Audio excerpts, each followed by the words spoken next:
Pretense. The half-elf in front of Lei Lin was called Helen Carter. She claimed to be a survivor of the ancient Arcanist Empire who dabbled in the arcane arts. The inheritance of her family had been badly damaged by the oppression of the churches. She was actually a rank 11 wizard, and other than arcane fire which she used to prove her identity, she knew no other arcane spell models.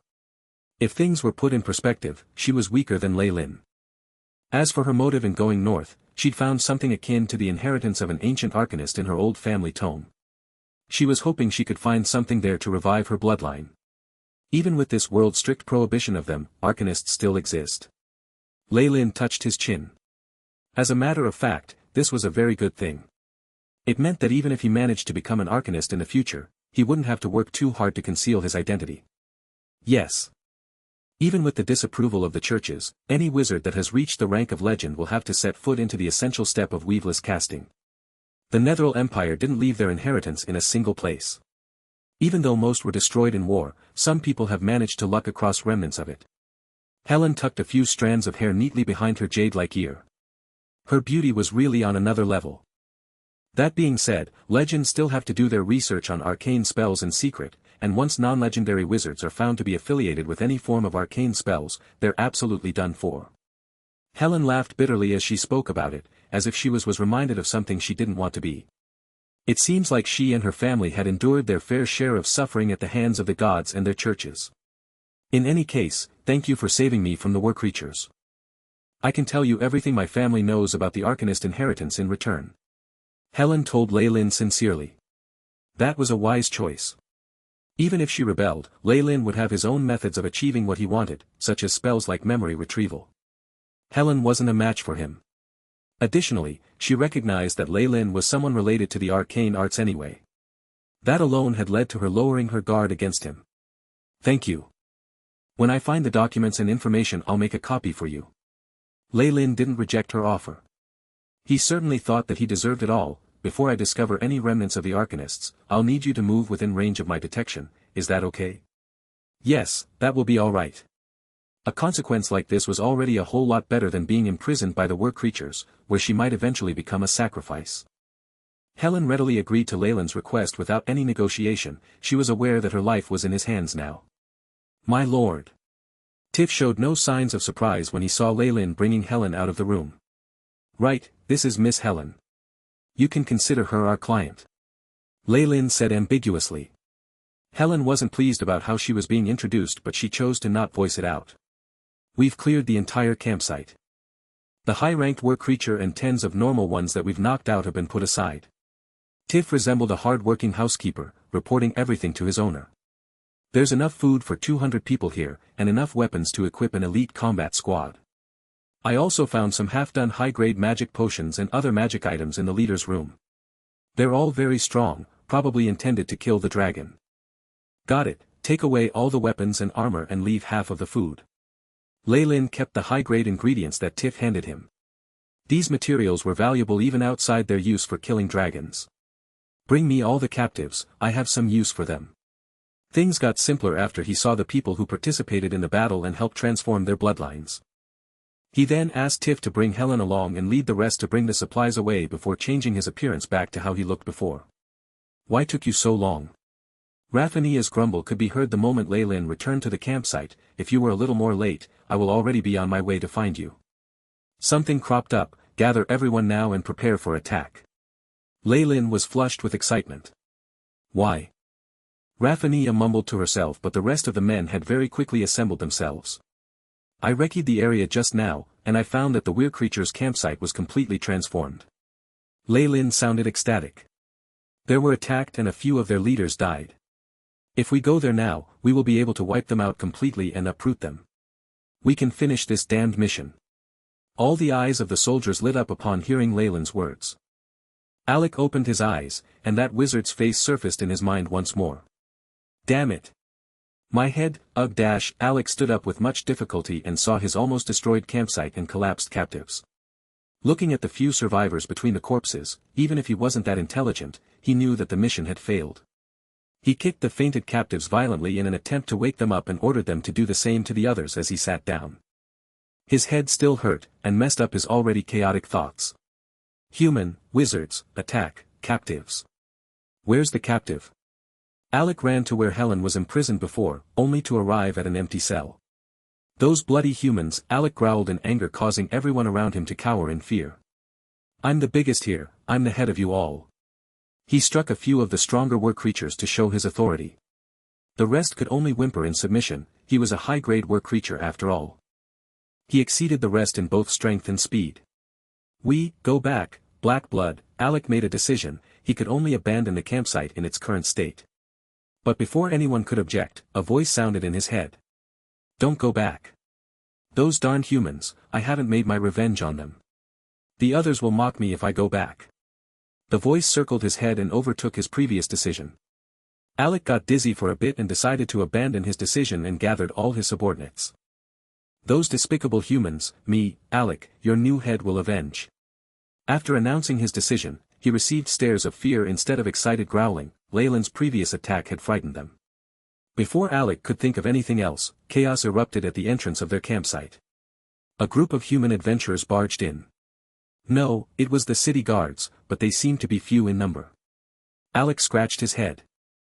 He'd attacked both guards and adventurers before, the only distinction in his mind was that guards were greater in number and had more tender flesh. They want to attack us just based on that amount of people? Alec was triggered despite his low intellect. Kill them. He bellowed before charging forward in front of the rest. The first person he saw was an armored young female knight emitting a dazzling aura.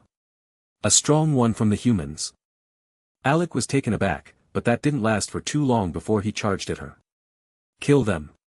The remaining city guards were filled with bloodlust, charging forward for their future and life, as well as for vengeance. They burst forth with bloodshot eyes and the last remnants of their strength. The war creatures who had endured the previous battle were only at half their strengths, and the rest carried injuries that made them weaker than before. Perhaps we really can win this time. The soldiers watched Leylin, who ran before all of them, with a glimpse of hope. Mass bull strength. Cloud kill. Enchant weapon. Charge. Victory is ours. Leylin roared, spells shooting out from his hands as the knights slashed at the war creatures with their swords, sending a war creature's skull rolling to the floor. The paralysis effect is still not over, especially on the high-ranked war creature. The spiritual suggestion is still working though. Deep inside, Leylin was actually observing the battle quietly. He'd left these captives behind on purpose, to give the city guard some achievements. How else would he return? Light from a large-scale spell shone, and Raphania noticed in shock that her strength had increased greatly. A mass buff? Rank 6 spell. She looked at Leylin in confusion. Reward. He's actually broken through. Raphania's eyes widened slightly. She obviously knew what the casting of Mass Bull's strength implied. It was a rank 6 spell that only rank 13 wizards could cast. This sort of spell that could boost a group was very popular in the army. As a noble, Raphania knew more than regular people and definitely understood how terrifying this was. He's only 20. Raphania glanced at Leylin, who was so young that it was ridiculous, and suddenly felt down. While she was considered a genius, she was nothing in comparison to him. Aoo, however, getting distracted during battle was very dangerous.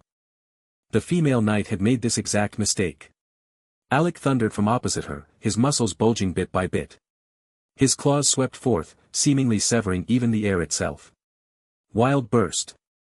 He had clearly obtained this power from Malor. Boom! Raphania felt a burst of strength from his hands, causing her double-handed blade to whistle sharply as it flew off. Crap. She wanted to retreat, but it was already too late. The high-ranked war creature charged forward, his coarse pores and nauseating skin distinctly visible to her. Alec snarled, only having one thought in mind. Tear. He would tear this knight in front of him apart. Am I going to die? Raphania slowly shut her eyes. How could I let myself get distracted in battle? However, the pain that she anticipated did not appear. Raphania opened her eyes and found Leyland's tall figure in front of her, blocking the attack.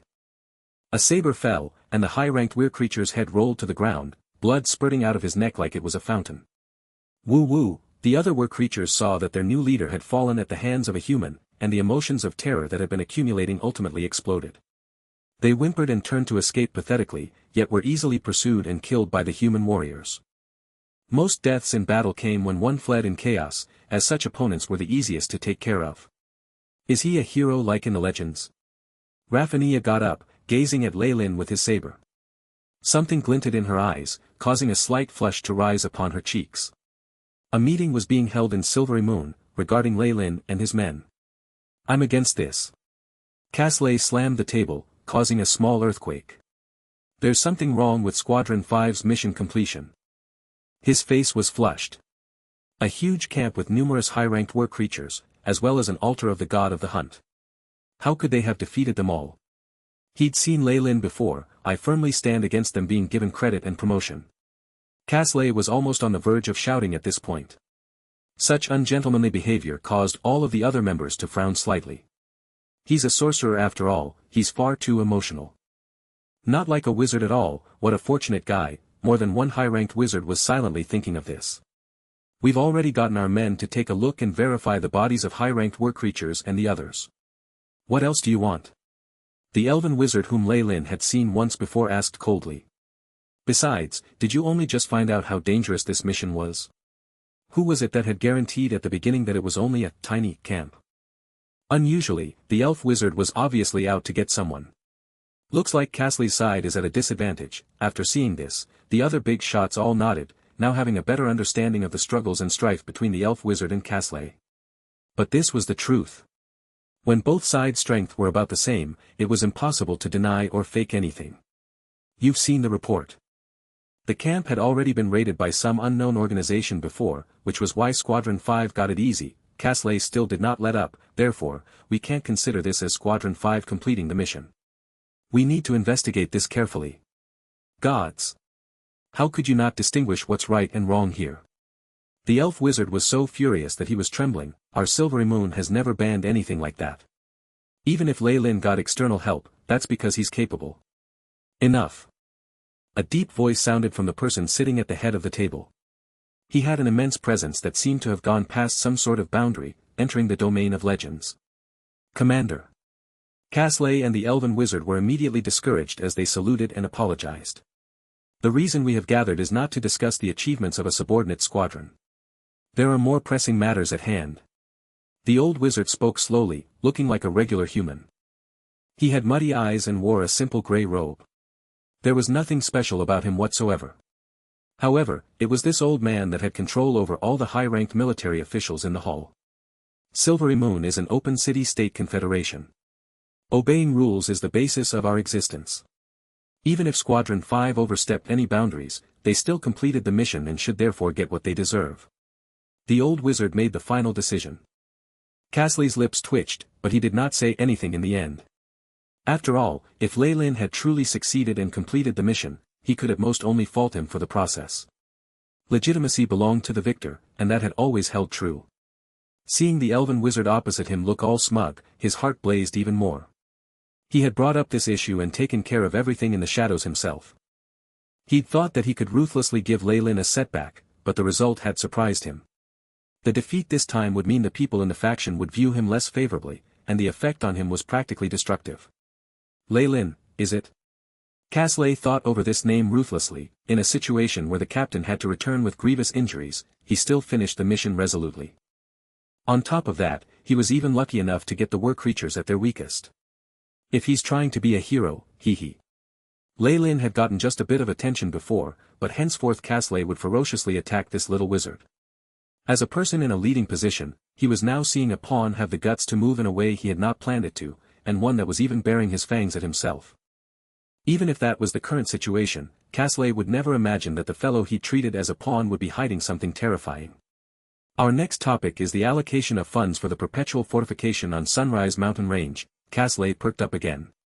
One loss meant nothing. What was more important was the orcs' upcoming attack. This is all thanks to you, Lei Lin. The sunlight shone through the windows of an infirmary room that was obviously of a high grade. The motes of dust floating through the air were rendered visible. Olen looked slightly pale as she lay in bed, surrounded by the group of officers who had survived. With saving my life and completing the mission, you've helped me twice. I will remember it. Olen guaranteed. It's nothing. I did it for myself too. Lei Lin smiled. Olen now looked nothing like she had been as a soldier, instead seeming rather delicate. It seemed like the matter with Landshire had given her a huge shock. After this, I'm no longer fit to stay in the city guard. I've already submitted my resignation. I hope you can take care of our brothers for now. It won't be long before you get your rewards, Olin smiled bitterly. Squadron 5 is my foundation. I'll never give up on them. Leylin guaranteed, looking enthusiastic. That's good, cough cough. Olin began to cough violently for a while, and then eyed Leylin. As for your rewards this time, you'll definitely become a battalion commander. That's a high-ranked officer in the city guards, and you might even be granted a hereditary title. Even in other countries, you will be recognized. At the mention of this hereditary title, the other officers began to look envious. Once one became a noble whose title could be succeeded by his descendants and held his own land, he would truly enter the upper classes of society. His children and grandchildren would become noble youths above the rest. That was the dream of all the officers at the bottom tier, but in less than 2 years of entering the city guards Leylin had won it all. While some jealousy arose, these feelings melted like ice in the sun after seeing the wizard emblem on his chest. This was a rank 13 wizard at such a tender age. That achievement was more than enough for him to get everything, and the huge gap caused the feelings within them to dissipate. By the time Olin returned, Leylin had gotten his newest appointment and rewards. As expected, I'm now a battalion commander and a baron. Leylin sent the soldier who had come to send the order away, and then glanced at the parchment paper with an enchanted imprint on it. He smiled as if thinking about something. Individual strength was rather powerful in the world of gods, especially the city guards of Silvery Moon. It had a powerful army made of practically all sorts of professionals. Having the authority to command over 200 people was already rather powerful. If this was times of peace, Leylin would never get this role. However, they were expanding the army in preparation for war, and Leylin was considered an old soldier from before, which gave him an advantage. From this appointment, Leylin could smell the war that would soon arrive. Illustrial. To be given the title of baron, as well as receive a hereditary title, it was usually necessary to meet with the city's ruler. To tell the truth, Mistress Chosen was also the Lady of Hope from Legends, Illustrial. Leylin was rather excited to meet her. In his 2 years within Silvery Moon, he had never met with her. He had only caught sight of her a few times from the sidelines. Rumor had it that this lady had a very good temperament and even enjoyed blessing the celebrations of ordinary citizens randomly. She was even willing to help beastmen. Leylin's judgment of her was like this: a political idiot, an empty-headed and hot-blooded fellow like Raphania who, if not for her formidable power and the elders and the city hall wiping her ass, would bring down the entirety of Silvery Moon. Leylin felt that Illustrial was more suited to be a humanitarian than a politician. Her naive and natural personality was ill-suited for politics and court, just like Raphania. That hot-blooded and righteous Lady Knight was a very good companion and friend, but she was not a good superior. If she was allowed to run a city, it would all end in disaster. Now however, Illustrial governed Silvery Moon City properly, and the most impressive thing was that she possessed even more formidable personal power. In times of peace, everything had been good. However, Silvery Moon now faced the orc invasion, which amplified every flaw in her governance. Leylin gradually grew aware that a great calamity would soon be upon them. Court etiquette was a very big problem for newly promoted nobles. They could not be lacking in manners during the ceremony to confer titles as well as their audience with the city's ruler, else the other nobles would mock them. Nobles who had risen from nothing had always found this process very difficult. It was also the main reason why those old nobles despised the new ones. In their eyes, those country bumpkins did not deserve such a position, and neglected the vitality that came with interactions between different social classes. In the end, they had only slowly declined. Fortunately, Leylin had received instruction from an etiquette teacher. He had learned it quickly, and after a single afternoon, the etiquette teacher, who had been specially sent by the court, had left satisfied. Illustrial also wanted to meet him before the ceremony. This sort of private meeting did not matter much to him, as he did not feel she would be able to see through his false identity unless he was face to face with her god's true body. Leylin had seen Silverymoon's imperial palace in the distance several times. However, he did not care much about any outstanding wealth in the palace. He was only interested in the rumored legendary spell resources that it could contain. However, once he truly entered the palace, he drew his spiritual force firmly back into his body and did not dare to carelessly investigate. There were at least 5 high-ranked magic probes at the gate. There will be many more high-ranked wizards guarding the palace itself. Leylin lowered his head, but something flickered in his eyes. Silverymoon's palace and the Wizards' Guild were the most well-defended and strict places. It was rumored that the strongest in these places could not be bribed, and even legends did not dare to provoke Silverymoon City, who had the backing of the goddess of the weave. However, Lei never had the intention of robbing the place, and was thus very calm. He was currently clad in the splendid attire of a noble, the clothes which were embroidered in gold thread stifling him. He looked like a peacock who had spread its feathers. There was nothing that could be done. The clothes of a noble were rich and garish, as if they wished to put everything he had on display. Lei normally wore robes or leisure clothes at home, but it would certainly be inappropriate to wear those now. Her Majesty the Queen wishes to receive her guest in the side palace hall. At this moment, a female official trotted over and announced in a steady voice. Lei then followed her to a separate part of the palace. Here it is. Lei was not left waiting for long. In a moment, he felt the security around him had increased to its utmost, and there were even two powerful soul forces near him. He immediately contemplated them inwardly. Good day, Sir Lei Fallen. A peal of laughter rang out like a silver bell, and Lei finally saw Illustrial.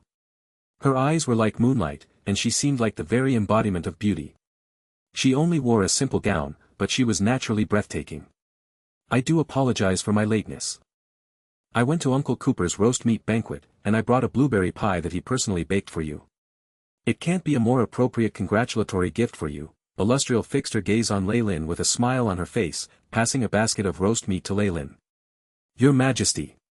Lei rather speechlessly accepted the gift, and respectfully bowed exactly as he had been taught by the etiquette teacher.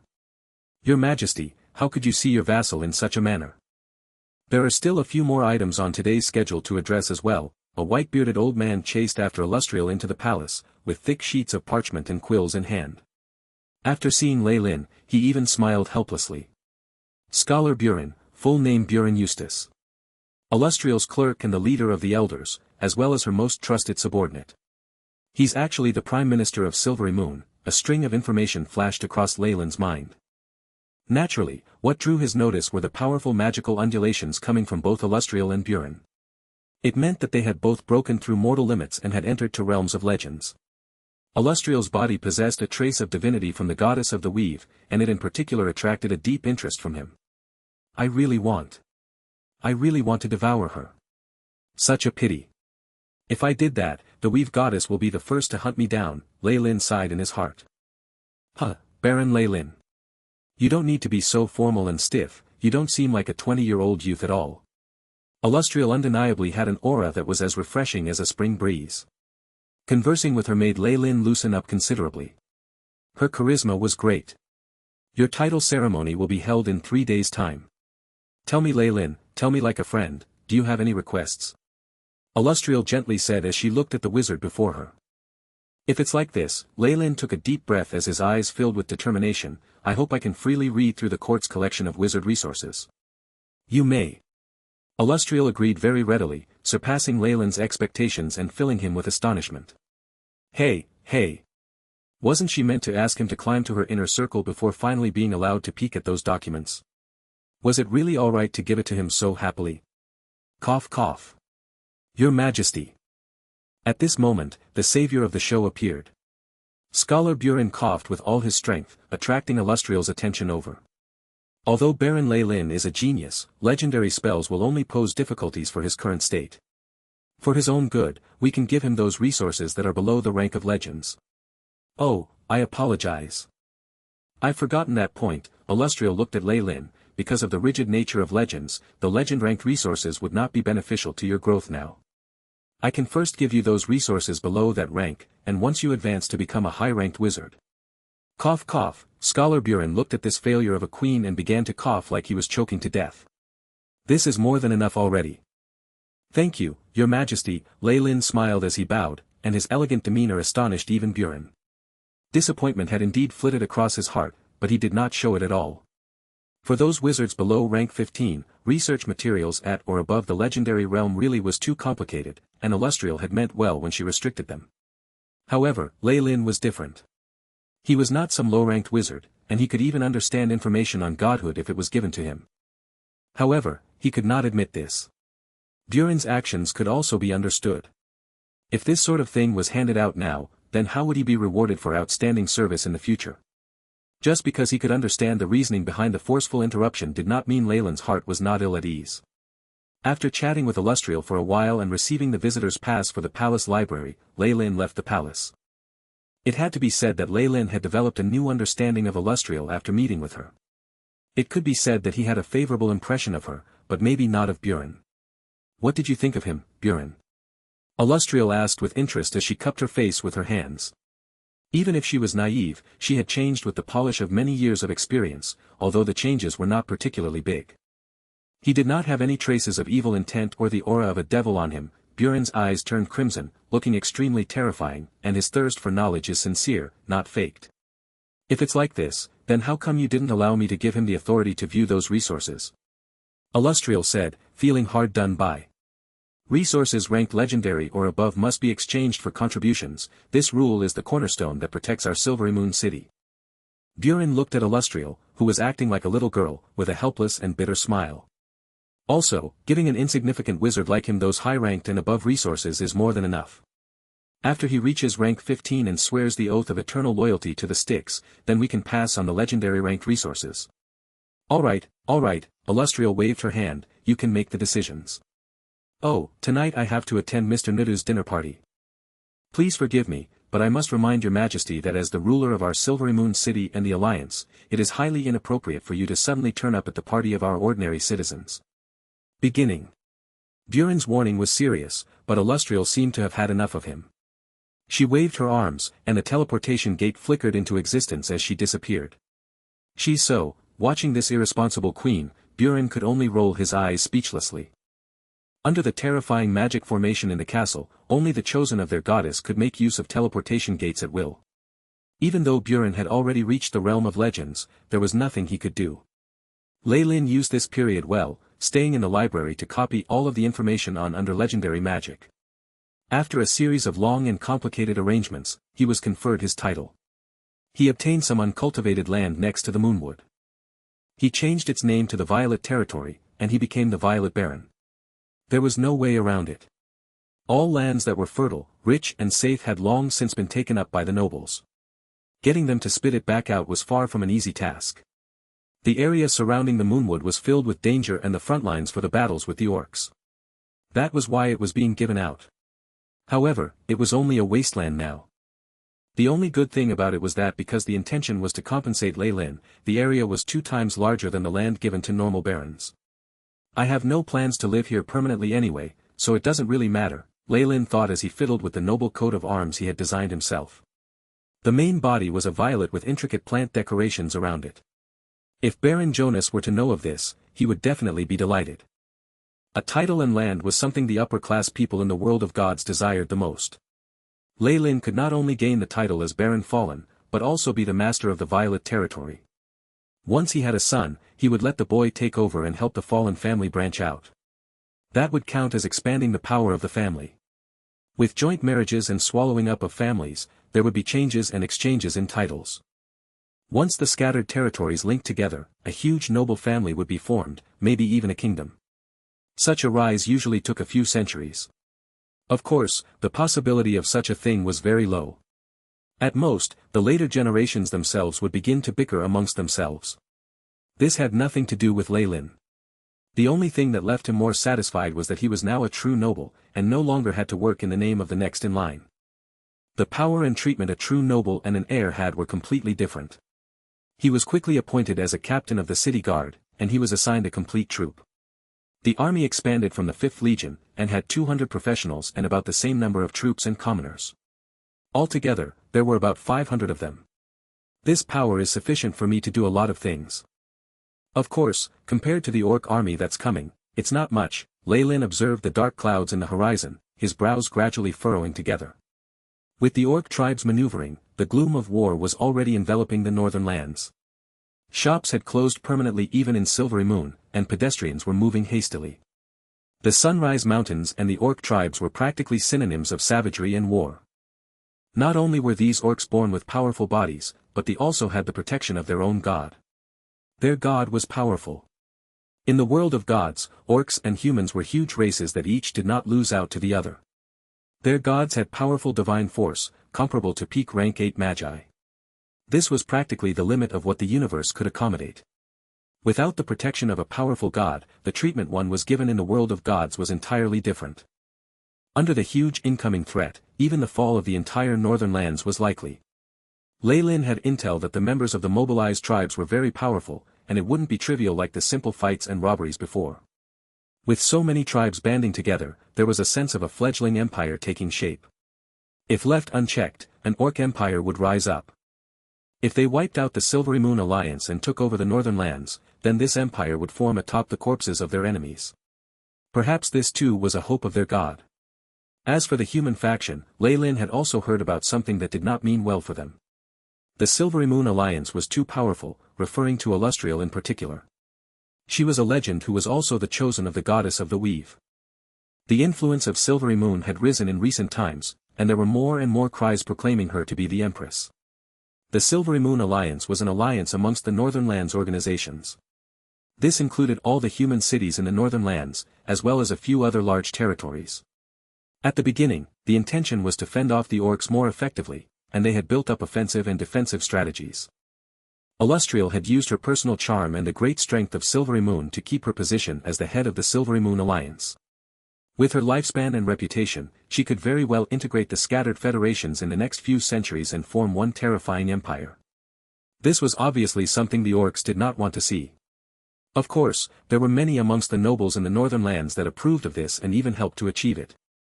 Meanwhile, there were those strongly against it, doing what they could to hinder it in secret. How interesting. The accumulation of these conflicts is now allowing the orcs to invade them. Lei Lin chuckled as he glanced at the castle behind him. Powerful spell rays lingered eternally on the walls and magnetic bricks, giving it a unique beauty. The conflicts between humans and orcs, the contradictions of whether to be unified or to split, and even the conflicts between gods. With this spiral of events, I wonder how long the beautiful and fertile Silvery Moon can last. Lei Lin's eyes flickered with wit. Beep. High-ranked wizard information has been recorded. Spell model database is now complete. Constructing hosts wizard spells. The AI chip suddenly showed this prompt. After he spent a lot of time scanning through all information below the rank of legend in the palace, the chip's database was now complete. At the very least, Lei Lin would not be hindered before he became a legend. Good. A high-ranked wizard, at rank 15, is publicly known to be someone powerful. AI chip, how long will I take to reach that point if I meditate as I do now? Lei Lin asked. Beep. Mission established. Checking compatibility with host. Proceeding with theoretical tests. The AI chip quickly calculated, numerous 0 and 1s flashing by in front of Lei Lin's eyes. In a few seconds, it gave an answer. Based on host's current stats, estimated time to reaching rank 15 is in 731 days 13 hours. Around 2 years. That's probably the time that the orcs will attack. All of a sudden, Lei Lin's expression changed as he looked towards the north. This undulation. It's from a legendary spell. And it's at the fort of the Sunrise Mountains. Could it be? North of Silvery Moon, Sunrise Mountains. This was a huge mountain range that extended through the humans' northern lands and the boundless wilderness of the orcs. It allowed for a clear divide between the worlds of the two. The humans in Silvery Moon had used spells and a lot of manual labor to construct a large defensive fort, and they deployed their military to guard it. Atop the black steely wall was the newest results of Silvery Moon's research, the automatic magic cannon. The troops stationed at the garrison were the most powerful of Silvery Moon. There were over 20 high-grade wizards there, and there were even rumors that there was a legend in charge. Over these many years, this fort alone had forced the orcs to return with their tails between their legs. No matter how crazed the attacks were, the fort had stood tall like a reef in a tsunami. For this reason, the original name that had been complex and awkward had been discarded. In its place, it was given the beautiful name of Unfallen Moon Fort. It represented the silver moon flag of Silvery Moon that, at the front of the city in the fort, would never fall. However, at that moment, the beautiful and intricate silver moon flag had slowly descended into the burning flames, turning entirely into ashes. Roar, roar, numerous snarling war-creatures shouted crazily as they crawled up the walls that were said to never fall. Were-jackals, were-lions, were-leopards. There were even gigantic behemoths, snake men, and fox-woman priests. Numerous orcs with varying appearances arranged themselves in a square-shaped formation, crowding around a golden war-lion as they cheered enthusiastically, Saladin. Saladin. Emperor of the war-creatures. Emperor of the orcs. This orc called Saladin had fur that pointed up like steel spikes, and his eyes were electric. Numerous legends, heads of their respective races, could only prostrate themselves before him. He was Saladin, emperor of all orcs, and the chosen of the orc god Grumsh. He who possesses the divine weapon of the orcs, the thunder god's hammer. With the power of the divine weapon, he had destroyed the fort's defenses in an instant, and even killed the human legend. I, Saladin, emperor of the orcs, king of all kings, shall conquer the northern lands as a jewel on the crown of my god. Saladin snarled, and the many orcs cheered together. Calendar of the gods, year 37665. Unfallen Moon Fort fell to their enemies, after being completely invaded by orcs on all sides. War. With their huge numbers, the orcs had many peak experts. The fort quickly changed hands. There weren't even many magic warnings issued, allowing them to have the time to lay low and wait for the reinforcements once the original guard was taken care of. After a few rounds, the teleportation rays no longer flickered, and the orcs controlled the fort with ease, setting up their own teleportation spell formations. The Unfallen Moon Fort had its own arrangements for escape routes. The wizards had left themselves teleportation gates that would allow for convenient access for assistance. The orcs in turn had messed up the spatial undulations here and sealed off all teleportation. Just as the camp was in a frenzy, a pair of golden eyes looked down from above. In that moment, the weave within tens of kilometers seemed to rebel, and powerful thunderclouds formed silently. Mistra, what's happening? Are you trying to go against our contract? A gruff voice sounded, and the thunderclouds in the sky dissipated to reveal shining moonlight. The orcs below did not even realize that they'd been at death's door, and they all silently gathered their loot. The dim golden eyes did not make any more movements, and instead seemed to streak through the sky and focus on an orc. Grumsh. The owner of the golden eyes called out the name of the war-beast, the flames of her fury growing. You saw that. I didn't make the first move. It's a result of the guy's fight. The orc god chuckled, sounding gleeful. Furthermore, we've gotten the support of many gods, for instance the guy who's been following you. Grumsh reported another piece of news and then was satisfied to see the anger in Mistra's eyes. The powerful conscience left, looking exasperated at seeing such a conflict happen so close. I can't suppress someone as powerful as the goddess of the weave even at my peak. However, the competition on this path is ruthless. Whether in the dusk of the magi and gods, or now, Grumsh mumbled, and then he disappeared after sending down a powerful oracle. With their priests, the maddened orcs seemed to spread throughout the north. Survival and reproduction were the two main goals of living beings. The orcs were like locusts as they looted all that they saw, and much blood was spilt. The states that were lucky to survive in the northern lands sunk into an arduous battle after being summoned by Silvery Moon. The situation was in a deadlock. On one hand, the land that the orcs obtained needed to be governed, and the soldiers needed to be reorganized. On the other, with the sudden attacks, the Silvery Moon Alliance had suffered continuous losses and desperately needed some respite. Another great wave of attacks could burst forth, and small skirmishes were a constant thing these days. The mercenaries, adventurers and even dreamers of the human world risked their lives to come to the northern lands, hoping to get some part of the glory. More merchants and commoners fled, which was a huge headache for the country. In this chaotic world, a name that had been in the shadows before began to grow in intensity and shone in the battle with the orcs, thus earning the name of a hero. Unwittingly, a year passed. Year 37666 of the calendar of the gods, Silvery Moon City. A handsome black horse galloped along the road, its bloody hooves evidence of it having passed through a battlefield. The troops following behind it held orc ears, proof of merit and rewards. The knight at the head was astonishingly a female. It's the Knight of Light, Raphania. An adventurer along the road saw the female knight, their eyes filled with obvious admiration and worship. I heard that the lady became a high-ranked knight at a young age. She's been shining in battles with the orcs as of late. A young girl's eyes twinkled. Even more worthy of admiration is the fact that Lady Raphania is like the personification of justice. She treats commoners and nobles all the same and does her best to protect the interests of the weak. Just like the city master. That's why so many adventurers are coming from all over the world.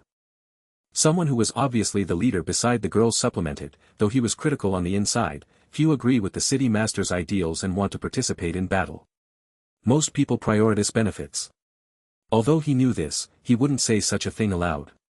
Merit was the best way for adventurers to become nobles. The city master of Silvery Moon was known for her generosity, so what harm was there in keeping mum? Her commander, Baron Violet, seems to be a great example of this. The adventurer leader thought inside and urged his people on. What are you looking at? Go to the mercenary guild and get the rewards from the mission. Due to the war and the surge of many mercenaries and adventurers, Silvery Moon strangely seemed to be prosperous.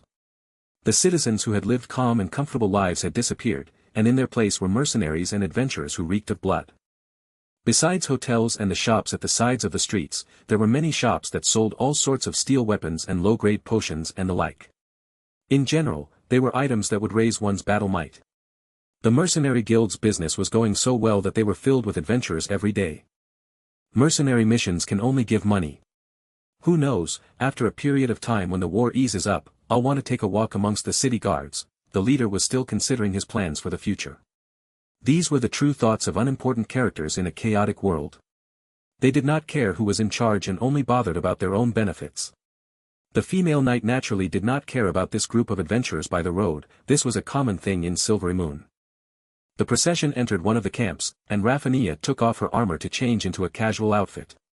She entered Leyland's tent. He was blanked out while looking at a huge map of the northern lands, as if he hadn't noticed Raphania entering. Upon noticing this, Raphania suddenly had a mischievous look on her face and sneakily ran to Leyland's back. "Stop playing around, Raphania." Leyland spoke unenthusiastically, causing Raphania to deflate like a ball. "Come on, can't you just let a girl have her way? What happened to your gentlemanly attitude?" Raphania expressed her discontent to Leyland, who seemed to have grown a pair of eyes on his back. Ha! With the spiritual force of a wizard, she wouldn't be able to escape the detections of the AI chip no matter how cautious she was, unless she was a high-ranked assassin or thief. "Have you completed your mission?" Leyland was now the main commander here, and Raphania was his underling. "Yes. I've completely wiped out that group of scouting orcs." "What bastards! They massacred 3 whole villages." Raphania exclaimed, feeling indignant. This had always been a life-or-death struggle between two races, and Leyland merely raised his eyebrows a little but did not say more.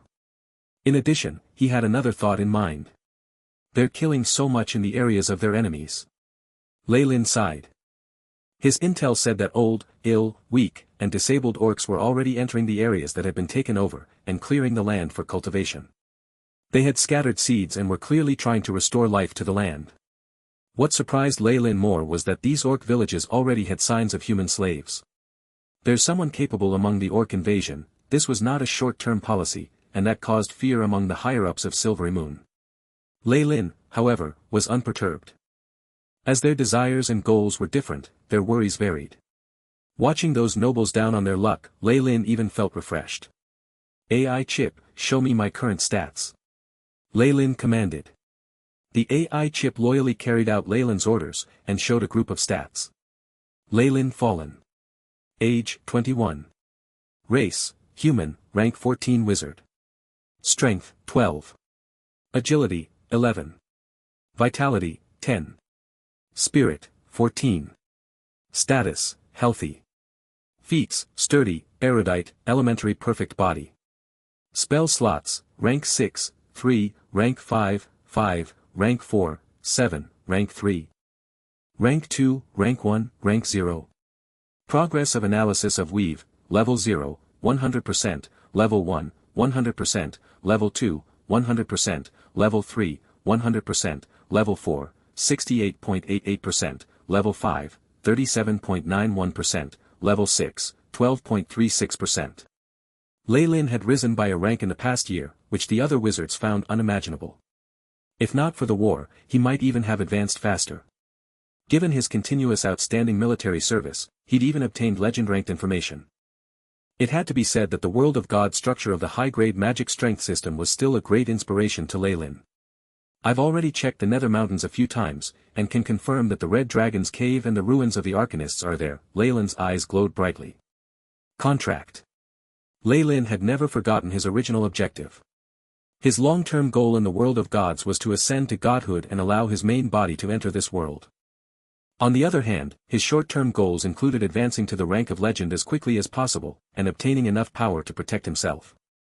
His main purpose in coming to the north was to find the inheritance of the Arcanists, as well as information on legendary spells from Silvery Moon City. Compared to these goals, reputation, territory, nobility, and riches were nothing but dog shit. Although he now looked as if he was pursuing those things, it was only to give others the wrong impression. When it was time to abandon it all, he would do so without the slightest trace of hesitation. What were those things compared to eternal life and freedom anyway? I always thought you were a fellow with a lot of secrets, Raphania mumbled to herself as she glanced at Lei Lin, sitting down with a melancholic air. Such keen perception. She really is a first-rate tool, Lei Lin inwardly smiled to himself, but it was a pity that this lady knight had such an exceedingly pure soul. She had not seen past the facade into his true nature, else she would have been scared to death, forget daring to stay by his side. All right, what are you looking at the map for? Is it time for us to act?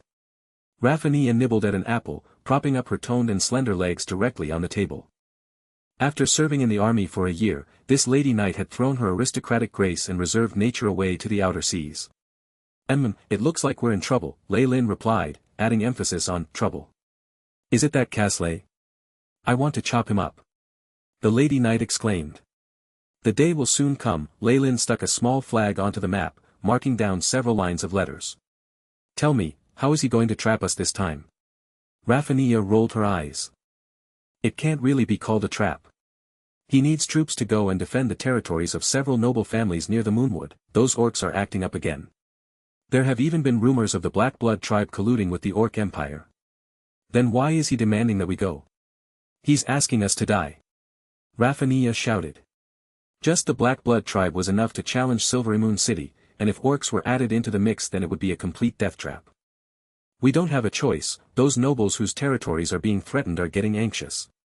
Additionally, my violet territory is also near there, Lei Lin's lips curved into a mocking smile. If he was truly a minor noble, then it would have been imperative for him to go. Otherwise, neither Silvery Moon City nor Casley would let him off. The secular world's shackles as well as strict martial law could not be joked around with. In Lei Lin's view however, what did they matter? Naturally, he'd put some effort in on the surface. He also had no choice in actually going to the Moonwood, but it was entirely up to Lei Lin whether he wanted to fight sincerely. Send the command, all personnel have had their holidays cancelled. They must go into standby mode, prepared to set off at any time. With Lei Lin's order, the entire barracks was immediately thrown into chaos. Against such powerful enemies, even the officers trembled in fear. However, Lei Lin didn't bother with his subordinates. After he had gave the command, he mounted his horse and traveled alone to his residence in Silvery Moon City. Mr. Lei Lin.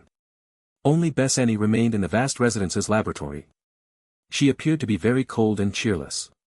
After the news of the Great War had erupted, Aina and her sister had been strictly ordered by their families to return. Only Bessani had stayed. I'll run the bath for you, sir. Also, the funds from the previous business deal have already been transferred to your bank account. Here is the receipt. Bessani immediately left the alchemy table and bowed to Lei Lin. She had kept everything in good order while he was gone. It had to be said that this young lady took her work quite seriously and worked hard. After all, she's a seedling that I raised myself, Lei Lin thought. No need for that, Lei Lin waved his hand. Bessani, I have something that I would like to ask you. Lei Lin looked at Bessani attentively. She had grown up very well, and had even reached the realm of a rank 5 wizard. It was a shame that her power was nothing but a speck of dust in front of the great army of orcs. Please tell me, sir.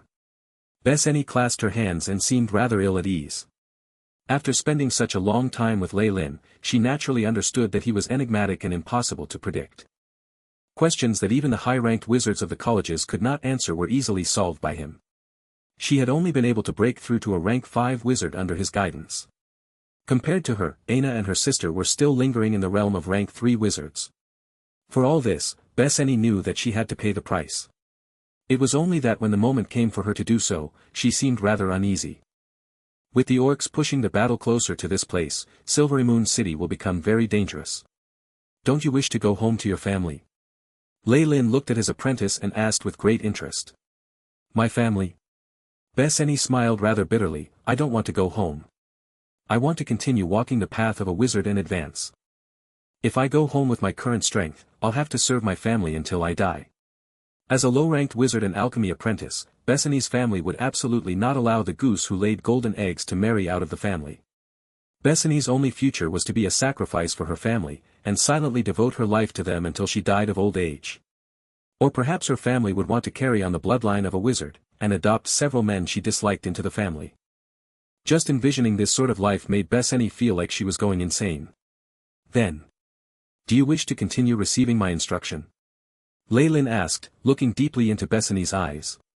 If that's possible, then my gratitude will know no bounds. After hearing the thing she wished for the most, Bethany felt that she was the most fortunate person in the world, and almost fainted in happiness. All right. I would now like to hire you as an alchemist for the fallen family. Have a look at this contract. Leylin passed a scroll of parchment to Bethany. A contract? Bethany opened the parchment, looking at the contract which had been written in black ink. It stipulated that she needed to serve the fallen family for 50 years, and through that obtain Leylin's financial assistance and advice as a wizard. It was a spirit-binding contract, and there was a beautifully intricate pattern around the parchment. I have no problem with this. I agree. Bethany scanned through the contract and confirmed that she had no issues before gritting her teeth and agreeing. All right, then sign your name in your own blood. This demand was a little strange, but Bethany still bit her thumb and signed her name at the end of the parchment. Crash, in the blink of an eye, the entire scroll floated into midair and spontaneously combusted. Bethany's eyes grew dazed as she felt herself losing something she could not name. However, she also felt like nothing had really happened. Good, the contract has been established. On behalf of the fallen family, I welcome you into our ranks. Leylin smiled as he placed several items down on the table. Here's 100 gold coins, as well as several scrolls and magic items. Take them with you just in case. Tomorrow, you will go to the south, to the Fallen Islands. There you will find Wizard Ernest, who will set up arrangements for you. Scrolls. Alchemic materials. Bethany gently stroked the magic scrolls with her fingers, and the powerful energy in them made her quake in fear. Leylin had personally smelted these magic items, and they were absolutely priceless. Compared to that, the gold coins were worthless. Why must I leave? Could it be that Mr. Leylin is not optimistic about the future of Silvery Moon City? Leylin answered without the slightest hesitation. His answer made Bethany's body sway on the verge of collapse. How is that possible? The city is under the protection of the goddess of the weave. Our enemies have their own gods. Additionally, only the ruler of our city can survive. It doesn't mean that you ordinary people will. Leylin's cold voice shattered her delusions. Of course, after Silvery Moon City, it won't be possible for the battle to spread further south. Your family won't be in danger, so there is no need to worry. Sending this rather distracted young lady away, Leylin smiled as he looked at his right hand. A trace of the purest soul origin force had arrived in his palm. Even if Bethany died now, her soul would belong to him. This was the power of a devil. My young lady, if you don't pay attention when you sign a contract, it's difficult for you to not lose out. Putting tricks into a contract was the favorite method of many devils from all dimensions. The decorative border around the parchment was the simplest trick. Naturally, even if Bethany had heard of such a thing, she didn't regard Leylin as a devil. As a result, she most likely had not even considered that he would do such a thing. It's just child's play, whatever happens will happen. Leylin could easily educate many alchemy students to her level, but since it seemed that Bethany was innately gifted, and her luck was rather good, he didn't mind helping her a little. Silvery Moon City, Leylin sighed softly. What he had said earlier wasn't just fear-mongering. The possibility was real. The Silvery Moon Alliance has already threatened the Central Human Kingdom, and those kings do not wish for a powerful human kingdom to rise in the north. There are many nobles who share this thought in the north, and as a result the support that the Silvery Moon Alliance will receive is limited. This was still the material plane after all. The gods of human factions could not unite in solidarity. Mystra could only rely on herself to take on all the orc gods.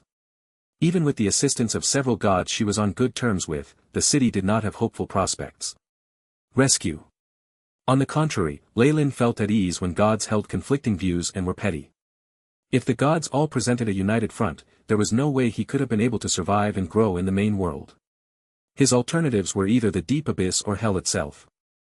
The consequences of the will of the world of gods, the over-god, falling into slumber had encouraged many gods to harbor their own agendas. Lei Lin recalled the world's will and the world of gods. The gods were the children of the world, and the world's will was their leader. The one and only over God. In Lei Lin's opinion, the will of the Magus world and the world of gods had reached the realm of rank 9. Omniscient and omnipotent, they were but one step towards eternity. Back then, not only did the Magus and the gods exchanged blows, but even the wills partook in the battle, with both sides perishing and entering a heavy slumber. Before its slumber, the will of the world of gods had completely sealed the world with a layer of crystallized wall that isolated the world from any form of communication. This move had effectively protected the world of gods and allowed the growth of newer gods. However, after they had finished dividing up the faith they had, the limited source of worshippers had caused a huge conflict between the gods. Having lost their foreign enemies, the gods had now turned inwards into fighting against one another. At the very bottom of Lei Lin's heart, he held a strong conviction that there were gods who had coveted for the seat of the sovereign. After all, gods will fall with the dwindling of their worshippers, unless they were able to directly extract the world origin force and surpass the existence of a god. The only thing standing in their way was the world's will. Isn't this ironic? To nurture a child that would eventually oppose you. Lei Lin's eyes narrowed with a gleam of determination. Wizard Casley, good morning. Outside the city walls, Lei Lin bumped into an entirely unexpected person. Good morning, Wizard Lei Lin. Casley nodded at him. Perhaps I will ride out with the troops with you, so when the time comes I hope you will cooperate. Cooperate? Lei Lin's eyes narrowed, but the smiling expression on his face did not change as he slowly left. Although he was slightly less powerful than Casley, their status was almost equal. He no longer had to give way to the other wizard as he had been forced to do in the past.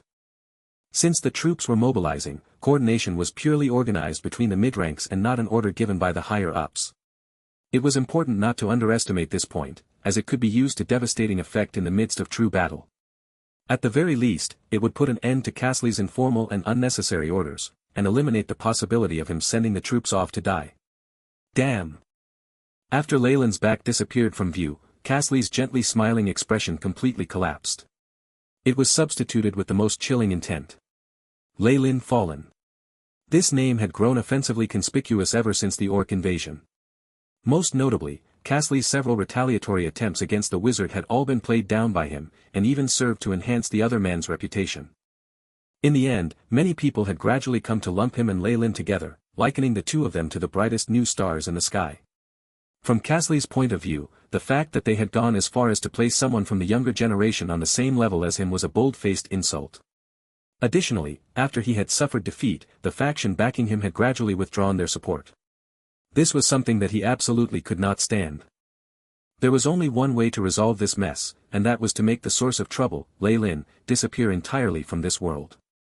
I look forward to the face you'll show me before you die. A trace of darkness flashed across Casley's eyes, and he returned to Silvery Moon City without looking back. 2 days later, nearly 1,000 troops slowly left Silvery Moon City. I've always found that Casley an eyesore, and now he's even deliberately riding out with us. He's trying to make trouble for us, I'm sure. The Lady Knight seated next to Lei Lin.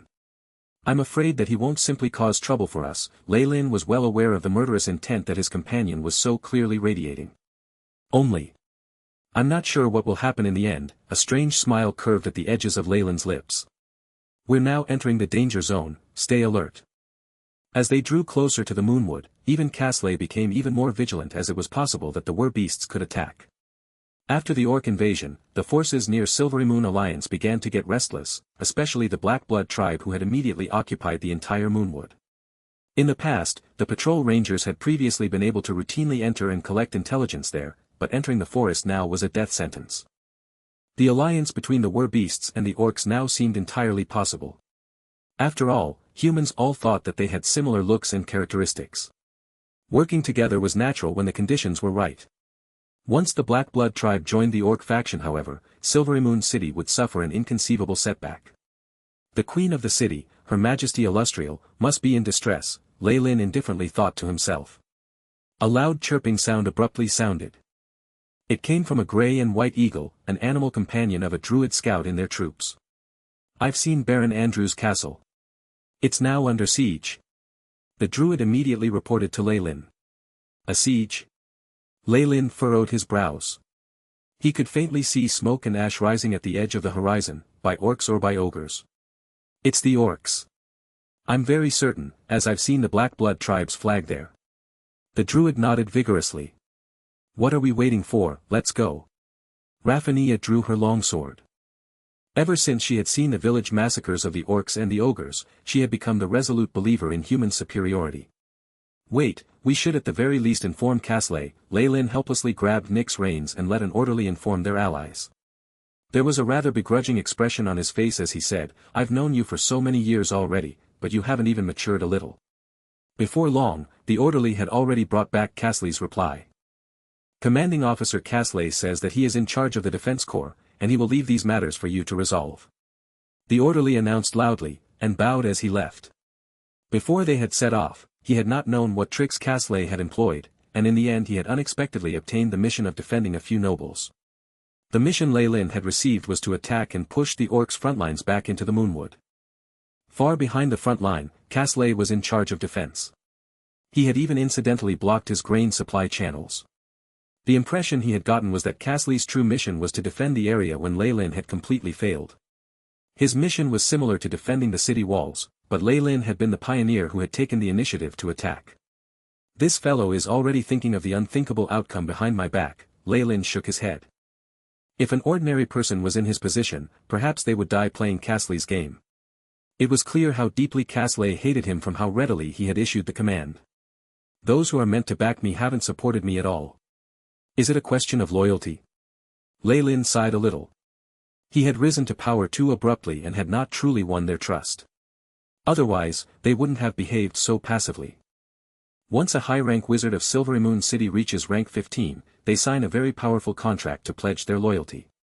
Its effect can even extend all the way until the wizard reaches the realm of high-ranked and legend. Leylin suddenly thought of a rumor which now appeared to be true.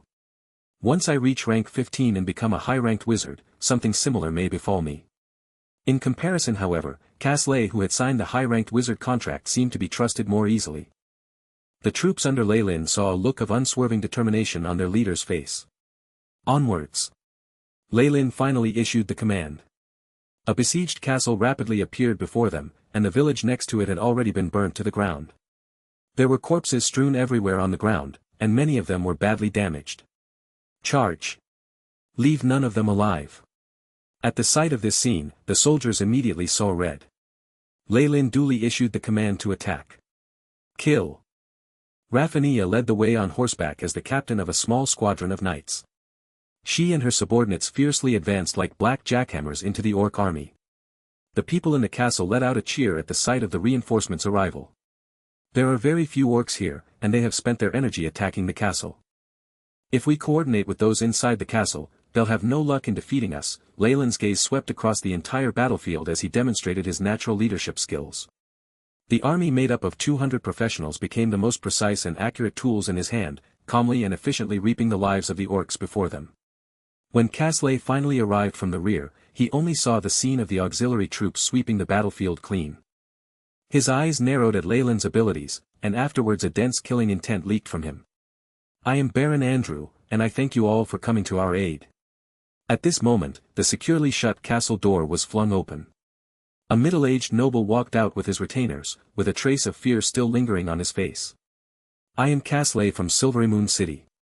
You and your people have been saved. At this moment, Caslay stood at the forefront and willingly took the credit. He looked as if he had no qualms about doing this, and Leylin's subordinates were extremely angry at the injustice. Ha! This is reality. Even geniuses must be restrained by the rules. Caslay had absolutely loathed this rule in the past, but now he felt very carefree. Unscrupulous. At the sight of Caslay stealing his credit right in front of him, Leylin subtly lowered his eyes and concealed the strange expression within them. Then I have to express my thanks towards you, sir. I have already prepared a banquet to welcome everyone as well as rooms. Please come back to the castle with me and rest. Baron Andrew naturally would not be able to tell what had happened in a single glance, and attentively received the guests. After following the Baron into his castle, Leylin saw many refugees within with panicked expressions on their faces. These damned were creatures, our harvest this year is ruined, Baron Andrew grumbled as he walked in front of them. Afterwards, he instructed his housekeeper and his wife to make preparations for the feast. A magnificent feast was held within the castle's enormous great hall. Roast chicken which looked a little scorched, wine as red as liquid ruby, and mountains of white bread were brought out.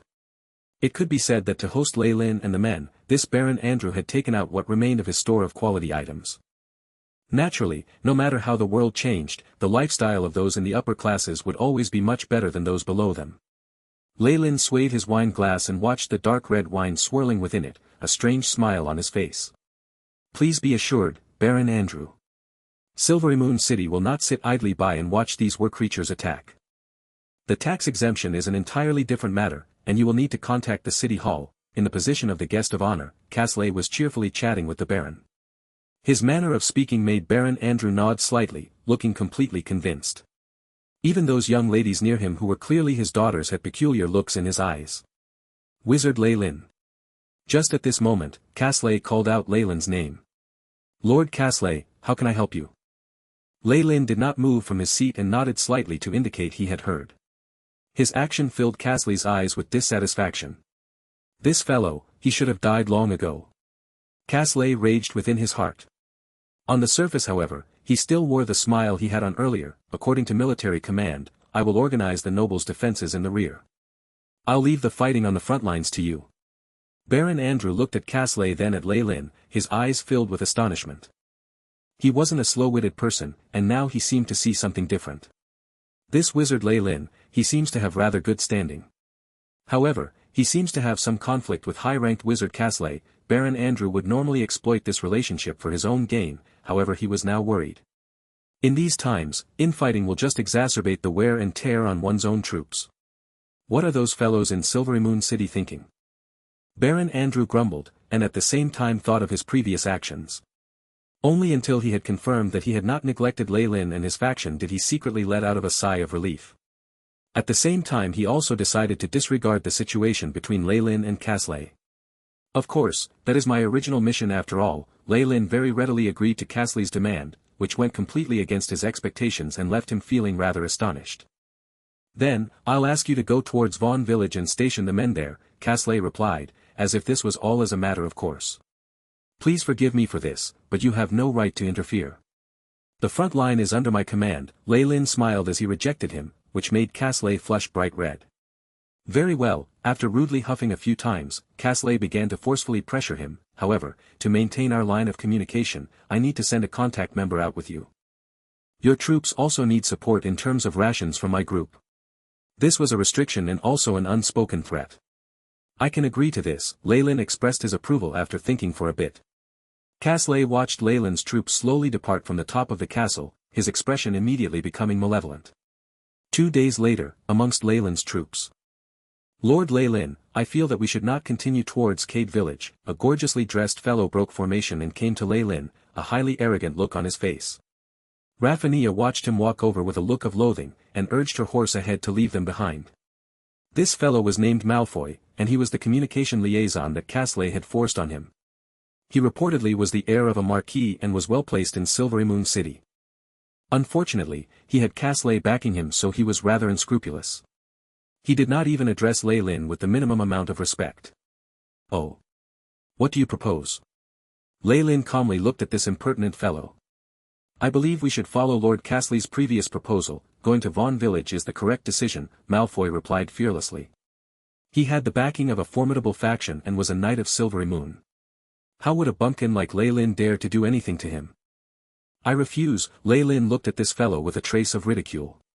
Perhaps the strength of a faction would be useful in times of peace. Since they were in an era of war, however, the man who held greater military might would be the stronger power.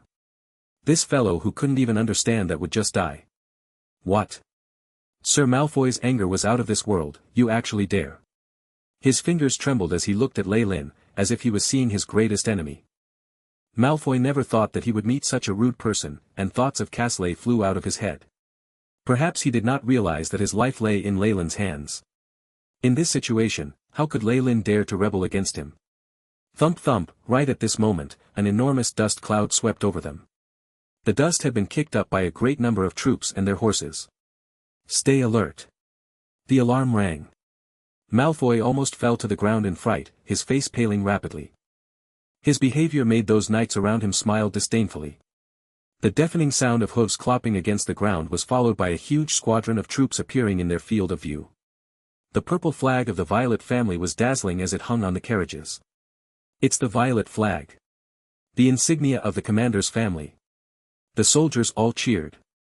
This is, Malfoy trembled as he saw the massive squadron ahead slowly integrating together with their own troops. An old man who looked like a housekeeper even personally came to pay his respects to Leylin. Almost 500 personal troops, as well as so many carriages full of grain. Leylin's carriages were full of elite soldiers, and there was even an enormous cart in the fleet with sacks filled to the brim with grain. At this point, his power is really, Malfoy's face grew pale. With this assistance as well as Leylin's original 200 professionals and 300 auxiliary troops, he commanded over 1,000 soldiers. He could even provide rations for his troops by himself, and he did not need to Casley's support at all. The most frightening part is that if these men only answer to Leylin, and if they decide to rebel with him, then perhaps it's enough for them to. Malfoy grew even more frightened, and his voice grew shrill. No, that's impossible. How do you have so many men? Perhaps you've forgotten that my Violet territory is here? Leylin taunted him with a smile. Violet territory? Malfoy stared at him blankly, and immediately thought of Leylin's fiefdom, which was only a huge wasteland. Even savages did not live there. Looking at Malfoy's stunned expression, Leylin laughed inwardly to himself. Although his Violet territory indeed possessed nothing, it served well to boost his position and aid his pretense. After receiving this title, Tiff and the others in the organization all became Leylin's vassals. They could even transport their previously hoarded resources and rations, as well as weapons and other military material to this place. Everything had happened in one go, resulting in this. Young master, we've received the news. Tiff's expression grew somber as he murmured into Leylin's ear. Oh, that? I understand. Leylin looked at Tiff, who had broken through his limits to become a legend. Spread word of my command, we will go west. Our target is the Nether Mountains. What? What? Malfoy was the first to blurt out, Lord Leylin, please take note of the orders you are under. Don't tell me that you're thinking of disobeying Silverymoon's army. Even if I disobey, what can you do? Leylin smiled as he ridiculed the man, watching as blood drained from Malfoy's face.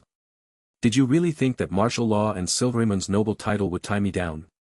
Originally, Leylin's subordinates were all Silverymoon's men. Whatever plans he had could not be realized unless he left by himself, and he would become a wanted criminal. Now, everything was different. The private vassals of a noble would be absolutely loyal to him alone. With this power in hand, Leylin could now completely coerce all his subordinates. In the beginning, he secretly controlled over half of this unit. After a year of leading them, he now no longer had any problems. What? You dare to disobey orders? I've always found you an eyesore. Drag him down and behead him.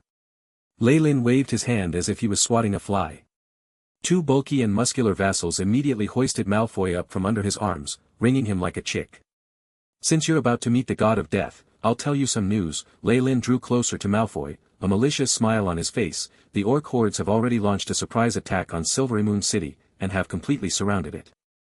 In other words, that privileged noble status which you have been so intensely proud of is about to disappear. Nether Mountains. The orc armies had launched a surprise attack. Silverymoon had been besieged. This was the earth-shattering news that Tiff had given Leylin. Tiff was a legend of the Dark World, and the network under his control passed this information to him even faster than Casley did. Leylin counted on this news when he made the decision to abandon everything. After all, the so-called martial law, the rules and nobility of Silverymoon, was built on the basis that it still remained. What about when it was no more? Looking at the larger picture, even if the defense of the city was ultimately successful, the chaos of war would continue to spread. In times of such disorder, what were the deaths of 1 or 2 knights? Given his power in the region, those in Silverymoon could still be forced by the circumstances, giving out numerous rewards for Leylin to send his troops out to save the country in times of danger. However, the situation doesn't seem good with the goddess of the weave. I'm afraid there might already be traitors in the alliance, Leylin muttered to himself. She's still a powerful greater god, and she will definitely be unscathed. With her status as a chosen, Illustrial will probably be safe as well. The ones who suffer the most in war are the commoners, who are at the bottom of the hierarchy. Of course, none of these had anything to do with Malfoy. The pitiful knight had been rendered completely lifeless after hearing Leylin's words. Only when the soldiers began to drag him out did he begin to yell, "Ah, forgive me. Please forgive me, Sire Leylin. Lord Leylin. Silvery Moon needs you. I guarantee that as long you bring me back, I'll tell my father to give you everything you want." Everything. Ah, after a short period of pained cries, Malfoy's voices came to a stop with a grunt. Leyland's underlings had gotten used to these scenes and were expressionless. Only Raffania looked slightly disturbed. In her eyes, no matter how hateful the other party had been, Leyland had gone too far, and her heart was a little shadowed by the traumatic experience. What was he saying about Silvery Moon at the end? Since Leyland had whispered those words directly into Malfoy's ears, the girl did not know the full story. Just some nonsense. Leyland carelessly chuckled, "My butler has already given me the newest information. Thanks to the goddess, those simple-minded war creatures only have thoughts of occupying the Moonwood and then come out and rob people. They have no interest in allying with the orcs to eliminate the Silvery Moon Alliance. Thank the gods." Upon hearing this, Raffania heaved a sigh of relief. She hated the idea of this beautiful city being destroyed just like this. "In that case, what was it you said about the Nether Mountains?" "That's nothing. Since it isn't that dangerous here, I'm planning to do something private and explore some ruins that I found a while ago." Leyland now looked relaxed and satisfied as he flung the horsewhip. "Didn't you hear my orders? We're changing directions towards the Nether Mountains." Leyland's authority had solidified over the year. Even in front of these ordinary troops, it was necessary to emphasize the need to obey superiors, much less one like Leyland. The troops of Silvery Moon had planned to risk their lives against the war creatures, but with Leyland's personal troops inciting them, they soon went with the flow and obeyed the orders. The army of men and horses changed direction, heading west towards the Nether Mountains. "Casley. I hope you like the present I left behind for you," Leyland snickered inside. In this sort of situation, it was difficult to understand what exactly the war creatures were thinking. In addition, once his main forces retreated, Casley would face with the brunt of the pressure from the war creature armies. When the time came, too, would he retreat to Silvery Moon and ask for support or stay behind to take care of the war creatures? Leyland anticipated his choice. He's changed. Raffania watched absent-mindedly as the groups of men and horses brushed past her, looking to be in disbelief. The Leyland just now was very different from the one she was used to. While he was as handsome, straightforward and refined as always, he had a domineering aggression to him. Or rather, the aura of impetuousness and a devilish charm. He's like a completely different person. Why? Raffania's mind was now turning black as a huge sense of fear appeared. "Captain, are you all right?" A knight nearby asked in concern after seeing how she was acting. I'm fine." Raffania managed to spit out. She urged Nick to catch up to the troops ahead, but her brows furrowed further. The Nether Mountains were a straight vertical stretch in the north. While there was nothing horizontal across it that created a divide between the northern lands and the wilderness of the vast Sunrise Mountains that belonged to the orcs, it was an important dividing line in the northern lands. It clearly divided the Moonwood and the orc organizations. The mountains had a terrifying spell pollution and energy isolation. Even the weave was a little weak here, and in some areas it was even impossible to detect. These places were known as magic dead zones, and whether they were wizards or priests, everyone turned useless in these regions. Due to the terrifying contamination, the plants and animals in the Nether Mountains went through a bizarre transformation. Not only were they more powerful, they were also more savage and bloodthirsty. Legend said that this was a result of the battle between two divine soul saints which completely changed the geography, turning the place into a forbidden zone for life. A group of human soldiers had abruptly entered these mountains on this day, cutting the trees and thorns as they moved on, relying on the strength of powerful spellcasters and warriors to enter the depths of the mountains. The weave seems to be much better here compared to those dead magic zones. Leyland had gathered all the senior officers in the heart of their camp at night. There were two factions among them, Leyland's personal troops and the officers of Silvery Moon. "I have gathered you to discuss our current target, a fully grown red dragon," Leyland announced in a low voice as he looked at the huge Nether Mountains map on the wall. Tiff did not voice any objections upon hearing this, evidently knowing of it. However, the officers of Silvery Moon caused a storm of protest with Raffania at the head. An adult dragon? That's a legend, a powerful being. Never in Raffania's wildest dreams did she think that Leyland harbored such insane thoughts of slaying a dragon. A dragon was in the legendary realm, and they were normally more powerful than human legends. It's not like we don't have any legends on our side. Lei Lin pointed towards Tiff, and he exploded forth with terrifying energy. It was like the might of a dragon itself, the roars of an ancient beast. Legend? Raphania gaped, looking towards Tiff and then at Lei Lin, suddenly feeling bitter. Is that what you've been preparing for? The wealth and glory of slaying dragons? All I need is for you to do is deal with some dangers in the surroundings to restrict it from a distance. You don't need to deal with it head-on. How about it? Lei Lin sighed ruefully. If not for having an army of 1,000 professionals, it would be difficult to enter the Nether Mountains. The endless monsters they had met on the way were already enough for small adventuring groups to be wiped out. Understood, Commander. The officers who had come from Silvery Moon looked towards each other. While it wasn't surprising that senior officers of the army would use their troops to do personal work, it was rather rare for people to be so brazen and unbridled. However, after watching Tiff, who seemed to be a regular fighter, let loose his aura, as well as Lei Lin's personal troops staring at them intently, they decided to submit. This actually was possible thanks to Lei Lin gathering all communicative tools from them. Because of the geography of the Nether Mountains, this group temporarily had no contact with the outside world. If not, and they learned that Silvery Moon was in a siege, they could possibly have descended into complete chaos. Lei Lin could suppress the dragon with his own troops when the time came, but this obviously would weaken his battle power. Alright, I'll assign your roles now, he ordered without inhibition, especially satisfied with this situation. Once the meeting was over and the officers had left, Raphania stayed back alone. The female knight stared at him. You haven't answered my question. Oh, that, Lei Lin nodded, coming to a sudden realization. I came to Silvery Moon to obtain more information on spells. After finding out about the existence of the Red Dragon, I started to make plans regarding it. Is there a problem? Lei Lin's utter honesty caused Raphania to be at a loss. It felt like her heart broke at this moment, and it hurt. The female knight bit her lips. All right then. I'll help you this time, but I'll leave after that. Is this girl finally aware of the cruelty of reality? Lei Lin's quirked up in a slight smile. Of course. I'll also give you a portion of the wealth from slaying the dragon. I don't need it. Take that filthy wealth of yours and die. Raphania flipped the entrance of the tent and jogged away, leaving Lei Lin scratching his head. While she knows this is cruel, she's still not practical enough.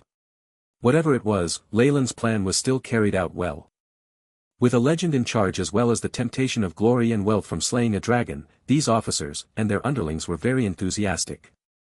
The good news came soon enough. The exact location of the dragon had been found. Slaying a dragon.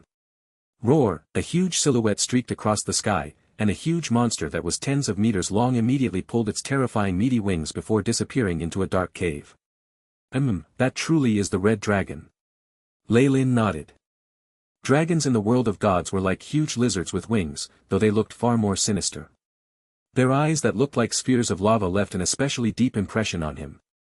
Yes, my lord. Helen answered from next to him, her body trembling. Is this because of the dragon's aura? Lei Lin looked at Helen, suddenly understanding and shaking his head with regret. Looks like the professionals under rank 10 shouldn't come. They can't handle the intimidation from the aura, he concluded. In his view, this fearful draconic aura was a weakened version of a spiritual force domain. Just facing the dragon would be a problem if one lacked a strong mind or spiritual force training, let alone attacking it. As expected, the regular troops can only fight in the surroundings. Without alarming this huge creature, Lei Lin brought Helen secretly back to the camp. Following that, the team did as Lei Lin ordered. Like a huge, intricate robot, they began to work automatically. My lord, it's done. Tiff brought a group of elite professionals to Lei Lin. In each of their hands were weapons with high-grade enchantments, and they seemed to be coated with something else as well. This magic potion we got from the Were Creature tribe is meant to deal specifically with dragons. It should hopefully be useful. Lei Lin could not help but think back to the Were Creature camp. They had obviously been making preparations to slaughter the dragon, but all their materials were now Lei Lin's. Now, what they had gathered would serve the same purpose. Give the dragon intoxication potion and other items to the high-ranked scouts to sprinkle at the dragon's cave. Hopefully, it'll fall for the trap. While there was a large distance between the camp and the dragon cave, it was still unsafe considering the range that the red dragon could see. On top of that, it wasn't hibernating like many of its kind, which left Lei Lin on guard. This camp was too eye-catching. It would be found the moment the dragon flew out on patrol, and its fate then would be obvious. Hence, Lei did not count on the high-grade assassin's poison trap working. The next day, he brought 50 people to the entrance of the dragon cave. The bare ground had not even a blade of grass growing on it, and seemed very solid. There was also a strange smell lingering in the air. This is the smell left behind by the dragon. Most animals wouldn't dare approach this place. Lei glanced at the group behind him. They were all high-grade professionals, including Tiff and Rafinha. Based on the observations of our thieves, this is the time that it usually rests. Furthermore, the red dragon has also eaten the goat with special ingredients that we especially prepared for it, Lei muttered to himself. At this moment, a dark shadow emerged from the sides, calling out in a low voice, "Boss. How's the situation?" A high-ranked scout began his report. "I can confirm that the red dragon is inside, and our route is very simple. There is only one pathway, and there's a possibility of other creatures in the way." "Good. Guide the way in front." Lei let the thief walk ahead, and a procession of excited people clutched the weapons in their hands as they entered the cave. The passage was long and seemed to go all the way to the belly of the mountain. It was very vast, and the walls were dry. "It's up ahead."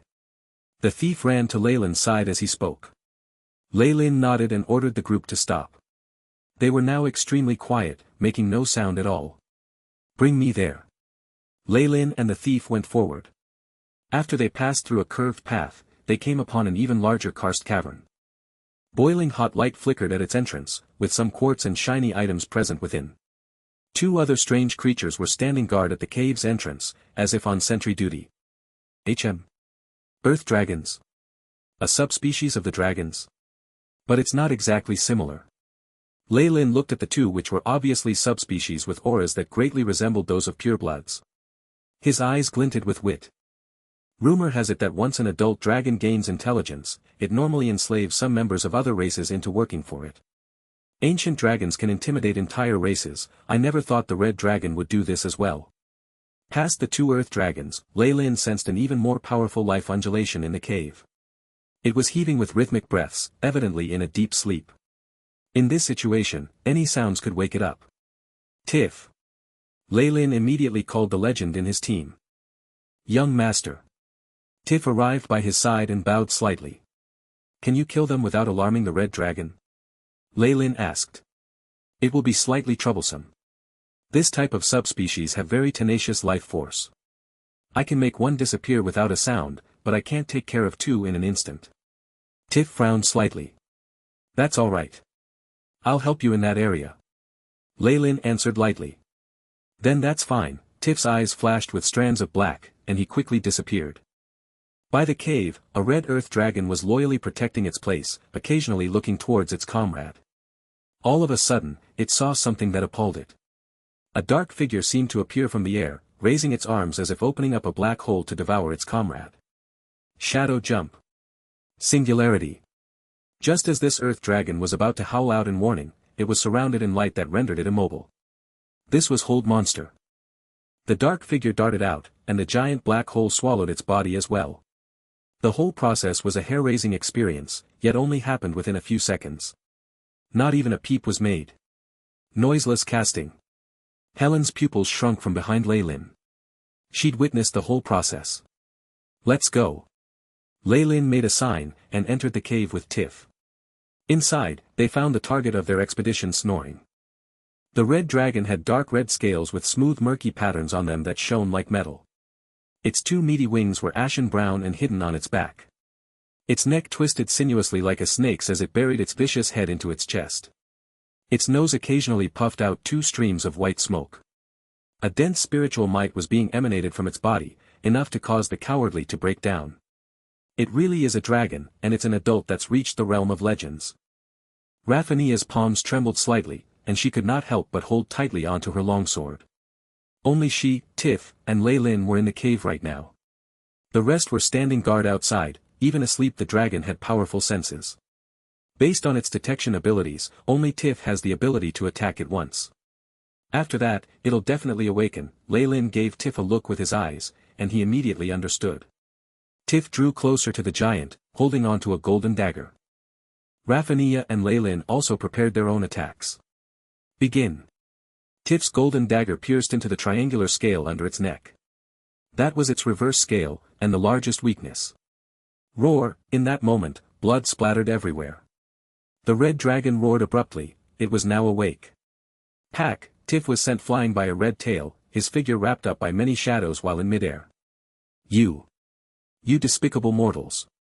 How dare you harm the mighty Sylvester? While the injury Tiff had given it with its dagger was much smaller than the area of its body, the red dragon still snarled in its fury, preparing to give these little ants a lesson such that they'd repent in hell. You're even thinking of using something like a toy, it roared, eyes like fireballs trained on Lei Lin. All of a sudden, its voice disappeared. My strength! What's going on? You wretched worms, what have you done to the mighty Sylvester? The red dragon's voice was filled with astonishment and anger, while Lei Lin was very pleased with the results of Tiff's attack. The golden dagger that he had held was a dragon-slaying dagger Lei Lin had specifically prepared for this. The powerful toxins and curses were something even a dragon could do little against. AI chip. Lei Lin ordered calmly. At this moment, the AI chip immediately showed its stats. Name, Sylvester. Race, Red Dragon, Adult, Strength, 21, 25, Agility, 10, Vitality, 19, 21, Spirit, 16 Status, Weakened from Curse. Strength, Vitality weakened. Feats, 1, Intimidating Aura 2. Dragon Scale Defense 3. Dragon's Breath 4. Suggestion Spell. Description: this is a creature that has reached the realm of legends. It possesses extraordinary strength and can even destroy a small city or army. It has acquired the magic and memories of the pure-blooded dragon race, and there is a chance that its bloodline can improve further. Do it! Lei Lin yelled, his attack and Raphania's reaching the red dragon's body at practically the same time. The long sword was edged with sharp chi. The enchanted weapon glinted as it ruthlessly tore through the dragon's huge meaty wings. Lei Lin's attack struck just then. Secret Pathway. Chain Lightning. Freezing Sphere.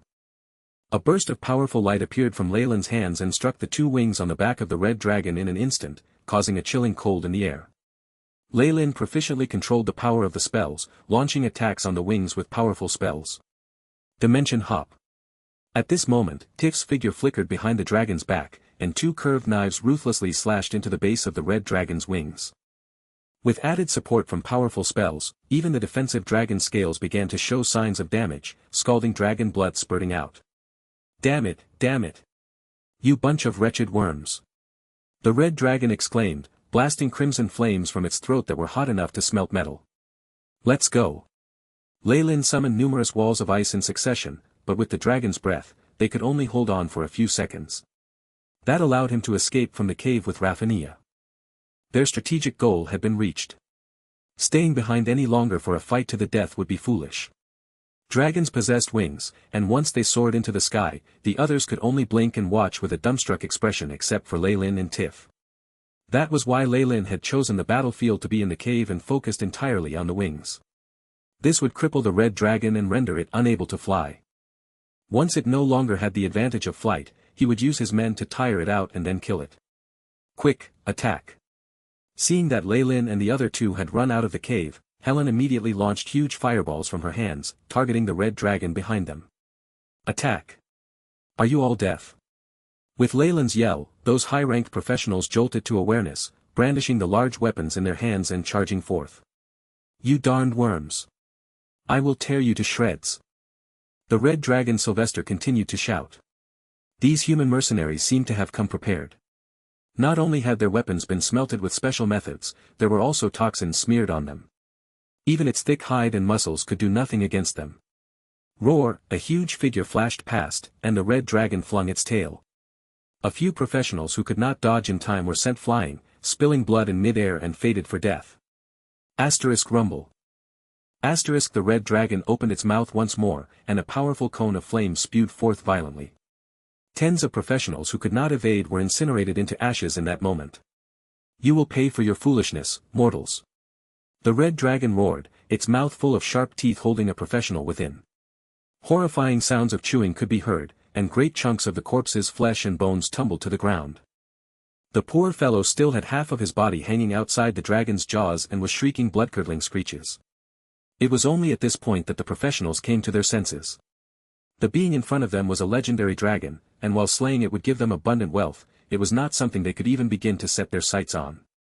With the dragon's fear aura, terror weighed down on their rationality and sanity. A professional howled and quickly ran in the opposite direction. Pooh! The light from a blade flashed, and that professional's head fell. Following which, Tiff's figure was seen in the air. Based on military laws, all deserters will be executed. Tiff had a cold look on his face, and strange flaming scales appeared on his body. A sorcerer. I never expected Lord Tiff to be a legend in sorcery. Tiff soared into the air, eyes trained on the giant red dragon in front of him. With a raise of his hand, numerous spells flickered into existence. Dimensional imprisonment. Absorption. As expected, these professionals are only passable with someone guiding them. Lei Lin was not surprised by this sight. As he watched Tiff guide the other close combat professionals to stall the red dragon, his expression was calm. Pay attention. Shoot. Under his guidance, many archers released the spell's layer arrows in their hands. With powerful magic held within, the arrows landed on the dragon's body like raindrops. There were terrifying devices mixed into this rain of arrows. Beep. Surrounding physical environment data has been successfully scanned. Trajectory calculations complete. Lei Lin was now controlling a ballista, aiming the crossbow that was 4 meters long and as thick as a person's arm at the red dragon. Thump! The entire ballista thundered when the mechanism was pressed down. An explosion rang out as black lightning streaked through the air and penetrated into the red dragon's chest. The huge groove on the arrow tore at its injuries, causing boiling dragon blood to flow unceasingly, forming a dark pool on the ground. Dragon-slaying arrow. How could you have the blueprints to it? The red dragon spat out in disbelief. Someone gifted it to me. Lei Lin glanced at the ballista that had fallen apart, not looking to find this a pity at all. These items were prepared by the high-grade war beasts, and this was their final attack. It was a pity that it only had a one-time use. The red dragon Sylvester had a bad feeling that it was really going to die, and suddenly began to fight harder, all its might put into the constant use of powerful magic. It was a pity that with Tiff in charge and Lei Lin the wizard around, it had no chances at all. Even the dimension was completely sealed off, giving it no chances of escape. Let me go. In the name of the dragon god, Sylvester, vow to give you all my wealth and never seek revenge. The red dragon thundered.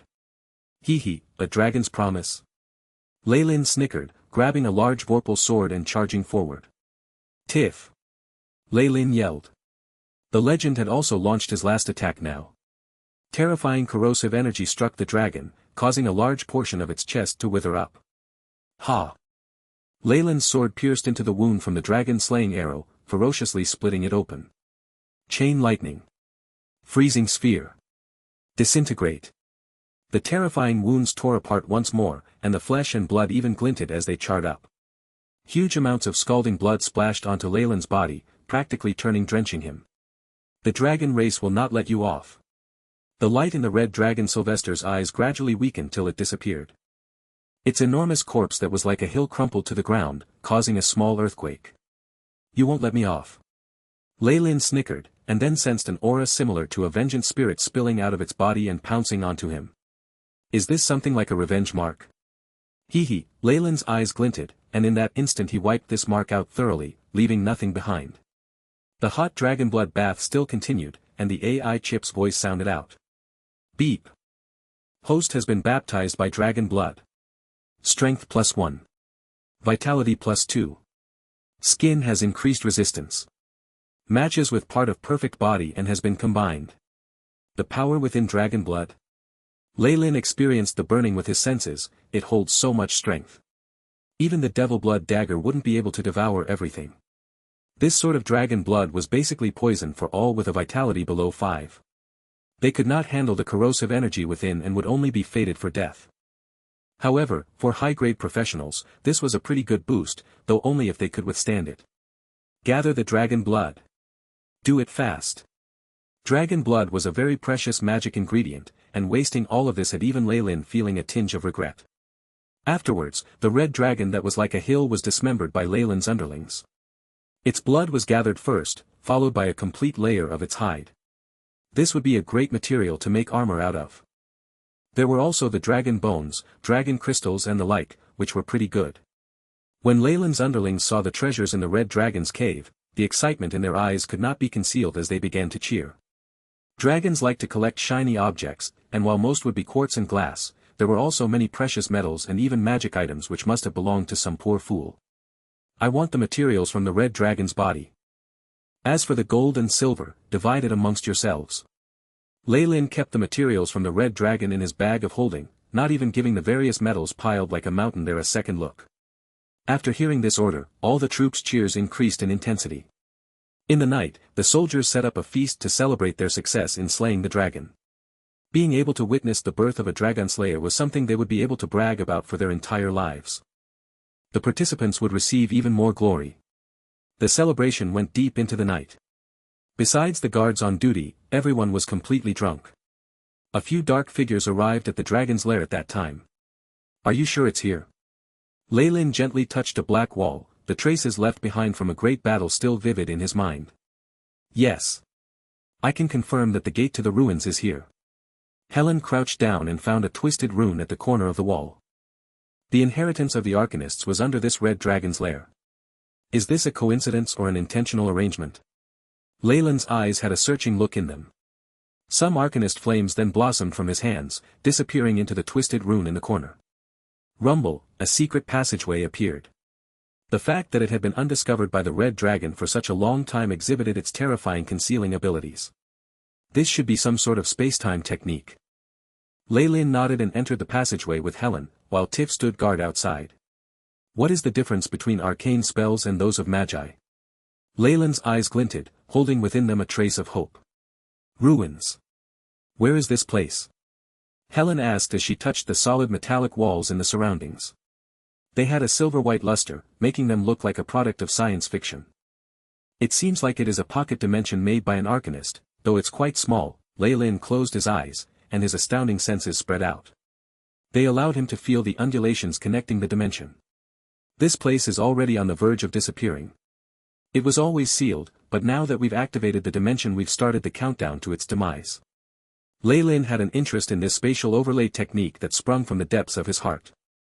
These preparations showed that once the Magi who comprehended laws showed them the path, they'd combine those experiences with advanced technology to do amazing things. What a pity, there was a trace of regret in Lei Lin's eyes. The pocket dimension was incredibly tiny and only as large as 2 football fields. It was on the verge of being destroyed now, so it held no value. If not for that, were this pocket dimension to be revealed, all wizarding legends would try their utmost to obtain it. A wizard tower constructed atop this place would make for a covert and stable den. Once they became a god, this pocket dimension could even be transformed into a divine realm. Of course, with the current state of the plane, it was impossible to remodel it. A pocket dimension? Destroyed by this sort of spatial storm? Helen shivered. A dimensional storm caused by destruction of space was something even legends weren't guaranteed to survive. But we should still have 3 hourglasses worth of time. Lei Lin snapped his fingers, and light flashed as an endurance spell enveloped him. The environment in the pocket dimension would not be the same as in the prime material plane, possibly more extreme. Of course, this place shouldn't have been that way given that it was prepared by an Arcanist, but Lei Lin liked to be ready just in case.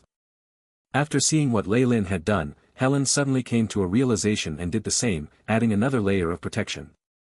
Rumble, the silvery metallic door was pushed open to reveal rooms that were arranged like in a honeycomb.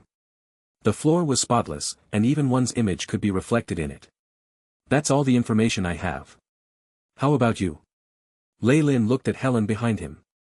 I only managed to see some fragments left behind in my ancestor's notebook. Helen smiled wryly. Looks like we can only check them one by one. Lei Lin glanced at the flickering chandelier. The core energy is still working, so there might be some traps left behind by the Arcanists. Be careful.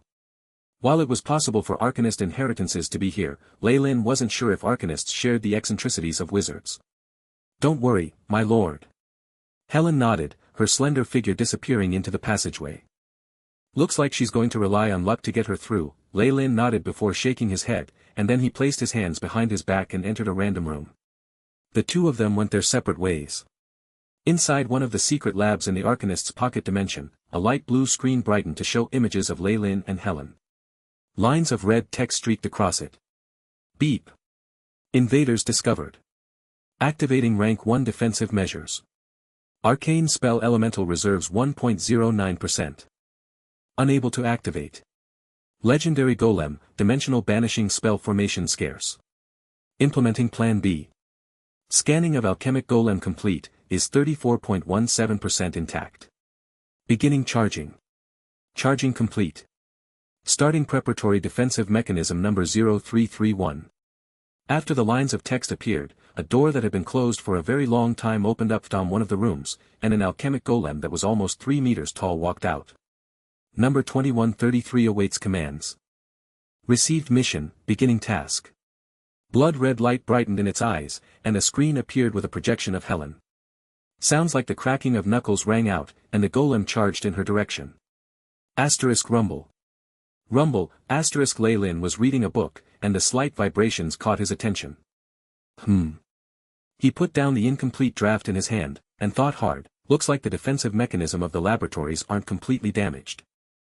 That makes things much easier. Besides deducing the existence of arcanists, Lei-Lin knew nothing about the ruins. With the time limit till this place would break down, he would be unable to take too many things. However, as long as there was an intellectual core or tower genie, the laboratory would be the most valuable region. Setting aside the items in his hands, Lei-Lin headed in the direction of the vibrations. Lei-Lin, save me. Running for her life, Helen saw Lei-Lin walking over and brightened up. She cut a sorry figure. There was a beast skin scroll in her hands, with the energy undulations of high-grade magic on it. This wasn't an enchanted item, the energy was similar to those of magic artifacts from the Magus world. With the way Helen refused to let go of it, this had to be something good. Still, Lei-Lin as he was now thought nothing of it. Asterisk thud. Thud. Asterisk at this moment, the alchemic golem that had been pursuing her appeared before Lei-Lin's eyes. It was like an armored knight from the medieval ages, though there were 2 small barrels on its shoulders that looked to be a fusion of magic and science. Beep. Discovered primary target, annihilating. After seeing Lei-Lin, its eyes emanated a terrifying crimson luster. Beginning charging of miniature magic honing cannon. A layer of terrifying energy undulations condensed within the barrel on its shoulders, causing Lei-Lin to feel a slight sense of danger. This is completely different from the techniques used before. Lei-Lin looked interested, and he moved abruptly. A rumble sounded out as the miniature cannon fired, hot light causing even the metallic ground to show signs of melting. Pooh! Lei-Lin was struck by those bright rays of light, but then turned into dark shadows and exploded. It's a high-grade illusion. Helen hid aside. A battle of this level was something she had no say in, but as long as we hold on for some time, Lord Tiff who's guarding us on top should be able to come down. With his legendary strength. Helen was still making calculations as she grasped the scroll tightly. However, she then gaped in shock. After tens of thousands of years, it's still preserved to this extent. Not bad. Lights flashed, and Lei-Lin appeared behind the alchemic golem, noting the damaged armor, adamantine runes and other lines. A pity though. The energy here is about to be completely consumed. Even legendary teams can't come in, the passage of time was the most terrifying of attacks. With its tempering and developments, even the stuff of arcanists would leave holes behind. A completely different tower genie from the world of gods and the structure of this intellectual core. They're all like decorative items in front of me, Lei-Lin sighed. With some light at his finger, he pressed the puppet. Beep. Attack beginning. Target interface scanned, searching database. Cutting off information, the AI chip's robotic voice sounded. Arcanists were mostly born of magi, so of course they would have used or improved upon the ideas of many magi. They were like kids playing house to Lei-Lin, especially with the help of the AI chip. Connected with the puppet, Lei-Lin's soul immediately reached the core control room through the network in the pocket dimension. At this moment, a piercing giant red font filled the screen in the hidden room. Warning. Warning. External information attempting to rewrite core authorizations. Rejecting, activating defensive wall. Activation of defensive wall failed. Beginning self-destruction. Countdown, 3, 2. Beep. Core authorizations modified. Lei-Lin Fallen is now the absolute master. Self-destruction halted. What's going on? From Helen's perspective, what just happened was like a magical show. Once Lei-Lin made contact with the alchemic golem, the entire pocket dimension had begun to tremble, and the lights had flickered unsteadily. Huge blue arcs of lightning had sparked out, making it seem like the end of the world had come. A moment later, however, everything returned to normal. Come. With authority over the laboratory's core, Lei Lin now had a different aura on him that compelled Helen further. She was astonished as he brought her all the way to the core of the laboratory, as if this was a familiar route. Be it the password-locked door or any other hindrance, all obstacles were easily taken care of in his hands. It was like he was the owner here. Identity verified. Welcome, Master. A door with a statue of an angel on the left and one of a devil on the right opened with a rumble. Helen followed Lei Lin inside, watching the door with fear. He passed through a legendary curse so easily. This ease was unbelievable, and it made Helen realize that Lei Lin had an increasing number of secrets to him. Arcanist. Who on earth is he? He's just a minor noble of Silvery Moon City on the surface, but secretly he possesses the power of a legend. Besides, he seems to be very familiar with this place. So why did he lie to me earlier? Helen was completely puzzled, but she carefully hid all her thoughts. After all, Lei Lin now held the right of life and death over her. The core of the control room was unexpectedly small, and it only had an area of 5 or 6 square meters. At the center was a strange hexagonal prism with all sorts of strange screens next to it. Some of them had already lost their glow or were filled with a grayscale static, while others were working. Open. The outer shell of the hexagonal prism opened with Lei Lin's command, revealing a blue crystal structure within. This is, Helen looked at the splendid and magnificent blue crystal which sparkled beautifully. It was like she had been bewitched. This core port controls half of the laboratory and is also a communication terminal. Many resources can be downloaded here, Lei Lin said lightly, unconcerned as to whether Helen understood him.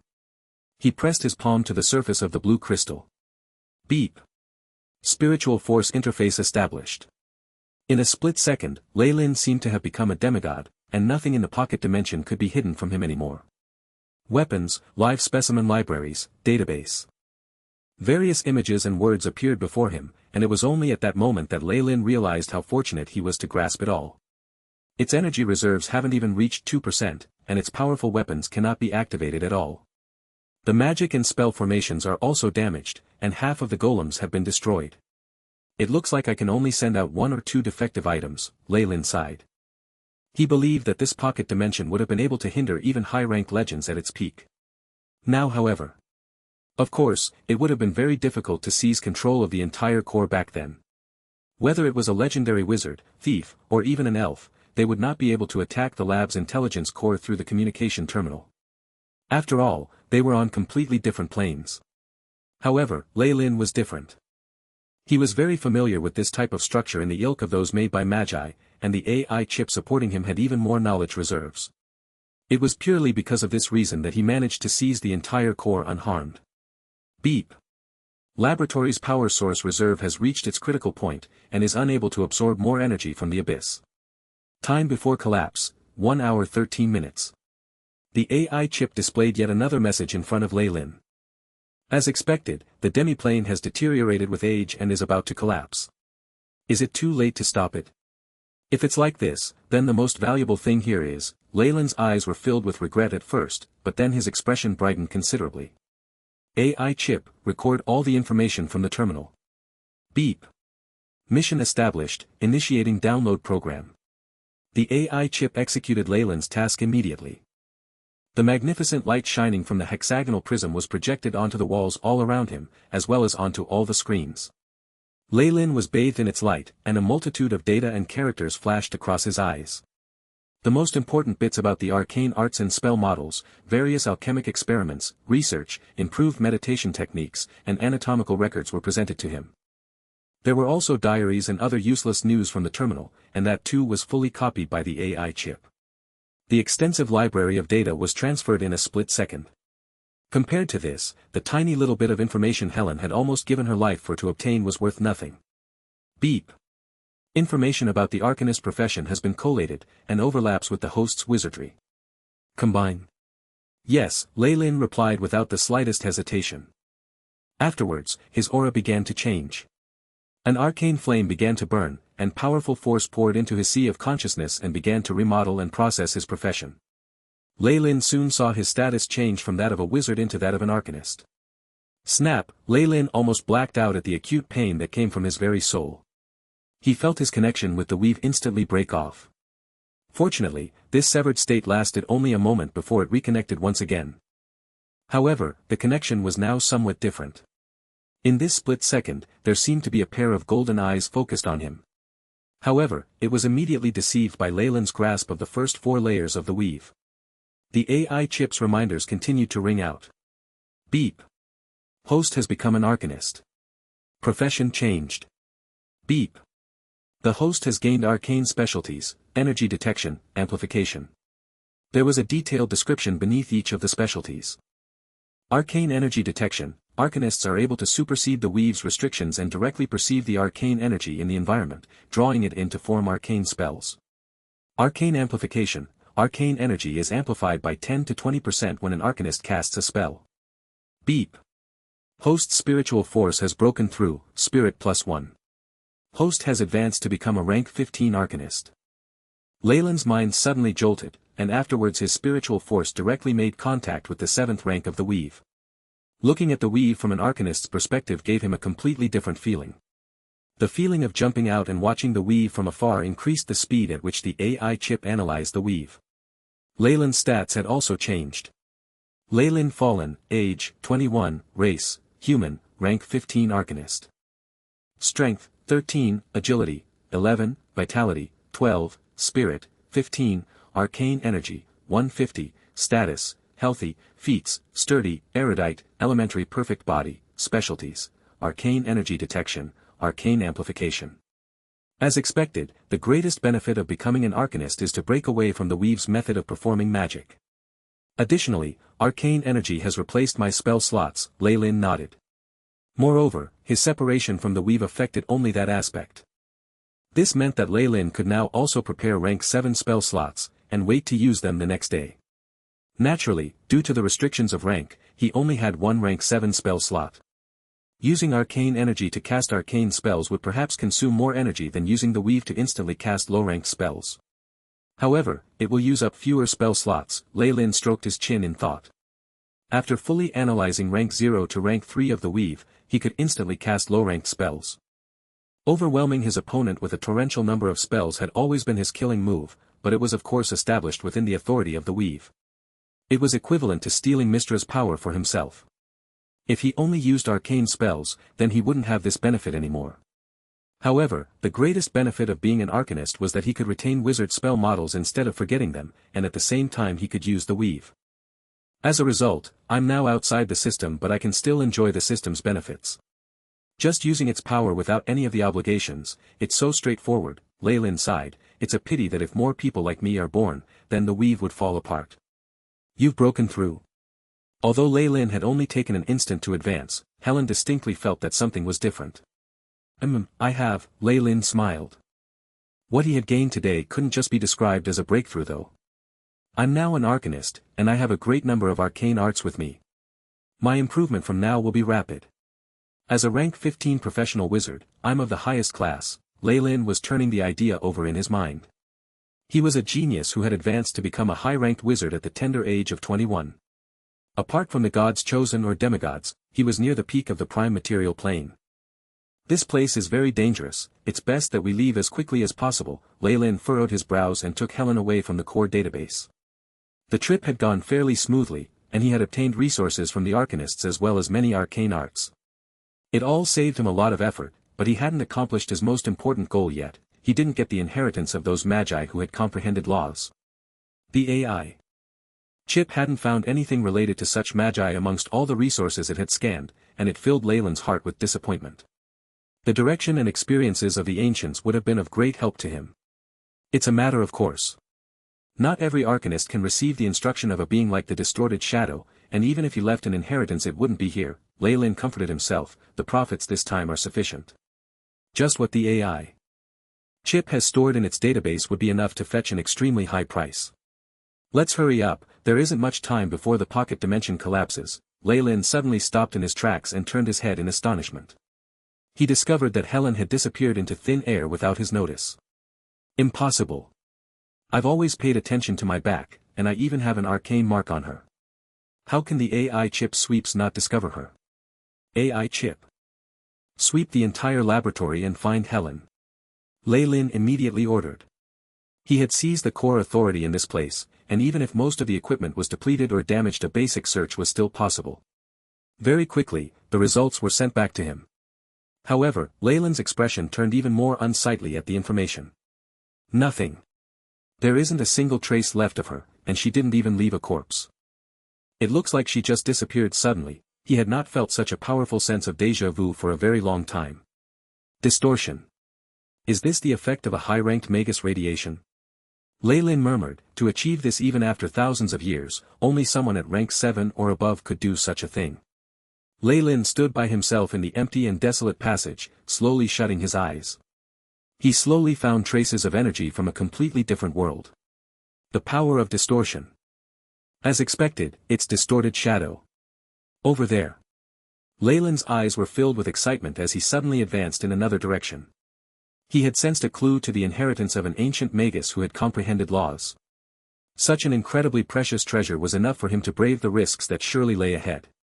The ancient distorted shadow's path of laws should deal with space or distortion, or something related to that.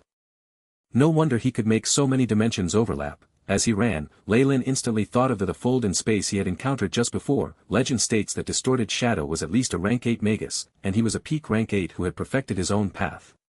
Bang, he followed his instincts to a laboratory, and a strong gust hit his face when he opened the door. Arcane missile. Leyland's fingers shot out a more powerful version of magic missile. The thing was full of arcane energy, and it smashed the metal gears that were wrapped within the strong wind to the ground, leaving behind dents in it.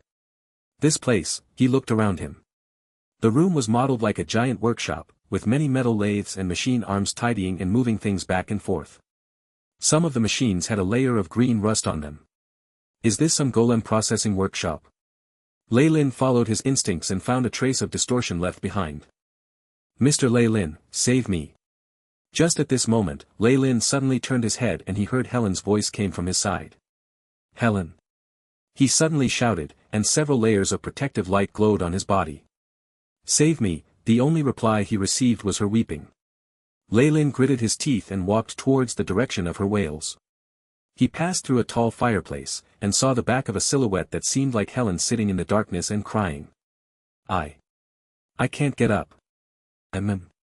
It was only then that Leylin discovered that the originally smooth floor had become spongy. There were several black hands spouting out of it, holding firmly onto Helen's ankles. A faint black shimmered in Leyland's pupils as they widened, and he called out in the ancient Byron language. Malicious intent. Get lost. SSS, his soul essence had already transformed into a phantom Targaryen, and it suddenly began to roar. Asterisk puff. Puff. Asterisk the sound reverberated in the room, and those enormous black hands suddenly swelled as sarcomas boiled out from under their skin. These tumors grew larger and larger until one could see veins within before finally exploding. Ah! Helen let out a blood-curdling shriek.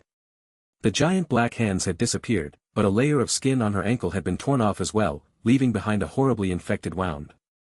The black pus seemed to have great corrosive ability, and it ate away half of Helen's clothes in an instant.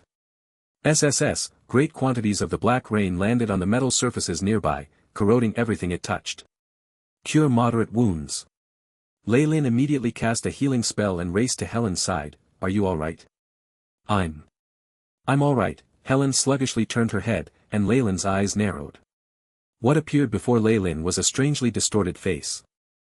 Her facial features were screwed into incorrect positions, and it was full of distorted veins and scars. It was more disgusting than the most disgusting monstrosity. What on earth are you? Leylin immediately moved away from it, watching this freakish monster who was undulating Helen's soul force. Sir Leylin, it's me, Helen. The monster let out a panicked voice, but its distorted face wore a malevolent expression. The huge mouth on its forehead opened, revealing sharp yellow teeth and a barbed green tongue. It looks like distorted shadow never had the intention of leaving an inheritance behind. Perhaps he had only come here and left an evil spiritual parasite. Now that the pocket dimension is about to collapse, the evil intent has awakened. Leylin was startled as he thought of this possibility. An evil intent left behind by an ancient rank 8 Magus would put him in grave danger, and could even kill him. Fireball. Fireball. Fireball. Scorching ray. Scorching ray. Scorching ray. Leylin launched his killing move in this life or death situation. Many rank 2 and 3 fire spells combined to form a meteor shower from the sky. Spell Torrent. The violent surging blaze submerged the monster in its flames. The effect of many low-ranked spells piled up on top of each other to reach near legendary power. Asterisk Bang.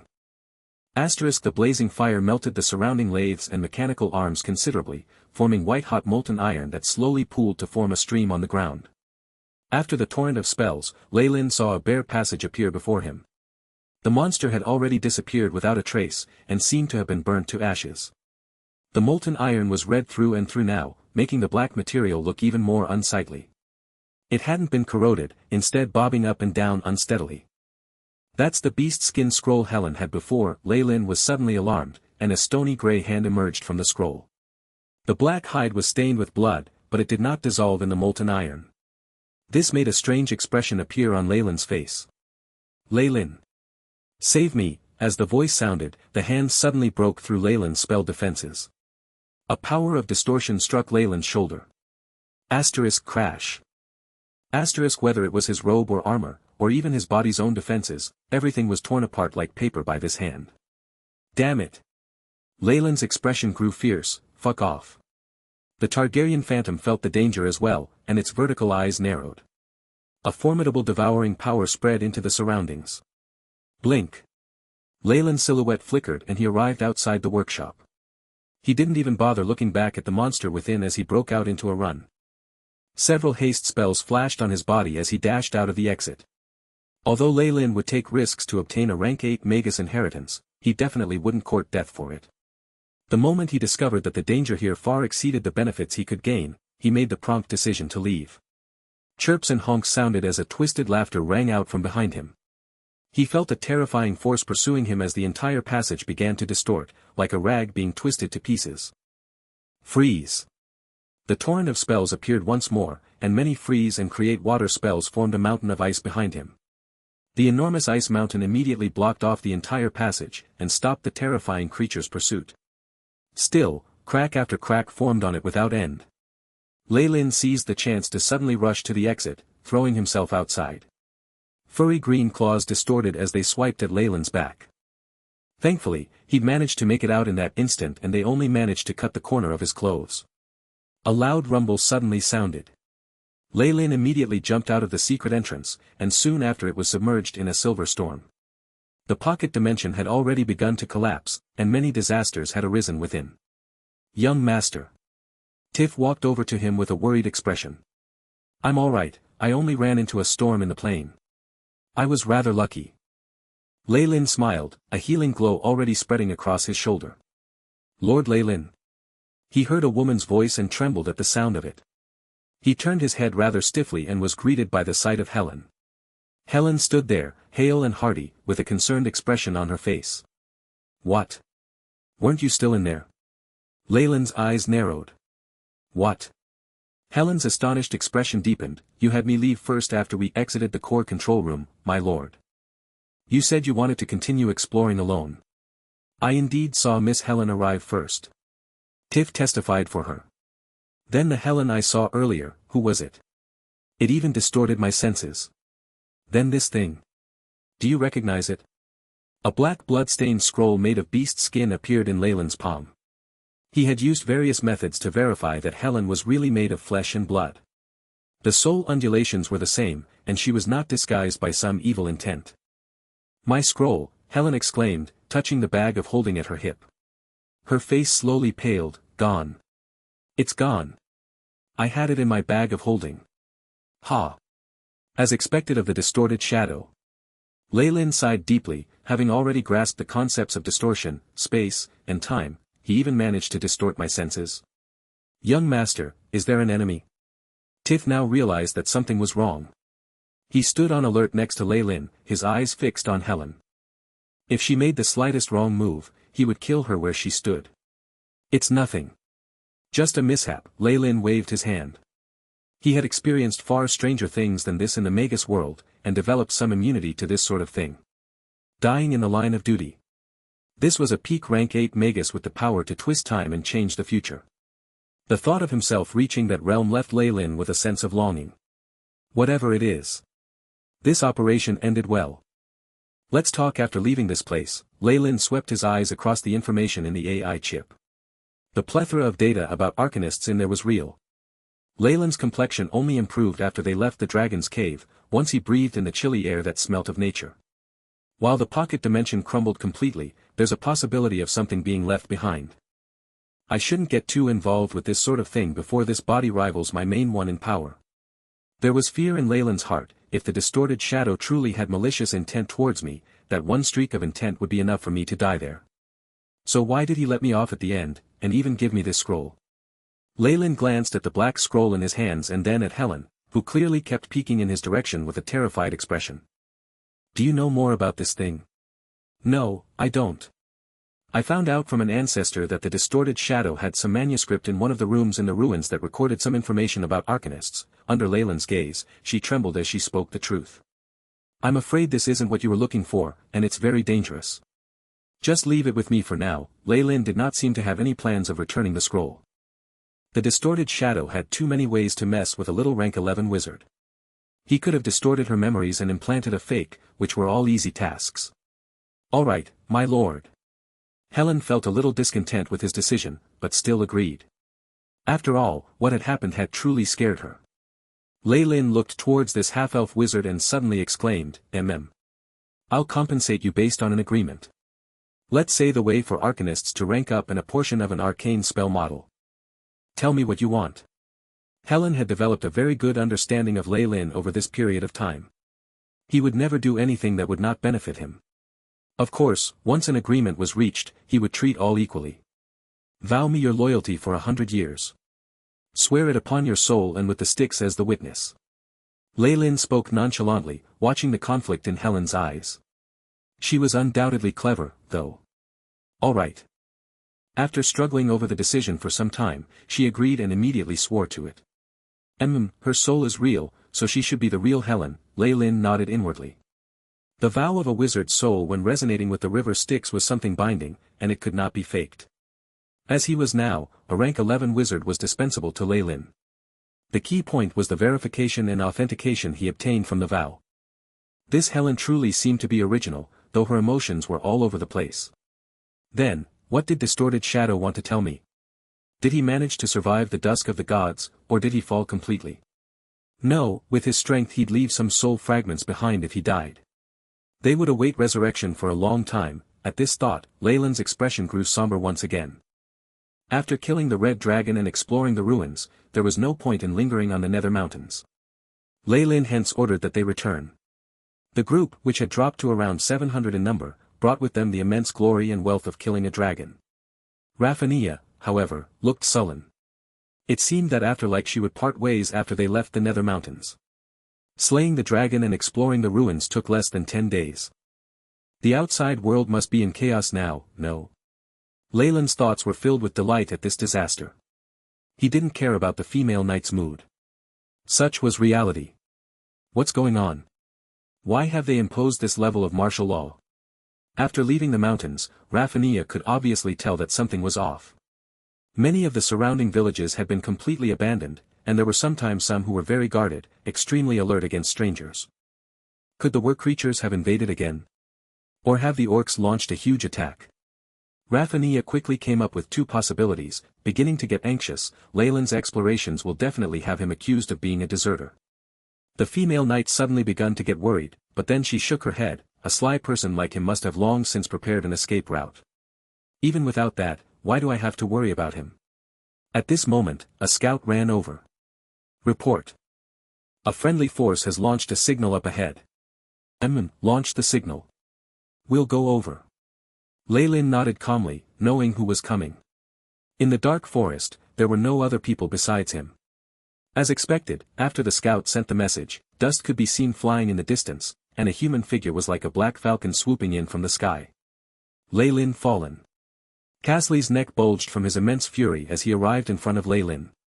Why did you leave your battle zone? Also, where's Malfoy? After seeing the group of over 700 people behind Leyland, Casley froze a little, but that was then drowned out by his anger. Did you know that because you neglected your job, I had to deal with the creature attacks and give up on helping Silvery Moon? Stop. Wait. I still don't know what's going on. Saving Silvery Moon. Why? Rafinha felt a little dizzy. You don't know yet? What a terrible excuse. Have you all been hiding in the woods in the past few days? Caslay had a mocking look on his expression. The orc armies have already surrounded Silvery Moon. While I, high-ranked wizard Caslay, was engaged in a bloody battle, your wretched new recruits dared to give up on the area they were supposed to be defend. You should all be hung. Orcs surrounding the city. Rafinha staggered backwards, eyes full of disbelief. She was now completely disheartened. You must have known that this would happen. Right? Then. Why, mighty high-ranked wizard Caslay, did you not bring your own troops, and the volunteer army belonging to nobility and help them? Leylin did not bother himself with Rafinha and instead looked towards Caslay, ridiculing him. That's because I need to guard against surprise attacks by the war creatures. Caslay glanced at Leylin haughtily. While you neglected your duties and thus committed a crime, I won't pursue this. Baron Leylin, in my capacity as the chief officer of the Northern Lands, I command you provide support to Silvery Moon now. Immediately. Till this point, Caslay still had no plans to stop setting him up. Leylin looked straight at Caslay till he was almost exasperated, and then answered slowly, Why? Why? You mean you even have the gall to go against my orders? Are you forcing me to execute you right this instant? Caslay narrowed his eyes slightly. His strength as a high-ranked wizard was what he prided the most. His opponent was at most a rank 14, and even with his own troops and other men, he was nothing. Furthermore, the documents that appointed him as the chief officer of the Northern Lands had been sent over through urgent channels. With his status now, it should be fine to kill a baron, much less one that had committed the crime of neglecting his duties. Yes, killing a genius wizard myself seems to be a good idea. However, I have to wait first. When Andrew sends the troops, and I take over Leylin's army. Heh. They even have a great deal of rations, which is pretty good. In the Northern Lands right now, it's best to have both rations and men. A myriad of thoughts swirled in Caslay's mind, but before he could come up with another plan or decide if he should temporarily be nice to the other wizard, Leylin suddenly chuckled. If you want to kill someone, do it. Why overthink it? What? Ugh, Caslay suddenly felt an intense pain in his chest, and his body stiffened.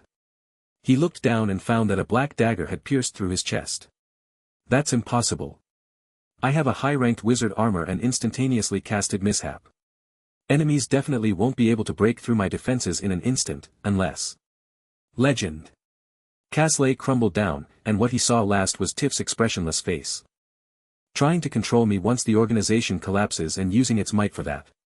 Should I say you're stupid, or stupid? You, killed him? Rafinha's voice was hoarse. No. Caslay died at the hands of war creatures, on the line of duty. Leylin laughed without the slightest of scruples. Pay attention. All on guard. Leylin looked towards the friendly army that had finally arrived, and then shook his right hand with a sardonic smile. The light of sunset looked like blood. Andrew and a few nobles were respectfully speaking next to Leylin. High-ranked wizard Caslay died at the hands of war creatures. Our Northern Lands are really in a pinch. After saying this, they could not help but wipe off the tears. What happened that afternoon had scared them stupid. Oh. Also, the clash this afternoon, Leylin spoke a bit louder. That's a misunderstanding, a misunderstanding. Andrew immediately took the initiative to say this, astounded and fearful of Leylin's ruthlessness. Scheme. Since that's the case, could all of you please sign this report of battle merits? Don't forget to stamp it with your seal. Leylin produced a document and waved it around, laughing sinisterly like a big bad wolf. We're already at this stage. Who would dare go against him? Baron Andrew laughed wryly inside and signed it. Good. After all the barons and officers present signed their names, Leylin was all smiles as he kept the document, changing his attitude entirely. As the subordinate of Officer Caslay, I do feel regretful and sad about what happened. Divide his team amongst yourselves as you see fit. After hearing this news, everyone's eyes brightened. The army that Caslay had brought with him was composed of a few nobles' personal troops along with those of Silvery Moon. Just the regular soldiers, horses and rations were enough for them to go green with envy. After getting us to surrender, he's having us divide the ill-gotten gains amongst ourselves. How evil, Baron Andrew sighed inside, but did not have the guts to voice his objection. In reality, they were now prisoners of the sort. Leylin's personal troops had completely defeated their allies this afternoon.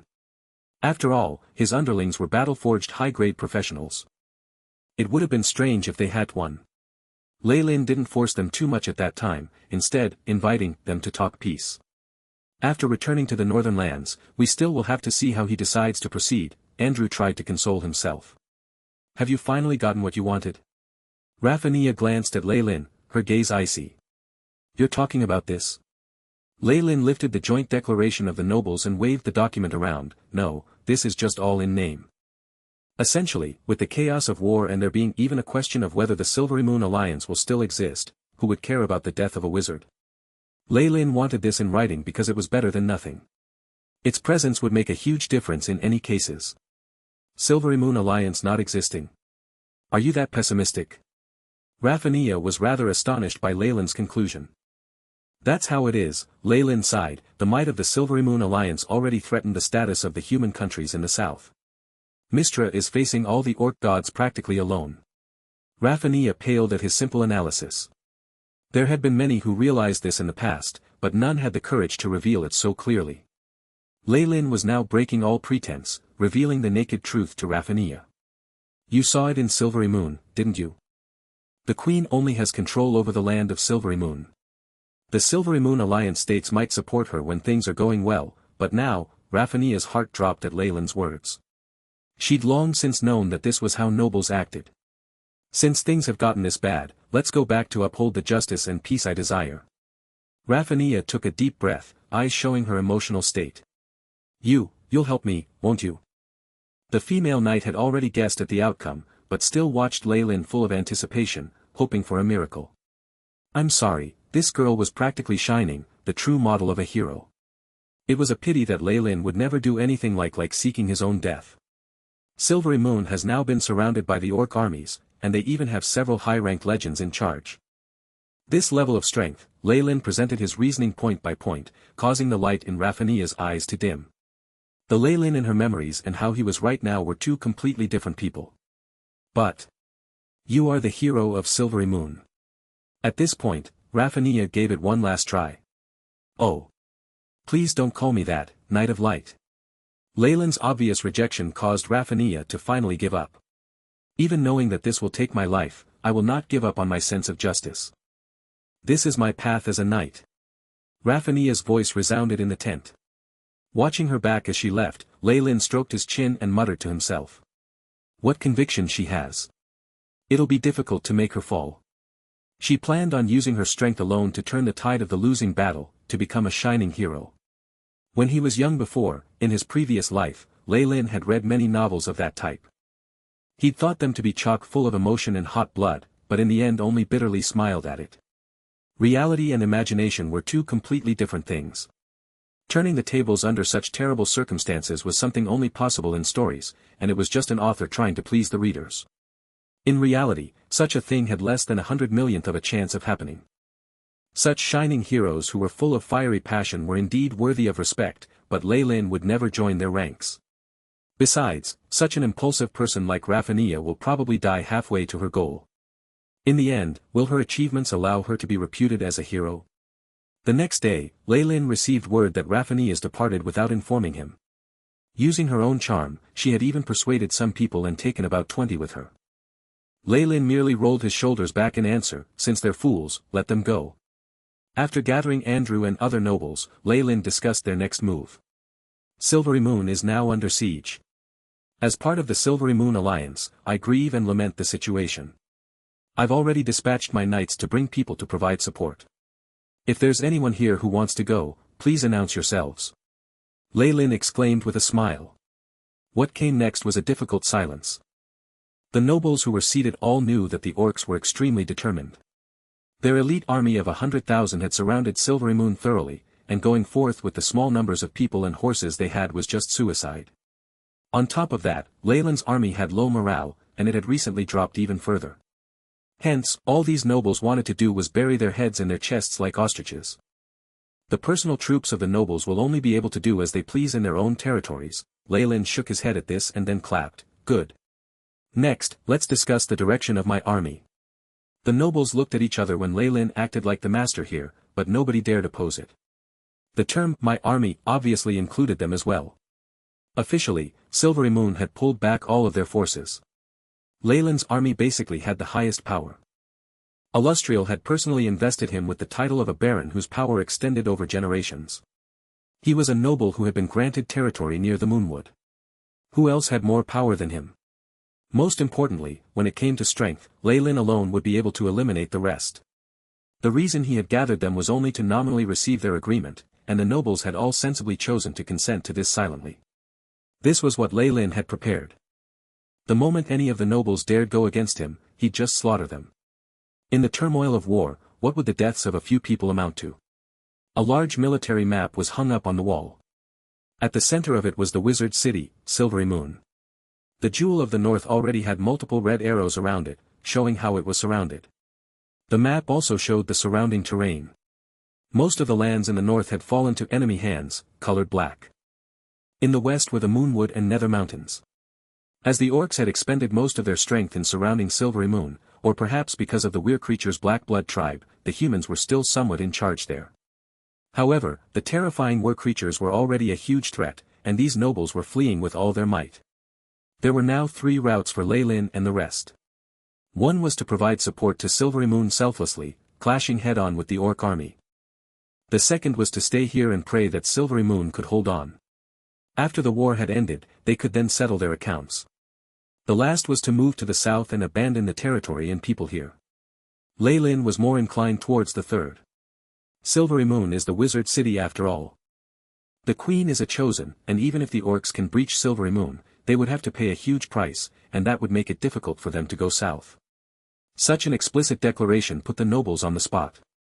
Lord Leyland, Silvery Moon won't be able to hang on with its strength. While many of the nobles were greedy, despicable and shameless, there were also many who were clear-headed and unwilling to part with their territories. This was the only source of their power. In order to protect their interests, nobles could even make a deal with the orcs or devils, and disregard the threat to their lives. It's best to let the orcs and Silvery Moon harm each other. This way, nobody would be able to bother with us. There were also many who thought the same. Leyland made a quick scan of the surroundings and understood their thoughts. How childish. Do they think they're out of the woods if they bury their head in the sand? Leyland snickered inside, though he knew that getting the nobles to abandon everything was not reasonable. Thankfully, with the report just before and the joint declaration as well as the document, there was no change in whether they stayed or left. Besides, the negative effects of bringing these people along far outweighed the benefits. All right. All of you can leave alone if you wish to. Any who are willing to head south with me can stay here. Yorkshire. With Leyland's current reputation and the nobles now seeing his true colors, they politely spouted a whole pile of meaningless words. They then sped off as if their rear ends had been set on fire. Soon enough, the tent began to seem a little desolate. Only a few figures chose to remain, one of which was someone Leyland was on familiar terms with. Baron Andrew. I never thought you would make such a choice, Leyland said calmly as he looked at the middle-aged noble, who was constantly taking his silk handkerchief out and wiping his face. The orcs are attacking extremely ferociously.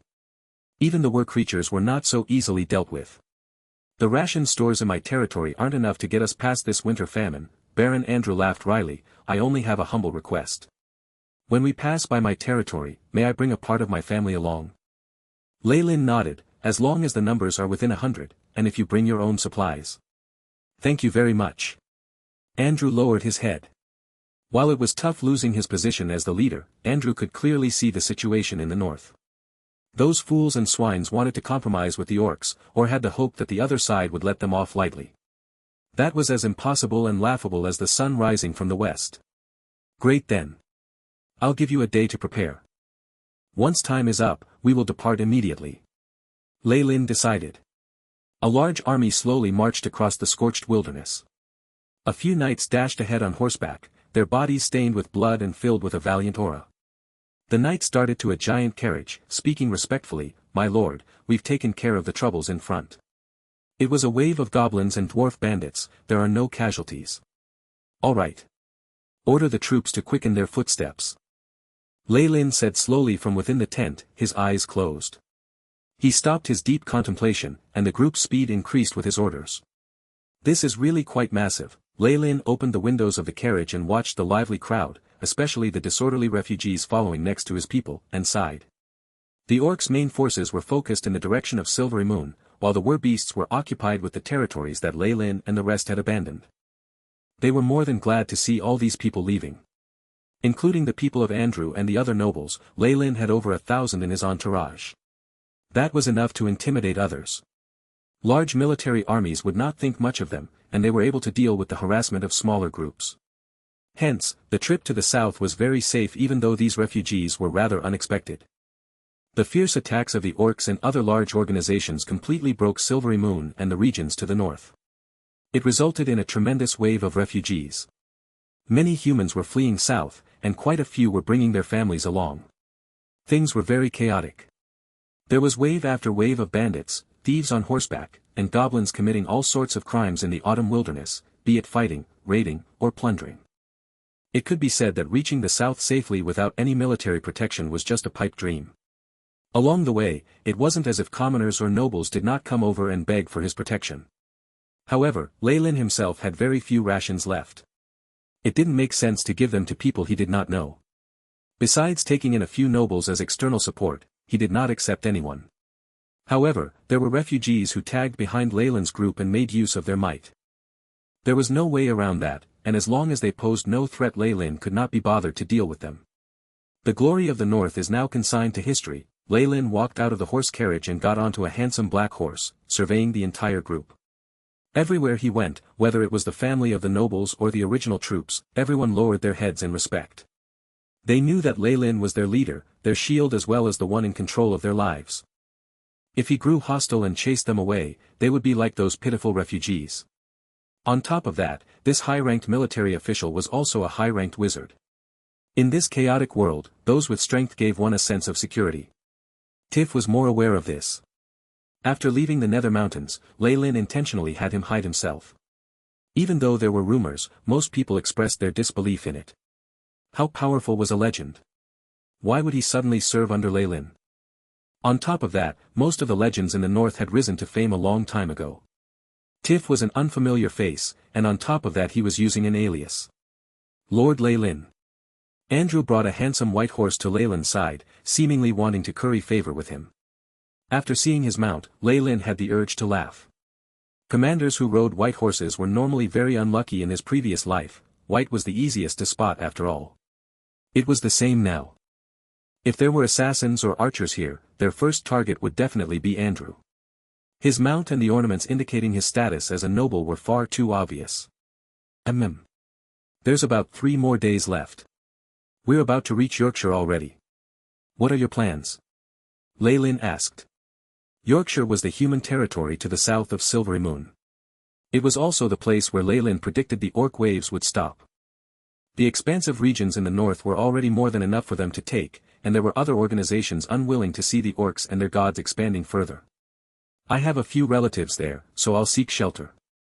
Andrew now had a forced smile on his face. Perhaps I'll be able to buy a villa in the city and a few manors outside. It would be impossible to live as luxuriously as I had in the north though. The extravagant lifestyle of nobles all came from their territories, with the taxes squeezing the people dry. Once they lost their territories and troops, they had basically lost all their power. This was why many nobles had stubbornly stayed behind in the north. It wasn't that they could not see the obvious outcome, but they could not bear to leave. In comparison, Andrew's choice was more sensible and firm. Yorkshire, Lei Lin had a ruminating look. Yes. That is Marquis Lancet's territory, Andrew said, but he did not continue. That Marquis was an important power in the Silvery Moon Alliance. However, his stance was rather dubious in this calamity, and he had been stuck in a rut. He also had good relations with other human kingdoms in the center. Of course, Lei Lin's method of escape was not particularly impressive, so there was no use criticizing Andrew for his decision. No matter what world we are in, as long as nobody is foolish enough to threaten the central nobles, the chances of placating the regional nobles is still very high. Even in the world of gods, this holds true. Lei Lin deeply understood the thoughts of those who held power. After those in the south struck the Silvery Moon Alliance, they definitely would not want the orcs to grow stronger. Hence, after Silvery Moon collapsed, they would regain control of the orcs again. This was what Marquis Lancet wished for. He definitely did not want his territory to turn into a battlefield, instead making use of this time to gather more strength. While it was impossible to pacify everyone by dividing up the territories in Yorkshire, it was very likely that he'd give away the area surrounding Yorkshire as a buffer for the escaping organizations. They'll give us the territories at the north of Yorkshire and let us become the front lines and cannon fodder to fend off the orcs. Leyland stroked his chin, a peculiar smile lingering on his lips. Who knows, after entering Yorkshire, someone might draw me into a marriage proposal. Stripping a noble of territory was just too ugly. Doing this through a joint marriage was a far more gentle and acceptable way. The large nobles would definitely not want to be accused of doing something so terrible, so this was basically inevitable. 3 days later, the large group entered Yorkshire. Order had been re-established here, with well-equipped elites patrolling the entire area. There were even batches of cavalry on occasion. Evidently, Marquis Lancet did not dare believe the orcs at the north. After all, they were simple-minded, and it was natural that they might suddenly have a change of heart. Compared to orcs, these refugees would pose a threat to security. At the very least, after seeing Leyland's organized troops, the soldiers looked wary. Leyland nonchalantly showed his noble and military rank pass, and then let them do what they needed. I finally see it, the power of the churches. Leyland could see many huge tents set up in an orderly manner outside the city. Numerous priests with differently colored church emblems and symbols were hastily walking around and helping refugees. With a calamity on the horizon, this was the time for a huge harvest for faith. Leyland saw many crying ugly tears and repenting after obtaining oatmeal for emergency relief, and then entering churches. It was rare to see them in the north when there was a calamity, but they're all gathered here. The thoughts of humans and gods are obvious, Leyland thought inside. Of course, it wasn't as if there weren't other types of priests in their midst. For instance, Leyland saw a small group of holy warriors and mercenaries rushing towards the north. These are the paladins and priests of the god of justice, Tyr. They're rushing to the battlefield in their own name, Leyland thought to himself. The gods with human factions are usually the most neutral. How could the god of justice allow his own followers to participate in the battle in their own name? What a ridiculous internal power struggle. Leyland snickered. However, this was a chance for him. Falling to the enemy. Table manners were very important. Even Leyland needed something to cover up Casley's murder. Those large noble families often investigated these things thoroughly. Due to the racial conflicts, the rulers of various human nations had sent their armies to help in the north. However, even the most ferocious armies could only push the front lines of battle closer to Yorkshire. There was basically no difference even with them around. There was a solemnness and tragedy to the paladins who were heading north alone. Leyland didn't dwell on it long, though. Soon enough, the troops of Yorkshire brought the conditions of the city. Leyland and the nobles could enter, but the army would have to stay outside. That was their bottom line. Leyland merely rolled his shoulders back and accepted this condition calmly. The surge of nobles from the north had inflated Yorkshire's prices greatly, to the point that even nobles found it hard to stomach it. Of course, there were still benefits to holding power. A luxury villa was arranged for Leyland, with everything free of charge. Leyland then met the Marquis Lancet he had heard about so often in rumors. Baron Leyland, I've long since wanted to see the rare wizarding genius of the north. Lancet had a head of silver, curled hair, and a poised appearance. After seeing Leyland, even the wrinkles on his face smoothed out. He had evidently conducted a thorough investigation before meeting him. I am extremely grateful for the Marquis' generosity when the north has fallen into enemy hands. Leyland's behavior astounded the Marquis. Most geniuses were arrogant, but Lancet saw none of that in Leyland's expression. On top of that, he lacked the inflexible thinking and apathy so common to wizards, and instead seemed more like a scholar. His bearing even surpassed a few of the grandmasters he had paid a great deal of money to hire. Lancet poured Leyland a glass of dark red wine, looking sorrowful. Before we get to the formal discussions, I wish to tell the Baron something with regards to the north. Has Silvery Moon fallen? Leyland's eyes glinted as he asked indifferently. Lancet's hand halted pouring the wine for an instant, causing the stream of liquor to break off for a while. He then sat in front of Leyland as if nothing had happened, a profound look in his eyes. It seems like you have your own intelligence channels, Baron. Indeed, Silvery Moon fell just yesterday. 1 day ago, the North. Silvery Moon City. As the chief advisor to Silvery Moon, Scholar Buren, who was like the Prime Minister, was watching Illustrial with worry in his eyes. She looked tired, her brows furrowed. The sight was heartbreaking. Forgetting her real age for a moment, if one were to judge her based on her mental age and outer appearance, the life and death of the city had been put into the hands of a little girl. Scholar Buren thought this was just too cruel. While Illustrial had great reputation and charm, she was not a qualified leader. The stress of war practically overwhelmed her. No, the goddess has yet to give me an answer. Illustrial now seemed to have ended her meditation, the wrinkles on her forehead deepening.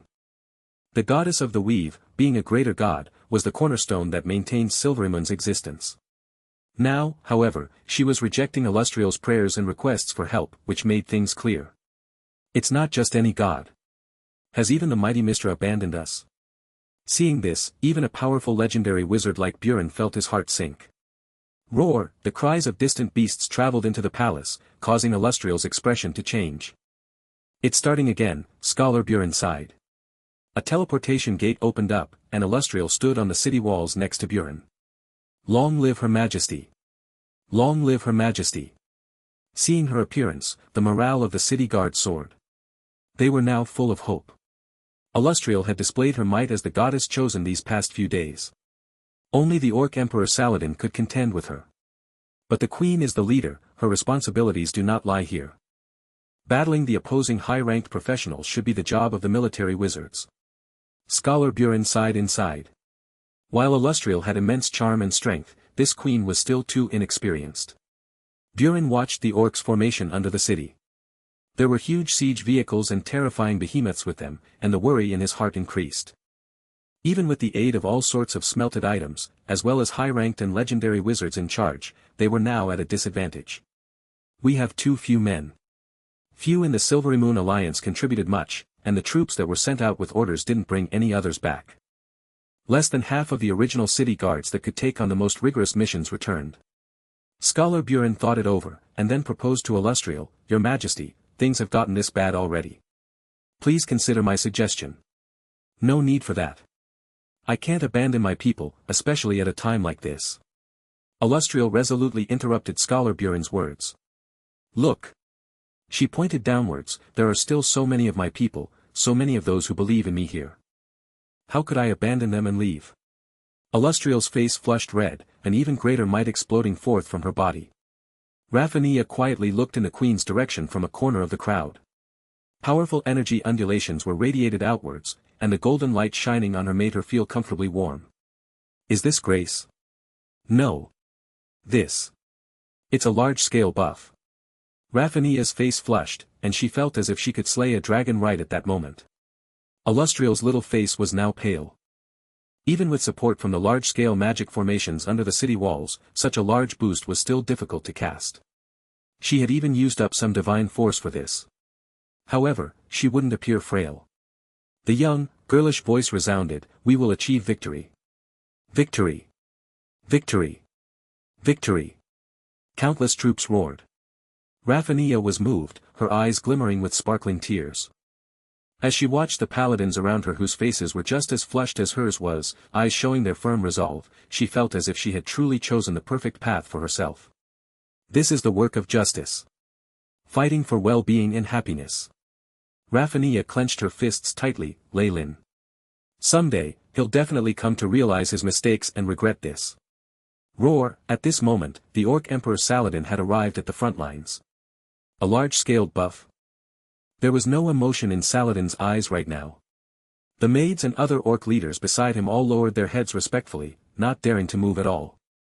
All preparations are done. Our master's strength can descend at any time. A few high-ranked priests headed over as they reported. Very good. Saladin suddenly took a step forward. The earth's surface seemed to tremble as a terrifying might burst forth from his body. Ka-cha. Ka-cha. Saladin's body abruptly increased in size, and in an instant he turned into a miniature giant, 5 meters tall and still growing. His clothes, armor and all items shattered with the violent movements. This was the legendary spell, War God's Possession. Finally, Saladin turned into a terrifying giant over 50 meters tall. Only one item scaled up with him, the Thunder God's Hammer. Lightning Strike. Raphania heard Saladin's voice loud and clear. The loud, horrifying sound caused her eardrums to tremble, with a stinging pain. Afterwards, berserk lightning filled the skies and tore the clouds apart as everything gathered at the battle hammer. Lightning from the highest of heavens rumbled as it seemingly turned into a terrifying dragon, releasing the most powerful flames of its fury. Violet. As if a new world was being born, violet light quickly spread around the area. Under this light, the city gates and everything else completely melted away. Just like that, the Orc Emperor Saladin brazenly went against the agreement in the continent and used a terrifying legendary spell. With the boost of a divine weapon, he defeated Silvery Moon thoroughly in one shot. Marquis Lancet narrated calmly. However, from how he suddenly gulped down a mouthful of wine, it seemed that this strength of legend still caused terror to well up within him. Lei Lin listened to everything he said. While he knew this would happen, he was still unclear on the exact process. Then, where is Her Majesty Illustrial now? Seeing Lei Lin getting the main point, the Marquis' eyes were full of praise. It is said that her whereabouts are unknown, but there is a large possibility she survived. After all, the vitality of those with divine force is frightening. With Illustrial's strength, few would be able to find her if she truly wanted to conceal herself. However, based on her personality, she was unlikely to get back on her feet quickly after this. She would probably require a long time to recoup. At the end, Lancet intentionally brought up something. Lei Lin, I have a wine reception here the day after tomorrow. I hope you can come. Feast of Power. Has the feast for the division of power and party after the war already begun? After walking out of the Marquis mansion, Lei Lin sighed inside. After the fall of Silvery Moon, the chaos in the north could be said to have ended. With powerful defensive spells and numerous strong beings, Silvery Moon did cause huge damage to the Orc forces. Even the Orc Emperor Saladin had sustained grievous injuries and was now in a coma. It was said that he had only been able to retain his life because of the god's possession. After swallowing up Silvery Moon and the surrounding regions, the Orc armies now had no more strength to carry on south. With the trials and unions of war, an Orc empire took shape and slowly established itself in the skeleton of Silvery Moon. This was much more important than expansion. Once they succeeded, this would also be a boost for the Orc god Gromsh. After all, he was the god of all Orcs. The human gods wouldn't let the Orcs head south anyway. Lei Lin sat in the horse carriage, his eyes dark. Mistra is far too powerful, and that caused the reservations of the gods from her faction. The numerous conflicts that amassed in the north combined to give this result. All the scheduled plans have succeeded. Weakening the goddess of the weave is enough, and the human gods would probably not want the Orc god to get stronger. Lei Lin was rather surprised by Mistra's tolerance. That she could even disregard her daughter in name and Silvery Moon showed how immense the stress on her was. In general, the Orcs have gotten a pretty good opportunity. It'll be hard to get them to spit up what they've already gained, but they also don't have more strength to stir up trouble. Lei Lin had a keen grasp on this, something far too few in the world of gods understood. The gods here were held high and untouchable. With tens of thousands of years of praise from the churches, regular humans now treated gods like true saints, believing them to be emotionless. They forgot that these deities were merely stronger versions of regular people, and had it in them to feel happiness, anger, sorrow and joy. On one level, the gods were even more emotional than regular humans. It's not that they can't recognize it. It's more that they're afraid to do so. Lei Lin snickered. It's not as if I haven't seen people who blindly make excessive declarations and fool themselves into believing it while they're at it. This was an exaggeration caused by the environment, and a limitation from the era they were in. If not for Lei Lin coming from another world and having had experiences in the Magus world, he wasn't guaranteed to have seen through this either. Not everyone dared tear off this pretense, looking down on the gods with contempt. The terror of burning at the stake for disrespect had long since shackled the original occupants of the world of gods. The few who were aware of the situation could not make any changes to it, and could only grieve and go insane over this. Master. A dim light enveloped the cabin in an instant, creating a noise-isolating barrier. A small figure jumped out from within the cabin, bowing to Lei Lin respectfully. Even with Lei Lin's strength, it was impossible to create a tremendous intelligence network out of nothing in a short period of time. However, with Beelzebub's generous aid, things were different. Lei Lin had taken control of all the worshippers of the sovereign king of gluttony in the north. The methods he'd used were the same as always. The name of Kukulkan had long since been blacklisted by many churches, marking him a wanted man. Did you investigate properly? Lei Lin flicked his nail, producing a crisp sound. Yes, the human nations in the south have already passed a secret motion regarding the division of land amongst the feudal vassals in Yorkshire and other places. Marquis Lancet seems to be backed by the Church of Wealth, though he is also colluding with devils. Working with devils did not mean believing in them. Who knew, it could even be someone under Beelzebub. In reality, other archdevils were doing quite well in the prime material plane. While gathering his forces here, Lei Lin had met followers who believed in other devils as well. After all, the worshippers who had lost Beelzebub's protection were the best prey. While everything was done on the sly, our men managed to find out about it. The tiny figure sounded smug, but Lei Lin was not really happy. After all, it was easy for devils to discover other devils. Do you know which devil it is? Lei Lin asked dully. Archdevil Mammon, in charge of the third level of the 9 hells of Bator. I've seen one of the devils under him, and he's appeared near the Marquis Manor, the small figure answered surely. Greed? That does seem to suit Lancet. Lei Lin chuckled as he spoke. The world of gods had a huge dimensional universe. The outermost layer was the terrifying crystal sphere, tenaciously rejecting all communication with the outside. Within it, the prime material plane was the foundation of the rest. There were tremendously vast dimensional spaces both above and below it, greatly surpassing it in scale. If the world of gods was compared to a meat pie, then the prime material plane was definitely the filling. The top was the land of the world of gods, while the bottom layer was the boundless abyss and hell. Around the pie were many semi-planes, littered around like sesame seeds. While this description had some errors to it, it was pretty accurate. The prime material plane wasn't just connected to numerous semi-planes and the dimension's core. It was also the world's main source of faith and souls. Thus, the gods, demons, and devils all coveted it, launching into wars for its control. This had already happened numerous times. The hells of Bator had originally been one with the abyss, but they'd separated for some reason. The devils and demons had turned into mortal enemies, occasionally breaking out in huge bloody wars. The hells now had a total of 9 levels. However, as the devils were in charge of order, they usually had the upper hand in battles. The archdevil unlucky enough to fall at Lei Lin's hands, the sovereign king of gluttony Beelzebub, was the master of the second layer of hell. The first layer of hell is a public area, where many huge, ambitious devils try to gain control. There are even some humans and other races living there.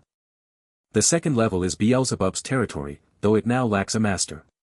The third belongs to Mammon. Lei Lin immediately recalled the intel he had on the hells. That was only possible thanks to Beelzebub's selfless contributions. Greed, huh? Lei Lin sighed. As devils could control human hearts, these archdevils' laws were usually inclined towards emotions. Forget it, don't do anything for now. Lei Lin shook his head. Anything else? Hee. Master, I bewitched another follower on my way here. She wanted my help to protect her status as a noble, and I've already agreed. The tiny figure's voice became tender, like a little girl acting coquettishly. Don't even think of doing that in front of me. Lei Lin warned her, a dark luster shining in his eyes. That immediately caused the figure to start quivering. Your subordinate wouldn't dare. A noble? Who is it? After disciplining her, Lei Lin asked with interest. Miss Mila of the Shump family. Her father and brothers all died at the hands of horse-mounted, and their territory is coveted by her other relatives. Without support, she'll probably await death in a monastery. Based on what I know, she will appear at Marquis Lancet's wine reception. The figure added. An arranged marriage? While this might be a terrible custom, it really is the best method. Lei Lin nodded. Thieves still had to observe table manners when sharing the loot. It was far too difficult to allow the poor to directly become nobles, and the resistance was far too powerful. A marriage would make things easier, making the other nobles accept things more comfortably. In a situation like this where all the direct family members were dead, the daughter they left behind was a target that a whole group of wolves would drool over. She's rather smart. What does she want? What can she give? Lei Lin asked calmly. The Shump family has the hereditary title of Viscount, and they have land north of Yorkshire. She can take in our people and allow them to hold office in the territory that will belong to her husband. However, only heirs of her bloodline will succeed the noble title. That's not too harsh. I'll agree once I see her, Lei Lin nodded. However, taking her as my bride at this point would seem like I'm showing off. Getting the title of Viscount while my father is still a baron makes things awkward. More importantly, I can't stay in the north permanently. Lei Lin sunk into deep thought. Seems like Miss Mila should look for a husband from among my underlings. Tiff's not that bad. It's not like we can't change things in terms of his appearance and age, and I can use this opportunity to give him a new identity. Lei Lin promptly decided the fate of this noble lady. This was how cruel the real world was. If not for Lei Lin taking over, she would be in a more pitiful state. I'll also need to help my men settle down and reward them. Lei Lin knew fully well that the reason they were following him was because they believed he could bring them wealth and status. It was the basis of their loyalty. Most of the time, what those at the bottom yearned for was to have his leftovers after he took the juiciest benefits.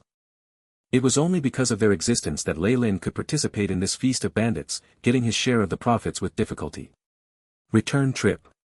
An enormous ship sailed across the ocean, its black bottom making it look like a floating castle of steel. Lei Lin sat in the most luxurious room of the ship, looking at a scroll made of beast skin. It's already been over 5 months, Lei Lin sighed. A lot of time had passed since the feast where they had divided Silverymoon's power. Tiff had followed Lei Lin's instructions and married the Viscount Mistress, forging an identity and becoming a glorious noble. As for their feelings, that merited a chuckle. Many noble couples disregarded all that. Afterwards, Lei Lin had cleansed and reorganized his own troops. He had hired trusted aides and the elites, leaving the rest for Tiff to settle in his territory.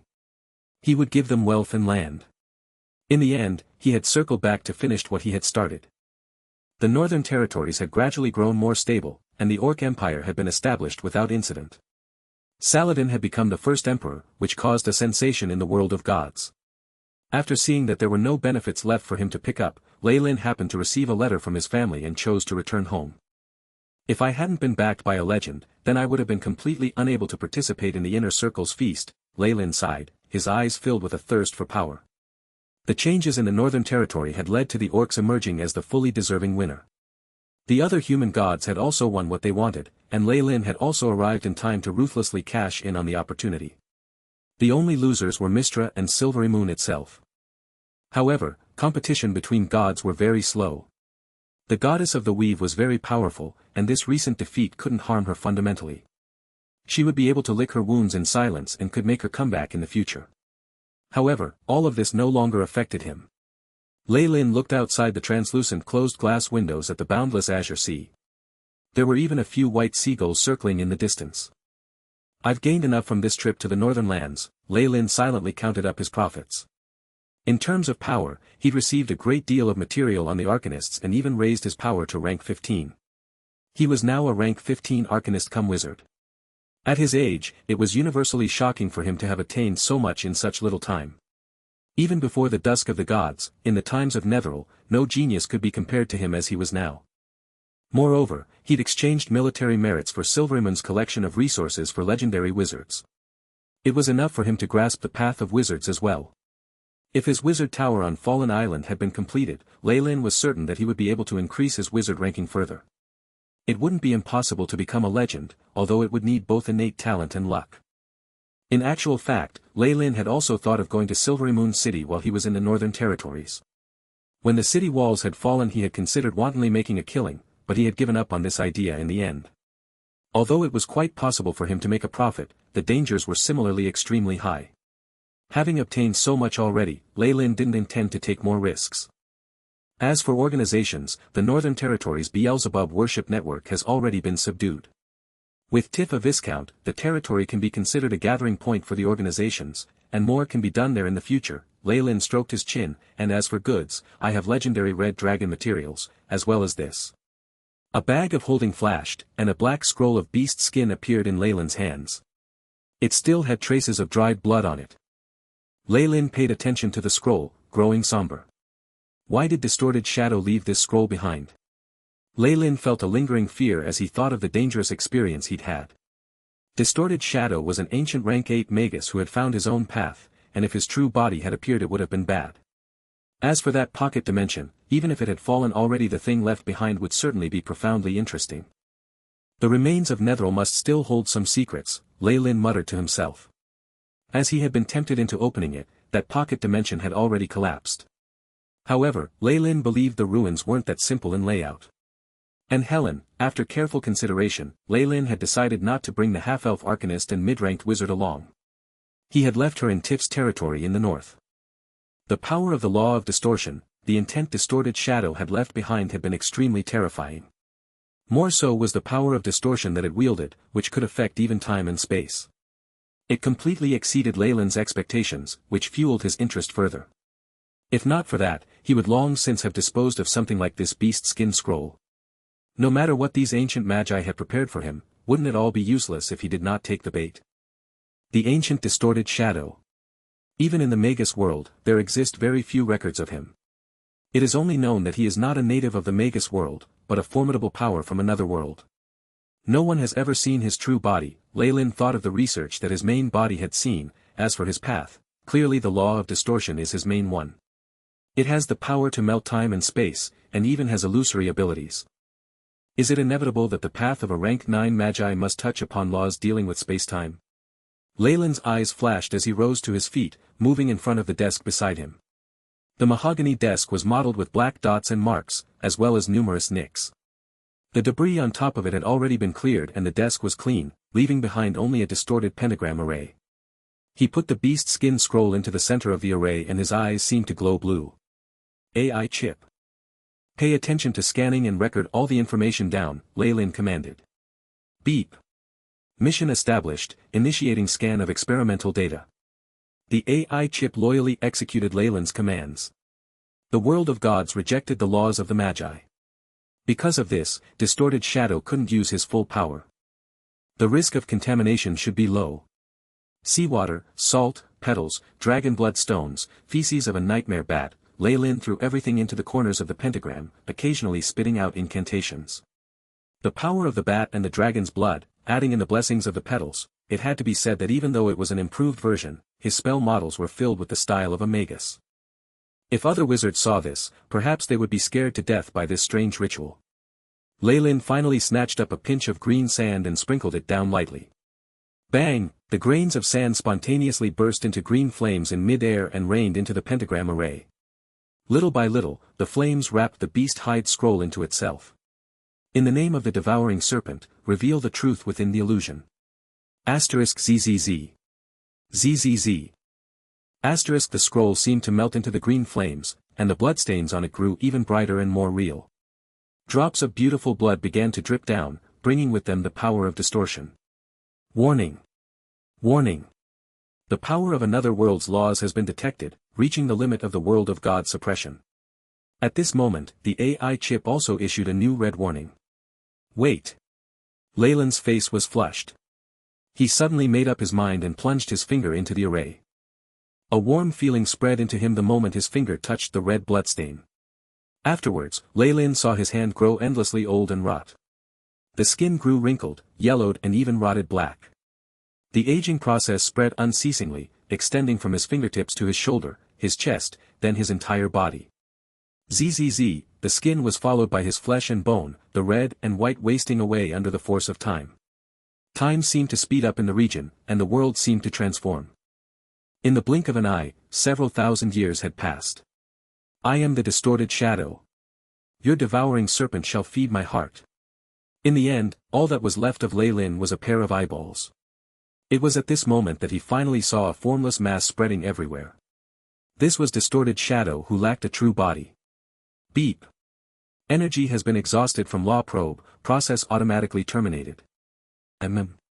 Leyland looked at his hand. His white fingers were bright and clean and filled with the vitality of youth. There was not the slightest trace of age and decay. Nothing in the room had changed, as if everything that had transpired had only been an illusion. The pentagram array's green flames had already burnt themselves up, and the bloodstained scroll rested nicely in the center of the array. However, the dragon blood stone and other items had already disappeared without a trace. The belongings of ancient magi are very dangerous. As expected, it's strange enough to be terrifying, Leyland muttered. Did I immediately get cursed after I opened it? Did distorted shadow use this method to resurrect himself? Or did he make other arrangements?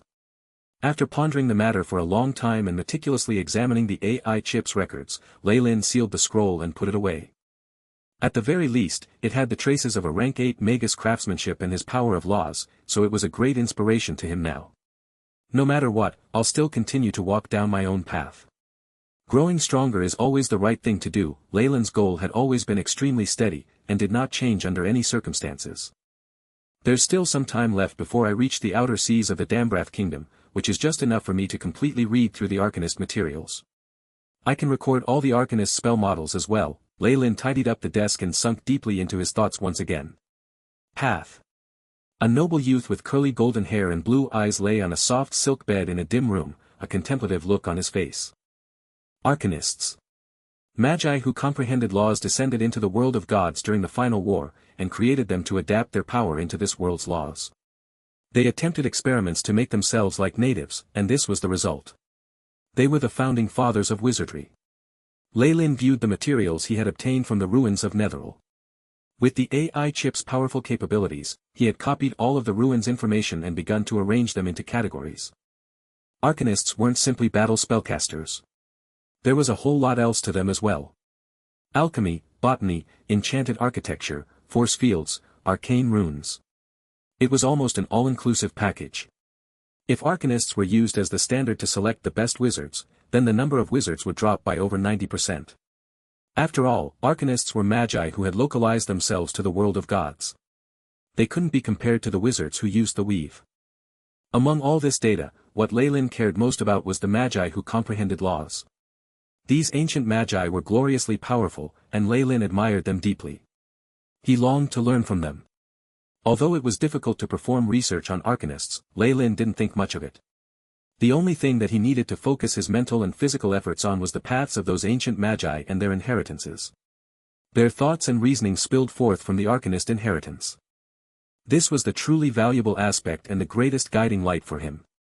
The inheritances of the magi had been damaged due to the ancient final war. Only the inheritances of mysterious and powerful ancient magi circulated in the world of gods, but there had been very few truly crucial and pertinent ones.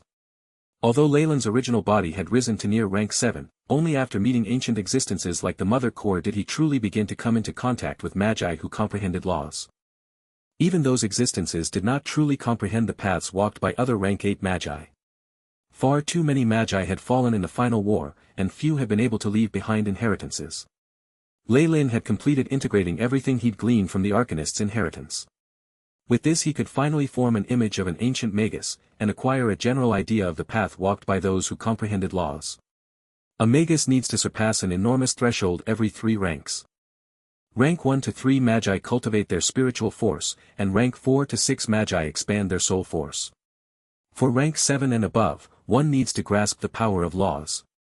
Lei Lin's eyes gleamed. A rank 7 Magus needs to grasp a complete law, and rank 8 magi need to grasp several different ones. To break through the threshold of rank 8, one needs to refine all the laws they've grasped to form their own path. And in one's own path, they need to leave enough leeway to grasp the power of space and time, else they will never be able to advance to rank 9. Lei Lin's eyes glowed even more brightly. The path cannot be walked twice, and perhaps a peak rank 8 existence like the Mother Core walked down the wrong path.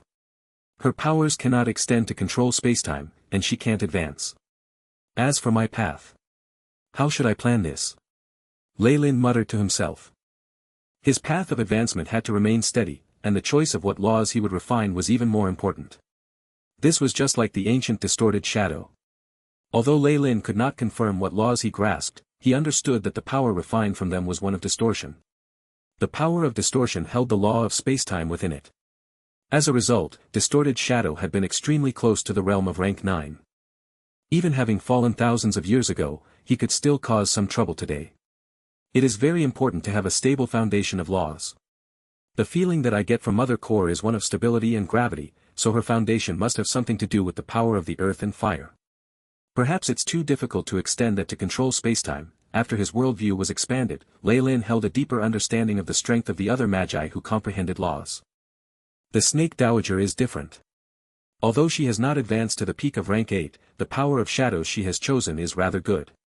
At the very least, the power of shadows is more compatible with space, so if she truly obtains the world origin force of the shadow world and breaks through to the limit of rank 8, she'll be stronger than Mother Core. Still, it'll be difficult to advance to rank 9 since shadows aren't related to time at all.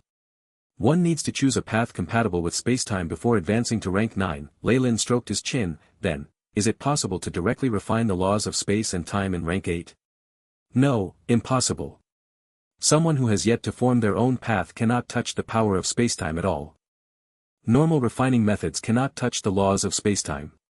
As his understanding of the paths of ancient magi grew deeper, Lei Lin's knowledge of his own path also furthered. With the Arcanists as a guide, I'll advance rapidly. The ability to break away from the weave will allow me to overcome its restrictions. Although instant casts of legendary spells will be impossible, it won't be a problem to use rank 9 and below spells if I pay a bit of the price. Even if I am discovered by a god, they would most likely think that I'm an Arcanist's descendant or perhaps a fortunate person who discovered the inheritance of an Arcanist. This will always be better than being thought of as a visitor from another world. Since it's like this, I can put many of my earlier plans into action. The news came at just the right time. Leyland's eyes grew more serious. Having become a high-ranked wizard, the legendary realm would not be a bottleneck to him. He could later prepare to ascend into godhood. At the very least, he would have to be careful in choosing his divinity in the future, making sure to pick one that was compatible with the path of his original body. The path of divinity will affect my ascent to godhood and my church, so it must be considered carefully. Leyland's expression grew somber. Many divine wars had broken out between gods due to opposing paths. He did not want to cross swords with other powerful gods the moment he ascended to godhood. I'm currently a human. Those of us who ascend to godhood automatically join the human faction, so the best thing to do would be to ally with the pantheon of gods. This eliminates many divinities and territories. It's also necessary to find something that would be compatible with the future path of my original body. Leyland massaged his temples, and found all of this a headache. However, if a god dares to stand in my way, then I can only ask them to die as soon as possible. Gods such as these did not have the qualifications to stand in the way of someone like Leyland, someone who had grasped the path of laws and truth. From his point of view, these gods would only have mastered one or a few powerful laws at the very most. There was too large a gap between them and a Magus who comprehended laws. This was the limitation of godhood. Since their power came from the world and their followers, there would naturally be limits to it. A god was like an officer. They could use their divine force to wield power on par with magi who comprehended laws. In their own divine kingdoms, they could even surpass such magi. It was just that, once they left their realm or their followers lost faith, they wouldn't even equal peak legendaries. Magi were different, however. No matter where they were, their strength would at most be suppressed. However, their power could not be stolen or exchanged, it belonged to them and them alone. Consequently, there were rank 9 magi who managed to find their own path. However, the most powerful amongst the gods with greatest divine power was the Overgod, who was also the incarnation of the world of gods world will. Once I ascend to godhood, I will only be a weak god comparable to a rank 7 magi in the Magus world. If I were to encounter a mid-ranked god or rank 8 magi, or other gods who are like peak rank 8s, then it won't be possible for me to win. As a result, it's best to avoid those two. I should also avoid clashing with any chosen. This leaves me very little wriggle room, but luckily it's not like I'm out of options. Leyland's lips curved into a rather strange smile. As he drew closer to Dambrath Kingdom, Leyland's studies had also increased in speed. Beep. Arcanist build has been recorded, spell models collected. Legendary, 3, rank 9 17, rank 8, 23, the AI chip's prompt caused Leyland to nod in satisfaction. He still saw many of these arcane spell models using wizard spells as their base, and several of them were similar to the spell models of magi. If he relied on the AI chip's slow analysis, perhaps he would need thousands of years to deduce all of this. However, he had relied on own power to achieve this knowledge, and did not need the AI chip's deductions. Rank 8 arcane spell models have been completely recorded. Record rank 8 spell models. The AI chip issued yet another prompt. Yes. Leyland now had the power of a rank 15 arcanist, and could use rank 7 spells without consumption. Rank 8 spells on the other hand needed some extra effort. For a rank 15 professional to use rank 8 spells, a traditional wizard would have their requests completely rejected by the weave. Arcanists however would use their arcane knowledge and some preparations to successfully cast such spells after paying a certain price. As it was like this, rank 8 and rank 9 arcane spell models would become Leyland's strongest trump cards. It was comparable to the spell torrent that he released using the weave. Transmitting rank 8 arcane spell models. The AI chip loyally fulfilled Leyland's orders. Sensing that his sea of consciousness suddenly possessed even more data on arcane spell models, Leyland nodded as he looked at the other benefits he had gained. He had found other interesting things in the data from Netheril. A multitude of data and news flashed before his eyes, before it stopped at several short poems. Strength. Leyland had found information regarding the Arcanist ruins in the Dambrath Kingdom, using a book he'd found from decoding a map. Lei Lin now found something else from the information the AI chip had copied. The information that the AI chip had recorded was complete, with the information on the spell models that arcanists had used among others. This included even personal diaries of some arcanists and the like. There was some short poetry in the disordered data, something that most people would probably overlook. No. In the short span of time it took for the pocket dimension to collapse, most adventurers would find it difficult to even find information on the arcanists, having to turn their heads. Only someone like Lei Lin who possessed the AI chip could copy this information. Along with these few poems were some recipes that caused Lei Lin to look disconcerted. Even if adventurers unknowingly found the resources that had this information, they would quickly ignore it, but he was different. With his previous experience breaking code, he immediately saw that there was something different about these poems. They were encrypted the same way, and likely came from the same arcanist. Such high-level encryption and difficulty in getting the resources. The secrets hidden must be astounding. Lei Lin transferred the information into his mind with interest. With his previous experience breaking code, he made much quicker progress. It took just a few hours for the information hidden within the incomplete phrases to be laid bare before him. The coordinates of a location and a specific time. Lei Lin scratched his head. If I calculated, year 37670 of the calendar of the gods. That's 3 years from now. When the black crows cry out to the blood moon. It's in the Saint-Michel Canyon, slanting to the east of Cygnus. This again. A specific time and location. What appears will be, this method of stacking space caused Lei Lin to frown slightly, he associated it with distorted shadow. Only he could warp space and hide his items as he wished, waiting for people to unearth them. But distorted shadow has already passed down his path. It might be possible for a legendary arcanist who was his disciple. Lei Lin pondered over this as even more information was decrypted. What will appear as a floating city? Lei Lin stroked his chin, seemingly in disbelief. A floating city didn't seem like much to his eyes. The Magi of Sky City had already developed such a technique. The city floated eternally using the powers of the Adept Scepter, something that could even boost one's vitality a single time. Lei Lin had made use of that feature, and even toured the core control room of Sky City to personally touch the scepter. He hadn't found it all that amazing. No, that's not it. It mentions a floating city. It might be due to an arcane spell that the legendary arcanists came up with by themselves. It's a fort used by arcanists to fight gods, and one of the major accomplishments of arcane spells. How could it be that weak? Lei Lin's expression changed, and he then looked through the descriptions of the arcane spells. Soon enough, he learnt that the arcanist's floating city and Sky City's floating vessel were two entirely different things. I see, a true floating city is powered by a mice energy core, and needs the strength of a pocket dimension. At its final stage, it's a dimensional fort. In such a floating city, legendary arcanists would be comparable to gods. So terrifying, even divine realms aren't much in front of this. Sky City's floating can at most be considered a weakened version that lacks this amount of power, Lei Lin muttered. It now seemed like the arcanist's floating city had truly inherited the design concepts and core of the ancient Magi. Sky City was probably a copy from incomplete information and not authentic. It was like a clumsy version of a toy made by a child. Interesting. When my main body awakens, I should get the Monarch of the Skies to do research on my behalf for a few days. Lei Lin quickly made up his mind. Given his strength near rank 7, the Monarch of the Skies had no power to resist whatsoever. As for this, Lei Lin eyed the resources in his hand, sighing a little. The information hidden in the short poems said that an arcanist who was performing experiments during the fall of the Netheril Empire had made a mistake. Due to it, he'd jumped the floating city to a lost plane.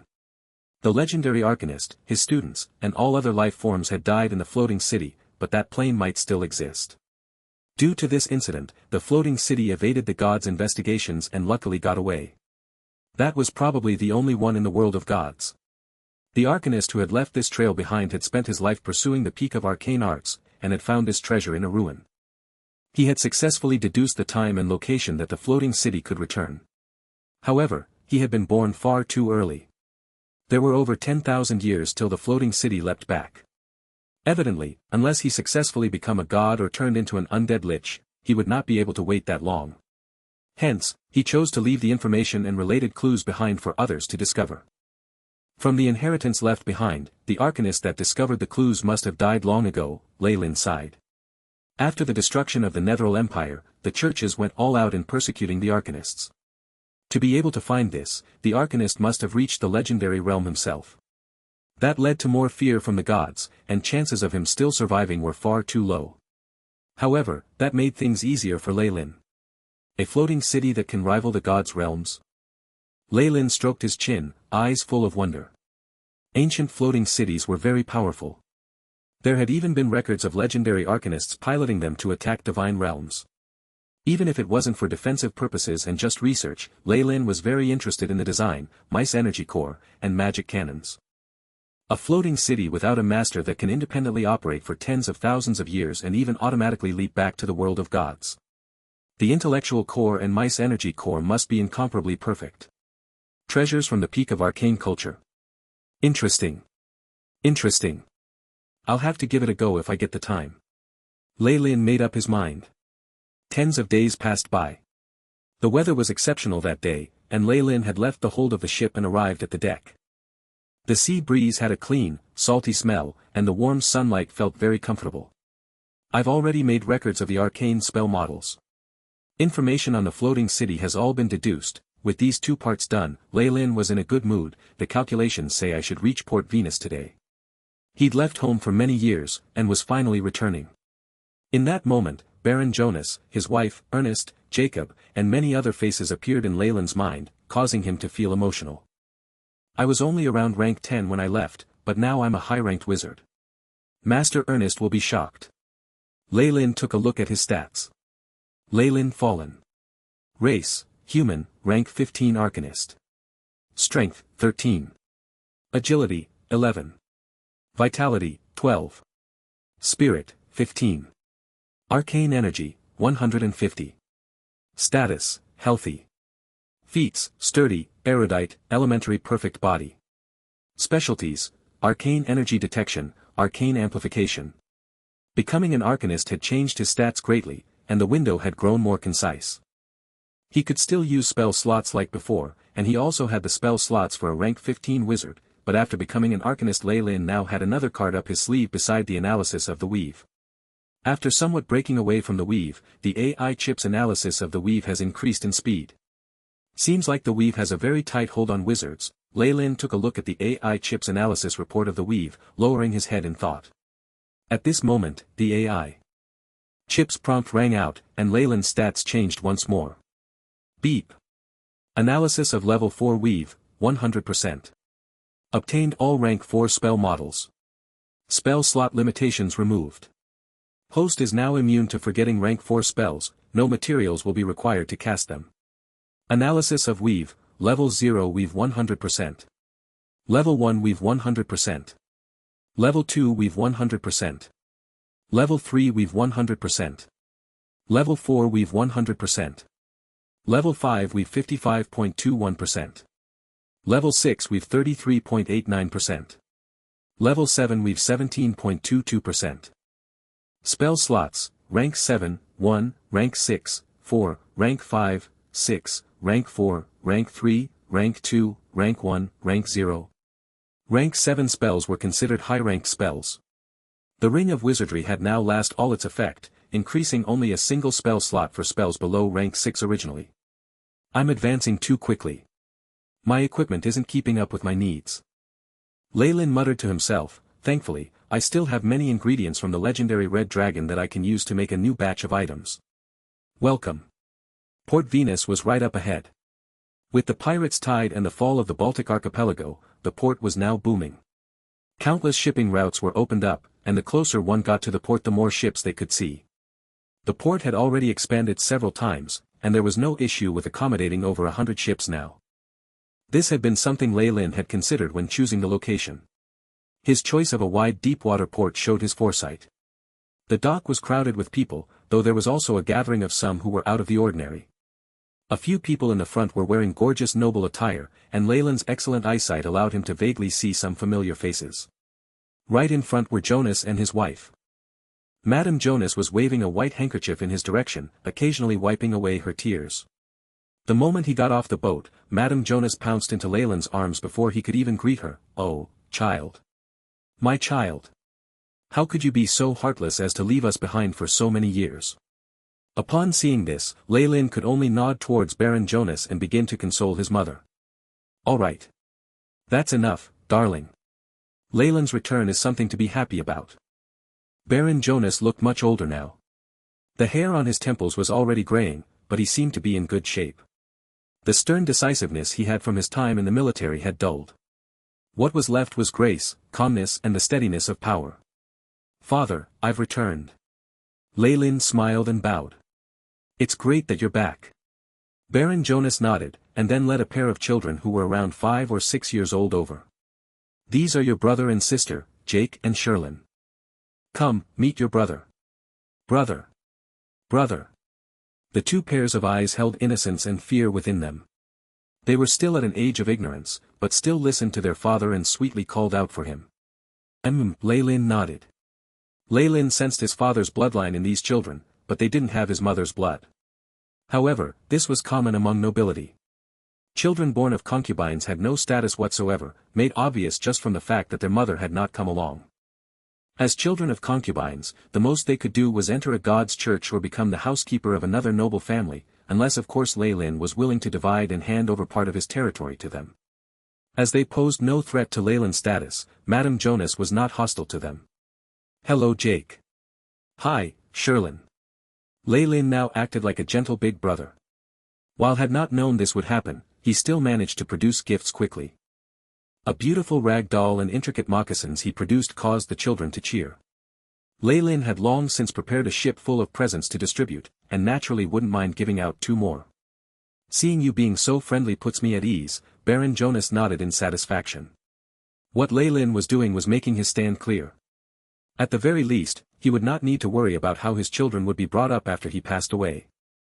Based on his understanding of Leylin, he definitely knew that when it came to scheming and strength, the pair definitely could not match up to him.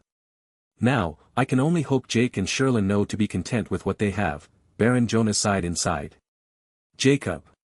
Leon. Leylin greeted a few other people, passing them their presents. Young Master Leylin.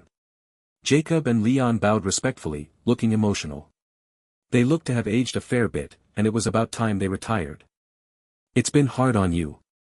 Leylin scanned the area, and then saw the gold priest of the goddess of wealth, Xena. And priest Xena. Long time no see. It's really been a long time. Xena still maintained her appearance as a young girl. The glory from the gods allowed her to slow her aging, to the point that she would retain her youthful looks even at death. The look in her eyes, however, showed how she had matured. I have many things to discuss with you regarding Port Venus and our future cooperation. By the looks of it, I think it'll be better for me to visit you in the future, the priest spoke considerately. Leylin nodded. There hadn't been change in the management of the Church of Wealth here, but there was in the 2 others. There were new bishops for the god of knowledge, Ogma, and the god of suffering, Ilmater. They met up with Leylin individually, getting to know him as he did them. Come to the Wizard Tower tonight. I have something to show you. Ernest was still the same as ever, leaving after throwing him a few words as if he had an important experiment to attend to. The corner of Leylin's lips quirked slightly. At this point, the Wizard Tower should have been about finished. He was sure that his master wanted to discuss something related to that. When the time comes, I hope my progress doesn't scare him. After the complicated and disorderly welcome ceremony, Leylin returned to his villa in Port Venus. With the maturation and development of this area, the core of the entire island had shifted to this area, turning the manor into a resort. Young Master. Young Master. 2 beautiful maids lay in wait inside the villa, their eyes reddening as they saw Leylin. Clara. Leylin nodded. The pair seemed to have matured quite a bit, and looked on the verge of tears. The decorations in the room haven't changed at all. Leylin placed his hands behind his back and looked around. The arrangement of the furniture, carpets, curtains and the like were the same as when he'd left. Madam was afraid that young master would feel uncomfortable after your return, so we maintained the appearance of the room. Claire spoke softly. She had now grown into a strong woman. Leylin sighed inside. At this age, most maids in the manor would probably have gotten married. The fact they were still here definitely had something to do with him. Before he said a word about this, even the father of these 2 beautiful sisters, the old housekeeper Leon, would not dare make any decisions. Sometimes, a mere idea by someone with power could cause a huge change in the lives of the people below. However, Lei had no other thoughts about this. What was past was past. At the most, he could just give them some more compensation. Boil some water, I'm going to take a bath before bed. I've had enough of life on the sea.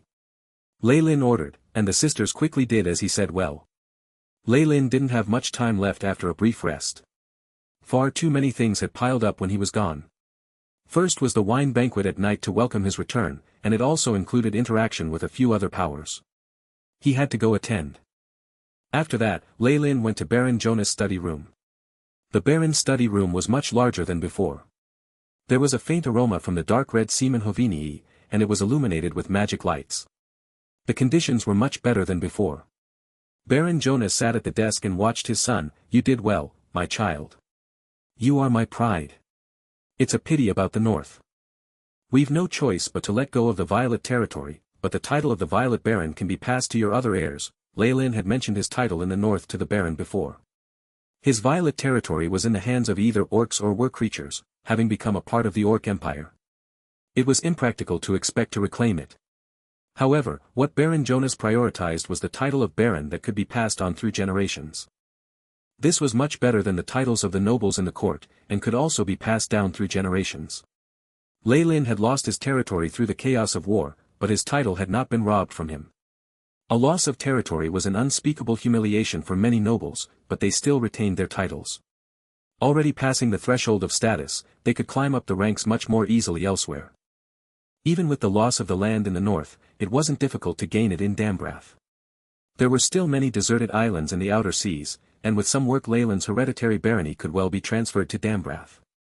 In that case, the fallen family would have 2 baronies to pass on, so in a sense their strength would double. Perhaps the Baron viewed the ability to pass down land as something worthy of being happy over. With our family's current strength and trade relations, it won't be difficult to influence the king. You're also a noble, and as long as your land is in the outer seas and doesn't affect the interests of the other nobles in the continent, there shouldn't be many going against you, Baron Jonas spoke confidently. Even now, his eyes were still trained on land of the nobles, as well as the profits from trade. Lei listened on, declining to answer. His only target was immortality, but different people had various paths and ideas. He would not force anything on the Baron. How about Marquis Tim? Has he made any trouble for us? Him. After coming back from the capital, he's become more honest. I actually called you back for other matters. Baron Jonas turned serious at this point. What is it?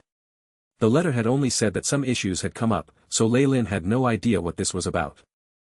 Traces of devils and demons are becoming more common in the outer seas. Siric's church is rising, and the barbarians have returned and are expanding, Baron Jonas spoke unenthusiastically. Wizard Tower. Everything was happening in secret. The Baron's enemies were not so easily dealt with, and the person most qualified to do so was Lei. He now had control over the Scarlet Tigers and had even gotten rid of the Baltic archipelago. Baron Jonas had his suspicions about this, but the father and son maintained a tacit understanding and did not lay it bare. I understand. Lei nodded. In his opinion, the return of the barbarians and the rise of the devils and demons was only to be expected. The period post-calamity was a golden period for churches to expand, but so it was for demons and devils as well. The ripples caused by the pirates' tide still hadn't faded. And Siric? Leyland's eyes shone. He had some things to settle with this church. What they had done before had left Leyland slightly discontent. I'd be at ease handing all this over to you. If there's anything you need, do tell me. Prioritize your safety, I don't want to lose an outstanding heir. Is that understood? Baron Jonas spoke seriously. Yes, father. Lei nodded. Good. Go meet your master Ernest. He has a surprise for you. Baron Jonas had a smile on his face. Spend more time with your mother now that you're back. We can't delay your wedding either. At the mention of this, Lei felt a headache coming on. He found an excuse to leave the study room. It was night, and Port Venus still had lights everywhere. At the very least, there were huge torches burning at the pier, where ships hurried to unload their cargo. This would have been unimaginable in huge cities. With the labor and physical resources in the Dark Ages, the cost of illumination in the night was a huge burden. Till now, Leylin had only seen one city capable of using lights to brighten the area, and that was Silvery Moon. Port Venus was now added to that list. It was a pity that the port was several times smaller than Silvery Moon, so it wasn't comparable. It's beautiful, isn't it?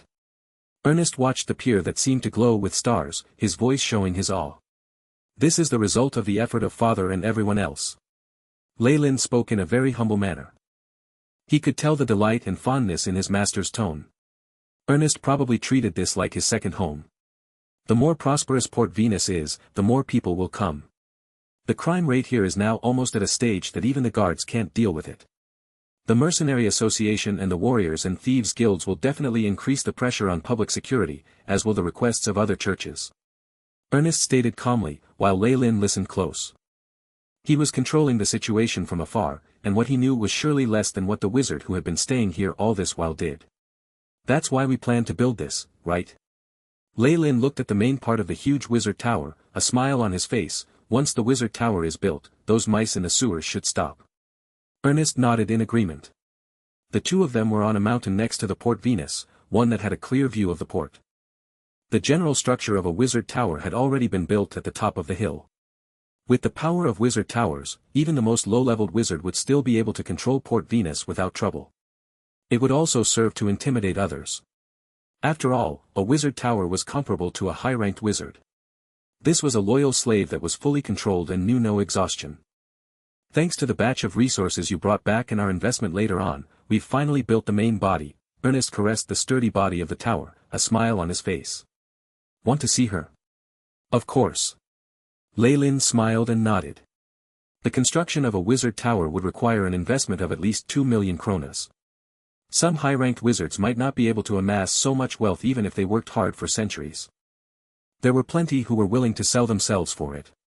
If not for Leylin looting the Baltic archipelago and retrieving the materials meant for the wizard tower, as well as the fallen family's investment from Port Venus, the wizard tower would not have been built so quickly. The main material for the wizard tower is granite and wizard's alloy. It's a total of 32 meters tall. Ernest brought Leylin into the wizard tower, making introductions as they walked. The strengthening runes and defensive spell formation of the tower have been completed. The mithril and adamantine that you brought have been completely used up, and we've even had to buy a new batch. The tower itself has 7 floors, with the basement, drawing room, storage room, laboratory, leisure room. Ernest seemed to be very invested in the tower. He abruptly pulled a large door open. It was empty and very dry. This is the storage room. It can hold enough rations to last 200 people a year. There's eternal warmth and maintenance spell formations, so the food won't go bad. You can cultivate fruits and vegetables in the garden. Also, the spell formation connecting the 4 main elemental pools has been completed. Energy can be unceasingly drawn from the 4 elemental pools, and the pure water from the water elemental pool can create a water cycle. At this point, Ernest looked to be hesitating, but still spoke. Also, based on what you said you wanted in the letter, the dimensional summoning spell formations and negative energy pools have been set up in the basement. As a traditional wizard, Ernest had a natural hatred for these things, but could not prevent this. Advancing from higher ranks to the realm of legendaries definitely required research in these 2 areas. He believed that Leylin knew to restrain himself and not deal with devils and demons, and was rather at ease.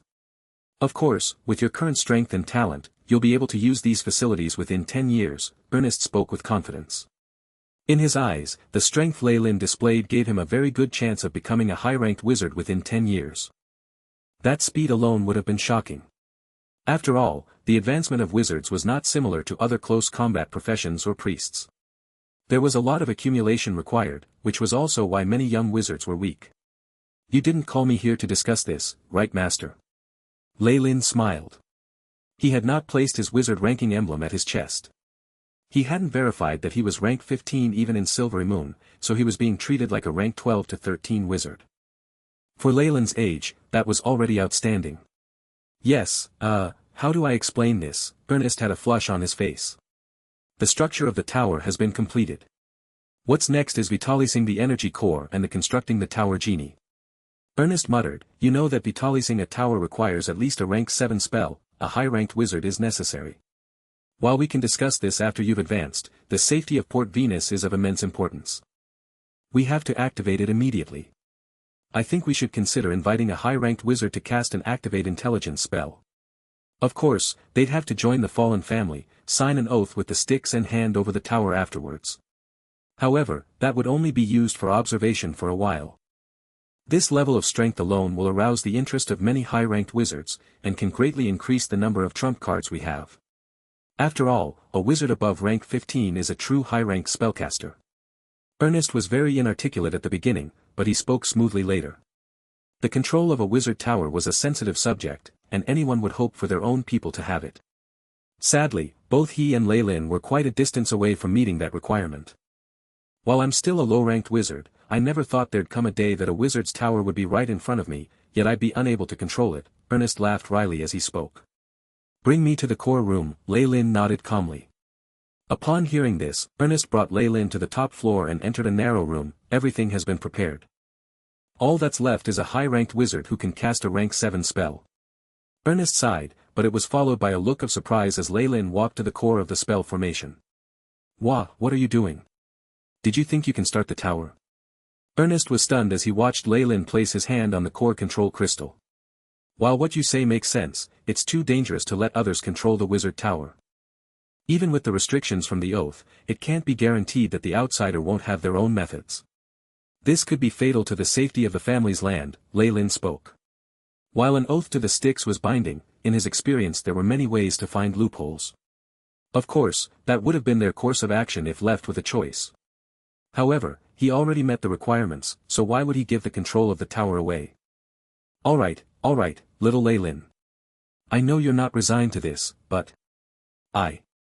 Oh, God, Ernest had been advising him while finding this hilarious, but then gaped immediately after. Activation. Powerful spell light shot forth from Lei Lin's body, to Ernest's shock. He'd only sensed this sort of terrifying, imposing aura and pressure from high-ranked wizards before. Now, however, this had appeared on Lei Lin. A high-ranked wizard. Ha! I'm definitely dreaming. This is a dream, right? He slapped himself so hard his face was swollen, but that didn't allow him to wake up. He could only choose to accept this reality grudgingly. A rank 7 intellectual activation spell. Lei Lin had chosen to hide his energy undulations before, and Ernest obviously did not have the ability to see through it. Even high-ranked priests would not be able to discover it. While this spell can illuminate the entire wizard tower, the tower genie that's generated will only be a low-ranked kind which won't be all that intelligent. It won't be able to become a wizard's right-hand man. Besides, I didn't memorize this rank 7 spell yesterday. The spell slots of a wizard had to be prepared a day in advance. Lei Lin only had one rank 7 spell slot now, and he obviously wouldn't have saved activate intelligence. However, with the numerous arcane models in his hand, Lei Lin now had more choices. The rank 7 arcane spell activate construct is better than the rank 7 wizard spell. Arcanists naturally had their own wizard towers, and they had invented countless methods to activate them. Every genie born of their processes was far more exceptional than the alternative, so Lei Lin easily made his choice. In my name as Lei Lin Fallen, activate. Lei Lin silently chanted in his mind, multicolored lights flashing at his hands.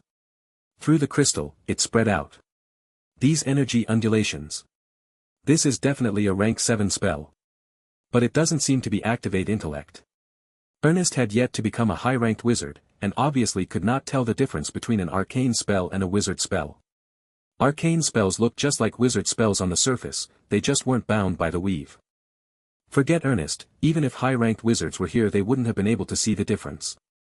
The dazzling light first lit up the core control room, spreading in all directions.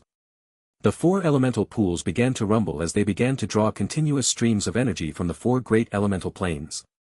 Level after level of the wizard tower lit up, the powerful magic light like bright torches in the darkness. A wondrous scene was created at Port Venus. This wave was sensed by many powerful beings. Be it priests or other exceptional powers, everyone lifted their heads in the direction of the wizard tower, concentrating on the scene. Bishop Xena of the goddess of wealth gazed at the wizard tower in the distance, looking stunned for a moment before regaining her usual calm. I never expected that you'd already hired a high-ranked wizard to look over us in secret. Congratulations, Lord Baron, it looks like the security problems we were worried about can be set aside. Oh, not at all, Baron Jonas had a professional smile on his face.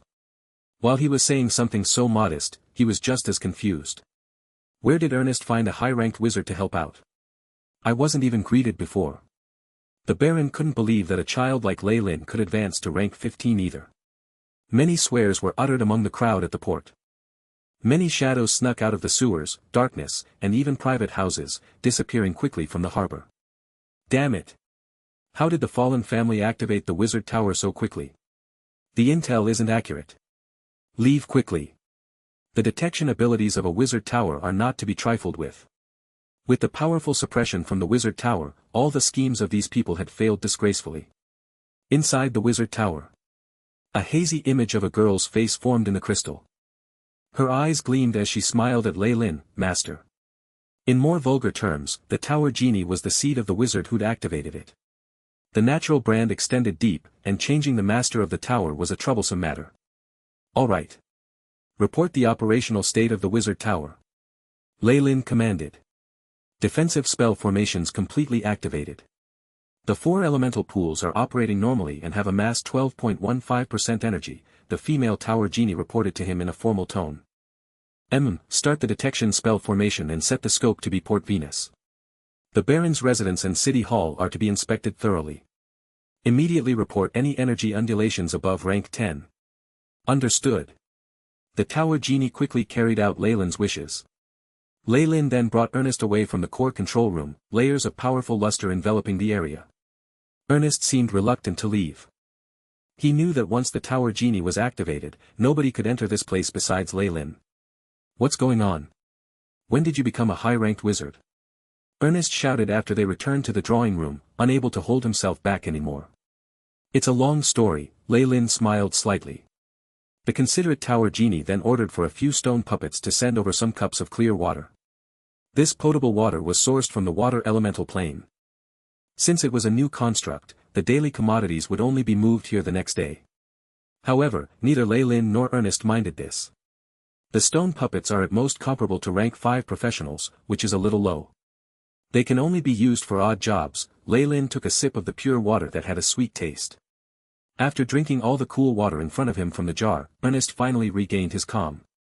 However, his 2 eyes were firmly trained on Lei Lin, like huge searchlights. Enough. You'd better give me an answer now. Alright, Lei Lin laughed wryly. He raised his hands in surrender before giving a brief account of his experiences. Of course, he withheld quite a bit and added some fake information. He was great at telling stories anyway, and many of the details were still hair-raising. So that means, my son has already become a high-ranked wizard. Lei Lin was inside the Baron's study room, left with no choice but to retell the story in front of the Baron and his master. Yes. He really is a wizard genius. I don't doubt his ability to become a legendary wizard at all. Who knew that I, Ernest, would be able to guide a legendary apprentice? The next time people see Lei Lin, they'll first think, oh. So it's Lei Lin, the wizard that Ernest taught. Ernest was obviously immersed in his fantasies, while Baron Jonas was more practical. Good. I wouldn't feel at ease handing over our family's wizard tower anyone else anyway, so this is the best scenario. Lei Lin bowed. Yes, father.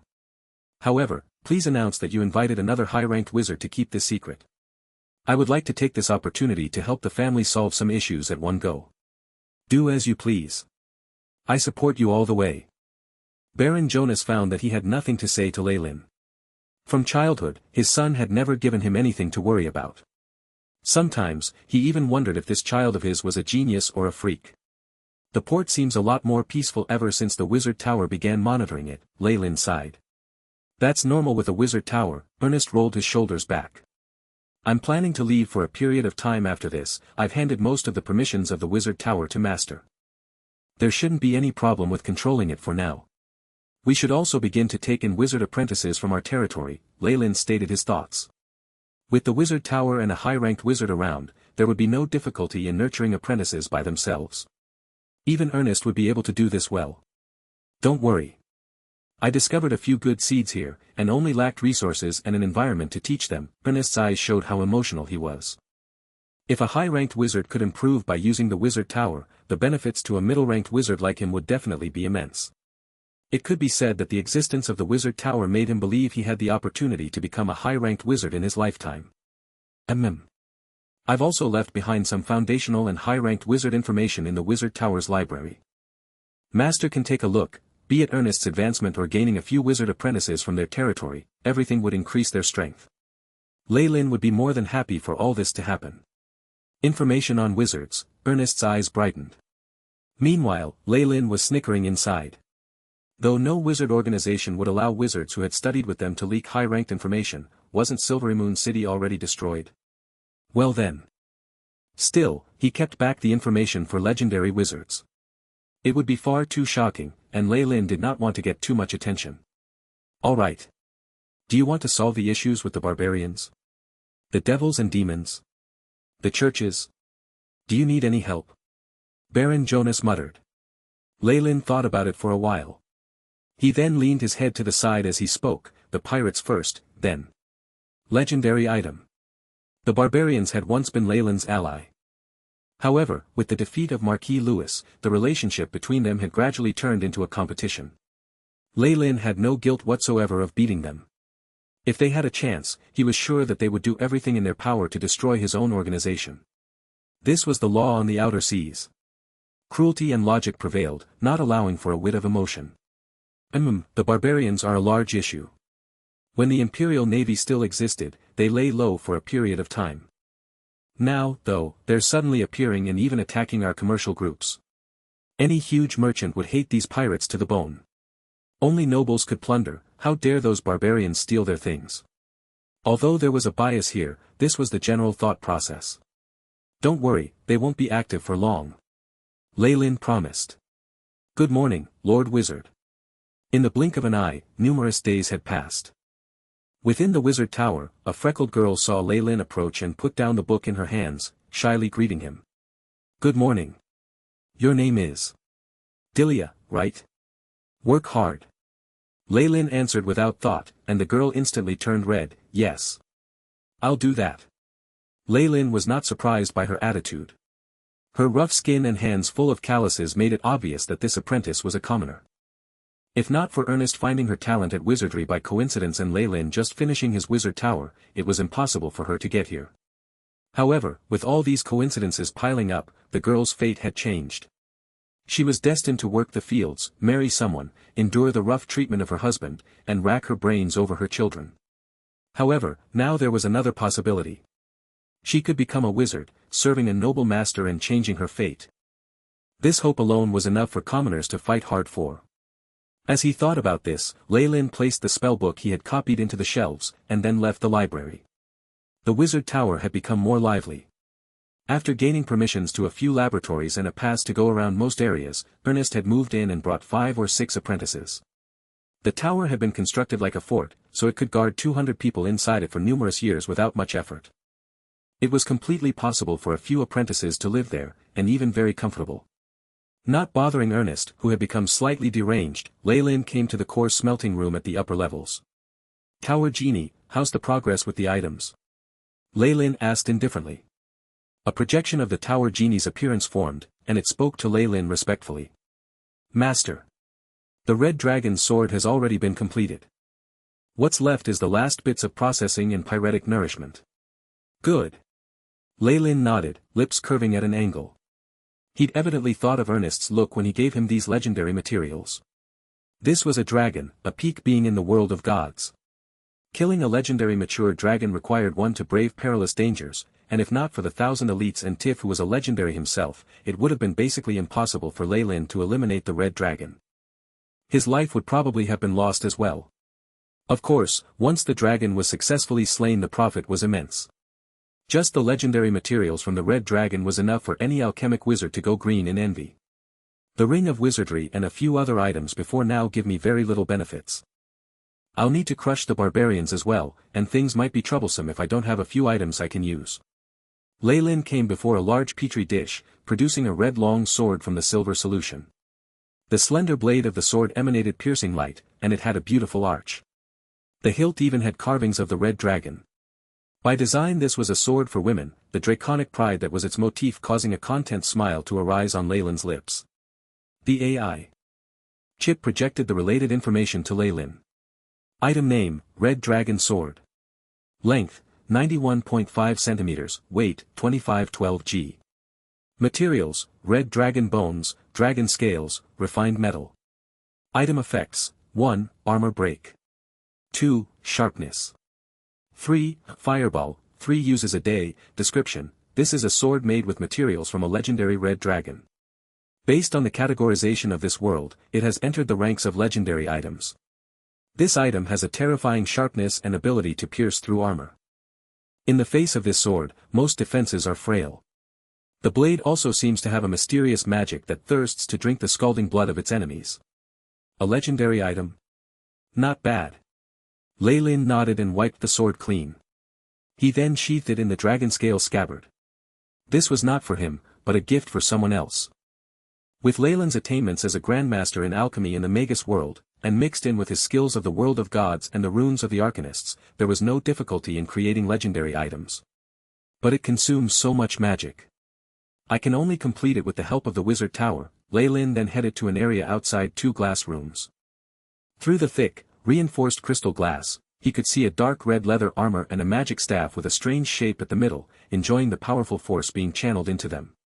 The effects of fusing alchemical methods from the 2 worlds has quite good. Lei Lin pondered over this once he witnessed the scene.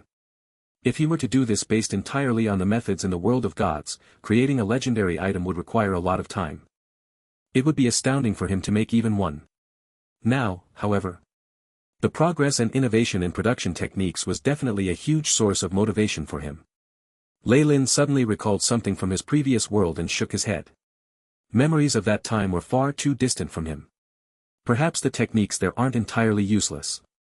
With my capabilities, I can begin to attempt fusing different laws together with various techniques. The antimatter experiment at the end would be very powerful even in the world of gods. The AI chip continued to twinkle, and the attributes of the 2 items were projected in front of Lei Lin. Item name, Dragon Armor, incomplete, weight, 1599 g, materials used, dragon leather, dragon scales, siren's hair, rainbow feathers. Magic effect, can materialize mage armor 2 twice a day. Description, this is a powerful defensive armor. As the leather of a legendary dragon was used in its making, it is immune to most low-ranked spells. It can also adapt well to the spells of a wizard. Though a legendary red dragon had a lot of leather, not much of it was the true, essential portion. Lei Lin had extracted the best parts to make this legendary armor, and the rest of the leather could only be used to make regular exemplary items, even if their defense wouldn't be too bad. Lei Lin then focused on the staff in the alchemy room, which had a strange structure.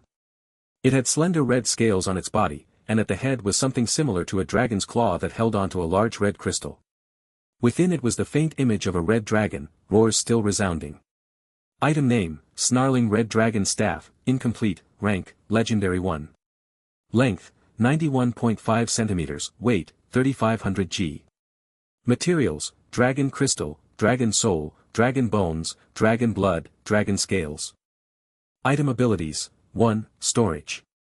This staff can store spell slots.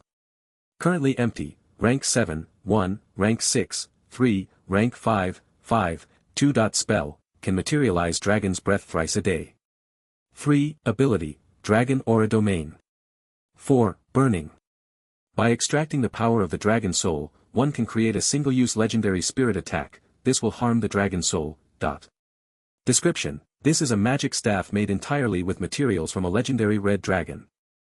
Its creator has unreasonably confined the dragon's soul inside it, giving it unbelievable strength. However, this will lead to the hostility of the dragon race. It was evident that this snarling red dragon staff was the true star of the show. Many wizards would covet this legendary staff, but few would have the gall to use it. Even Lei Lin had made up his mind not to use it unless things were dire, and then he would silence those who saw it. The dragon race in the world of gods were quite powerful. Those ancient or primordial dragons were beings the gods themselves did not have the courage to provoke. The essence of a legendary dragon gave me the materials for 3 legendary items. Lei Lin stroked his chin, this is a very high yield. Other alchemist grandmasters would not be able to do this, and even I feel quite emotional. In addition, its bloodline seems to be quite useful, even Lei Lin had to admit that everything on the legendary dragon's body was a treasure. It was no wonder that they were coveted by all sorts of races. These 2 legendary items should be enough to allow me enter the realm of legendaries. Lei Lin was rather satisfied with his work. Once they're complete, I should head into the outer seas and settle debts with the barbarians. Leyland's eyes suddenly glinted with a chilly look. He had plans for the outer seas, and it would be a great foundation to build on in his ascent to godhood. No outsiders could get a share of this. Dragon Warlock. For many sailors, the deep-sea regions were fearsome areas comparable to the abyss and the Nine Hells. In the darkness under the peaceful blue surface were numerous strange sea monsters, greedily staring up at the ships. Or rather, at the beings on the surface. If a ship was destroyed and a sea monster were to be around, there was basically no chance of survival. For sailors, those who had conquered the deep seas were the truly strong, worthy of reverence. Night deepened, and the gloomy surface of the sea was like a terrifying monster opening its mouth, waiting for its chance to devour everything. Its peace was broken by a tremendous pirate fleet, cruising along with the might of a conqueror. On the largest magically armored ship was a crimson flag. The flag seemed to be dyed by blood, and had the symbol of a skull and dagger on it. In the Dambrath outer seas, this was a terrifying legend. The Scarlet Tigers. They had wiped out the original Tigus Heart pirates and Black Skeletons, and were a large-scale pirate group that had taken over the outer seas. It was rumored that the leader of the Scarlet Tigers, the Scarlet Witch, was a demon of the abyss. She bathed in the fresh blood of the living, using their pumping hearts to maintain her strength and beauty. At this point, the Scarlet Witch's name had even reached the mainland, terrifying little kids into tears at night. This Scarlet Witch, whose fearful name had spread far and wide, was currently on deck, looking into the distance with a look of anticipation in her eyes. "Long time no see, Cousin Isabel." A dark figure descended from the skies like a night hawk, bringing with him furious winds. Leyland observed his cousin, who seemed to have changed a lot yet not at all. She greeted him with a smile. "So you only remember me now? It's been 4 years. 4 whole years." Isabel exclaimed maliciously, though her eyes seemed to be glimmering. Afterwards, she yelled at the pirates who had been alerted, "What did you come out for? This isn't an invasion. Get back, or I'll hang you on the flagpole tomorrow for 3 whole days and then cut off your dick to go with some alcohol." It was evident that Isabel held high prestige here. After the roaring came the sounds of doors and windows closing. "Hee, you haven't changed at all." Leyland rubbed his nose and laughed. Isabel was still the same as she had been years before, though her long golden hair became much shorter, and she was specifically hiding an area on her forehead. "My lord! My lord!" A few other leaders rushed to the deck, looking emotional. Karen, Robin Hood, Ronald. Have you all been well?" Leyland called them by name, one by one. "Gods, everything is going well." Robin Hood had been a soldier of Leyland's family, and was the first to speak. "Good. Let us have a meeting after this." Isabel rudely sent the other leaders away and stared at Leyland, causing some fear. "Where's my gift?" "This?" Leyland laughed wryly and produced the red dragon sword. "I think it suits you well. I already told you when we talked." Rumble, Isabel didn't even listen till the end. The moment she saw the dragon scale scabbard, her eyes twinkled with a wondrous look. She was almost barbaric as she snatched the sword from Leyland's hands before moving back. Roar. A slight draconic aura burst out, accompanied with the enraged howls and roars of a dragon. Red light flashed on the blade, bringing with it traces of flames. Legendary. A legendary item that has even gone through an excellent enchantment. Isabel had been a pirate for many years, and her judgment was much better than before. She saw through it instantly. "What do you think? Do you like it?" Leyland asked. "It's mine." This question didn't need answering. Just Isabel's expression alone was enough. It's good that you like it. Also, we have some things to discuss. Shall we go to your room?" Leyland suggested, and he saw the flush that rose on her face. He could not help but rub his nose awkwardly, feeling like he had been impudent. However, Isabel still did as Leyland wished and brought him to her bedroom. The pink curtains, the canopy, the crimson carpet, and works of art with varying styles mixed together to form a unique look. These were all the treasures that Isabel had stolen. A pungent incense entered Leyland's nostrils, concealing the smell of the sea. Females were obviously more attentive than males. "Actually, I've come prepared to solve the issues with the barbarians in one go." Odge and Tillin seemed to be stepping out of line lately. Leyland's eyes were trained on Isabel, but by the looks of it, there's something more important that we have to deal with now. He went forward, lightly pushing away her fringe. A few strange scales had already appeared at the edge of the girl's fair forehead. Has the demonification already come that far? Lei frowned slightly. Don't worry about it. I'm actually feeling the summons from the abyss even more. Who knows, I might just fall at any moment. Isabel had a resolute look on her face. I feel that as well. But this doesn't seem difficult to solve. Lei stroked his chins, and saw the hope in her eyes. Well, do you trust me? Lei sincerely looked into her eyes. Who if not you? Isabel lowered her head. Good. With a flick of Leilin's finger, a barrier silently appeared. I need you to cooperate with me fully and do as I tell you to. All right, he instructed her carefully, a test tube containing golden red blood appearing in his hands. Isabel nodded her head slightly, suddenly blushing a little. The morning sun rose from the east, shining golden ripples looking like fish scales on the sea's surface. How do you feel? Leilin looked to be slightly tired, though his eyes were still bright. I feel better than I ever have before. Isabel touched her forehead. The scales had disappeared, and her original short golden hair had turned a dark red like fire. Thankfully, you didn't choose to sell your soul and were only corrupted by the demonification. That can be concealed and neutralized with a more powerful bloodline, Leilin evaluated. I never thought you could even transform people into sorcerers. Isabel looked towards Leilin, as if remembering something embarrassing from the night before, and lowered his head. In front of her cousin, she truly no longer had any secrets. Not a sorcerer, but a warlock. A dragon warlock. Leilin corrected her. Warlock. Isabel tested out this word, I've never heard of it before. I've combined the legendary red dragon's blood with your body. From here on, you will control the power of the red dragon, and can even awaken magic abilities. Leilin had no plans to explain further and handed a meditation technique to Isabel. You can try training in this, Dragon King's mystic might, in the future. It will do you good. Dragon King's mystic might? Do sorcerers, no, warlocks need to train. Isabel expressed her confusion. Of course. Leilin nodded sternly. This Dragon King's mystic might was obviously not the high-grade meditation technique Leilin had gained in Twilight Zone. It was one he'd refined with that as a foundation. Leilin had actually found information on it from the ruins of the Arcanist, and with the AI chip's help integrated the two. It could be said that with the meditation technique and bloodline modification, Isabel now had the potential to surpass sorcerers. In addition, the blood of the legendary red dragon would be enough to suppress the demonification for a long time. All right. Let's go meet your cute underlings. Leilin got up to leave, and Isabel followed closely behind. For high-ranked professionals like them, a night without rest was no issue at all. Pulling the door open, they arrived at the deck and saw the dubious smiles on the faces of Robin Hood, Karen and the others. Evidently, news of Leilin spending a night in her room had spread and given rise to some associations. Unexpectedly, Isabel had not gotten mad but instead rejoiced inside. However, she still glared at them icily. All right. There's a lot to do, so let's discuss it over breakfast. Leilin had long since passed the age of caring about this, and waved his arms with vigor, bringing everyone to the dining room. Making use of this opportunity, he got more familiar with the leaders under Isabel. He knew some of them very well, but was complete strangers with some others. They must have joined some time after he left. We've been developing well in these few years, especially after the Imperial Navy left.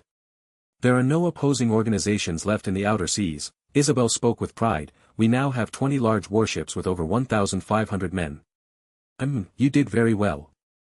Leilin listened closely and got a better understanding of the recent growth of the Scarlet Tigers. How about the barbarians? At the mention of this, Isabel immediately turned grim. Conspiracy. Those darn barbarians are the only forces with the guts to oppose us. Half a month ago, they even launched a surprise attack on one of our fleets and sunk 3 of our pirate ships. Isabel looked glum. Also, they even control Pirates Cove. We're barred entry. That's not all. I have a feeling that they have something to do with the cause of turmoil in the outer seas recently. I mean the power of the abyss and hell, as well as the Church of the God of Murder, the half-drow assassin, Karen, supplied. The female assassin had hidden her aura and would now be a professional of at least rank 10. Now, she was impatient to show off in front of Leilin. This was obviously inappropriate, and under Isabel's gaze Karen quickly fell back. Interesting. Interesting, Leilin sat upright. His devilish ability to grasp the hearts of others allowed him to understand his underling's state of mind easily. Karen. She was discriminated against because of her background and prior relations with me. What is she trying to show me? That's not all. I have a feeling that she's hiding something. This anxiety, is her race trying to rely on me for protection? Leylin sent her a cursory glance, but this only made the half-drow nervous. My apologies, master. The half-drow apologized miserably, tears almost flowing from her eyes. Leylin's nonchalant gaze seemed to look straight into her heart, causing her little schemes and calculations to disappear. The half-drow suddenly had a thought, perhaps even the matriarchs in the Underdark don't have such terrifying gazes. Isabel is the person I've assigned power. Before she gives permission, none of you are to speak out. Is that understood? Leylin's voice was low. If this happens again. No, I swear. I promise that there will never be another time. Karen immediately knelt down, kissing the back of Isabel's hand. Please forgive me. Forget it. Isabel nodded. Leylin's attitude satisfied her, and that was enough. There had been a slight mishap with the female assassin, but after that the scope of the discussion returned to the barbarians. Pirates' Cove. Though the Imperial Navy had tried to wipe out this place several times, Pirates' Cove still showed no signs of weakening. Due to the fallen family quickly taking over trade of the Baltic archipelago, the original golden shipping routes had not been abandoned. There were still merchant ships with all sorts of wealth on them traveling here, and the environment after the chaos of war made this a playground for pirates. Pirates' Cove even showed signs of gaining more prosperity. In a secret room in the Barbarian Inn, the barbarians' leader, Oj, was seated imposingly with the eternally beautiful Madame Tillin at his side. Now, however, her eyes were wary, and the fox tail at her back had been tucked in. Her fur stood on end, as if she was on her guard against some terrifying enemy. Facing these two was a young noble with a head of black hair wearing gentlemanly attire. Well then, are the two of you interested in my proposition? The young noble had a kind smile on his face, the manners showing his noble education. It felt refreshing, but Madame Tillin did not seem to be at ease. This was because the youth in front of her was a devil. Compared to those evil beasts that specialized in seducing human souls and leading to their fall, the barbarians and goblins were great people. To Madame Tillin's knowledge, devils were always the synonyms of swindling and craftiness. This made her even more vigilant.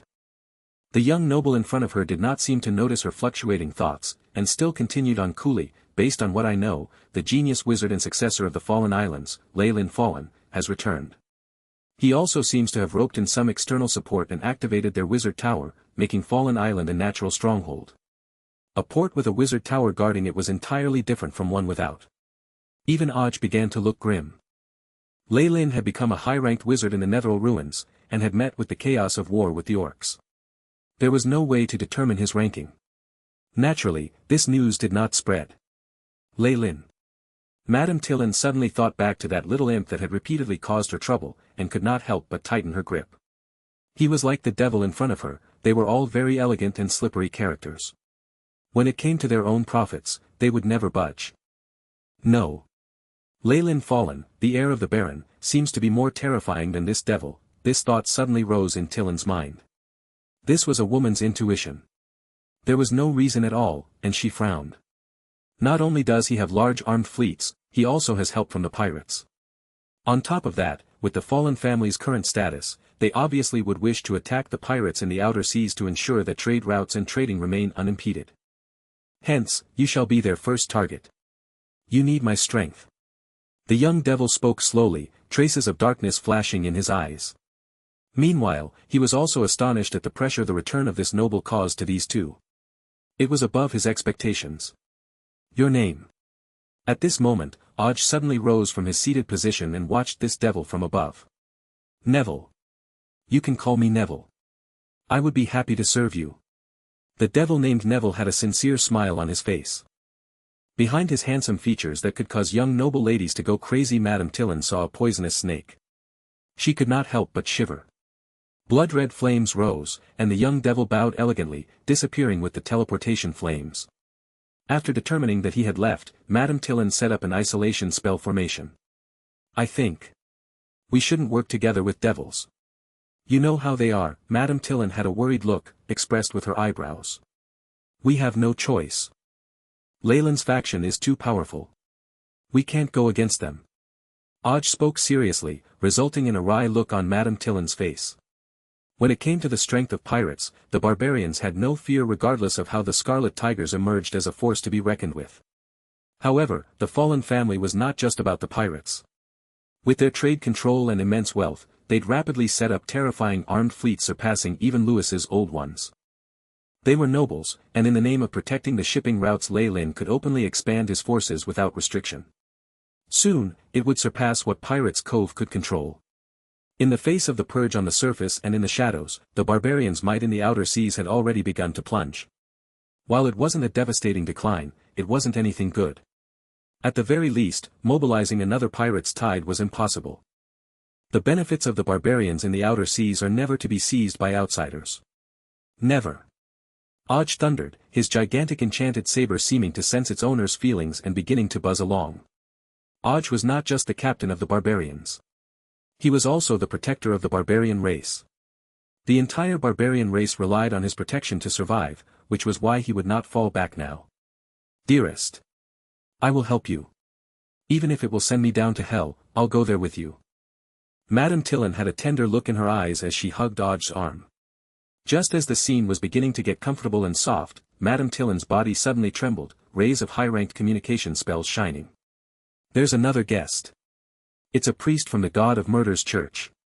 She quickly rubbed eyes. Let him in. Odge was blunt. Soon enough, they saw the emissary. He was an old friend, the priest Lei Lin had seen in the Thieves' Guild. I've brought the newest information regarding that devil. It had to be said that when it came to scouting out information, the bunch of people under Cyric had exceptional talent. Speak. Madame Tillin's expression was icy. While we aren't sure what their main body is, we can be certain that Neville comes from an organization in the Third Hell, the priest spoke slowly. The Third Hell? Is he the underling of the Master of Greed, Mammon? She looked to be deep in thought.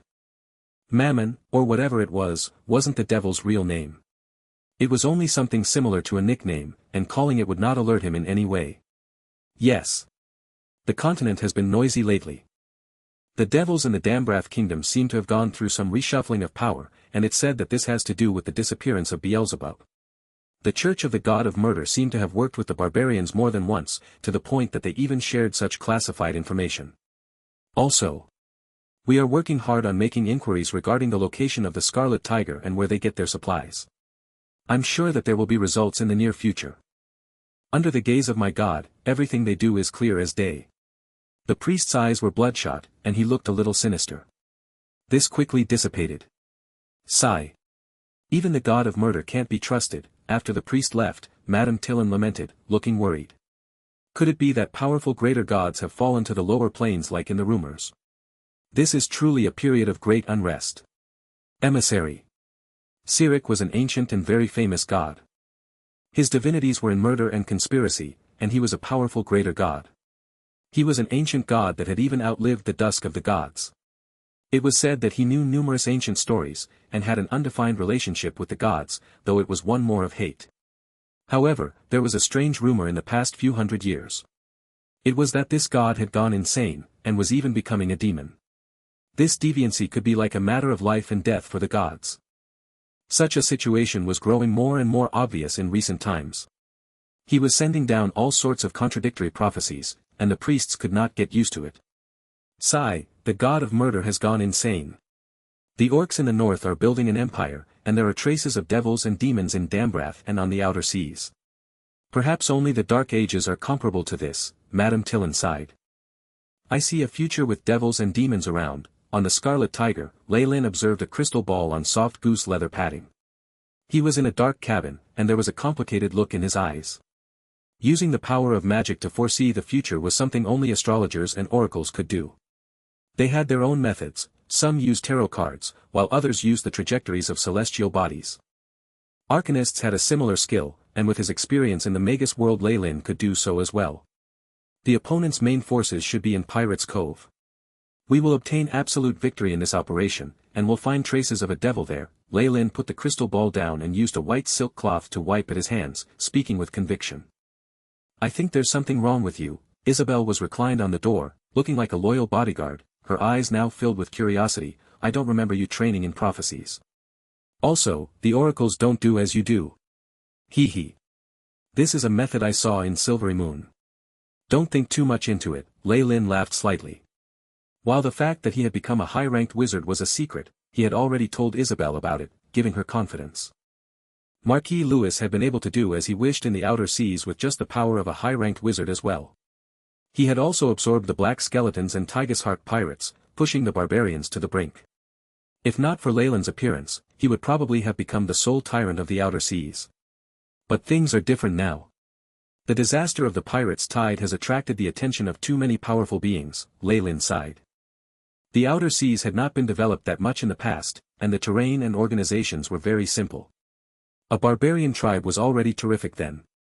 However, in current terms, they were nothing. This was why Leyland was a little uneasy, attempting to predict the future. While the world of gods' ability to screen this type of spells was too powerful, gods and legendary beings could do this easily. Leyland did not believe that the barbarians could do the same.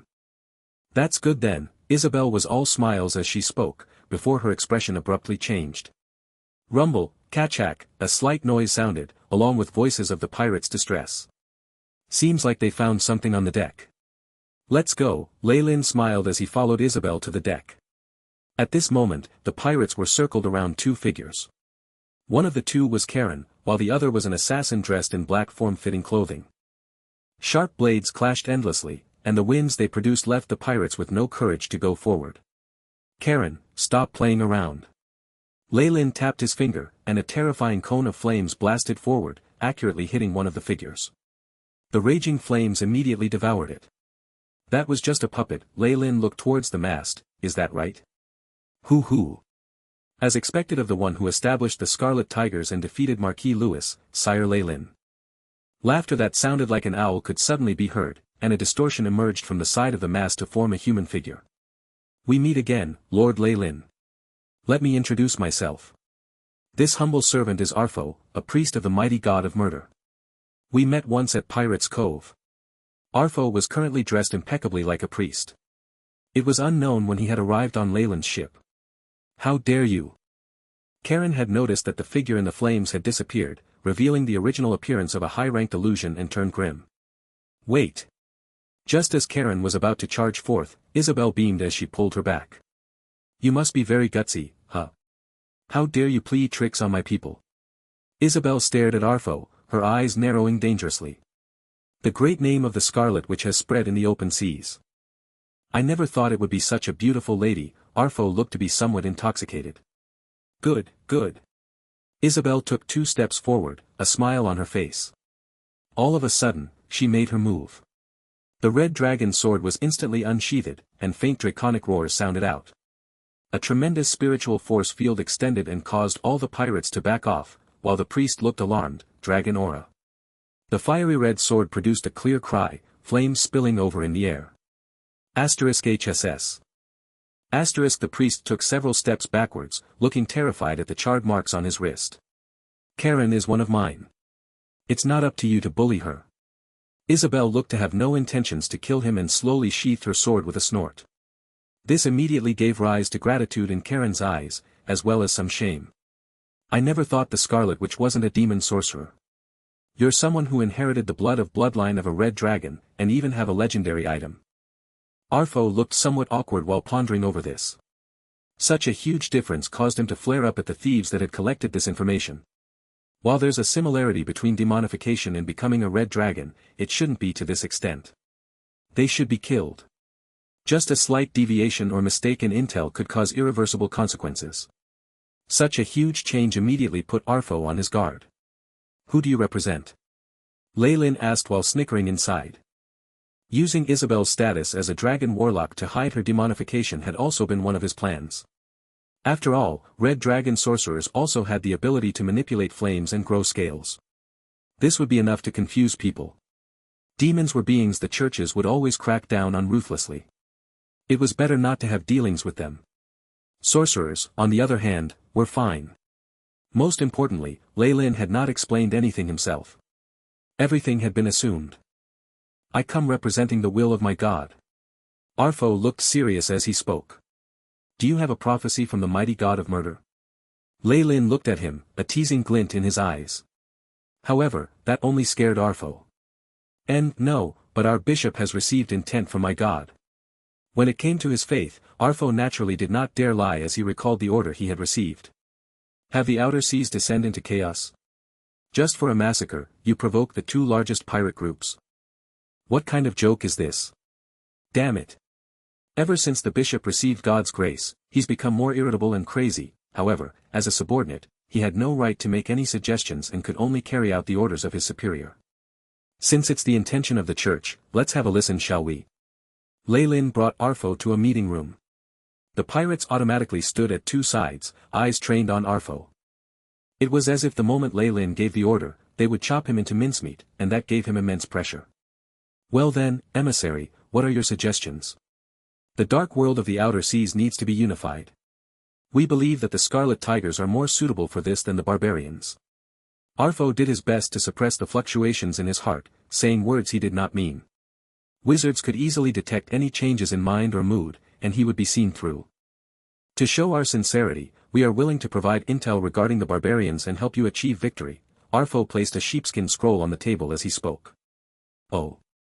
Lei Lin found this hilarious as he took a look. This was an exquisite map of the sea, marking out the location where the barbarians resupplied.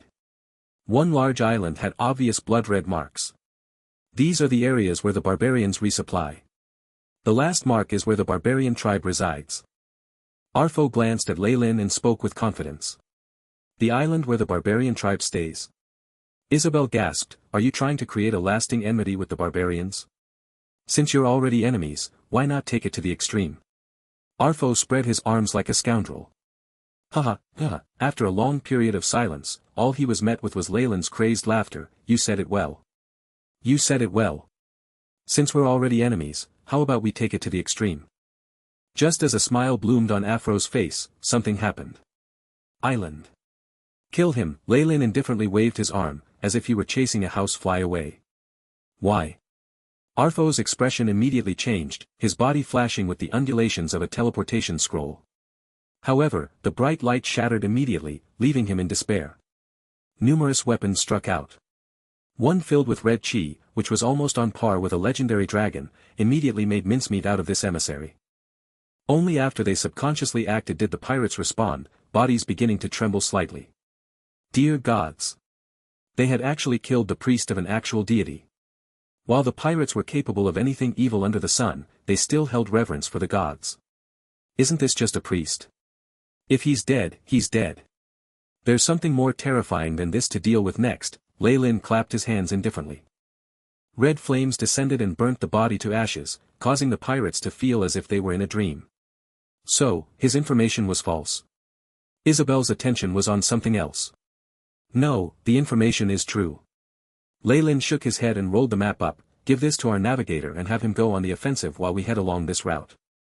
You still, Isabel found herself unable to keep up with her cousin's thoughts. While the map is real, he has malicious intent. I have enough strength now, so I have no choice but to kill him. Lei Lin laughed as he spoke, his eyes cold. He had been too weak during the pirates' tide, and had even needed help from the barbarians and the thieves' guild. At that time, he had to tolerate these people's sneaky actions. But things were different now. He was a high-ranked wizard and an arcanist, far exceeding others of the same rank. He had Tiff under him who had legendary strength, and Isabel had become a dragon warlock which allowed her strength to increase rapidly. While her bloodline limited her, it wasn't an issue until she became legendary herself. On top of that, the fallen family was not the same as before. They might not rule the outer seas, but their power controlled most of the sea's regions. With such strength, Lei Lin was the king through and through. Was there a need to make compromises? On top of that, if the priests of the god of murder truly were powerful, why would they still scheme and plot to stir up more tension between the two sides and not take over this region themselves? Hence, Lei Lin was sure that they did not have favorable impressions of neither himself nor the barbarians, and should be making plans to eliminate them all at one go. The god of murder, Lei Lin used the AI chip and instantly found all the information regarding this greater god. While he is very old, he's known for being temperamental. There have been recent rumors that he's going insane. Given that he's like this, he will probably find it difficult to react quickly even if a branch with a bishop in charge were annihilated. Also, Lei Lin looked through the description displayed on the AI chip screen. a look of fear flashing across his face. He once fought with distorted shadow and announced that he killed this great rank 8 Magus. Lei Lin now had a profound understanding of the might of distorted shadow. It was impossible for him to fall so easily at this god's hands. Things started changing from that time. Sirik started to become more insane and unreasonable. Lei Lin stroked his chin, looking to be deep in thought. Was he seriously injured in battle, causing the change in temperament, or was he tricked by distorted shadows and affected by the power of distortion? While the dusk of gods was over, the shadow magi left behind in the world of gods were not easily dispersed. Whatever it is, the claws that the god of murder extended into the outer seas must be cut off. Lei Lin decided and announced, "Let us set off." The tremendous scarlet tiger thundered, like a deep-sea giant monster advancing to a battlefield. Such a huge movement of the scarlet tigers had naturally attracted the attention of many organizations in the outer seas.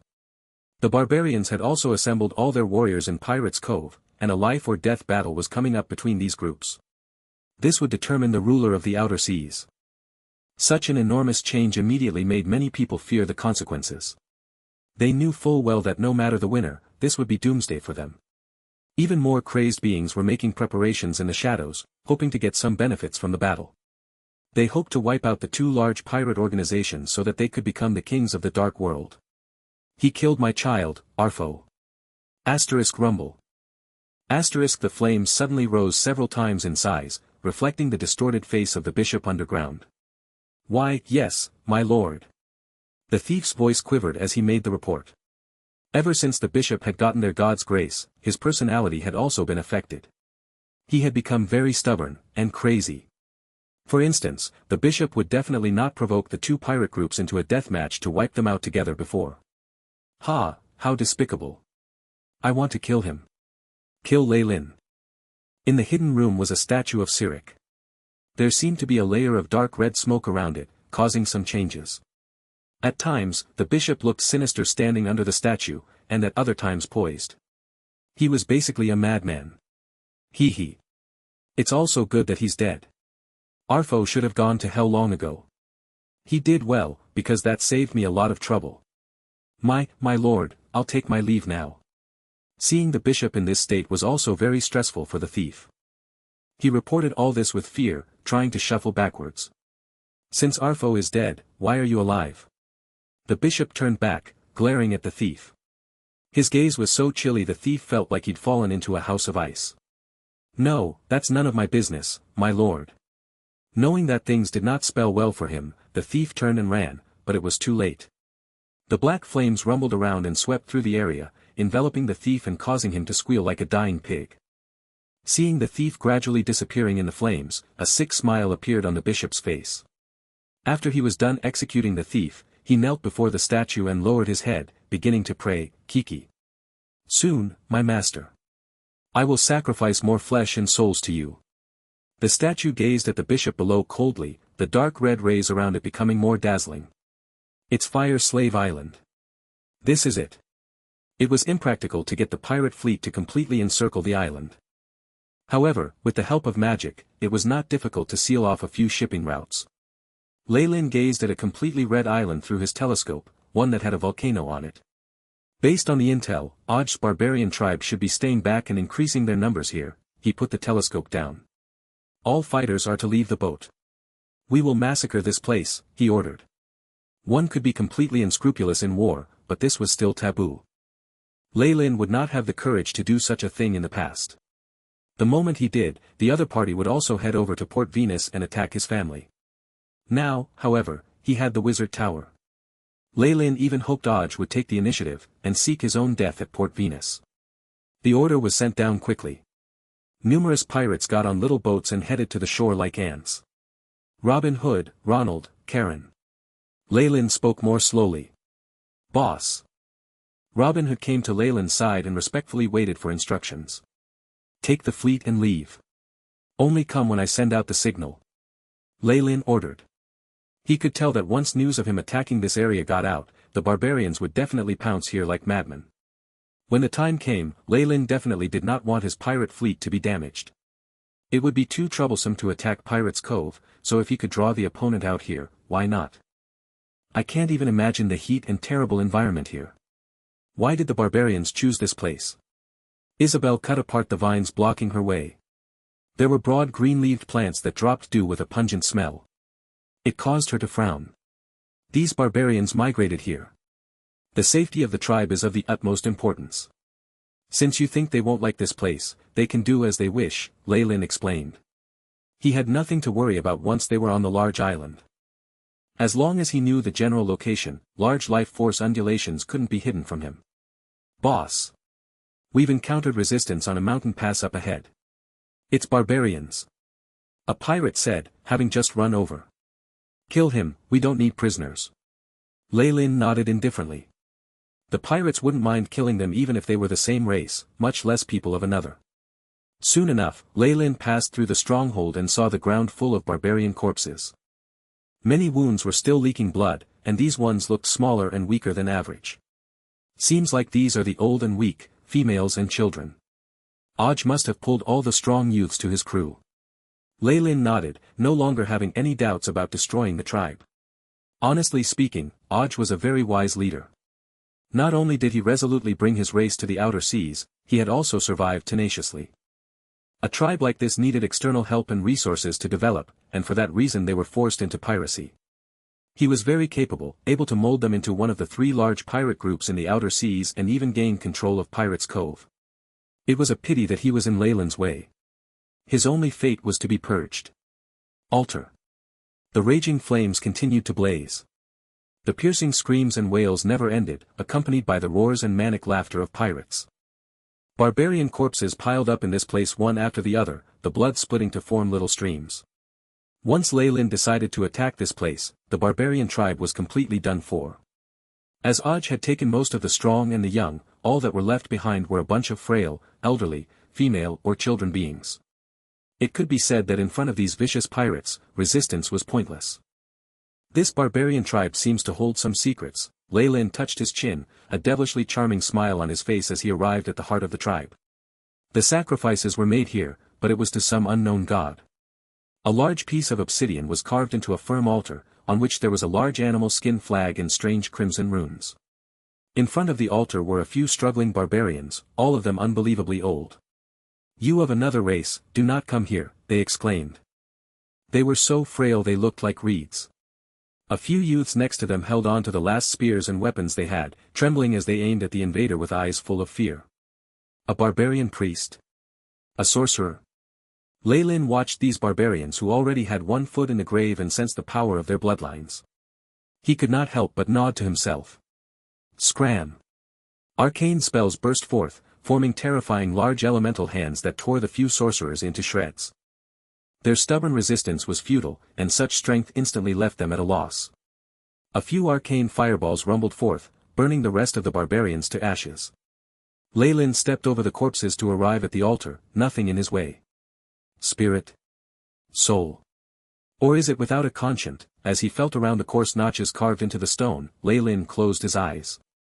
Are these barbarians trying to gather divinity with the power of their community? With tons of experience, Lei Lin immediately saw through their plans. The power of faith far exceeded extraordinary force. With years of worship and sacrifice, this place had already begun to develop traces of a primal power. The altar had strong faith within it. There were spirits of powerful beings mixed in, those who had died over time, and the foundation was currently very firm. Just a bit more time could really have given birth to divinity. This was how many ancient tribal gods had been born. A high-ranked barbarian could use this bit of divinity to cross the threshold of becoming legendary. They could even become a demigod with their advance, combining that with their faith to ignite god fire. As he too had plans to become a god, Lei Lin could comprehend this thought process. As for the person chosen to become a god, it should be Aj, or do they have another powerful pawn?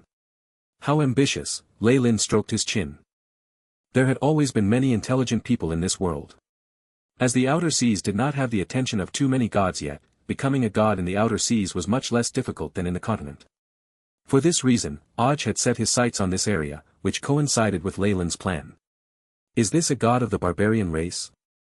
With how weak the outer seas are, a demigod would immediately unify the place, making it a playground for the barbarians. Lei Lin's eyes glinted, very creative, but it's a pity that you met me. Lei Lin had long since treated the outer seas of Dambrath as his territory. While the barbarians had their own plans, he would have to disappoint them. The spirits are valiant, guarding the tremendous power of faith and soul origin tightly. Leyland observed the obsidian carvings and animal skin runes, an unenthusiastic look on his face. Seems like every barbarian that dies will return to this place. This was the hope of a race.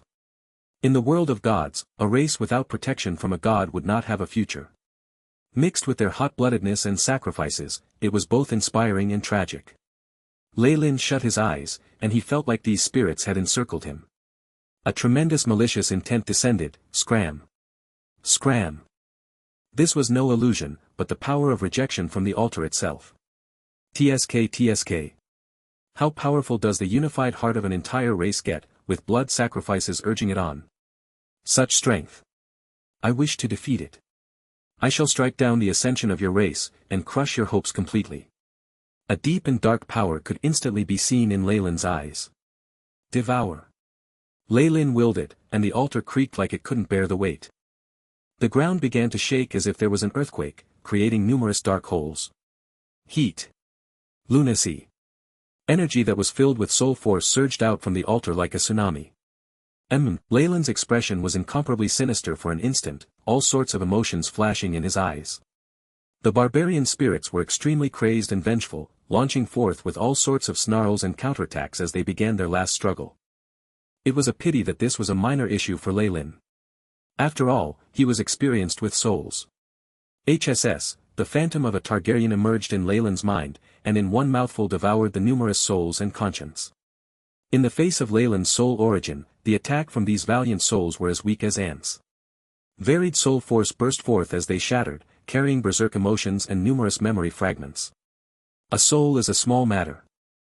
The issue is that there's still these berserk emotions within the soul force, Leyland sighed. The basic requirement to absorb divinity was that one was legendary, and this was not without reason. Those who were yet to cross that threshold wouldn't even be able to live through the attacks of these souls. God. I pray that you protect our barbarian race. You must make the barbarians the most powerful race. Please ensure the survival of the barbarians. I want to have meat.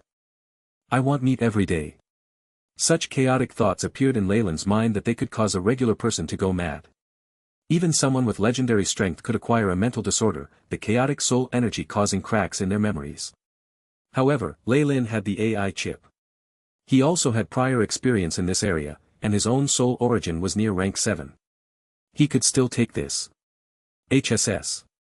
I am the limitless Jormungandr, the master that devours all things.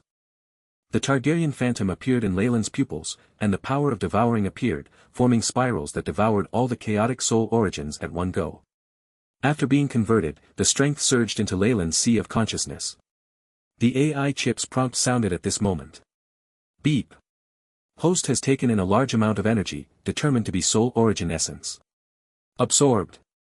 Large amounts of icy streams of air converged in Leyland's mind, allowing his spiritual force to revolve rapidly. Beep. Host has absorbed soul energy. Spirit +1. The accumulations of the barbarian tribe over countless years had made things easy for Leyland, and even allowed him to raise his spiritual force. Leyland looked at his hands and murmured, my spiritual force has increased a bit. I feel like every small increase in stats past 15 points is a huge advance. The AI chip's prompts continued. Beep. Host spirit has broke through, becoming rank 16 Arcanist. At this moment, his stats were refreshed. Leyland fallen. Age, 22. Race, human, rank 16 Arcanist. Strength, 13. Agility, 11. Vitality, 12. Spirit, 16. Arcane energy, 160 status, healthy. Feats, sturdy, erudite, elementary perfect body. Specialties, arcane energy detection, arcane amplification. Progress on weave analysis, level 0, 100%, level 1, 100%, level 2 100%, level 3 100%, level 4 100%, level 5, 67.35%, level 6 41.91%, level 7 22.33%. Spell slots available, rank 7, 2, rank 6, 5, rank 5, 7, rank 4, rank 3, rank 2, rank 1, rank 0. The advancement of arcanists required growth in both spiritual force and soul force, as well as the comprehension and sensing of arcane energy. However, with Leyland's attainments in magic with his main body, he already surpassed many legendary arcanists. There was practically no bottleneck for his advance, and his spirit breaking through automatically led to a rise in his rank. The barbarian tribe hasn't formed a divinity yet. Just a bit of the power of faith mixed with soul energy can help me increase a rank. Perhaps I should focus on finding information in this area. In Leyland's eyes, the power of faith was the power of emotion, and also soul force. There had been no bottlenecks in his advancement, and all he needed was enormous energy and his ability of devouring.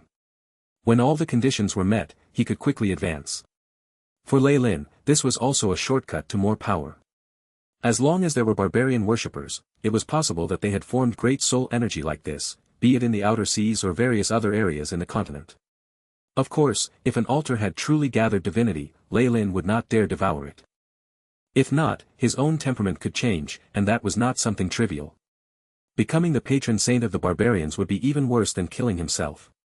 Mage's sword. Outer seas, on board the barbarian's ship. Oj suddenly dropped to his knees, roaring in pain. "Dear, what's the matter?" Madame Tillin rushed to his side and helped him up. "My family's sacrificial altar. It's gone." The response has been completely cut off. Oj spat out the words through gritted teeth, and the implications in his statement made Tillin pale in response. "We haven't caught up to them." After they had received the news, Oj had immediately set off. However, they had to conceal their movements, and the barbarian lands in Fire Scale Island were very far from Pirates Cove. Originally, this had been done for their own safety. But something like this happening would make it extremely difficult to mount a rescue. "We must avenge them." Tillin bit her lip so hard that a trickle of blood spilled out. Since their sacrificial altar had been destroyed, it was obvious what had befallen the members of their tribe. Her heart dropped. It wasn't just one or two barbarians that had fallen. Everyone in the tribe, be it the elderly, the frail, the women, or the children, had perished. The souls of hundreds of years of the tribe's experts, their sacrifices and devotion, had been completely destroyed. Even if she wasn't a barbarian, Tillin could imagine how this sort of aftermath would lead to the barbarians going berserk. "Ah! In my name as Oj, the king and leader of the barbarians, I vow to the gods that I'll wrench that damned wizard's skull off." Oj roared, slicing his cheek with his dagger. Boiling dark red blood rolled down from the cut, making his boorish face seem even more malevolent and terrifying. "Oh! Kill him! Kill him!" The barbarians below him all saw red, as their family and children had all been at Fire Scale Island. There was no chance that they had survived. The fox woman Tillin gritted her teeth, but spoke out in the end, "Oj. I believe that now isn't the best time to fight him, he must have prepared a trap for us." After the words left her mouth, she could no longer continue speaking. This was because she saw the expression in Oj's eyes, that look of undying, frightening hatred. After what had happened, forget a trap, Oj would traverse hell and high water without the slightest hesitation. At this moment, even if she had come to advise on the situation, her persuasion would not have the slightest effect. Is this part of his plan? Using the power of hatred to lead these barbarians into a trap, at this moment, Madame Tillin suddenly felt a deep chill in her heart, caused by that noble wizard. Fire Scale Island was within their sights. Dense black smoke continued to pour into the horizon, and the entire island seemed to have descended into hell. Seeing their tribe's land wrapped in a great fire, the barbarians all descended into frantic roaring. "Find them! Tear them apart!" Oj tightly gripped Madame Tillin's shoulder. Rivulets of blood appeared on her skin. "I will," Madame Tillin vowed. After saying this, however, she realized that she did not need to use tracing spells. This was because several ships from the Scarlet Tigers appeared in her line of sight, and they seemed to have not left in time. Tens of small barbarian corpses were hung from the mast as bait. Roar! After seeing those corpses, the barbarians collectively went berserk. Oj brandished his enormous saber and the other sailors rowed with all their might. There was only one wish in the barbarians' hearts, to find those damned robbers and get their revenge. The barbarians were the only ones allowed to bring death and suffering to other races in these regions of the outer seas. Now, they were suffering the fate that they handed down to others. Madame Tillin's heart suddenly grew sorrowful, and a single tear rolled down her face. She could already see the shadow of her own death, and could not escape from it. The deep sound of a bugle horn could be heard, bringing to one's mind the coming siege. The Scarlet Tiger's elite troops emerged and completely surrounded all of the barbarians' ships. They were like an enormous pocket wrapping around its goods. In their fury, these simple-minded barbarians did not sense the danger before them at all, and immediately took the bait. Kill. The boss is giving 5 gold coins for every barbarian's head. Ronald loudly ordered, and the reward was spread widely through the use of signal flags. Asterisk boom. Boom, asterisk the goblin cannons boomed without end, and near them were the sounds of dwarven artillery firing volleys of gunfire. Under Leyland's command, the Scarlet Tigers had slowly come up with their own style of combat. Asterisk roar. Roar, asterisk row after row of barbarians collapsed in a flicker of flames. Even their tough skin could not withstand the combined power of gunpowder and magic. Oj grew even more berserk at this presentation. After the long-range battle had ended, it was time for the traditional methods of jumping and boarding ships. Oj immediately ignored the charge of a pirate towards him, lifting the fellow up by his head. Asterisk KRCH. KRCH, asterisk the human pirate's complexion twisted, and rivulets of blood flowed down from his forehead. Crazed roars sounded as this unfortunate pirate's skill burst like a watermelon in Oj's palm. CH, blazing hot white light flashed past, and the surrounding pirates were directly slashed into 2 halves by the saber's chi. As the strongest in the barbarian tribe, Oj was a high-ranked warrior. His barbarian bloodline and the support of magic items allowed very few below the realm of legendaries to rival him. It was a pity that all of this was as negligible as a grain of sand in the face of the Scarlet Tigers. A scarlet-red figure suddenly flew from the opposing ship, letting out a powerful clear cry in midair. Roar, a domain of intimidating draconic power extended from the ship. This oppressive power stemming from a bloodline made Madame Tillin take a few steps back in fright. After, she saw a winged half-dragon creature swoop down at great speed, a long sword burning with raging flames intercepting Oj's saber. An enormous crack appeared on his blade. A human demi-dragon? No, it's a dragon's disciple. This power, Madame Tillin dumbly looked on at Isabel, who was covered in red scales, with a despondent expression on her face. Is this the bloodline of a legendary dragon? But how is this possible? Wasn't she corrupted by demons? Madame Tillin did not know what power a successor of a legendary dragon's bloodline could wield, but now it was made clear to her. The Scarlet Witch? Oj looked at the crack on his enchanted saber with a pained expression on his face. This was the weapon he used most after all, and it had helped him cut off the heads of many troublesome enemies. Now however, a crack had appeared on the enchanted saber after just one clash with the witch. A legendary item. Oj looked at the blazing red longsword in Isabel's grasp with an increasingly ugly expression. He sensed an unknown danger coming from that weapon. Don't let her weapon touch you, and be careful of her dragon breath attack. I'll help you. Madame Tillin's expression was very anxious, and she readied several amplification spells in her hand and was about to cast them. I am your opponent. We meet again, beautiful lady. Asterisk rumble. Asterisk the raging flames of a fireball engulfed them, blocking Madame Tillin's way. The entire area was thrown into chaos, with barbarians and pirates fighting wildly. One of the barbarians fell on occasion, and their head would be chopped off immediately. Blood stained the ground, but even in this hellish scene Leylin had nary a speck of dust on him. He even greeted Madame Tillin in a refined and courteous manner, as if he was the most respectable noble. Leylin fallen, Madame Tillin called out the wizard's name through gritted teeth, her eyes slowly filling with fear. That man's grasp of human nature was even more terrifying than the devil's. It had not been long since she had seen a true devil in Neville, but the feeling that he gave her was not as evil and as profound as what she felt in Leyland's presence. It has been 4 or 5 years since we last met, hasn't it? Madame is still as beautiful as before. A sincere smile broke out on the noble baron's face, and Tillin felt that if she gave him her hand, he would have kissed it in greeting without the slightest hesitation. However, the eyes of the wizard who stood across from her were ice-cold, and he looked at her with a face utterly devoid of emotion. I apologize, my beautiful lady. I don't have much time left, so can I ask you to hurry up and die for me? In a single second, the light and breezy conversation turned dangerous. Wind howled, and Leylin smiled slightly as powerful magic converged. An earth-shattering attack was cast resolutely, ignoring all the beauty that Madame Tillin possessed and indifferently sending her to her death. This sorrowful feeling made Madame Tillin's heart feel depressed. Her feelings lasted only for a moment though, and afterwards she no longer had the capacity to reflect on it. Berserk energy particles converged into a splendidly brilliant longsword. The sword point had a spiritual quality to it, and it was directly thrust at Tillin. A strong wind seemed to directly slice at the skin on her face. Mage's sword. A rank 7 spell. You're already a high-ranked wizard. Trickles of blood dripped down, but Madame Tillin's face was still filled with incredulity. She finally knew how she had lost.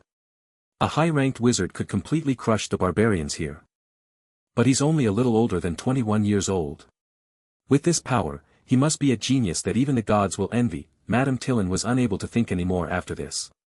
The sharp mage's sword pierced through the layers of her defense, directly running through the fox woman's bosom. Even though she had been a sorcerer and the chief wizard of the barbarians, Tillin's attainments in magic were only on par with Ernest. She had only achieved that through her bloodline power. She was simply unable to endure a single blow from Lei Lin. Kill. At this moment, the victor of another battle had also been decided. Dragon Breath. Isabel was still in the state of her draconic transformation. The flame-red scales on her body were just like a dazzling armor that looked like freshly cut flowers. She looked like the incarnation of a Valkyrie. After she saw that the fight would drag on, Isabel activated her bloodline abilities without the slightest hesitation. Dragon disciples would inherit the spellcasting abilities of a red dragon. The bloodline that Isabel possessed was indeed that of a legendary red dragon. Her spellcasting abilities would gain an extremely powerful boost. The frantic flames consumed Oj in a flash, and no matter how determined and how tough a barbarian he was, he now let out painful wails. Sharp. Break. From the looks of it, Isabel had immediately activated the abilities of the red dragon sword. In a flash of light and a crisp snapping sound, Oj's peak-ranked alchemized saber suddenly split apart. With its obstacle removed from its way, the red dragon sword unhesitatingly pierced through Oj's heart. The blazing flames destroyed all the vital organs in his body immediately. Oj lowered his head with great difficulty and looked at the scorched black flesh on his chest. The light in his eyes slowly dimmed. No. Madame Tillin let out a mournful wail. She summoned energy from some unknown well of strength and unexpectedly struggled to crawl next to Oj's body. My beloved, she held Oj's huge lifeless hand, her eyes filled with content as if she had grabbed hold of the most precious thing in the entire world, and slowly shut her eyes. What a sad and beautiful romance. Isn't it? Looking upon them, Lei Lin and Isabel did not try and hinder them in any way. They quietly watched this pair of eternal soulmates pass into the afterworld. I really do feel that it's rather unlike you to say that sort of thing. After hearing Lei Lin's idle comment, Isabel speechlessly rolled her eyes. Also. Why are you this impatient? Isabel looked all around them. Now, all of the barbarian pirate crew had been forced into a weak position. After Oj and Madame Tillin had been slain, the remaining barbarians grew even more frantic. In the end, however, they were ultimately left to struggle in the throes of death. After the final few barbarian shamans had died, the entire barbarian pirate crew's destruction was inevitable. Under such heavy suppression, the remaining barbarians crumbled at last. They jumped into the sea one after another to flee, but they were shot dead by Robin Hood, who had long anticipated their retreat. This was the trouble of naval warfare. Once they had lost, it was difficult to flee. One could only win absolutely or lose completely, but once you lost it was very difficult to free oneself. Lei Lin's luck had always been good. Rather than calling it luck, it was better to say that he had the support of planning well-devised strategies. Isabel turned towards Lei Lin. Since he was the planning type, seeing him choose to pursue a fast-paced fight and unhesitatingly massacre the barbarian tribe and even use their own people as bait was unexpected. His methods stank of short-sighted vision. You could tell. Then there is no harm in you guessing what guards I prepared in advance. Seeing his cousin mature, Lei Lin's heart was rather gratified. She could be considered his greatest helping hand in the outer seas. It can't be. The priest and thief from last time. Isabel only needed to think about it for a moment before her eyes flashed in understanding. Lei Lin nodded, waving his hand carelessly. A translucent wave rose, with a small water screen floating atop it. Although there was no indication of their identity, the sailors on board radiated a uniquely murderous aura. Are these pirates? Ones which were groomed by the god of murder. They've always been hiding in Pirates' Cove, I never thought, Isabel breathed in sharply. Until now, she had always believed that the pirate crews in the outer seas now only consisted of the Scarlet Tiger and the barbarian pirate crew. She had neglected those fragmented little pirate crews. In reality, however, these fragmented, small-sized pirate crews were the most important strength of Pirates' Cove. They formed the majority of the ships within the tide of pirates. Even a small part of those in service could assemble into a power force to reckon with. Luckily you discovered them already, otherwise after we engaged in mutually assured destruction with the barbarians, these locusts would descend. The consequences would have been unbearable, Isabel said, with a grave expression on her face. She now no longer had the slightest doubt in her mind that the Church of Murder were not just ordinary fishermen. You're absolutely correct. Leylin agreed with Isabel's point. In reality, the reason why I avoided using Pirates' Cove as the place for this final battle, apart from not wanting the barbarians to have a favorable location, was to avoid these maggots of the dark. The corners of Leyland's lips quirked up into a sneer. However, now that we've discovered their plan and made the preparations after destroying the barbarians, what have we got to worry about? What do you mean? Isabel hesitantly asked. She stood by Leylin and smelt the special scent of bloodthirst. Let's welcome them and kill them all. Leyland's eyes flashed as he made up his mind. Now is the best time. The entire Church of Murder in the outer seas have all assembled here. Once they're all dead, it will deal a great blow to the church. A blow? Isabel had never thought that Leyland's ambition would grow so large to the point where he would dare to strike down a true God's church. Without getting rid of them, how can I spread my own religion? Leyland smiled coldly to himself. There is a dead calm here in the outer seas, and the dark world's greatest religion is Cyric. Once he is cut off from his lackeys in the secular world, all the faith in the outer seas will belong to me. In reality, this wasn't a question of benefits. Leylin had long taken a fancy to the outer seas as his base, and had prepared to establish it as a base for his followers. Thus, there had been a clash with the existing religion here. The first was Cyric, because he had the biggest influence in the outer seas, and even had quite a few of the pirates as his followers. In addition, this god was an evil god. Publicly fighting him wasn't an issue, and on the contrary it would perhaps earn him favor from the benevolent gods. It was possible to predict that in the future, Leylin would sweep across the outer seas and possibly eliminate all the native religions and evil gods in one fell swoop. Don't worry, cousin. The god of murder's influence isn't that strong in the outer seas, and he is suppressed by many other benevolent gods. Additionally, even the Thieves' Guild is not entirely under his control. Leylin had acquired a lot of inside information on the three great guilds after traveling in the continent. Cyric could only considered a shareholder in the Thieves' Guild and not a chairman. There were still many other gods supporting the organization from the shadows. The Warriors' Guild was the same, and those gods would not permit some true god to monopolize their channels. Even the narrow-minded Wizards' Guild was not monopolized purely by the Weave Goddess, and still had the god of No-Edge Ogma and others dividing up the goddess believers. Consequently, his fight against Cyric and attacking the Thieves' Guild were two entirely separate matters. So it's like this. After all, he's a powerful true god. Isabel's eyes were full of anxiety. Needless to say, not even a weak god would willingly relinquish his own territory, let alone suffer a big loss to their believers. Even if Cyric's influence in the outer seas was very weak, he wielded great power on the continent. He controlled many high-ranked military powers from the shadow. Dispatching one or two legends over to fight for him was something that was entirely possible. Legends were the ultimate decisive force in the entire prime material plane.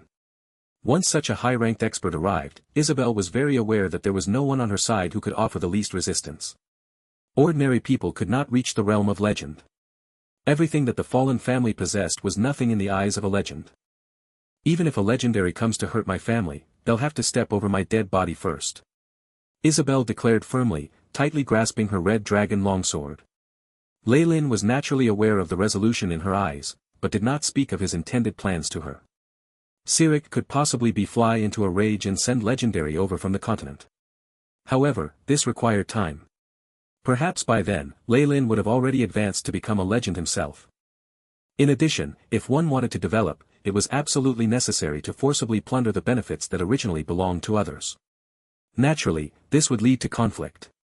Leylin had chosen the outer seas, and it was already the least controversial decision he could have made. If he had chosen to start developing in the continent, perhaps he would have already attracted legend-ranked experts over to take him down. Ultimately, it's all a question of strength. With enough strength, even if I take over the outer seas and slay the priests of the Church of Murder, what else can I do? Cyric and Malor, these chaotic evil gods, were already held in poor opinion by the public. Leylin could thus use any means he wanted to deal with them. Choosing the right faction is of the utmost importance. Since the good faction is out of the question, I must not lose the lawful faction. Lei Lin stroked his chin as he pondered the situation meaninglessly. My lord. The barbarians have been destroyed. Only 5 ships have been sunk, the rest are now under our control. Just when Lei Lin and Isabel were about to speak, Ronald had completed his mission and bounded over to excitedly report to them. There were still traces of barbarian blood on him. Prepare to launch Plan 2. Take all the heavily damaged captive ships away. We must prepare to fight the next battle, Lei Lin lightly ordered. We still have enemies left.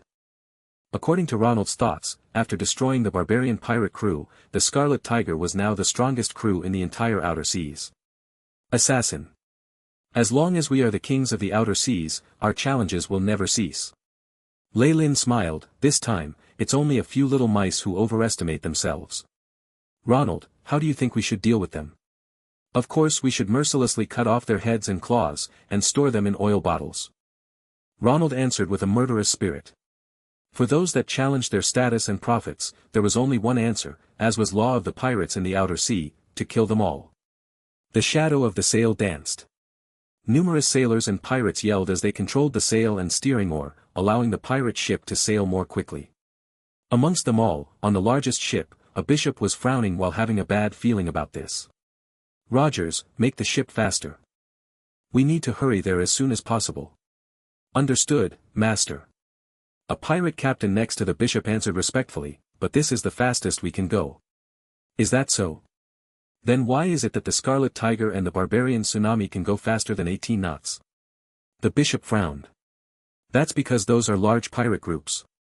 Those two are also the main battleships that have been enchanted.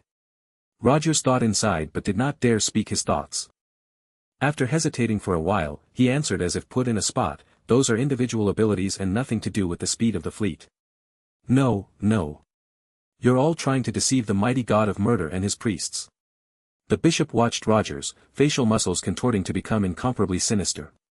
No, that's not it. Master, my loyalty to the god. No, please forgive me. Please forgive me. The captain of the pirates, who had seen the ruthless methods of the bishop, immediately knelt while looking absolutely terrified. This accusation was not something trivial.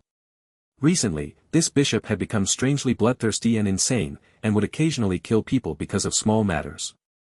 The captain, Rogers, was now beginning to regret responding to his recruitment. Poo. However, before he could plead and beg for forgiveness, a black dagger had slashed through his throat and cut apart his windpipe. Large amounts of blood spurted out. Rogers' eyes rolled back, hands grasping at his throat tightly. Blood unceasingly flowed from between his fingers, causing guttural groans from his throat.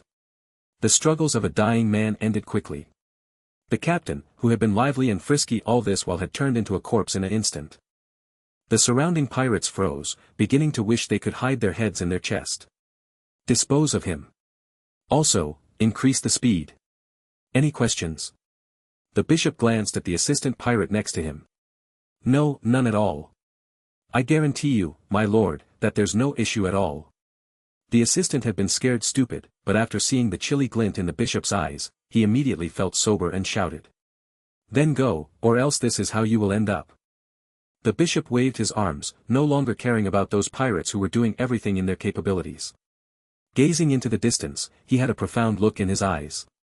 Damn it! That darned little noble.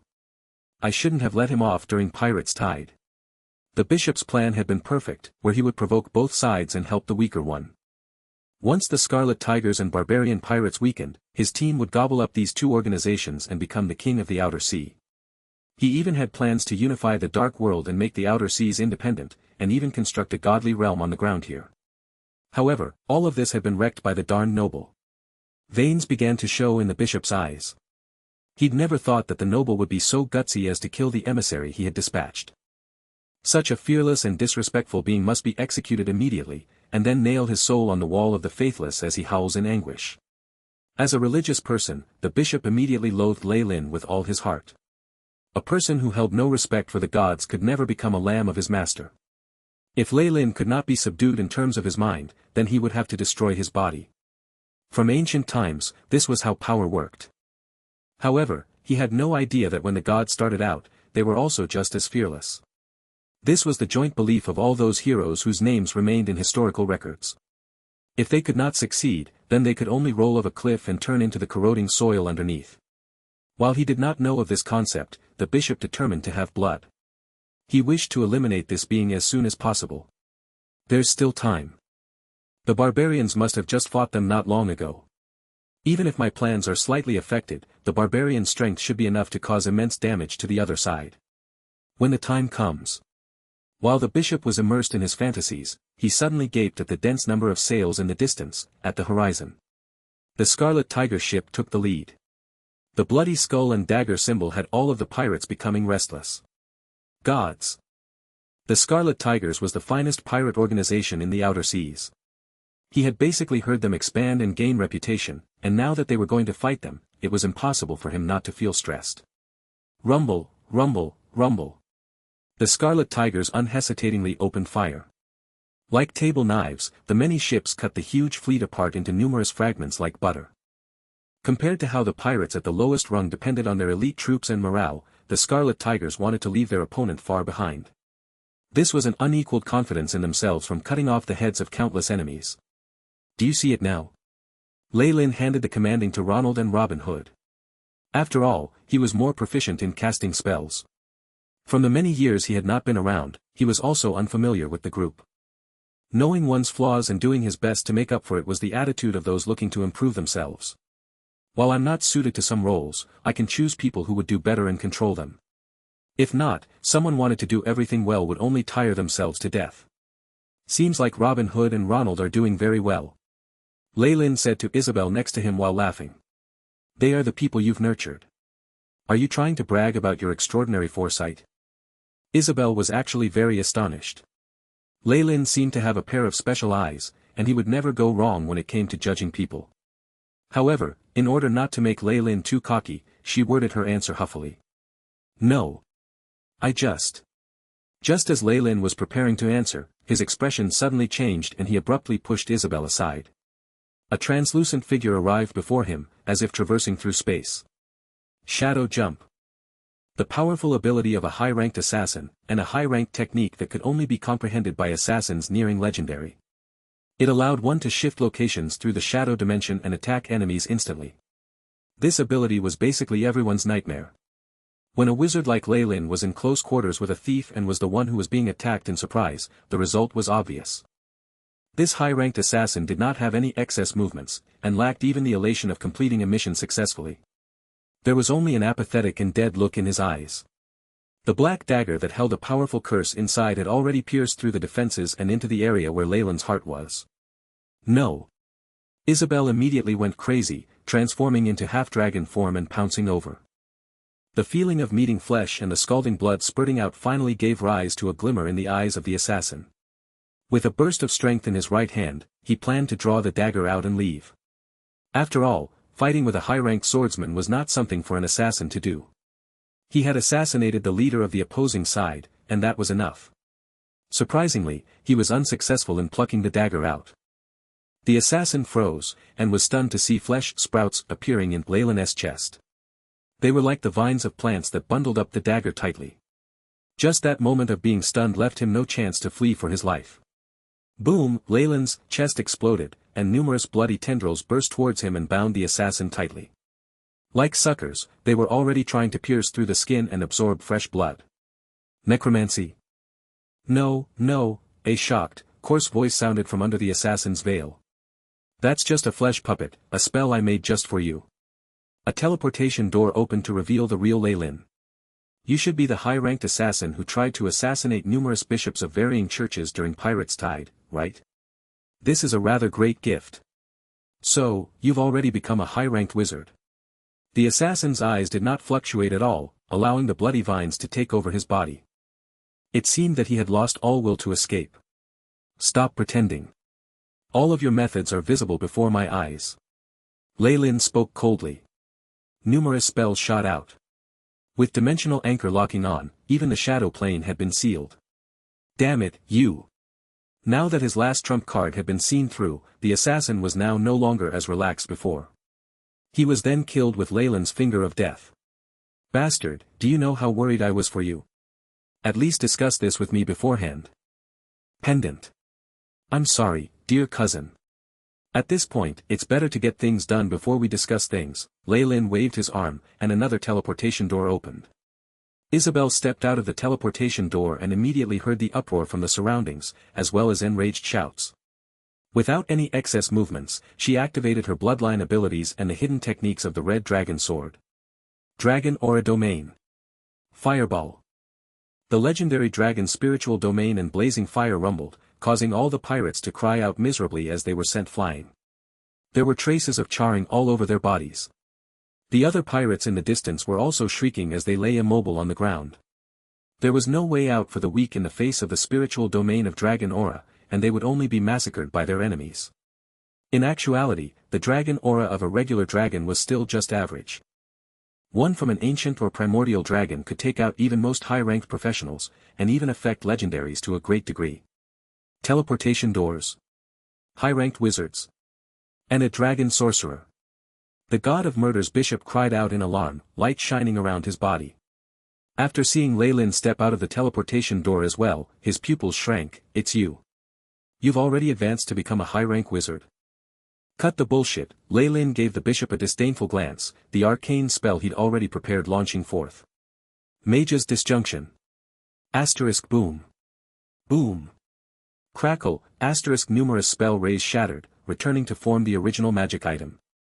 They returned to the ring in the bishop's hand, then his necklace, followed by his luxurious clothing. One after another, magic items exploded on the bishop's body. As he had too many on him, he was unlucky enough but to have to flee naked. A rank 9 disjunction. A high-ranked wizard above rank 19. Uncaring of his own image, the bishop sunk into shock. In a few years, the opponent had become a high-ranked wizard, which shocked him to no end. On top of that, he was already a rank 19, very close to becoming legendary. However, the power of Mage's disjunction had been shown right in front of him, which was something he could not understand at all. This is the might of arcane spells. Seeing the bishop who was now completely in the nude, Lei Lin sighed inside. He was a high-ranked priest who was at least rank 17, and his wizard ranking would not be enough to subdue the priest. The opponent possessed a large number of powerful magic items. However, being an arcanist allowed him to bypass the limitations of spell slots and the weave. As long as he had enough arcane energy and the correct spell models, any spell under the legendary realm could be cast for a price.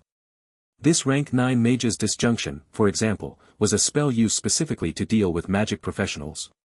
Its focus was very powerful, and all items below legendary would be undone under this spell.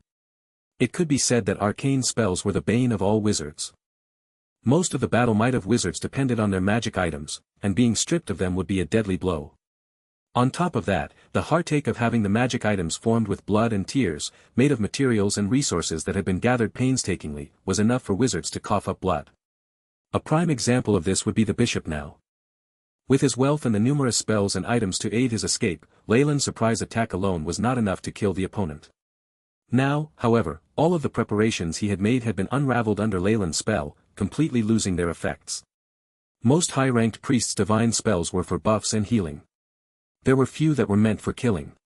Lei Lin's spell had taken out most of the bishop's strength. Damn it!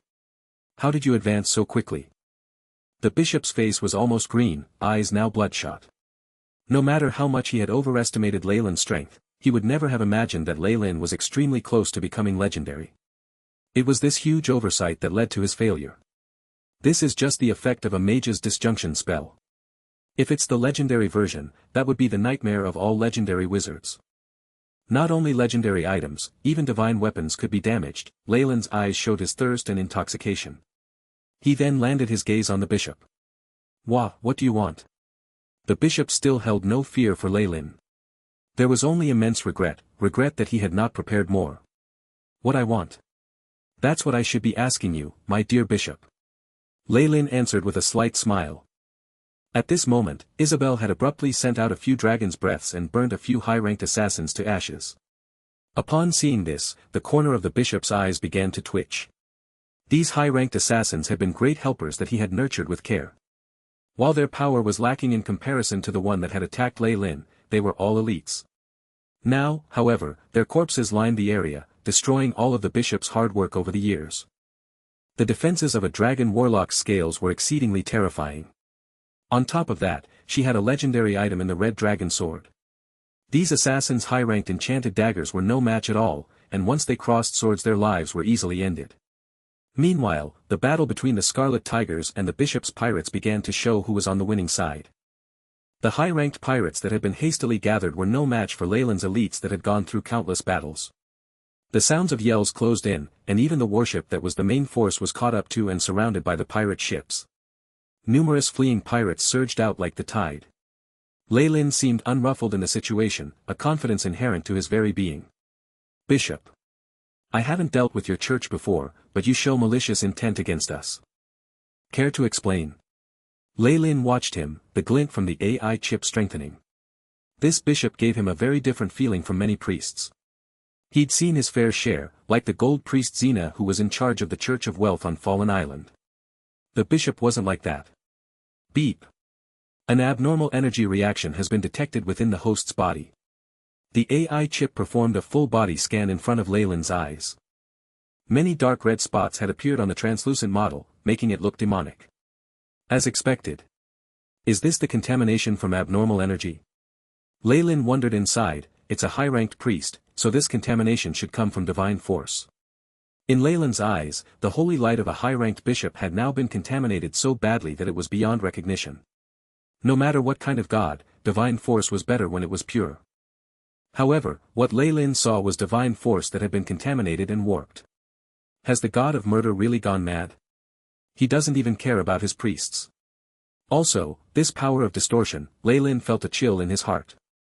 Legend said that Sirik, the greater god of murder, had begun to go insane. He was even planning to transform into a demon. His divine realm had signs of falling to the abyss, and it looked to be a possibility now. The only being able to influence him that greatly would be distorted shadow. As expected of an ancient peak rank 8 Magus.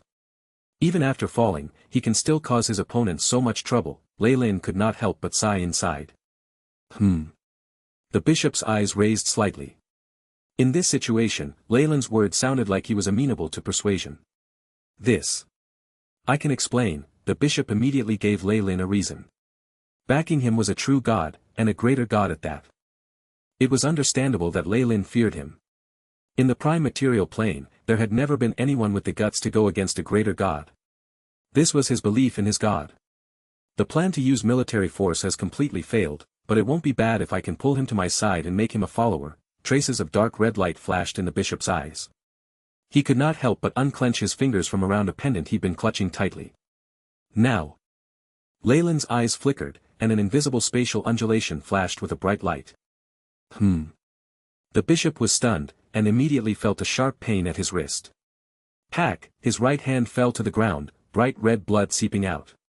A miniature statue of a god fell down. He had no plans of complying. The bishop's eyes went wide, and insanity flashed within. The only hand he had left began to grab towards Leyland's heart. It's too late. Finger of death, Leyland sighed. The dark rays from his hand disappeared into the bishop's forehead, causing the light in his eyes to dim. Thud, the bishop's corpse fell heavily to the ground, causing the pirates to break down. The rest of the matter was naturally left to his underlings. Leyland stood beside the bishop's fallen right hand and saw the small pendant, looking deep in thought. God descent. The material is strange, and it's even immune to the mage's disjunction attack. With this thought, Leyland picked the pendant up. It was rather small. It was a miniature statue of a god, with thin silver chains threaded through it glimmering brightly. Greed. Buzz, the statue of the god began to rumble, divine force rippling like waves in water. It was as if it was about to come alive.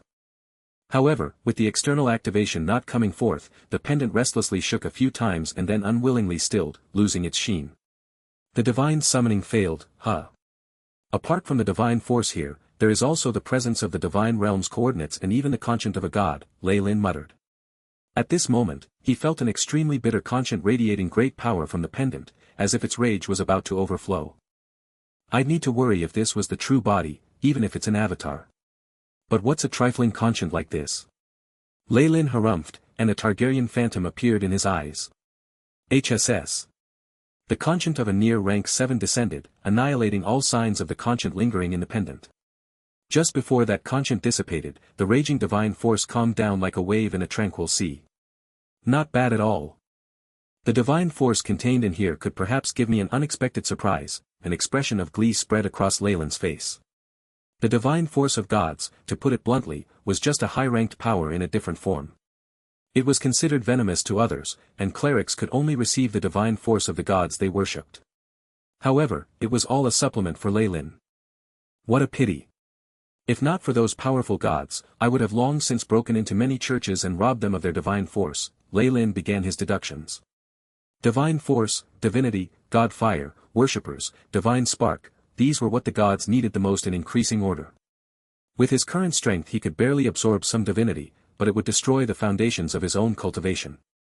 Needless to say, god fire or divine sparks were even more destructive for his body. As for divine force, that was still well within Leyland's absorption capabilities. Moreover, Leyland had deliberately digested the divine force of certain gods. Until now, he had only managed to have chance encounters with Malur and Sirik. These two crazy and sinisterly evil gods had overlapping domains, which laid out a foundation for Leyland's future plans. Looking at the divine force stored in this pendant, it should be enough to increase my spirit a little, or even balance the other aspects of my stats. Leyland rubbed his chin. After eradicating the original conscience in the pendant, the divine force was now ownerless. Leyland could now absorb it slowly, with the greatest efficiency. Through digesting this divine force Leyland would be able to analyze the process, helping him understand Sirik's divinity. If he met other gods of different domains, he would be able to create a whole new divinity all for himself. After tossing away this thing, even if this bishop managed to survive, he wouldn't have a happy ending. No. He would be even worse off after his death. Leyland looked at the corpse on the floor and sighed. Gods held control over the souls of their worshippers, and this was a high-ranking priest on top. Leyland hadn't completely destroyed his soul just now. Once it was inspected by the god of death, this priest's soul would definitely be sent to Sirik's divine realm. As for what punishments the cleric would receive, no more words had to be said. What a pitiful fellow. Leyland was, of course, not sympathetic in the slightest bit. He quickly tossed this matter to the back of his mind. It seems like they were small crews roped in from Pirates' Cove. Apart from the elites of the churches, there aren't many forces which could execute something like this. Isabel trod on the face of a pirate captain, using their robes to wipe clean the red dragon sword as she grumbled. With the activation of the bloodline, she'd also inherited a warrior-like thirst for war. Yes. Had they been given time to train we would have had a much bigger problem. Leyland nodded his head in approval, very soon ordering Ronald to clean up the mess. As dusk approached, the sky above the sea was dyed a crimson red. The entire region was littered with the remnants of broken ships and boats. Splintered masts and flags covered half the place, and not too far from that scene were many floating corpses, blood continuing to ooze and trickle from their bloated bodies. The enormous pirate crew slowly left, leaving a trail of destruction behind them. From this day onwards, everyone would know that two epic battles were fought in this forsaken region, devastating and annihilating two giants of the seas in one stroke. This atmosphere and scenery. I really want to lift my voice in song. Asterisk crash. Rumble, asterisk a figure wearing lavish noble robes descended from the sky. He exuded an aura of charisma and elegance, yet a pair of black wings spread from his back. Apart from the difference in color, this figure looked just like an angel, with many beautiful features. However, his image was shattered the moment anyone looked into his eyes. That Baron Leyland. He rules the outer seas from today, eh? I really am looking forward to it. This person was obviously Neville, but his pupils had now turned a silvery hue, with no traces of affection in them. With just one glance into his eyes, one would feel their soul turning frigid. Neville's black wings shook slightly as they supported his weight. At this moment, this demon looked at the Scarlet Tiger ship sailing away, as he pondered deep in his thoughts. Strong, determined, decisive, brave, once a soul with these qualities falls, the strength that would manifest would definitely be able to give birth to a greater devil. As expected, it's a devil, huh? An indifferent voice sounded behind him, which made Neville freeze in his motions. He turned his head around slowly, looking at the young noble wizard that should have left. Yet he was now floating in the air alongside him with his arms crossed, a hint of mockery flickering in his eyes. Hello mighty wizard, ruler of the outer seas. I am Neville, of the third hell. I hereby extend my greetings to you, with utmost respect. After giving Ley-Lin a once-over, Neville greeted Ley-Lin decorously, with his right hand on his chest. I believe that in the future there will be a day where you'll require my services. One cannot trust a deal with devils. Not to mention that you tried to lure me into a ploy. Anyone who tries to challenge me will never live past the day. Ley-Lin uttered his words icily, and a silver spell formation wrapped Neville up. Wait. I can still give you many things that you would not think of. Material possessions of the prime material world, authority that cannot be challenged, and also many beauties. The silver spell formation seemed to be able to suppress devils. As his black feathers came into contact with the light barrier, they burnt up to release a charred smell. The promise of a devil. Ha ha ha. Ley-Lin smiled faintly, his golden pupils turning a deep hue that was darker than the abyss. The phantom of a Targaryen appeared behind him. A terrifying devouring energy burst forth from the spell formation, completely engulfing Neville within. This devouring power, as well as laws. You are. Neville's eyes flashed with understanding, but before he could utter the truth his body vanished into the spell formation. The ruler of the third level of hell, the Duke of Greed. Mammon, ha. Ley-Lin uttered his breath and closed his eyes, relishing in the energy that he was absorbing. Beep. Host absorbed a large amount of energy. Agility +1, Vitality +1. The AI chip voice intoned. Very soon, another notification appeared, and it caused Ley-Lin to become gleeful. Host has devoured a devil from the third hell. Laws of devouring have been activated, obtained information on laws of greed. Isn't this the devouring technique of my main body? Ley-Lin muttered. His main body controlled the laws of gluttony, and through constantly devouring these laws he would gain a higher enlightenment of them. The devil from the third hell had enlightened him a little in that aspect. My main body's injuries have begun to heal faster than normal then. Its support has increased. Ley-Lin was elated. His stats had now changed. Ley-Lin Fallen, age, 22. Race, human, rank 16 Arcanist. Strength, 13. Agility, 12. Vitality, 13. Spirit, 16. Arcane Energy, 160. Status, healthy.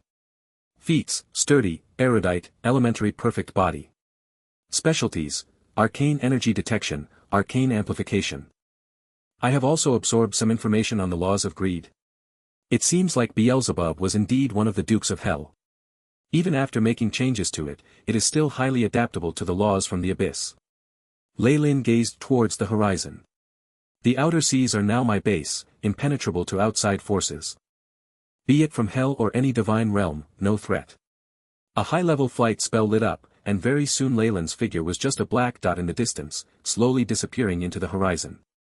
More repercussions were brewing and intensifying in the aftermath of this event. In another part of the continent, in the midst of a gloomy valley. An aura of death permeated the air, and there was a black church at the valley's center. Magical light filled the area, and even legendaries would perish within it. Just as the bishop was about to perish, a white-browed priest raised his head in the church. Men. Your Holiness. Several dark-robed priests answered immediately with reverence in their eyes. Standing in front of them was a core member of the Church of Cyric, a legendary priest. Divine Force. Jesfano, that piece of trash. Not only did he die, he also lost the Master's token. The old man's voice was incredibly hoarse, and it held an unendurably strange tone as he pointed out an earth-shattering fact. What? That happened at the Dambrath Outer Seas? These black-robed priests exchanged glances, seeing shock in all of their eyes. They were unwilling to think about what had happened to Jesfano. In the Underdark, the druid elves that angered the Spider Empress Lolth would turn into terrifying half-spider monsters. For Jesfano, whose soul was in the hands of his god, he would be in a worse state. Even the black-robed priests felt sorrowful on his behalf, but it didn't last for long. The old man slowly scanned them, the whites of his eyes brightening slightly. Jesfano was already a high-ranked priest. We'll have to dispatch a legendary to be able to find out what happened. Who's free right now? One of the priests muttered to himself, then continued, Lord Shadow Mask's whereabouts are unknown now, while Crimson Eye is at the Barren West. It'll be very inconvenient for them. As for my own subordinates, the north is still rather unstable. A few lords have been pursuing Queen Illustrial, and there still haven't been any results, another black-robed priest reported. This was the pain of large organizations. While their influence was spread throughout the prime material plane, it was not so simple to make use of their high-tier forces. "How's the cadaver collector doing?" Since the old man had ordered this, he must have his own plans. The last one hesitated for a while before speaking. "He has yet to complete his experiments. Tell him to rush to the outer seas once he's done. I want him to skin the scalp of the sinner who had the gall to kill my master's priest." The elderly man spoke slowly, and then knelt in front of the idol and began to pray, immovable. He was like the most solid statue himself. The black-robed priests glanced at each other and retreated. Ley-Lin was completely clueless about the matters on the mainland, but he had his own predictions. He had returned to Port Venus undisturbed, and hid in his wizard tower. This serenity should be maintained for a period of time. Even if the god of murder's church wants to take revenge, the time taken for them to investigate and dispatch men should be enough for me to advance. Ley-Lin was now seated in the core of the wizard tower. There were terrifying isolation runes on the walls around him, and the tower genie was strictly monitoring everything. With its help, Port Venus had become the harbor with the best security. Crime rates were currently very low, which attracted even more merchants into business here. Ley-Lin knew very well that even more trade was coming in. That was the result of eliminating the barbarians. Cousin should know that they can attack Pirates Cove and treat that area as an eternal base. Ley-Lin placed the steaming cup on the table, a ruminating look on his expression. "I never thought I would become the source and driving force of chaos in the outer sea." At this thought, Ley-Lin could not help but look at the other item on the table. This was a pendant of a strange make, containing surging strength within. Yet, it had lost its own spiritual nature and turned into an enormous source of energy that anyone could use. "Now that I've removed the conscience and sealed it, the god of murder shouldn't be able to sense it anymore, no." Ley-Lin did not mention Sirik's name. This was cautiousness on a fundamental level. Just mentioning a god's name would allow them to sense things. The information in the Wizards Guild stated that greater gods can obtain 15 to 18 words of information on the ones who call their true names, regardless of where they are. Ley-Lin stroked his chin. This ability was somewhat similar to a part of the abilities of great rank 9 magi, who were capable of everything and knew everything. It was a pity that this was just a part of it, and was a unique law that had been generated specific to the world of gods. There were far too many ways to evade it. Also, such a tremendous divine force. What a huge gift. Ley-Lin spread his fingers and began to rub on the surface of the pendant. Threads of chaotic energy had been transformed by his devouring power, becoming the purest dark gold. Ley-Lin absorbed it unceasingly. Ley-Lin now had given up the vulgar method of devouring everything at one go, and had switched his method to making fine adjustments and changes continuously. While the divine force of the god of murder was powerful, it seemed too impure, and the power of the distorted shadow was continuously seeping in from it. What Ley-Lin needed was to refine the purest divine force and use it on himself. As the divine force was poured into himself, a golden mist formed around Ley-Lin, like he was a god cast of gold. The AI chip's prompts kept sounding out. Beep. Host has absorbed large amounts of energy essence. Determined to be a greater god's divine force. Effect similar to eternal grace from the god. Host stats have increased, strength +1. Agility +1. Vitality +1. As the AI chip's robotic voice sounded, Ley-Lin felt like his body had been enhanced.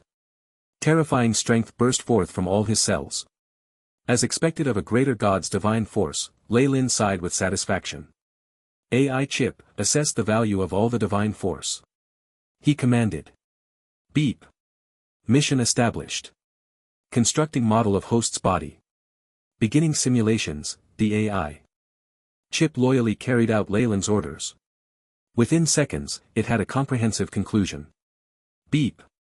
Preliminary results show that the pendant will be used up completely in 145 hours 12 minutes, host's average stats estimated to reach 15, will advance 1 rank as an arcanist. Is that so?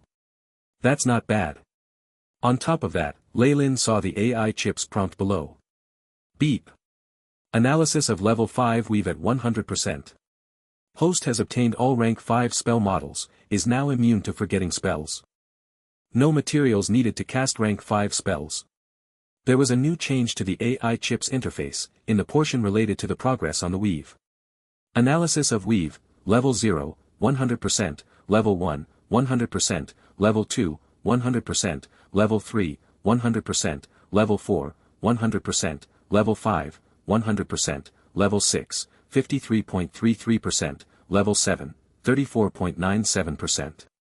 So divine force is also effective at deciphering the weave. Lei Lin nodded. It also seems to have something to do with me becoming an arcanist. Now that I've somewhat broken away from it, the analysis has quickened quite a bit. Becoming an arcanist was a huge advancement for Lei Lin. It wasn't just a change in combat ability, he could now completely break through the weave that limited wizards.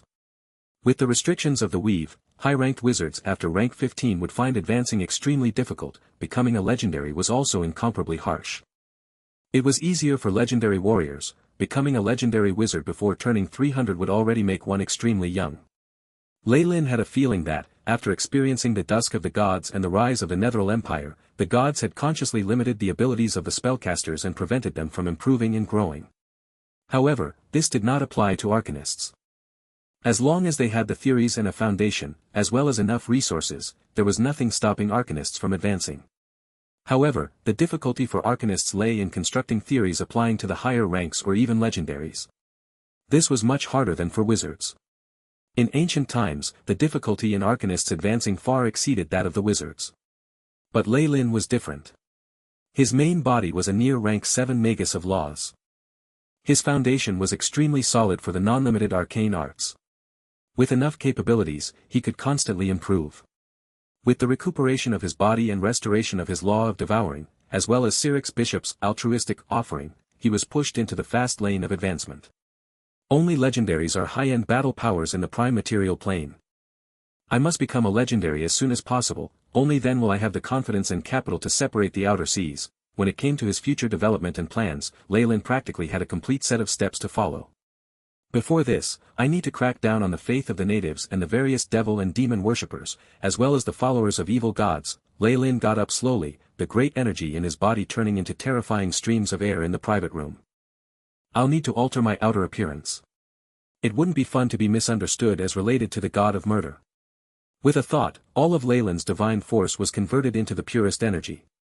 The faint golden light on his skin completely disappeared. Master, the guests have arrived outside the tower. The tower genie spoke respectfully, her little face appearing at this moment. I'll greet them myself. Lei Lin nodded. He headed outside the wizard tower and saw the figure of gold priest Xena. Beside her were the priests of a few other churches, though they were only around rank 10. Bishop Xena, everyone else, welcome to my wizard tower. Lei Lin had a cordial smile on his face. In that moment it was as if spring had arrived and all sorts of beautiful flowers were blooming. This power of influence. How terrifying. What state is his spiritual force in now? While having shock in her eyes, Xena similarly revealed a smile. Lord Baron, you're too courteous. As guests, our gifts are lacking. This isn't good manners. Meeting. After giving them a tour of the tower, Lei Lin brought the priests to the drawing room. The metallic golems arrived quickly, presenting tea and snacks in elven porcelain. May I know why Lord Baron invited us here? Xena took a look at these golems that were about as strong as rank 10 professionals, and increased Lei Lin's rating in her mind. Beside her as a representative of the goddess of wealth's church, there were also priests from the gods of knowledge and suffering. However, Xena was the highest ranked, and the influence of the goddess of wealth was the greatest here. It allowed her to act on behalf of the other two. Before all that, I'd first like to give you 2 gifts. Lei Lin clapped, and another golem came forward, placing 2 boxes in front of them. Once they were opened, a pungent smell wafted out with large amounts of lime powder. It caused Xena to furrow her brows. She slowly drew closer. She suddenly took several steps backwards after seeing what was inside. It's actually. If Xena had reacted that way, the other 2 priests had even larger reactions. Lord Lei Lin, are you using this to scare us? Xena's tone was of dissatisfaction, as the box contained 2 sinister heads. Showing heads to these priests was no sign of goodwill. Hee. I'm obviously not offending you. Please take a closer look. Lei Lin had an easy smile on his face. After confirming that Lei Lin would not fall out with the Church of Wealth, Xena endured the nausea and discomfort and began to observe the sinister faces in the box. After taking a closer look, she found something was wrong. This. The 2 other priests also seemed to have noticed something as well, delight showing on their expressions. Lord Lei Lin, the priest of the god of suffering, Avdonia, began sounding unsure. Indeed, this is the high-ranked assassin that killed numerous men of the clergy during the Pirates' Tide. Ley pointed at the box on the left. As for the one next to him, it is the bishop of the god of murder hidden in the outer seas, Jesphano. Ha! On behalf of all my comrades that met harm, I thank you. Xena covered the boxes and sighed. The two other priests also thanked him happily. During the pirates' tide, the god of murder had dispatched his subordinates to assassinate those of godly duties without regard. This had resulted in massive losses on the god's end. The churches that the three priests in front of Ley represented were also included in the scope of the attacks, so it could be said that they had a feud with these two people. The fact that Ley had given them these two heads as gifts made them rather pleased. Well then. What does Lord Ley wish to speak about? The priest that had come in the bishop of the god of knowledge's stead was one that looked like an elderly scholar. The man called Silas questioned Ley with an intelligent glint in his eyes. After hearing his words, Xena and Evdonia focused on Ley. Actually, these two heads were surprises that I obtained when exterminating the notorious barbarians, Ley explained slightly. The barbarians? You mean the culprit that started the pirates' tide causing heavy casualties in the outer seas? They've been wiped out. Xena was rather surprised, while Ley snickered inside. By defaming the barbarians over the long term, especially with the king's announcement, the barbarians were now complete criminals. There was no way to absolve themselves of this reputation. They weren't just pirates, they were connected with the god of murder's church. Ley declared, which then earned him flattery reserved for young heroes from Silas. But, when Ley continued however, his tone completely changed, which made the three priests aware that Ley was about to come to the main point. I believe that the outer seas as they are right now are in urgent need of a purge of faith in evil gods. This applies especially to those pirates and natives. Ley spoke in a low voice, his true intentions now revealed. A purge of faith? The three of them exchanged glances in their surprise. Yes, a purge. Ley nodded resolutely. While he treated the outer seas as his trump card, he could not offend all of the gods. Cyric and Maler's reputations were rotten to the core, so that didn't matter, but the few churches on Fallen Island needed to be roped into his side. They could be considered as the fallen family's natural allies. As for the unlucky bishop of the god of murder, Ley was sorry to say that he could only be treated as just another stepping stone. Also, when it comes to dealing blows to the devils and demons, there are many ways we can cooperate in the future. I myself have come up with many new spell formations to detect demons and devils. Ley looked extremely furious. Getting the favor of the good faction via proclaiming his wish to attack the devils and demons was a part of his plan. He could keep subduing them in the shadows to expand his strength, which made it like killing two birds with one stone. Oh. Please allow us to discuss this for a while. Xena looked towards the priests beside her and answered, finding herself put in a spot. From Leyland's actions, it was apparent that he was making a declaration to dominate the outer seas. Most importantly, with the annihilation of the barbarians and uprooting the god of murder's church, there now seemed to be no other opposing forces on the sea. As those of the clergy, they would first have to consider the benefits to their churches. Everything else was secondary. Unifying the outer sea and cracking down on faith in evil gods and devils was unquestionably beneficial for the gods they had faith in. Of course, this was only if they stood on the same side as Ley and worked together with him. He has the ability to destroy the barbarians in secret. Seems like the rumors that the fallen family has control over the Scarlet Tigers is true. Xena glanced at Ley, who was all smiles, and pondered over this. With huge armed fleets on the surface and a pirate group in the shadows, as well as huge trade benefits and shipping routes supporting him, it is undeniable that he shall be king of the outer seas. Rejecting his goodwill at this time is very unfavorable to the goddess' upcoming plans. Xena was actually very unwilling to see a single organization becoming the dictator of the outer seas. She would rather this region be a place for free trade. However, she was currently left without choice. The moment she infuriated a large organization like this capable of unifying the outer seas, there would be a huge blow to trades in this region. This was also disadvantageous to the spread of faith in the goddess of wealth. Xena kept weighing her options. But, attacking the evil gods, devils and demons? Zona shot Ley a glance. While she had no clue what he was actually thinking, doing this meant she could tell what faction Ley was in. At the very least, he was not on opposing ends with the goddess of wealth. In this regard. Please give me some time, my lord. I need to discuss this with other members before I can make a decision. While she already had a general inclination to agree, Xena still answered this way. The same goes for us. At the other side, Silas and Evdonia gave the same answer. Of course. This is just my intent. My family also has no plans of sending out troops on a large scale as of yet. Leylin knew that these priests needed the permissions of their churches and even gods, which was why he didn't pressure them. Whatever it was, this would be beneficial to them. He was sure that those with foresight could see this. As for the new detection spell and spell formations that you mentioned, before leaving, Zona displayed her strong interest in what Leylin had mentioned. Those are things I put research into and created unwittingly. They're about half a fold more effective than ancient detection techniques, and the same goes for the range. Leylin spoke indifferently, but that only caused the priest's eyes to glint. Demons and devils were the most hated beings in the prime material plane of the world of gods. Altars and spells that could detect and distinguish them, especially those as effective and with as large a range as Leylin had said, were definitely the dreams of the churches. To be able to create new spells alone. I was actually doubtful of my lord's talent in spells, but my doubts have been set aside. The priest of the god of knowledge, Silas, spoke with conviction. Even if it was the simplest distinguishing and detection spells, being able to create a whole new spell model meant that Leylin's knowledge in terms of spells had reached a very profound level. Wizards like these were more capable of reaching the realm of legendaries. This was how it was recorded in many documents. Leylin had exhibited his abilities here, and Silas could not help but brighten up. Many thanks for the praise. I can discuss matters related to this more comprehensively if you wish to. Leylin was, on the surface, still a follower of Ogma. Naturally, he had to give this bishop preferential treatment, as well as give the other two some pressure.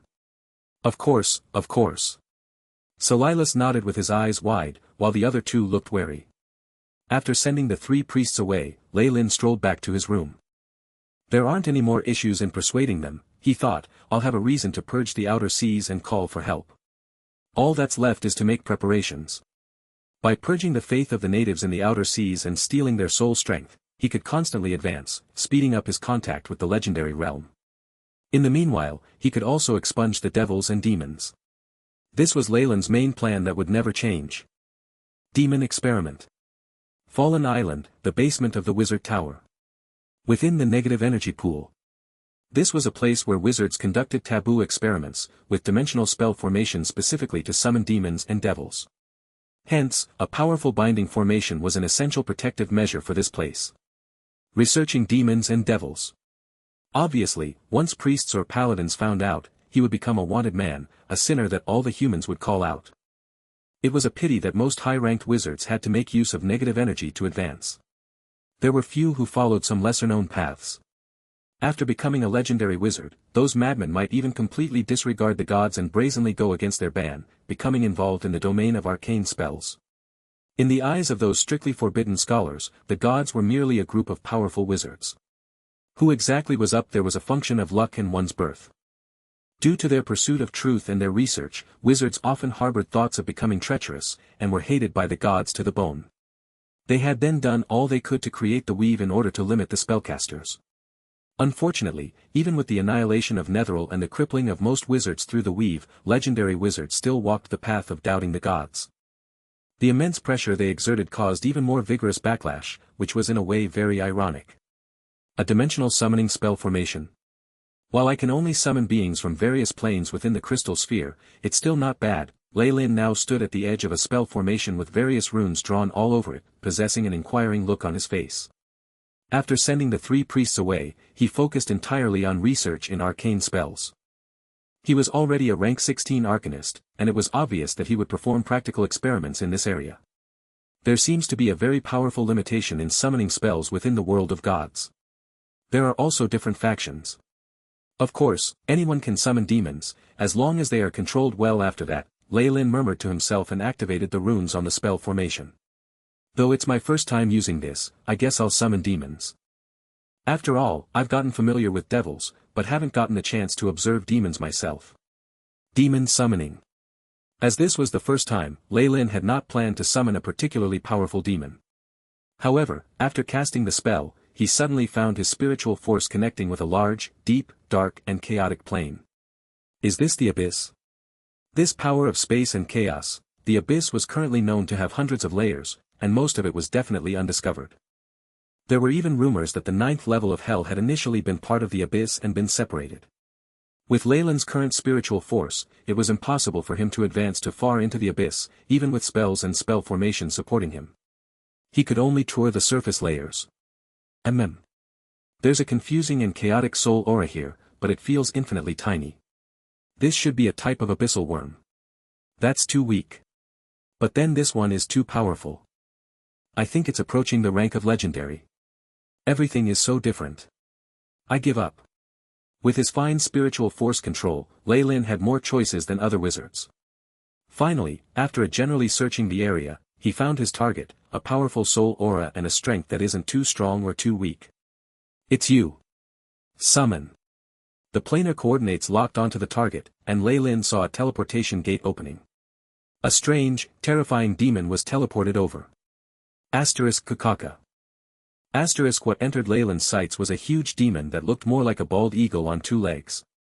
It was completely naked and had large wings on its back, the disgusting red chicken skin evident. Its human arms were tipped by incredibly sharp claws. It did not hesitate to attack once it saw Leyland. The bloodlust, chaos and insanity within the soul caused his eyes to widen slightly. This should be a Vrock. While evolved from abyssal worms, it should be considered a mid-ranked demon. On top of that, this amount of chaos and level of attack. Leyland huffed, the binding spell formation he had prepared beforehand flickered with dazzling light. Tens of lightning rays formed a huge prison. The Vrock's talons clashed with the electricity, and it immediately caused a huge sound. Large amounts of black flames began to blaze within, causing even the Vrock to retreat pitifully. There was finally some fear in its eyes. This guy only knows to be tough on the weak but is afraid when treated harshly. Leyland shook his head, his right index finger pressing on his temple. AI chip, scan it and gather data. Beep. Mission established. Beginning scan. The AI chip loyally carried out Leyland's commands. Soon enough, a 3D scan appeared in front of Leyland, detailing its stats. Name unknown. Race, Vrock, Tannery, Strength, 16 Agility, 17 Vitality, 15 Spirit, 13 Feats, 1, Demon Skin 2. Flight 3. Corrosive Aura 4. Ability similar to magic. Description, this is a mid-rank demon. There is chaos and evil of the abyss in its very soul. Unless its mind is controlled, one will definitely be met with a powerful counterattack. It's the model of a high-ranked professional, and its stats in all areas surpass them. Leyland evaluated dully, and then saw its faction lights and soul temperament. What kind of insane and chaotic soul is this? It even has such an evil feeling. It had to be said that while he'd heard of this before, actually meeting one had Leyland losing completely hope in demons. They're just a bunch of evil lunatics with power in their hands. After seeing its temperament, Leyland finally understood why the demons kept losing in the bloody battles with devils. While they were all evil existences, these beings that hid within chaos were just unworthy of his attention. The chaotic temperament from the abyss? Where is this coming from? Leyland had a searching look in his eyes. He observed the Vrock trapped by the binding formation, the intense gaze causing even the insane demon to feel some fear.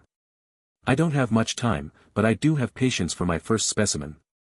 Leyland had an apathetic expression as a small, silver surgical knife and other tools suddenly appeared in his hands.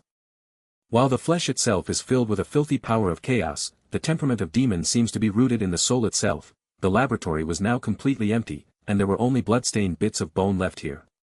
Some creatures' last wails seemed to linger in the area, filling the place with a frightening aura. However, this did not affect Leyland at all. After washing away the blood and dirt on his hands, he focused on studying the potion in the test tube he held. A dark red liquid could be seen in the test tube, a dark light within shining with varying amounts of intensity as he shook the tube. It seemed evil and frightening. This is the potion that was made from extracting the demon's energy. AI chip. Leyland's eyes twinkled as he ordered. Beep. Item name, Middle Demon Potion. Effect, raises vitality and strength of all beings below 10 points by 1 point. For those with these stats below 15 points, vitality and strength increases by 0.5. Ineffective for all professionals above rank 15. Description, this is a potion with powerful demonic energy. Drink it if strength is desired, although be fearless of the corruption to your soul. You might fall to the abyss forever. Not a bad result. What a pity, Leyland sighed. While this potion was pretty good at boosting his underling strength, the demonic corruption that would result was a huge issue. If he wanted to continue working in the prime material plane, then his underlings could not be a group of demons. However, his underlings could not be too weak either. He was preparing to nurture talents for the church he would build. What a bother. While I'm unafraid of such corruption, it won't be the same for others, Lei Lin muttered. I need to adjust the soul to remove the corruption, which would increase the costs too much. This can only be used as a reward, and not an ordinary potion to be passed down. And, the abyss? Lei Lin stroked his chin, recalling that mighty surge of chaos he had felt before. Chaos is a rather powerful law. After grasping it, I might even be able to command strength even more powerful than greater gods and work together with the abyss. Unfortunately, it doesn't suit me at all. I should head to the abyss and hell after becoming legendary to take a look. With Lei Lin's abilities, the abyss and hell were good choices to reincarnate in. However, Lei Lin had pondered over this and then given up. Compared to the prime material plane, these two areas were far too dangerous. There were battles everywhere and basically no peace whatsoever. Right after reincarnating, Lei Lin would be at his weakest. How could he gamble on this? Even if I wanted to try my luck, would I, an invader, still be cared for by the world will? Lei Lin had a feeling that even while the world will was in a deep sleep, its malicious intent towards Magi would not disappear so easily. However, with his law of devouring, he would certainly be able to let his talents shine if he were to enter the abyss and hell. Lei Lin had no hesitations when it came to that. Mid-rank perfect body. Within a dim room. Powerful golden divine force was raging like stormy waves as it gushed out of a small statue. It was then absorbed by a huge black vortex in midair. Completely transformed, a pure energy gathered at the body of a quiet figure sitting there. Powerful divine force condensed to form a faint figure of light, a thread of divinity sparkling as it emerged. The analysis of divine force has slowly given me information over divinity, Lei Lin pondered over this. In the eyes of Magi, this so-called godhood was merely an elementary understanding of the power of laws. A true god had comprehended one law completely. From there, one would ignite their god fire to join the ranks of the other true gods, a process improving comprehension of laws as they grasped them. But the world of gods has unique rules of their own. With the power of faith, comprehension of the laws can be hastened. The power of laws possessed after becoming a true god can also be boosted through faith. With the comprehension of laws as the core, one can rob or present this divinity that comes from faith. It was extremely difficult for the inhabitants of the world of gods to surpass the limitations on their own bodies and obtain divinity. Unless one was lucky enough to get into the good graces of the gods or pick up a divine weapon with divinity hidden inside, this was basically impossible. However, having already grasped the true essence of laws, Magi didn't find it too difficult to create divinity as long as they had enough materials. Honestly speaking, divine force is actually the material to form divinity. It takes other gods too much energy to transform it, to the point that they're unwilling to do so. Lei Lin studied the statue in his hands. The divine force within was almost completely depleted. Even with all the divine force stored inside being able to raise my average stats, I still can't form any real divinity, Lei Lin muttered to himself. After absorbing all the divine force within the statue, his strength had improved just a bit. He now had a better understanding of Siric's godly duties and domain, but he still could not condense divinity. This was not an issue in technique, but just that there weren't enough pure ingredients. By his estimation, he would require all the divine force from a god's avatar to condense the divinity he needed. Eliminating an avatar? Lei Lin stroked his chin, beginning to ponder over the feasibility of this matter. It wasn't possible for a god to descend on the prime material plane in their true body. Their personifications were at most high-ranked legendaries and saints, about as strong as rank 5 or 6 Magi. They would also lose their holiness, and could therefore be killed. Of course, even the avatar wasn't someone Lei Lin could deal with easily. I completely understand Siric's divine force, Lei Lin reflected. With multiple domains like murder, massacres, conspiracies, and death, he has entered the ranks of the greater gods. An avatar from him would be the cream of the crop. In Lei Lin's eyes, however, of all of Siric's laws, the only ones Lei Lin found worthy were those of massacre and death. These two domains were very formidable, and they were what Siric had relied on to enter the ranks of the greater gods. It would take a tremendous amount of divine force to condense a divinity in these domains. Even if he's gone insane, this is still far too difficult. I should change my target. Ever since Lei Lin had started out here, he had only offended two gods, the god of the hunt, Malor, and the god of murder, Sirik. This had naturally been done after some pondering. As the path he had chosen caused conflict with these two gods, becoming hostile was obvious. Malor is only a lesser god, and his avatar would be easier to deal with. I don't want anything to do with his domain of hunting, but it won't be hard to transform it into a divinity in massacres. Only middle gods and above in the world of gods could transform divinity between similar fields. However, any rank 8 Magus could do so. This was the result of differences in comprehending laws. With Lei Lin's temperament, those benevolent and honest roles meant nothing to him. Not only was his soul unsuitable for that, it would also pollute his path to becoming a rank 8 Magus. Hence, he had few choices. With research on ancient magi like distorted shadow, he now had a better understanding of his own path. My path is definitely inclined towards evil for this world. Will I completely walk the path of a rebel? Lei Lin stroked his chin. Based on the novels from my previous world, rebels never lead good lives. That's rather interesting. But, the power of devils will definitely gives rise to massacres and death. That's rather fitting. The corner of Lei Lin's lips suddenly turned up in an evil smile. He did not fear sin on his path to eternity, nor did he mind grasping evil laws. Boom! At this moment, the miniature statue in his hands exploded. His continued absorption over this period of time had completely exhausted the divine force within. Is it depleted already? Lei Lin closed his eyes. The cells all over his body greedily absorbed this pure energy that had been transformed, and there was even a huge improvement on a genetic level. At this moment, the AI chip's robotic voice sounded. Beep. Host has absorbed pure energy. Effect similar to eternal grace from the god. Strength +1, agility +2, vitality +1, spirit +1. Host's spiritual force has broken through, rank increasing. Host is now a rank 17 arcanist. Arcane energy +10. Obtain spell slots, rank 8, 1, rank 7, 1, rank 6, 1, rank 5, 1. All his stats had now exceeded 15.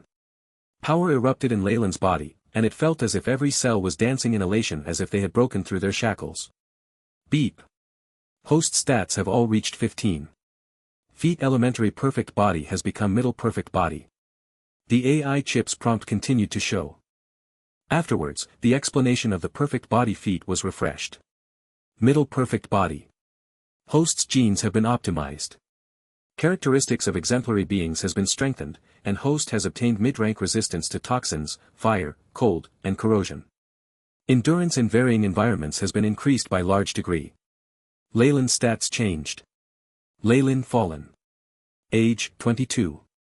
Race, human, rank 17 arcanist. Strength, 15. Agility, 15. Vitality, 15. Spirit, 17. Arcane energy, 170 status, healthy. Feats, sturdy, erudite, middle perfect body. Specialties, arcane energy detection, arcane amplification. Spell slots possessed, rank 8, 1, rank 7, 3, rank 6, 6, rank 5, rank 4, rank 3, rank 2, rank 1, rank 0.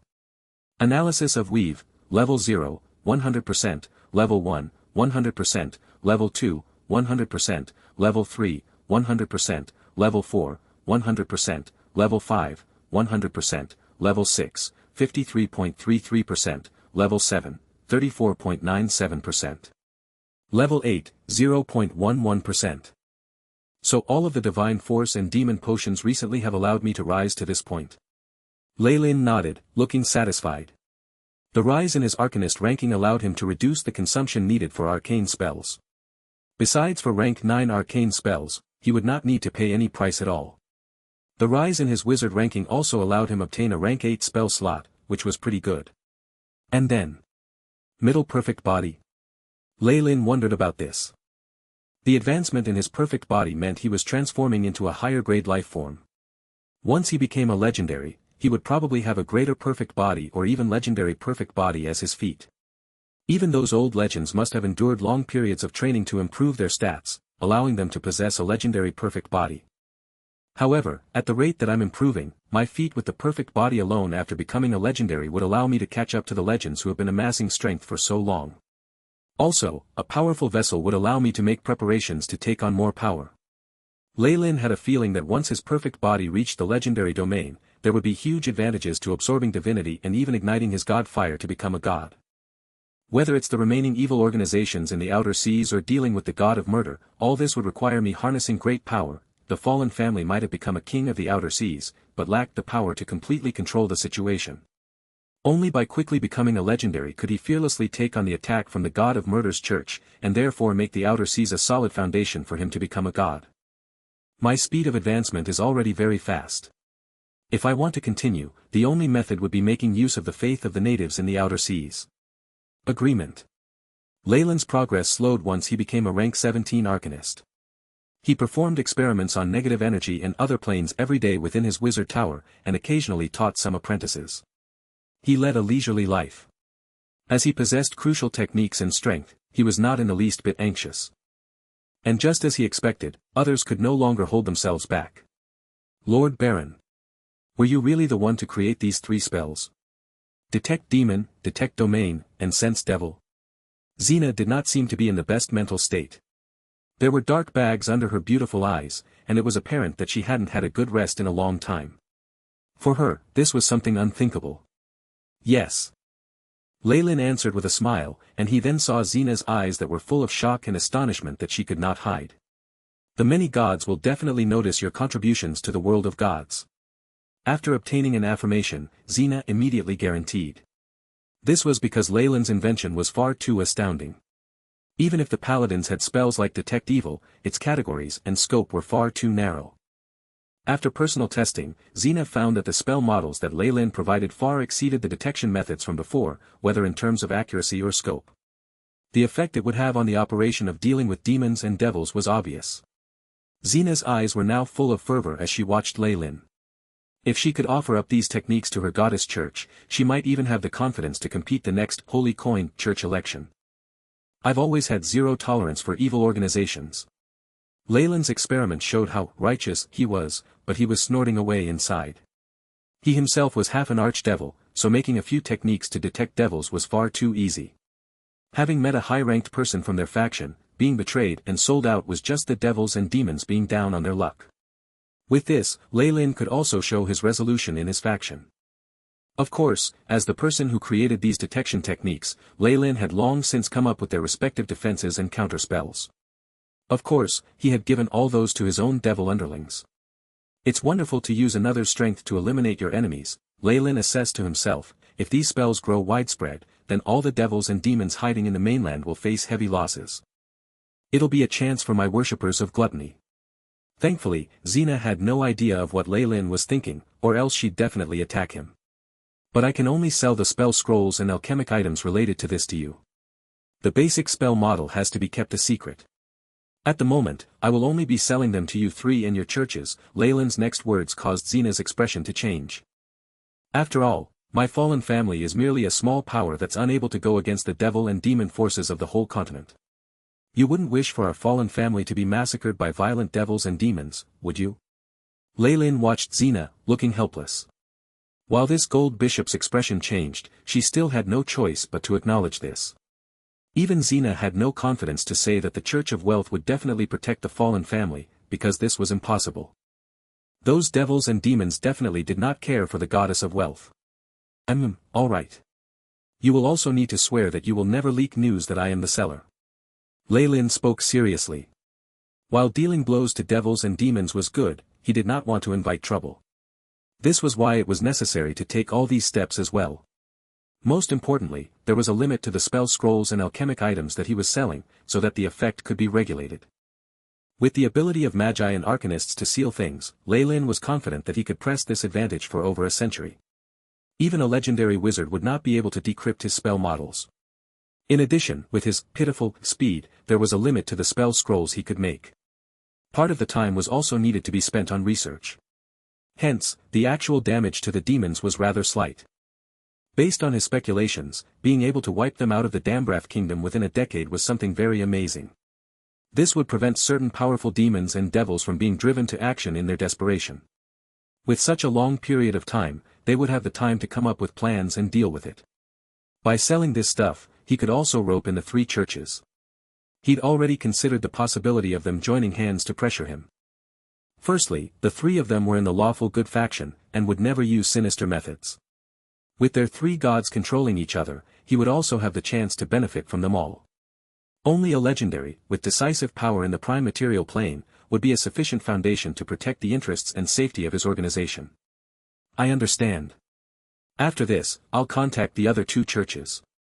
Xena gave Leylin a look. Having thought of many things in that instance, our Church of Wealth is very much in favor of the fallen family expanding in the outer seas. Thank you very much. Oh, I've already prepared the specific spell scrolls. The price is 10,000 gold crow, so please come and get it anytime. Leylin smiled winningly like an unscrupulous businessman. The Church of Wealth had money after all, and who was he to say no to that?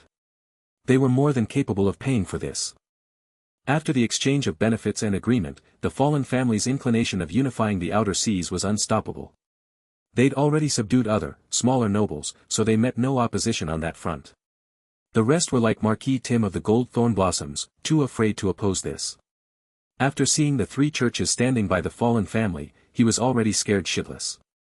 Tim knew how ruthless Leylin was. He had dared massacre the Baltic archipelago, and after gaining support from the churches he was fearless. If Tim had the courage to fight back, he would end up in an even worse state than the old Marquis. He was a smart man, and obviously made the right choice. In that moment, the outer seas belonged to the fallen families to do as they wished.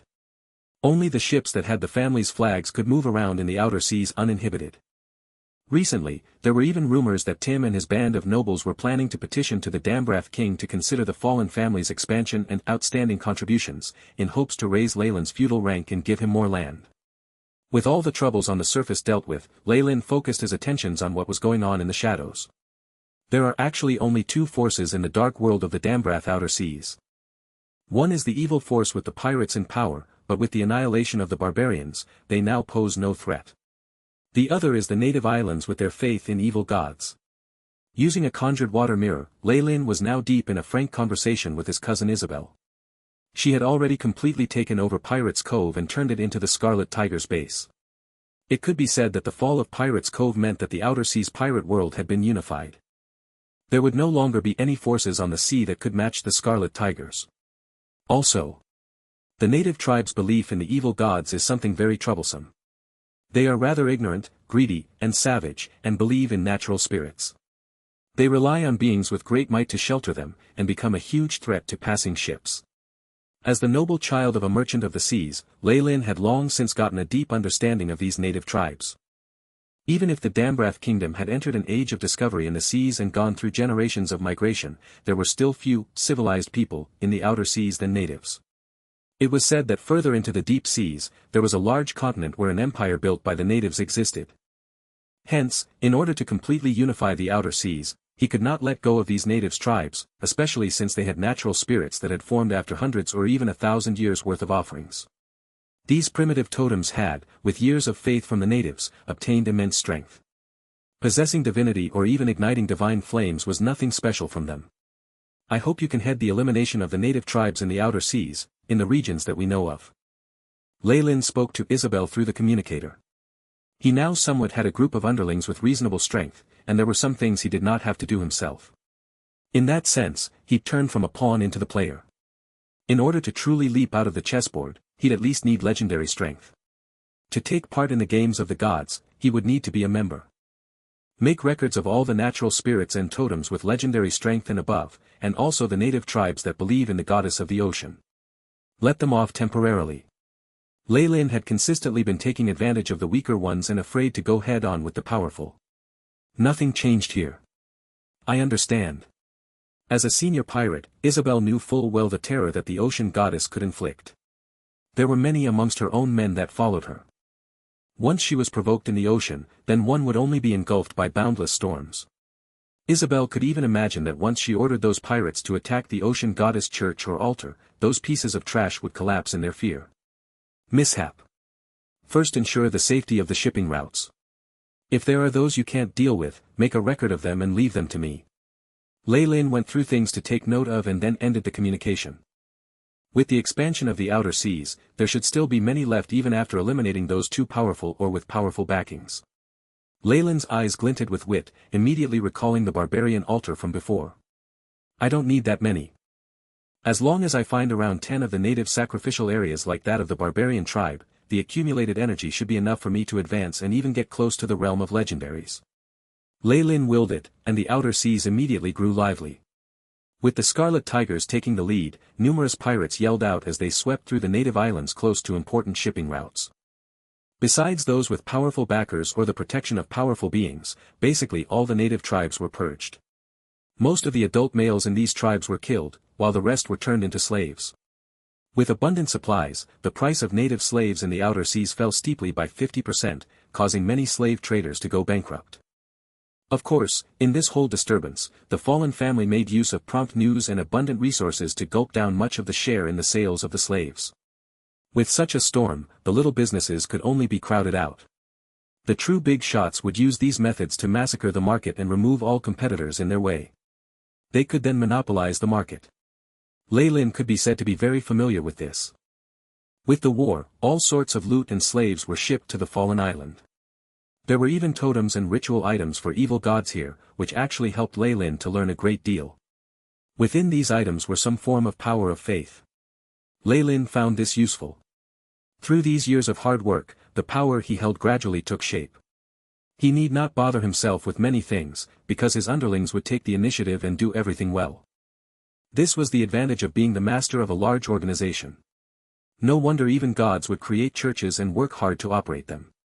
While they look like saints, the intent behind it is rather similar. Leylin found that he now had a better understanding of the methods of the gods. Afterwards, however, something snapped him out of his thoughts. Ka-cha. Ka-cha, the faint sounds of shattering could be heard from Leylin's shirt tail, causing his expression to change. Leylin reached down and came up with several fragments from a crescent-shaped ruin. This was supposed to be a complete crystal, but had now shattered into numerous tiny pieces. The luster on it dimmed in an instant. Is there trouble? Leylin's eyes did not waver as he mumbled. This was a communication rune he had made especially for his cousin, which could bypass most spatial separation. This sudden alert meant that Isabel had met with a very problematic issue on the outer seas. She had no choice but to cut off all communications, a desperate step. Send down a message that I'll be leaving for a period of time, Leylin told the tower genie dully. The intellectual core quickly understood Leylin and carried out his order. Ernest headed to his drawing room directly. Why are you leaving now? Don't you know that our experiment has reached a crucial stage? Oh. Also, the trade of your family is the best it can be. Poor Leon needs to calculate bills all the way till deep in the night every day, Ernest spoke, as if blaming Leylin. We can set the experiment aside. Anyway, those gem kelp that we were observing need another 2 years until they have fully matured. There's also nothing to worry about with the family business. If anything happens, look for my father, Baron Jonas. The churches will also help you as much as they can. Leylin rolled his shoulders back. Fine. Seems like you've made up your mind. Can you tell me why? Ernest looked curious. Let me guess, it's for a woman. Am I right? Only beautiful girls could make someone of your age more boyish. What do you mean by more boyish? Leylin stared at him, speechless. He was most worried about the Scarlet Tigers that he'd established suffering a huge blow. The safety of his cousin Isabel was also of utmost importance. Of course, she was a beautiful woman, but this had nothing to do with what Ernest was talking about. Oh, teenagers, don't worry. I'll explain to your father.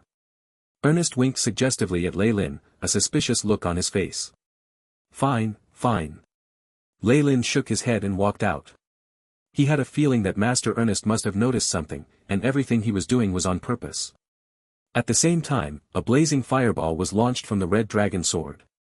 In that instant, all the thorny vines wiggling in the air were burnt to ashes. It's the 17th time. Isabel huffed, though her gaze was still strong. Everyone, retreat to the cave. Quick. Red dragon transformation. Dragon breath. Following that, Isabel unhesitatingly activated her bloodline force and turned into a half-dragon with fiery red scales and a pair of large wings extending from her back. The heated conical flames formed a triangular blank space. A few natives who could not evade in time were struck by the flames, and became huge chunks of ashes. Damn it, there's something wrong with this tribe. As she guided the surviving men into the cave, Isabel cursed and grabbed a black rock by the side of the cave. This operation had started swimmingly. The tribe they were going to wipe out did not have the protection of true gods like the goddess of the ocean. There were also no legendary natural spirits and totems here, so they were rather weak. However, just as Isabel prepared to destroy the huge tribe in one go and make all of them slaves, a series of unthinkable things happened. This tribe actually had relations with the rumored native empire, and they had coincidentally met with their support forces. At the thought of the unpredictable killings in the forest, Isabel turned glum. The black rock in her hand produced noises before ultimately shattering, turning into fragments of lime and sprinkling everywhere.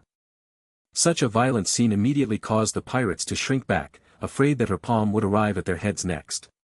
This was the most solid greenstone. Through the polishing and corrosion of an unceasing water flow, it had grown lustrous and hard.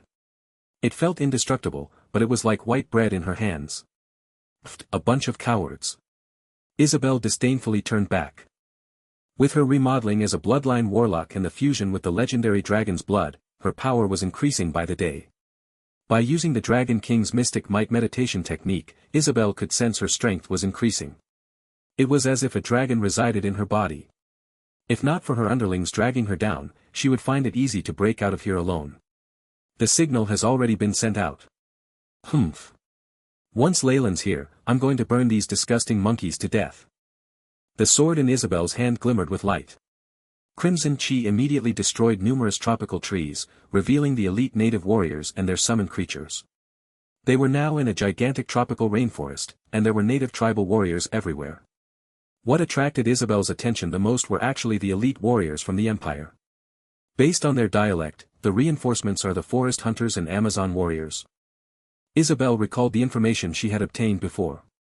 The system of professionals in the world of gods was huge. Besides the most common warriors, thieves, and so on, there were countless other hidden professions, such as the arcanists.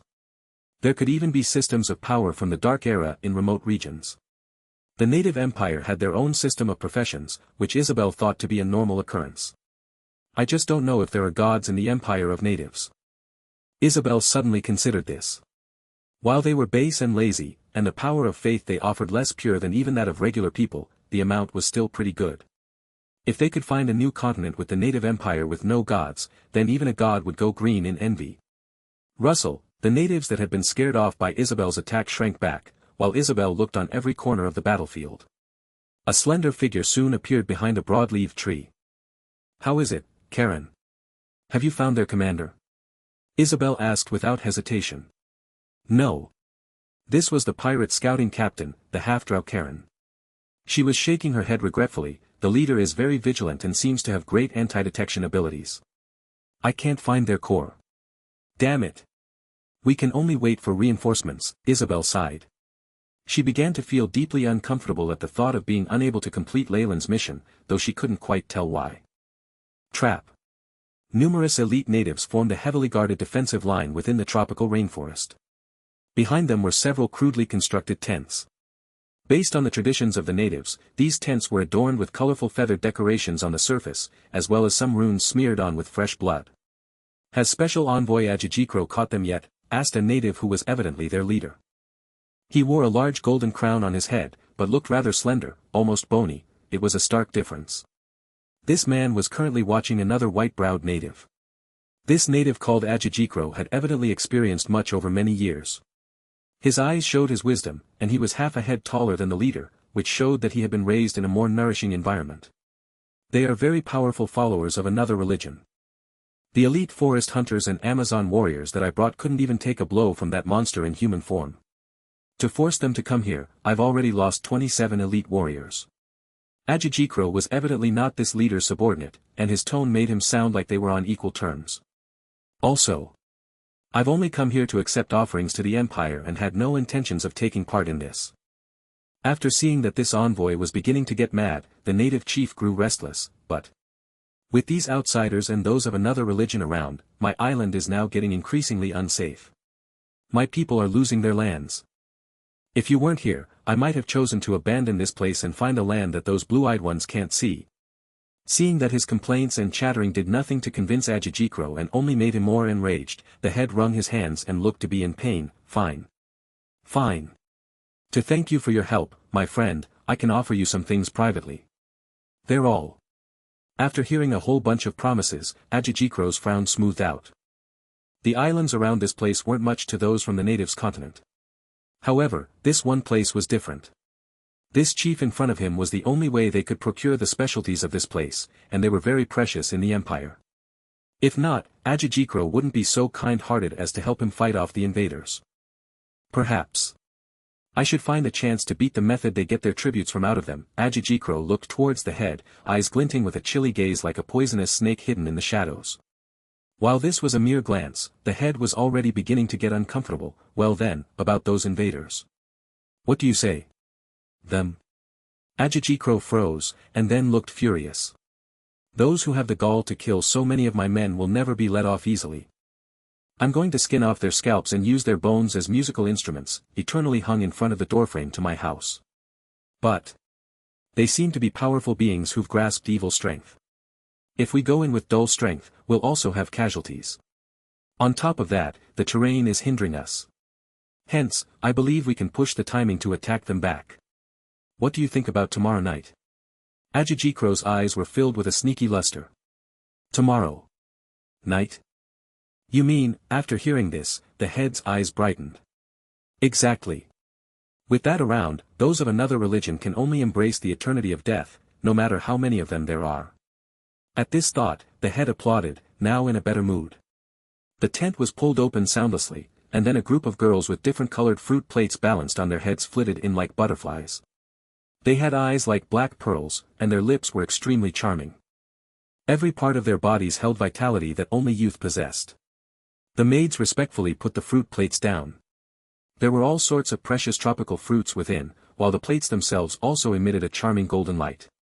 They were made of pure gold. Envoy, there's still much time till tomorrow. How about you take a look at what we have planned here? The head smiled and he clapped. A group of musicians began to play elegant tunes, and the girls began to dance gracefully. The provocative dance had a unique beauty to it, and in that moment the tent began to undulate with youth.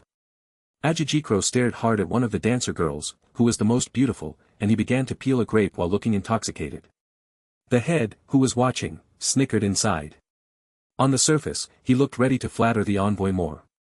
While the natives danced to show happiness and prosperity, Leylin had secretly arrived at Pirates' Cove. This place had now turned into the Scarlet Tiger's main base, and any barbarians or organizations related to the Church of Murder had been uprooted. The Scarlet Tigers had conducted a purge after occupying this place. Powerful ammunition had exploded on half of the dock, blood still stained the port from that day. However, pirates lived like locusts. The scattered pirates reappeared after the purge of war, like bamboo shoots in the rain. The bars and dancing halls were open the whole night, and the place seemed dazzling and prosperous. This motivated more sailors to turn to the path of piracy. While most were killed, the lucky ones who survived did strike it rich and turned into a new legend. This encouraged generation after generation of pirates. My lord. Now, in the core residence of Pirates' Cove, Ronald and Robin Hood's foreheads were dripping cold sweat as they watched the young noble in front of them. While Leylin had not released his aura, the pressure he gave them was enough for them to feel like they were in front of a dragon. In this situation where Miss Isabel was heavily surrounded, it didn't matter if this was an error on their end, but they knew they could be hanged for this.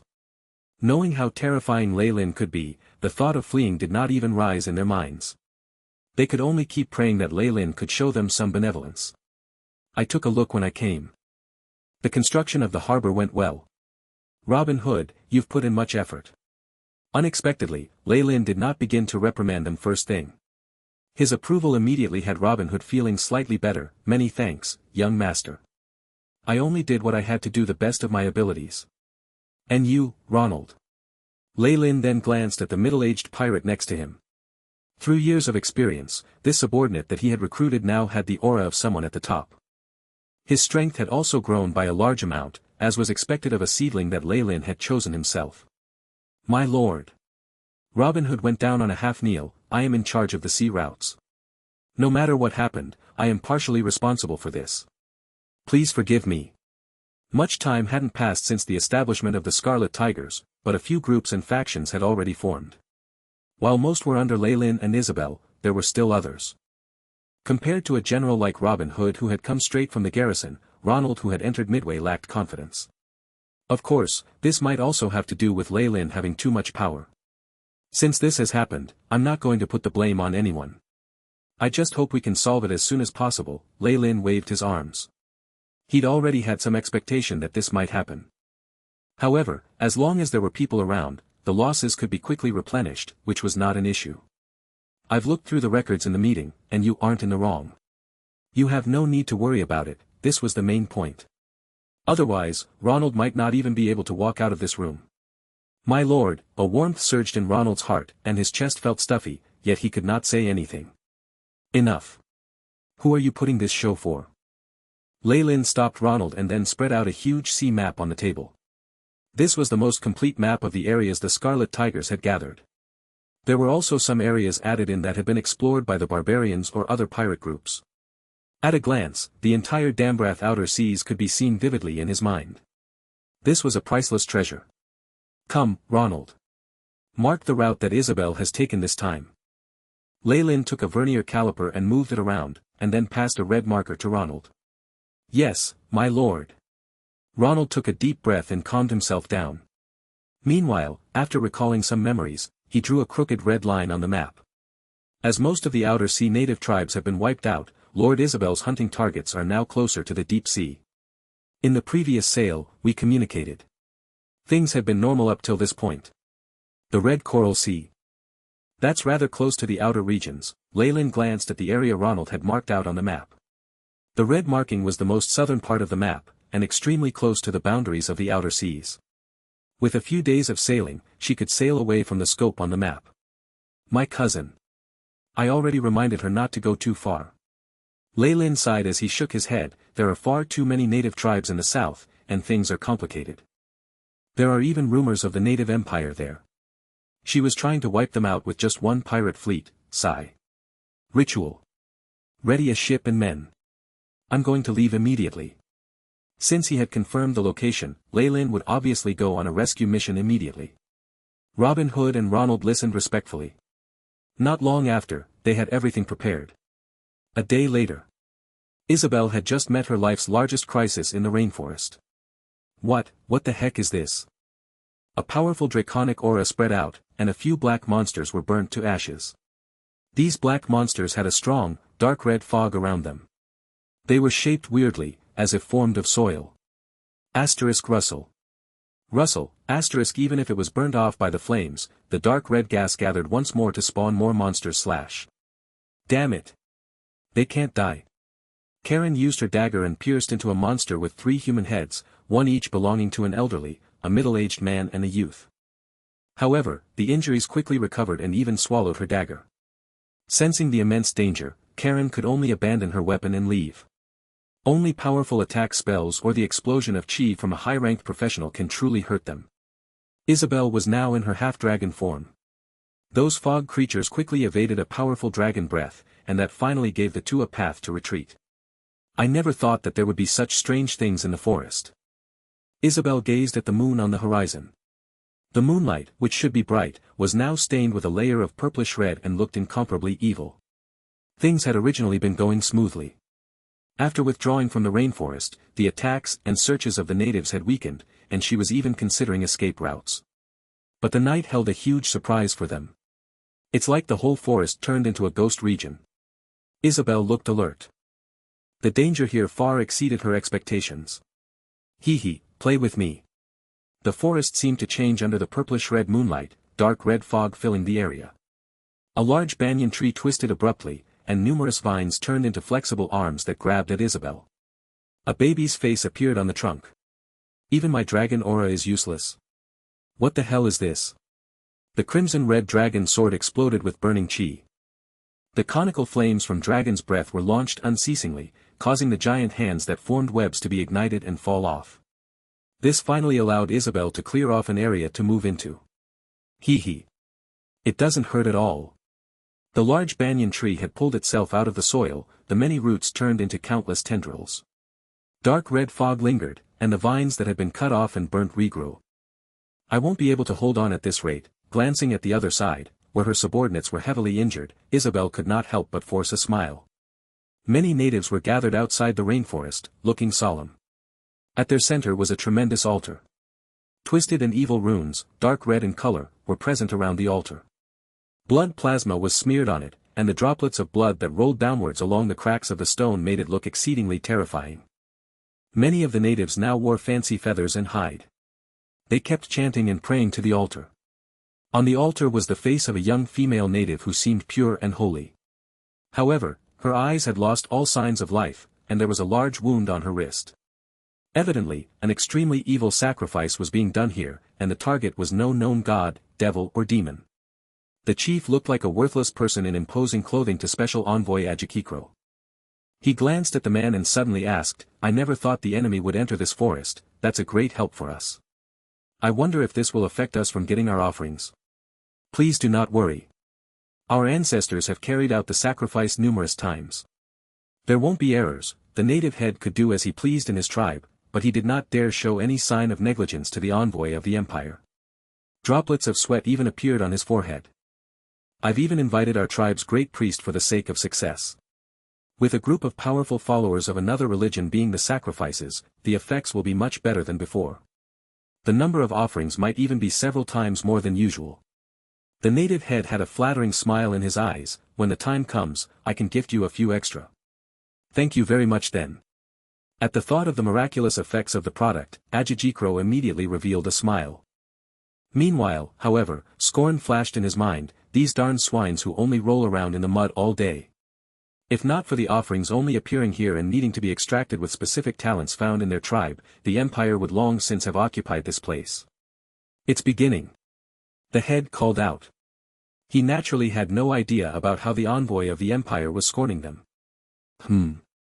Ajijikro focused on the altar. A layer of murky dark red fog shrouded the top of the forest, breaking through some boundary with the deaths of the pirates. It began to extend towards the altar, causing the chief to look delighted as the chants increased in volume. Dark red fog continued to spread, like a huge beast that had opened its ferocious mouth. A lot of it gathered to form a large 8-clawed spider. "Leave this place quickly." The great priest was the first to run upon seeing this fog spider, fast and nimble. The other priests did the same. Save. A few native guards that ran a little too slowly were swallowed by the fog. Before they could even complete a sentence, they collapsed and died. Their bodies withered in an instant as if they had lost all life energy. The fog spider grew more vivid after swallowing all this life. It came to the altar, its terrifying, ferocious, and ugly mouth making contact with the girl. Kachuk. Kachuk. With the fog spider's work, the young native girl's body made a few strange movements, like a puppet controlled with strings. Upon noticing this, the great priest halted and that focused his attention on the altar unblinkingly. "All right. The mighty Balyalukulu has already taken in enough lives. It will no longer be dangerous." The purplish-red moon was at its most dazzling, practically a little sun. The fog spider seemed to have met its goal, and it dove into the orifices of the native girl. Gulu. Gulu, the girl's flat and smooth stomach strangely began to expand, and numerous warts began to move, as if a colony of mice was living under her skin. "It's a success." The great priest cheered, and brought the other priests to the side of the altar. They flipped the girl over to reveal her stomach. She looked like a woman who was 10 months pregnant, with a dark red tattoo in the shape of a spider on her fair back. It was like a living image, and very vivid. The grace of Balyalukulu. The great priest looked solemn as he took an obsidian knife from an apprentice and began some chants. After cutting his own forehead and thumb and smearing a few markings with blood, he placed the black blade at the swollen stomach of the girl. There was a cold glint in his eyes as blood spurted everywhere. "Is this the sacrificial ceremony here? As heard from rumors, it's very unusual." After seeing something so bloody, Ajijikro could still converse with the head next to him at ease. This is the best method that my ancestors found after thousands of tries." The head now had a prideful expression on his face. "Well then, envoy. Please accept my gift." With the chief's nod, a priest took a golden circular plate and brought it over. On it were a few blood-red crystals the size of chicken eggs, still stained with blood and pus on the surface. Balyalukulu's crystals. Ajijikro's eyes were fixed on the item on the plate, and he looked intoxicated. This crystal was a specialty of the natives, only found on this island. If someone strong swallowed this, they would gain extraordinary strength provided they survived the after-effects. That was not all. The higher classes in the native empire had even found that burning these crystals produced a unique gas. It would give rise to an incomparable ecstasy, and was a luxurious item that the higher class enjoyed. It was extremely expensive. Being able to obtain this on this trip makes it worth it. Ajijikro looked impatient and nodded to a warrior to take the golden plate. At this moment, however, an abrupt voice interrupted them. This really is good stuff. Can I take a look? It was as if an invisible force pulled at things in the air. The blood-red crystals flew from the golden plate, entering the hands of a noble youth. Who is it? Take him down. Having had such an important item stolen, Ajijikro roared hysterically. Immediately after, many native warriors pounced forward. Nightmare Island.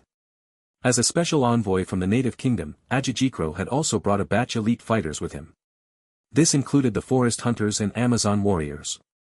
They were the ones who had attacked and held Isabel as well as her underlings back, and forced them into the dangerous forest. Now, however, a youth had suddenly broken through all these people's defenses and arrived at the core circle. He was even threatening the safety of the two leaders here, so how could they not be furious and terrified? Along with Ajijikro's enraged yell, countless forest hunters brandished the lances in their hands and, alongside the Amazon warriors with strange tattoos on their bodies, immediately surrounded Leylin. The sharp weapons even formed a storm that aimed to tear Leylin to shreds. However, Leylin's expression was rather interesting. He cared little for these enemies and instead stared unblinkingly at the crystal in his hands, as if it was the only thing that mattered. When I got onto the island, I already had a feeling that something was off. My instincts shouldn't be wrong. This power, Leylin's eyes glinted with wisdom. Kill him. At this moment, numerous natives roared as they pounced forward. Die, you weaklings. Leylin, who was immersed in studying the crystals, waved his hand in annoyance. Arcane spell, missile storm. Explosive cloud kill. With immense penetrative force, the arcane missile ruthlessly went through the neck of an Amazon warrior, and then opened a gaping wound on one forest hunter's chest. Numerous spells were launched, giving rise to waves and waves of blood being spilt. After the cloud kill spell, it converged to form a black tornado that disintegrated all the natives that had fallen, and even caused the corpses to begin corroding. In the blink of an eye, the native elite fighters surrounding Leylin turned into one corpse after another. How is it possible? Is he a death god? Or a devil? Or demon? Ajijikro watched Leylin, who was standing within the tornado, muttering in disbelief. He knew the strength of his subordinates very well. The Amazon warriors could use their bare hands and kill a sawtooth tiger, while the forest hunters could wrestle with pythons and alligators in the tropical rainforests. Now, however, they were falling in large numbers like grass being mowed, the speed at which they were going down far exceeding his expectations. Go. Kill them. Now, yells were sounding from all directions. The pirates that Leylin had brought along were beginning to make their move. Get here. Leylin pointed, and Ajijikro as well as the native head was grabbed by a huge stone hand, pushing them till they were before Leylin. Agababa. Klajila. At this moment, Leylin saw a native smeared with oil all over his body and feathers stuck on him. Like someone having epilepsy, he began to twitch while facing him. A spellcaster? Is this a curse? That's so weak. This is just too weak, he pointed lazily, and a ray of light struck the head of the great priest, white and red spilling everywhere. Seeing the honorable great priest's body falling headlessly, all the natives completely crumbled. Leylin, who was standing in front of them, was like an enemy that they would never be able to resist. He was as omnipotent as a god in the sky. The voices of the pirates outside gradually drew closer. In no time, Robin Hood and Ronald arrived before him. Boss. There are approximately a few thousand people in this tribe, but those here should be their military. They've been defeated. Robin Hood reported. Those who had come from Pirates' Cove could be said to be the best of the best, and there were already 1,000 powerful pirates. Compared to the natives, they had an absolute advantage. Clean things up here. Try to catch them alive if possible. I have uses for them. Afterwards, he sized up his own prisoners and the blood-red crystal in his hand. The crystal now emanated dazzling rays that gave rise to a look of intoxication in Leyland's eyes. My instincts can't be wrong. This is Dream Force. While there are slight differences, this is power that belongs to Dreamscape. From the moment Leyland had gotten onto the island, he had sensed that the native island was enveloped by a layer of strange power. After seeing the dark red fog forest and the natives' offerings, he could confirm that there was actually Dream Force here, a power that hailed from Dreamscape. This discovery immediately aroused his interest. My lord, please forgive me. I am an envoy of the Empire. You can't. At this moment, Ajijikro, who was being grabbed by the large hands, suddenly spoke in the language of the continent. While he stammered, Leyland could somehow understand him. Leyland came before Ajijikro, and as if seeing hope, he began to speak with as much energy he could muster. Let me go. I can pay the price of ransom. Seems like there really is a native empire. Leyland's palm landed on Ajijikro's forehead. If it were me in the past, I might be very interested in this, but now, I think I'll do it myself. Memory retrieval. Leyland's pupils were shrouded in white in that moment, and Ajijikro looked to be in incomparable pain, as if he was experiencing some torture. Grace of the Balyalokulu. Using this as anesthesia. What a waste. Leyland, who moved his palm away, had a general understanding of what had transpired. Ajijikro, who had experienced magic, had now turned into a drooling idiot. Envoy of the Empire. The skills of the native races, and Nightmare Island. Leyland arrived before the native head and did the same as before. He immediately found the information he wanted. So, that's what it is. The general context appeared in front of Leyland in its entirety. During the dusk of the gods, not only was there the invasion from the Magus world, other powerful beings they had subdued had also entered this area as retinue. Amongst which was a powerful Magus who used Dream Force. Of course, due to the unique laws of the world of gods and the gods being unexpectedly stronger, the magi of laws from the Magus world met with huge losses. Even the Magus who was proficient in Dream Force had fallen here. It might be just a part of his body or some item he brought with him in battle that fell into the prime material plane. Coincidentally, it fell onto the island, causing such a unique environment here. The powerful radiation from high-ranked magi could easily modify an island. When it was the night of a full moon, the forest in the island would usually see strange events. The first to notice this were the native tribes. They could not explain this occurrence at all, and could only pray as if the reason for these happenings was a godly spirit. After tens of thousands of years of exploration and bloody, unreasonable experiments, they finally had a better understanding of the laws of Dream Force, and attempted to extract and use it for themselves. Perhaps it was because of the contamination from staying here long-term, but only the natives in the tribe had the ability to extract the Dream Force crystals. Of course, they called this grace from Balyalokulu and tried to eat them in order to gain strength. They say the ignorant have no fear. So true. Leyland stared at the crystal in his hand. In his eyes, this refined item was still full of many impurities. If swallowed directly, there was a 90% chance of death, while the survivors would obtain some specific ability after incitement from Dream Force. This efficiency was far too low. As for the ecstasy from burning the crystals, Dream Force definitely can give people great mental joy, but that will also lead to contamination. The upper class in the native empire must be in a terrible state. Leyland shook his head, and began to use the AI chip and scan the crystals. Beep. Mission established. Beginning scan, a ray of blue light shot out from Leyland's eyes, not letting off any corner of the crystal. Soon enough, the AI chip gave an answer. Beep. Scan completed. Determined to be Dreamscape Origin Force crystals. Similarity to that in database at 98.77%. Discovered unknown mutated composition. Mutual complementation. That's not a surprise. For the world of gods, Dream Force is the most adaptable force. Regardless of where a being is, Dreamscape can exist as long as they have intelligence. Hence, there's a very high compatibility. Leyland observed the mutated composition chart that the AI chip and sank into deep thought. If it was some force from the Magus world, the world of gods would definitely expel it. However, Dream Force compatibility was rather high, and after modifying a portion, it could still live on here tenaciously. Just from this, it's obvious that the Magus who had control over Dream Force had attained great power and was at least rank 8.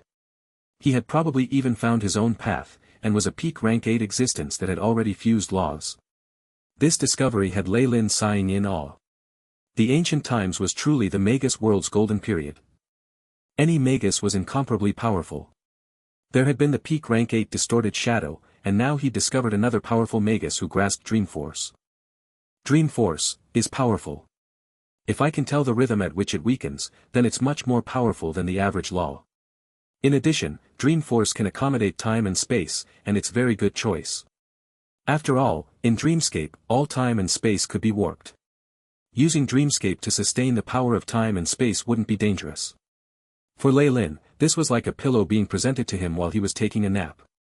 The powerful Magus who could grasp Dream Force must have known the rhythm at which Dream Force weakened and made use of it. He found a way to evade that. Lei Lin's eyes twinkled. Fleeing. With how powerful Magi who comprehend laws are, just a fragment should contain a portion of his conscience and memories. There might even be a chance of getting some inheritance, Lei Lin muttered. I must get that nightmare wizard's inheritance. Dream Force had always interested Lei Lin. The AI chip stored the progress on his work, the data from his continued experiments. He'd never given up studying it. Rank 7 Magi needed to grasp powerful laws, while Rank 8s needed to find their own path to fuse these laws, using a certain power as the base. Lei Lin's goal was immortality, and he had definitely considered the future properly. If possible, he definitely wanted to use the origin forces from the Magus world and world of gods to fuse his own laws. It was a pity that this was impossible. He might alarm the two world wills, and on top of that there were other existences that wouldn't allow him to do so. Dreamscape was the next greatest power. It surpassed big worlds like the Purgatory and Icy worlds, and if not for its weakening phase the two strongest worlds in ancient times would have been joined by a third. Dream Force at its peak was the most powerful origin force beside those of the Magus world and world of gods. Only a path that fused laws with Dream Force would stand up to Lei Lin's ambition. However, to completely analyze Dream Force and find ways to evade the weakening phase was still a huge and arduous task for him now. Even with help from the AI chip, he estimated that it would require over 10,000 years. Instead, a bright future was right before him. As long as he obtained the legacy of the Nightmare Wizard, then the issue with Dream Force could be immediately solved. With such a huge temptation, Lei Lin's inquiring footsteps were unhindered by the great dangers within the forest. Captain. We've interrogated the prisoners. Miss Isabel was forced into this forest. Every full moon, the forest will be filled with great danger, and nobody has ever survived. Robin Hood was extremely glum, while the knife at Ronald's hip was stained with blood, his expression dark. I'm going in, Lei Lin suddenly spoke. Captain. My lord, let me go. Robin Hood and Ronald immediately persuaded him not to. From their point of view, they had already lost Isabel to a trap, and if Lei Lin too were to disappear within it, all that awaited them would be the ire of the fallen family. Don't worry, I'm confident in myself. Tell the pirates not to get close to the forest and the dark red fog. It's best they retreat close to the coastline. Lei Lin waved his arms and spoke resolutely. He inspired more fear than even Isabel and the older Scarlet Tigers, and his orders were carried out decisively. Is this contamination from a combination of mutated Dream Force and the laws of the world of gods? Lei Lin put on his wizard robes and wore his dragon-hide armor. The red dragon staff in hand roared, and the cries of the dragon soul inside could somewhat be heard from the crystal grabbed by the dragon claw. As he had rejected the pleas of Robin Hood and the rest, he was now alone. That meant he could use his strength as he pleased. The pirates would only have been a burden in areas contaminated with Dream Force. AI chip, begin transformation. Standing at the side of the forest, Lei Lin immediately commanded. Beep. Transferring Dreamscape spell model, fusing with arcane spell information. Begin creation of arcane Dream Force spell model. The AI chip loyally carried out Lei Lin's order. Arcane Dream Force spell, Eternal Light. Lei Lin pointed his right index finger forward, and a milky white flame flew from the tip of his finger. It grew with the wind, reaching the size of a pumpkin in an instant. The dark red fog dissipated under the pure white flames, revealing the original appearance of the forest. AI chip, scan for energy undulations. Lei Lin flipped his palm over, and the shattered alert rune appeared once more. A scan gave him the general direction, and he disappeared into the thick fog. The moment any dark red fog entered his surroundings, it would be engulfed by his Eternal Light spell. It formed a strange isolated area around him. Lei Lin's decision to explore the area was naturally because he was confident in himself. He could rely on arcane Dream Force spells. With his research in the Magus world, he possessed many spell models for Dream Force spells. Using his Arcanist inheritance, he could easily convert them for use in the world of gods. There was no issue at all given the AI chip's powerful analysis and calculation abilities. Dreamforce spells are the best way to deal with beings contaminated by Dreamforce, Leylin sighed. A dark red fireball immediately burnt a strange ant up ahead to ashes. Unlike Isabel's, his attacks left the monsters with no chance of revival. I'm close. Over there. All of a sudden, Leylin's brow twitched. A large pair of wings instantly sprouted from his back, allowing him to soar into the sky. Meanwhile, Isabel's crisis had reached its crescendo. Scram! Angered cries and terrifying flames caused a large centipede to take several steps backwards. Kiki, too weak, strange human faces were sticking out of this monster's outer shell. Amongst them were those belonging to the pirates under her, their eyes emitting a red luster as they began to snicker. Her draconic flames left not a trace on the monster's shell, as if it had a defensive power that made it hard to destroy. Become a part of me. One of the faces opened its mouth, corrosive green liquid spraying out like rainwater. Even the dragon scale defense sputtered upon contact, steam billowing out. The immense pain from the corrosion caused Isabel to frown hard. Quick, come. Karen appeared at the side, pulling at Isabel's arm and running. I never thought it would just be the two of us left. I shouldn't have come in.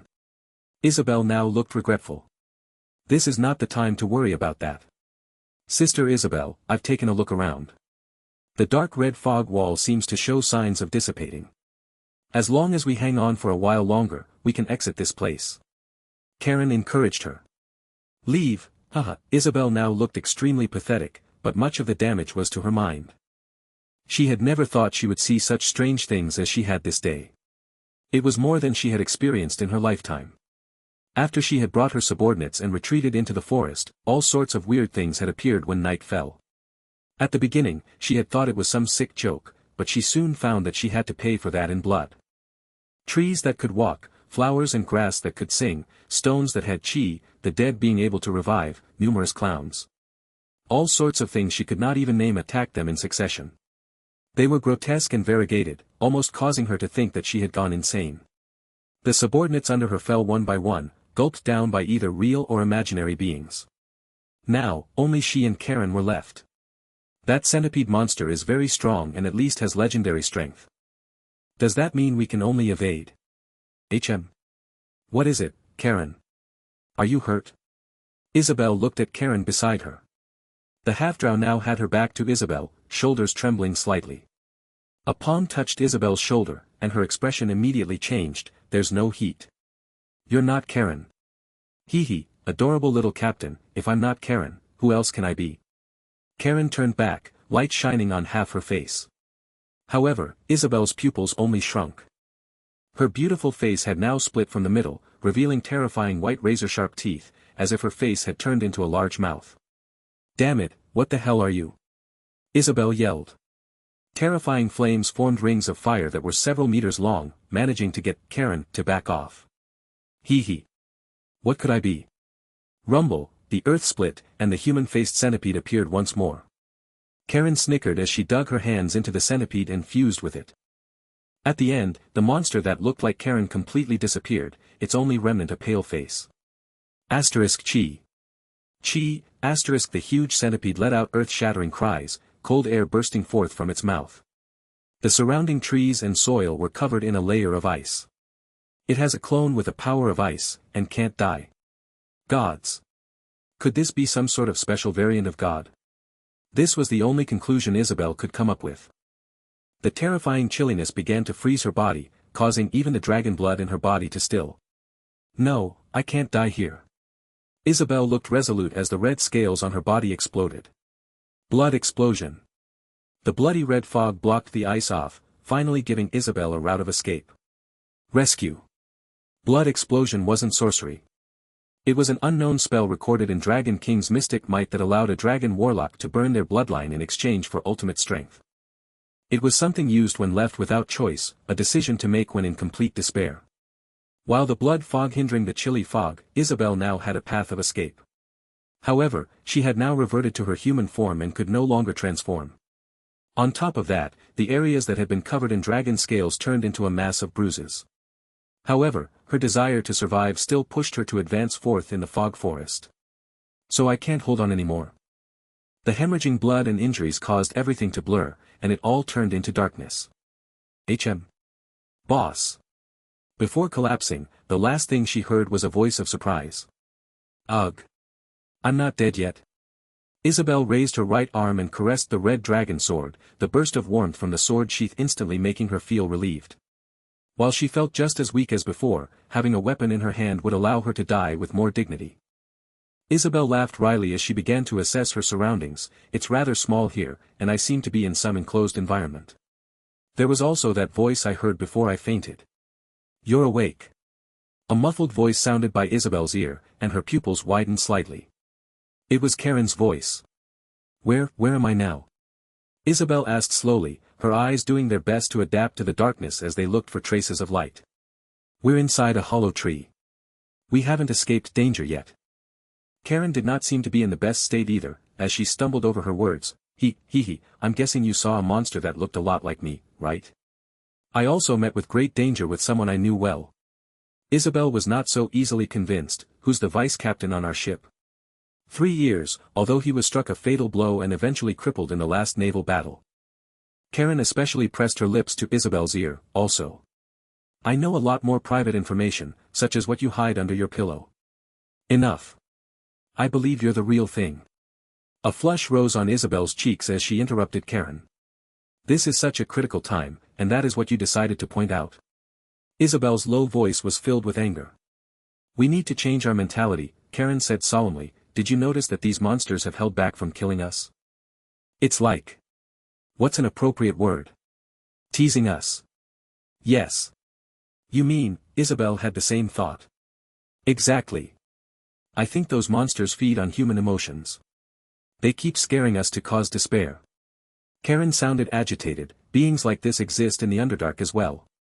That's why I'm doing my best to hold in the fear and unease in my heart.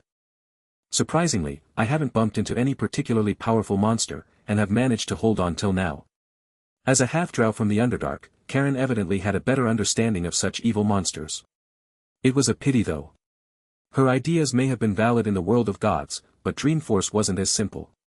Still, Isabel now had no choice but to believe her. In other words, I can deal with them easily if I suppress my emotions.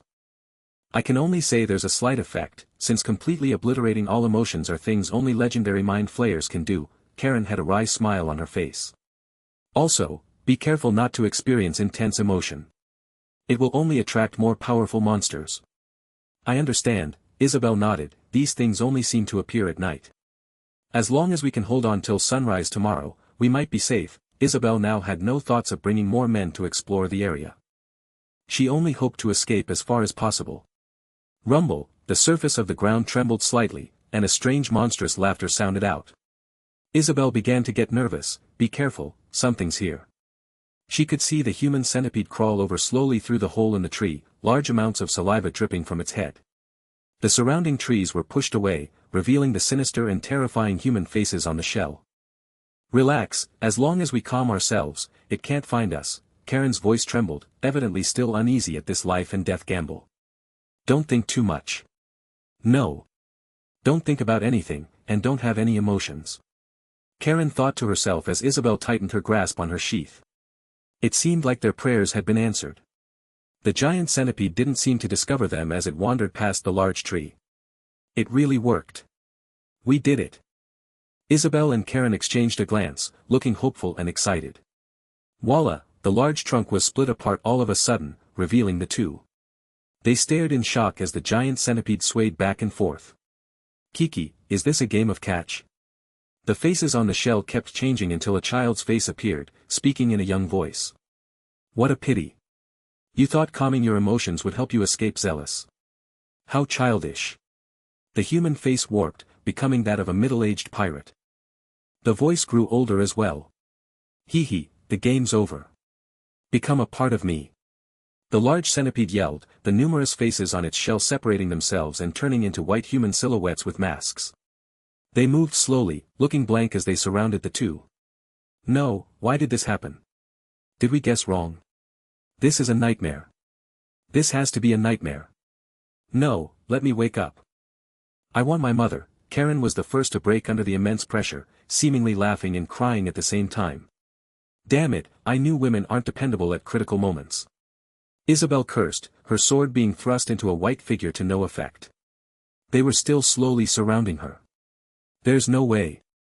There's no way at all. I'll really die here. Isabel seemed bedazzled in that moment, her life flashing before her eyes.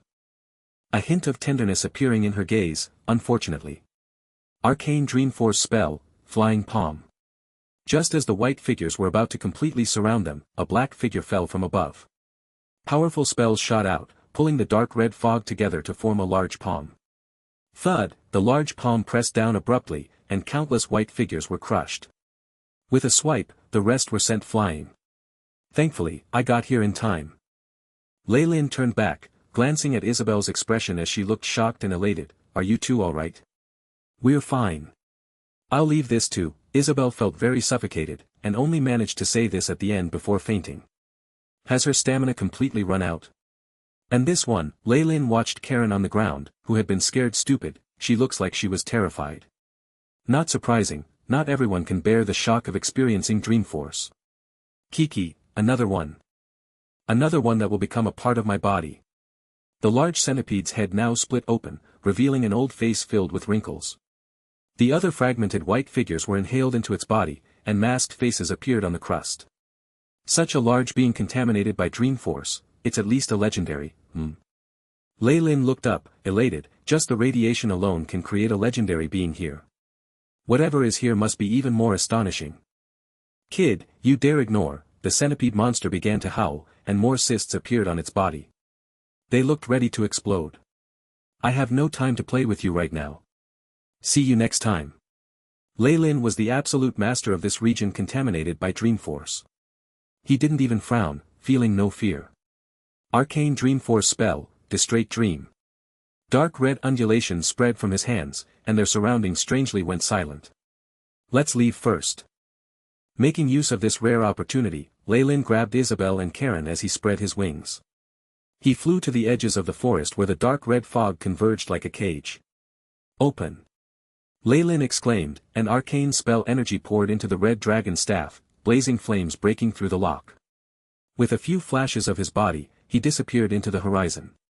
He was still unable to deal with the large centipede and naturally would not waste his strength on that. It was now morning. Isabel, who had recovered most of her strength, arrived outside the tent. She then saw Leylin, who was studying the edges of the forest. I'm sorry. We were completely wiped out. I'm the one to blame for all this. Isabel gritted her teeth and stammered. This was really an accident. Others would have had the same results. Leylin was focused as he took samples of the soil, while Isabel looked fearfully at the forest. The lesson she was taught in there was etched into her mind, and she hoped that she would never return to this place in her life. Faith Totem. You're just in time. I've given Karen a tranquilizing potion, and she should be starting on the road to recovery. Bring them all back to Pirate's Cove. Leylin stowed a test tube into a box where things were carefully separated. We're going back. Then what about you? Isabel asked in surprise. This place is very interesting. I'm getting ready for some extended research. There needs to be someone overseeing things at Pirate's Cove. There was a fanatical expression in Leyland's eyes. Most wizards like to research all sorts of strange things, which was why Isabel was not the least bit suspicious. Still, the danger she'd experienced before had made her rather anxious, but things are too dangerous here. Don't worry, wizards always make preparations for this. I'll also need you to send me some magic materials and daily essentials periodically. Whether it was because of the confidence in his tone or his successful rescue of her yesterday that moved her, Isabel finally agreed. Fine. You have to be careful. Perhaps I could stay here. No. Nobody besides you has complete control of the Scarlet Tiger. This period is very crucial, Leylin told her seriously. After spending a lot more time persuading her, Leylin finally let his cousin take most of the pirates and leave. Watching the ship sailing away in the distance, he could not help but sigh. Now, this Nightmare Island shall be mine, he nodded, arriving at edges of what was now called Nightmare Forest. There were already a few pirates in wait. My lord, command us as you will. While they looked exceptionally ferocious, they could only withdraw all their fierceness in front of Leylin. They even had pleasing smiles, looking more harmless than little rabbits. There was no way around this. Leyland's reputation had scared them out of their wits. This was their true leader, so how would they dare be careless now? Build me a house here, I'll be staying for a while. Leyland casually pointed at an empty area. No problem, you'll see a villa soon. Ironhook Kalen is very honored to serve you. The pirate at the front bowed respectfully, and after Leyland nodded he brandished the whip at his waist. Heard that? My lord wishes for a villa to be built here. Start work immediately. Pack. It had to be said that the pirates who were now foremen were rather good talents. With their fiendish threats, the rest of the native slaves soon understood what they wanted and began to clear the base and start cutting down wood. Not bad. Leyland nodded in praise. After gaining his approval, Kalen raised his head with more pride, as if he had obtained some incomparable honor. Based on the memories of the native chief, the nightmarish phenomenon only appears during the full moon of every month. It is otherwise a normal forest. Leyland then looked towards the forest. The dark red fog had long since dissipated, and there was even a layer of white mist at the surface of the greenery. Nothing looked special about it. I only get tens of hours for research every month. That's just too short.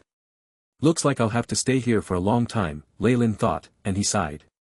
If those who'd comprehended laws in the Magus world knew of his thoughts, they would definitely go green in envy. A chance to study Dreamforce and obtain the legacy of the Nightmare Wizard was something they would scramble for even if it would take them tens of thousands of years. Leyland's regret only stayed for a moment. He then began his intense research. Ruins from Magi were even more dangerous than the world of God's wizard ruins. They were filled with unknown variables, and with an existence dealing with Dreamforce, there was now a higher difficulty in his exploration. Even the most surface layer of Dreamforce contamination has created a legendary monster. Deeper down, it definitely gets more dangerous. Thankfully, I've already obtained first-hand information, so I'm not without direction. Leyland glanced at the tremendous nightmare forest, a zealous look in his eyes. Spring left and autumn arrived. In the blink of an eye, a year had passed. The island that Leyland had named Nightmare Island now looked completely different. The native tribe had completely disappeared, having been killed or sold as slaves. There was now a two-story villa next to the forest. The garden at its front had blooming golden tulips, and violet wisteria climbed all over the fence. A faint aroma lingered in the air. By the flower bed, Leyland now held a white watering can as he leisurely took care of the plants in his garden. The soil around the roots of his flowers quickly grew damp as they greedily absorbed the water. Sparkling droplets of water remained dazzling on the petals and stems. Time passes so quickly. People at home and my cousin are very dissatisfied with how long I've stayed here. After finishing the work at hand, Leyland picked up a white towel and wiped his hands. He then sat on a rattan chair amongst the flowers as he began to admire the fruits of his labor. However, the AI chip's light didn't dim from within his eyes. It continued to conduct precise simulations, performing analysis and calculations. With all these years of study, there's finally results. Leyland saw the map that the AI chip projected. On the translucent viewport, Nightmare Island was now separated into 3 layers. Nightmare Forest was only on the first. The ancient Nightmare Wizard's inheritance has sunk underground. The forest here is a structure formed from some vaporized Dreamforce that's similar to a secret lock. Leyland looked grim. The legacy of such a terrifying existence of laws was something even his main body had to approach cautiously.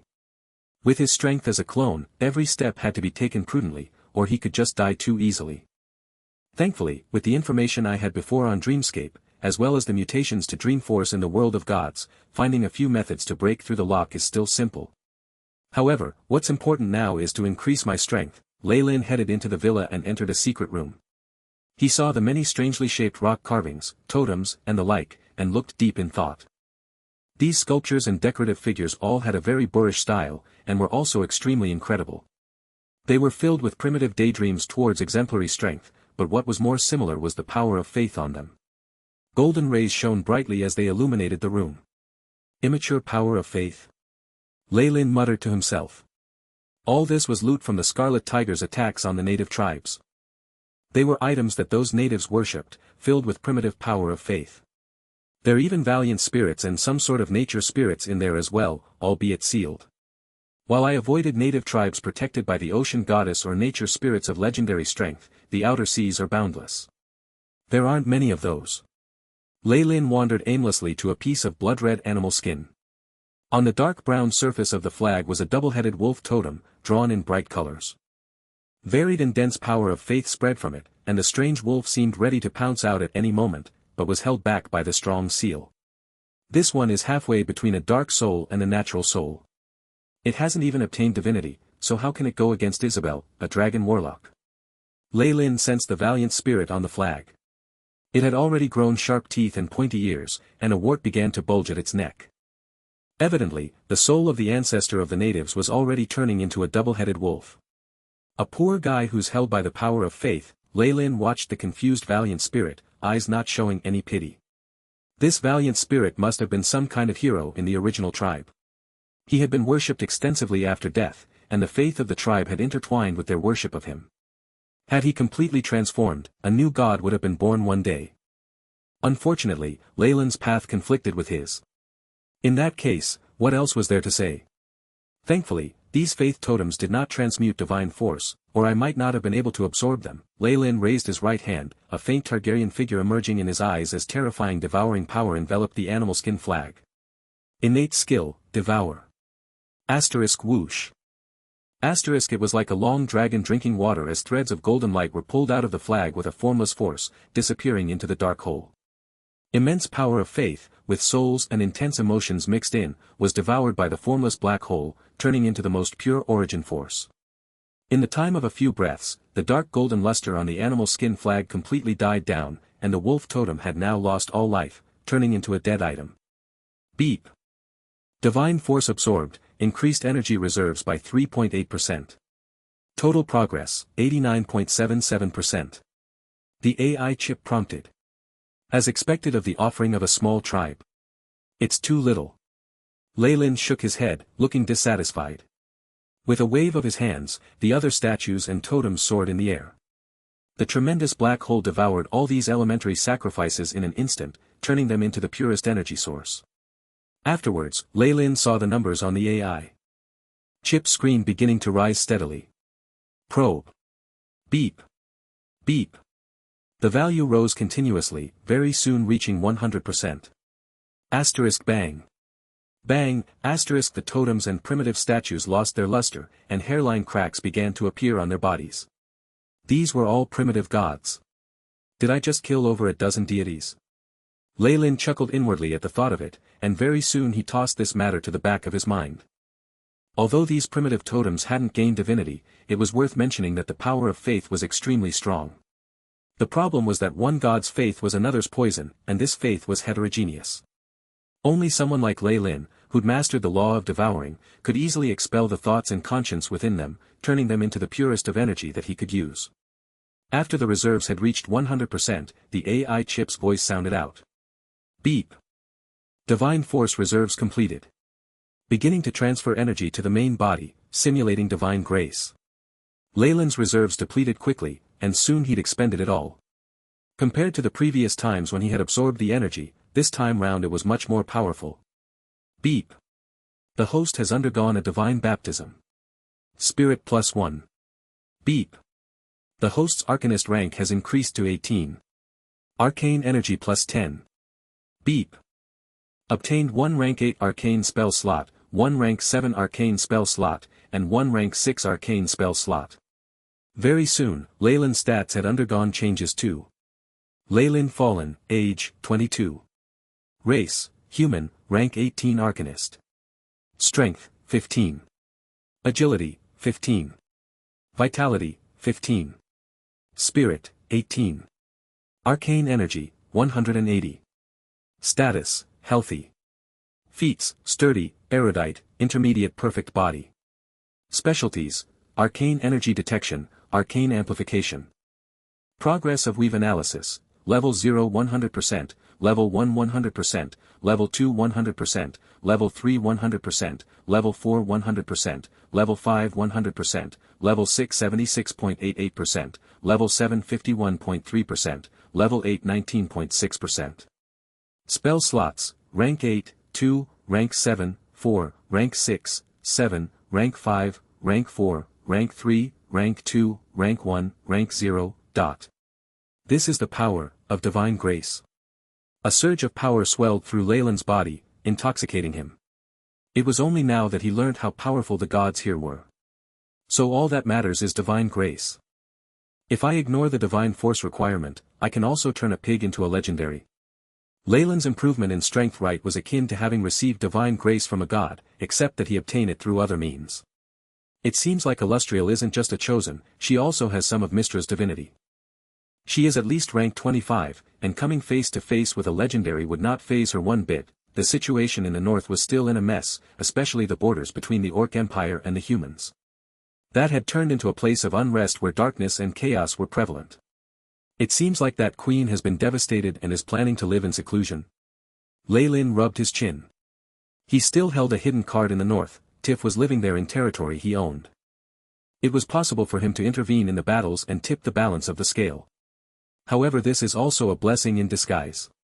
The north has attracted the attention of the central continent and the gods, which makes it easier for me to carry out my plans in Dambrath. Leyland pondered before leaving the secret room, without casting another glance at these sacrificial items which were much too mundane to him now. Night fell, and the full moon appeared. A thin red fog had spread around Nightmare Forest starting at dusk. A group of pirates and human slaves had retreated immediately, as if the fog was their nemesis. Some of the human slaves even knelt in the direction of Nightmare Forest, praying loudly despite the whips of the foreman. Damn it! How many brothers has this cursed forest taken from us already? Kalen wiped the cold sweat off his body as he looked in apprehension at the forest enshrouded in the mist, his knees buckling weakly. His only thought now was to run away if something was off in the slightest. Having served Leyland for the past year, he had seen the workings of this sinister forest. Despite repeated warnings, there were still foolhardy pirates who approached the forest on a full moon, and they never appeared before him again. The numerous events had etched the memories of this forest deep in Kalen's mind. His fear of it had long surpassed what he held for those monsters lurking in the deep seas, and equaled what he felt for demons and devils. Good heavens! Our Lord is actually conducting his research in this place, he really doesn't fear death. Almighty Goddess of the Ocean, I seek your blessing in leaving this cursed area at the next available chance. Looking at the maroon-colored moon and the mist enshrouding the forest, Kalen prayed towards the gods piously for the first time. No matter how many times I've seen this, it still moves me. Leyland stood at the edge of Nightmare Forest, fully armed. He stretched out his hand and grabbed a trace of the dark red mist, his eyes filled with emotion. The dream force from another world seems to have reached an accord with the laws of the world of gods, developing a mutual tolerance. Dream force was common in other worlds as well, and it underwent a necessary mutation to adapt to the laws of the world of gods. If other beings who had comprehended laws learnt of this, they would go insane over the discovery. Without a doubt, this could be the reason why the over-god's conscience fell into slumber. Otherwise, it absolutely would not allow this sort of malignant tumor to smoothly grow. Leyland stroked his chin, watching the dark red dream force in his hand twist into a variety of forms. AI chip, establish mission, investigate the feasibility of transmuting external powers into the world of gods. Beep. Mission established, added to secondary investigation list. The AI chip loyally reported. Nightmare Island. What surprises will you bring me? Leyland's lips curved into a smile as he slowly melded into the forest, his figure swallowed by the dark red mist. The dream force in this forest completely explodes outwards during the night of a full moon, but normally even ordinary creatures can pass through the forest. A milky white flame lit the path ahead of him, and all Leyland could see on either side were trees. At this moment, the forest seemed to take on a life on its own and all the trees became Ents. They hugged their shoulders, shying away from the bright light of the everlasting flame. They even spared to the time to whisper to each other, hurry. Look! That human came again. Hey! Ouch! You stepped on me, it hurts. Don't you know that it's very rude to step on an old person's head? An aged voice came from beneath Leyland's feet. Leyland soon discovered that the green rock that had originally been there had grown tiny little hands and feet, and was now uprooting itself from the soil. An elderly face even appeared on the surface of the rock. Is this a life activation technique? It seems to have been corrupted. Under the influence of the world of gods transmuted dream force, the entire forest seemed to have come to life. Various unimaginable things were running to and fro. Oh, human! You have returned. Are you looking for Zealous? A squirrel greeted Leyland, perching onto the shoulder of a giant ant. Zealous? Is it that giant centipede? Is it his turn to come out? Leyland nodded, no, but could you tell me where it is? He withdrew a pine nut from his pocket and tossed it to the squirrel as he spoke. My favorite. The little squirrel immediately stuffed the pine nut into its cheeks, its teeth quickly gnawing through the thing. Its words were rendered rather unintelligible as it ate. Zealous has been looking for you all this time. It's in the east. No. It's already here, run. The little squirrel immediately took the pine nut and left, the nearby ants following it in succession. The area quickly emptied, leaving Lei Lin standing there alone. How lucky. Every night of the full moon, a different creature becomes the strongest one each time.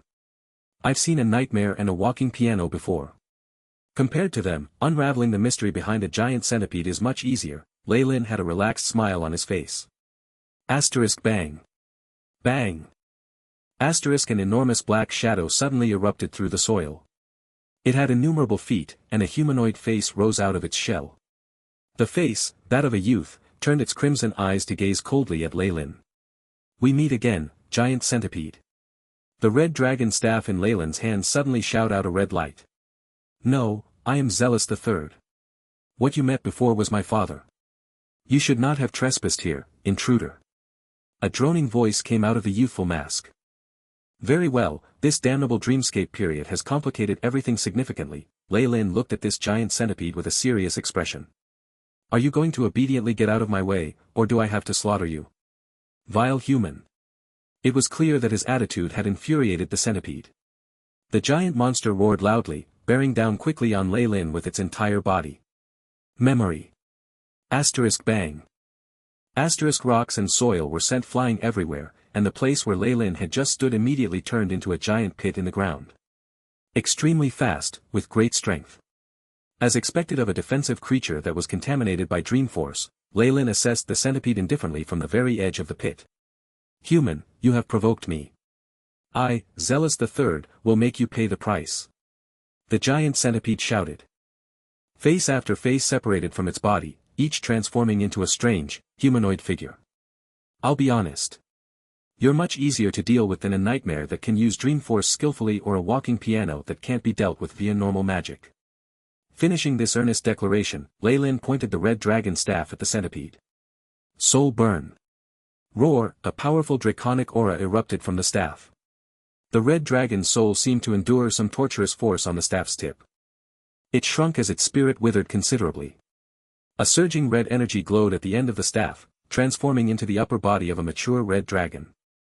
Roar, this monster which had appeared so abruptly had reached legendary strength, and a swipe from its enormous dragon claws sent the centipede flying. Afterwards, this legendary dragon spat out its dragon breath. Asterisk bang. Bang. Bang, asterisk the ground trembled continuously, and even the dark red mist in the air was dispersed considerably. The enormous red dragon phantom dissipated, only leaving behind a giant imprint of a centipede monster on the ground.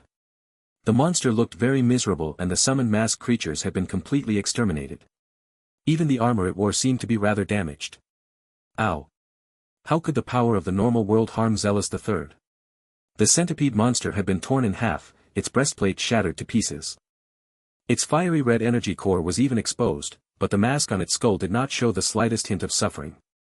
It continued to absorb traces of dark red mist that repaired the damaged shell. Of course the power of the ordinary world cannot harm dreamscape creatures, but what if dream force was used as well? Although he saw that the creature was being rapidly restored, a smile of success still flashed across Lei Lin's eyes. Arcane Dream Force spell, Void Blade. Some unknown force caused the dark red fog to condense, transforming it into an arc of light. If one wants to break through the first layer of the nightmare forest, you need to make a sacrifice to Sybil. After 2 years of slow and fumbling analysis, Lei Lin had developed an exceptional understanding of the nightmare forest's surface layer. Giant centipede, become my sacrifice. The dark red blade of light flew from his hands and streaked cleanly through the centipede creature's exposed red core. Enormous cracks appeared on the surface of the core. A crisp sound rang out as it exploded loudly, shattering like glass. The whimpers and howls of many aggrieved spirits lingered in Lei Lin's ear as confused souls poured out from the centipede monster's wounds. These souls took the form of the natives of the forest, and there were a few familiar-looking pirates mixed in with them. Open the path with souls, Sybil's sacrifice. Lei Lin's hand sketched out numerous runes at lightning speed as he chanted ancient words out loud. Bzzzt, a layer of suffocating energy swept across the forest. Many souls were gathered together and became a gorgeously lit passageway. The blood of a witch, a dark raven's wing, and the dark matter from Mantar's sacrificial rites. The conditions have all been fulfilled. A sound of muffled thunder came from above as Leyland's actions seemed to have given rise to some chain reaction. Violet lightning blanketed the sky. Ka-cha. Bang, the passageway of souls rushed forward in a flash, and an enormous tunnel seemed to appear in the ground. The floor began to rumble as if an 8-point earthquake had been triggered. Was it a success? Leyland's figure emerged from the smoke and dust. He waved a hand, and a dark red hurricane immediately swept away the dust to expose a devastated landscape. The giant centipede monster and the spell array from before had vanished without a trace. The very earth seemed to have cracked apart, revealing a crevice that was unfathomably deep. The power of the lock has been broken, revealing the entrance to the lower layers. Leyland jumped into the crevice without the slightest hesitation. The turbulent darkness below gobbled him up as if he had leapt into the mouth of some giant monster. The air whistled past his ears loudly, and spots of fluorescence constantly flashed in the darkness like fireflies. My research indicates that the Nightmare Wizard's inheritance has 3 locks total. The higher locks are closer to the world of gods. The creatures in Nightmare Forest were bigger than those of the normal world. The deeper inside the forest one went, the greater the contamination of Dreamforce. Even laws began to distort at a point. Leyland had deduced that the third level of the lock would not have such constructs as time and space, instead being a mere assembly of thoughts and concepts. After all, it wasn't difficult for Dreamforce to contort spacetime at its strongest. No matter what, I have to at least see the remnants of this ancient Nightmare Wizard. Thud. Thud, Leyland suddenly felt a strange sensation from the solid ground. He stood rooted in place. Not granite, but mahogany planks. Leyland raised his head, and sunlight shone gently into the room he was in. Motes of dust could be seen floating in the air, making the place look hazy. Little Arden. The great wizard Pofford is here to recruit an apprentice. You must succeed this time. A lady with a kind and gentle expression stood before Leyland, and her husband sipped on coffee as he read the newspaper. She gave a red-haired boy a poached egg as she instructed him. What's happening? Leyland's brows furrowed and he felt a chill down his spine. He tried to react, but found that he had completely lost all energy. He was now only a spectral observer, forced to just stare at the scene. Dreamscape. I'm in Dreamscape. This is the second floor of the lock, countless fantasy dream worlds. Leyland was suddenly enlightened. This must be the Nightmare Wizard's memories of his youth. Leyland now looked at the little boy tucking in on a high-seated chair and hastily wolfing down a meal. His legs were dangling off the ground as they shook, giving off a comical vibe.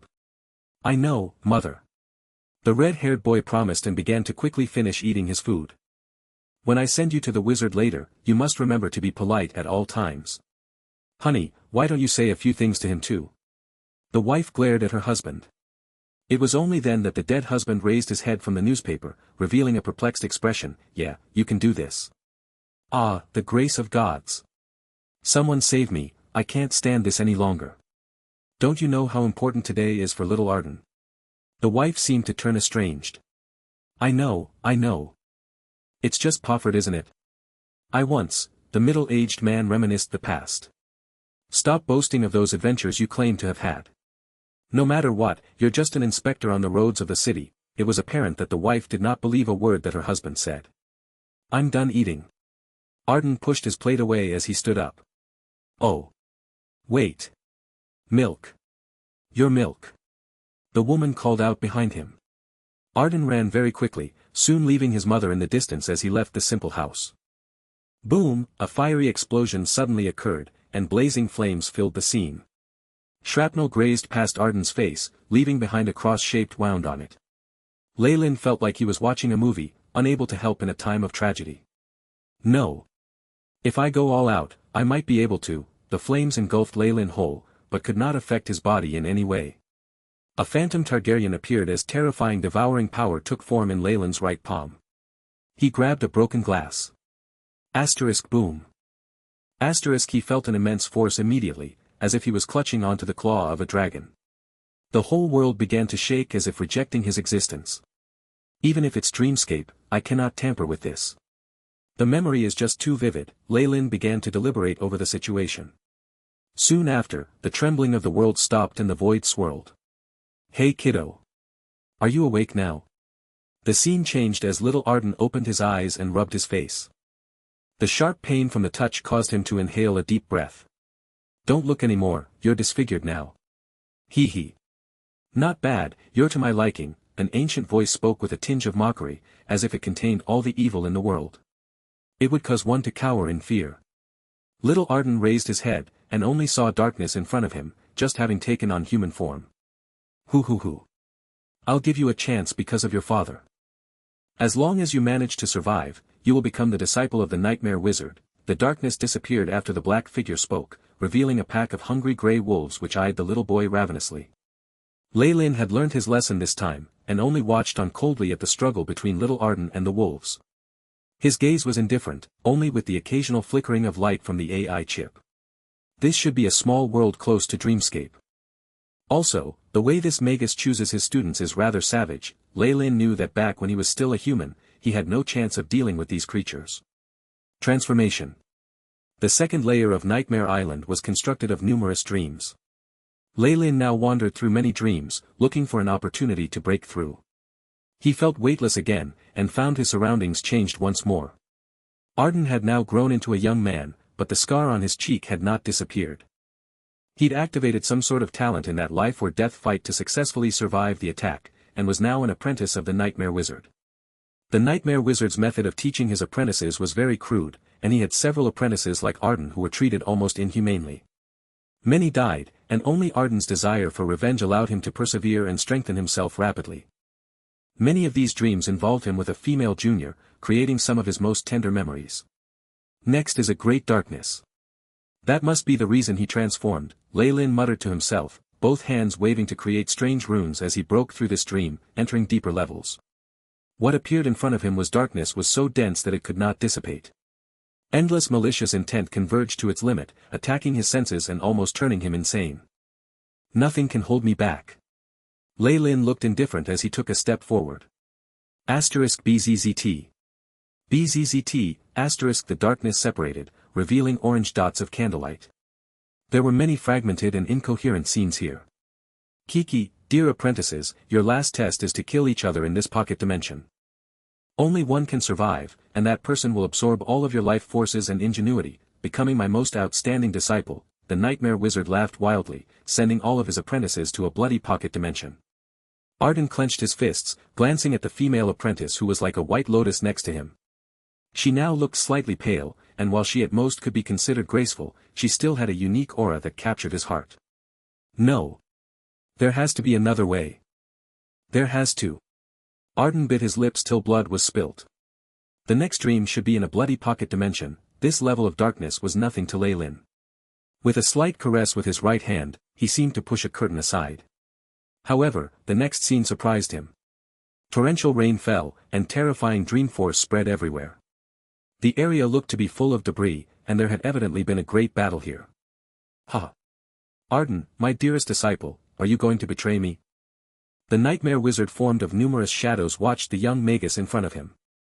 This was obviously Arden, who now only wished for his master's death. He'd lost one of his eyes, and the other had turned purple.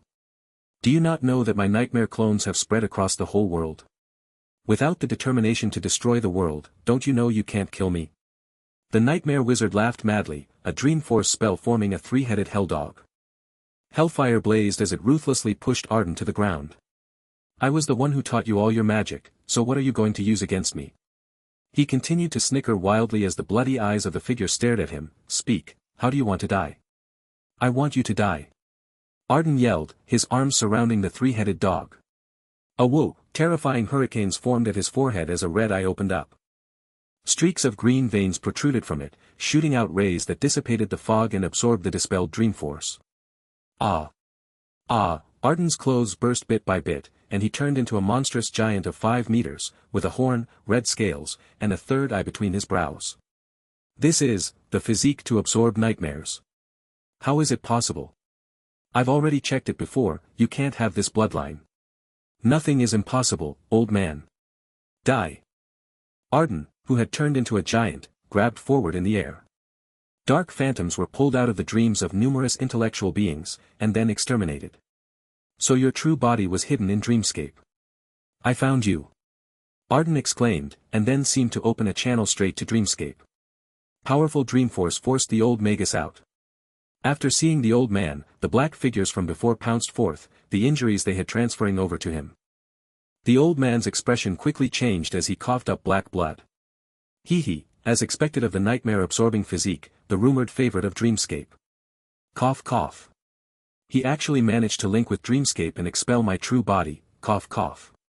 Mouthfuls of black blood spurted out from his mouth, but his gaze as he watched Arden was like he was seeing treasure. Cough cough. The nightmare-absorbing physique has the natural ability to link with dreamscape and absorb its origin. What I've been pursuing all my life has finally appeared before me. The old man's eyes were filled with fervor, like a devout follower finally meeting his God. Are you done yet?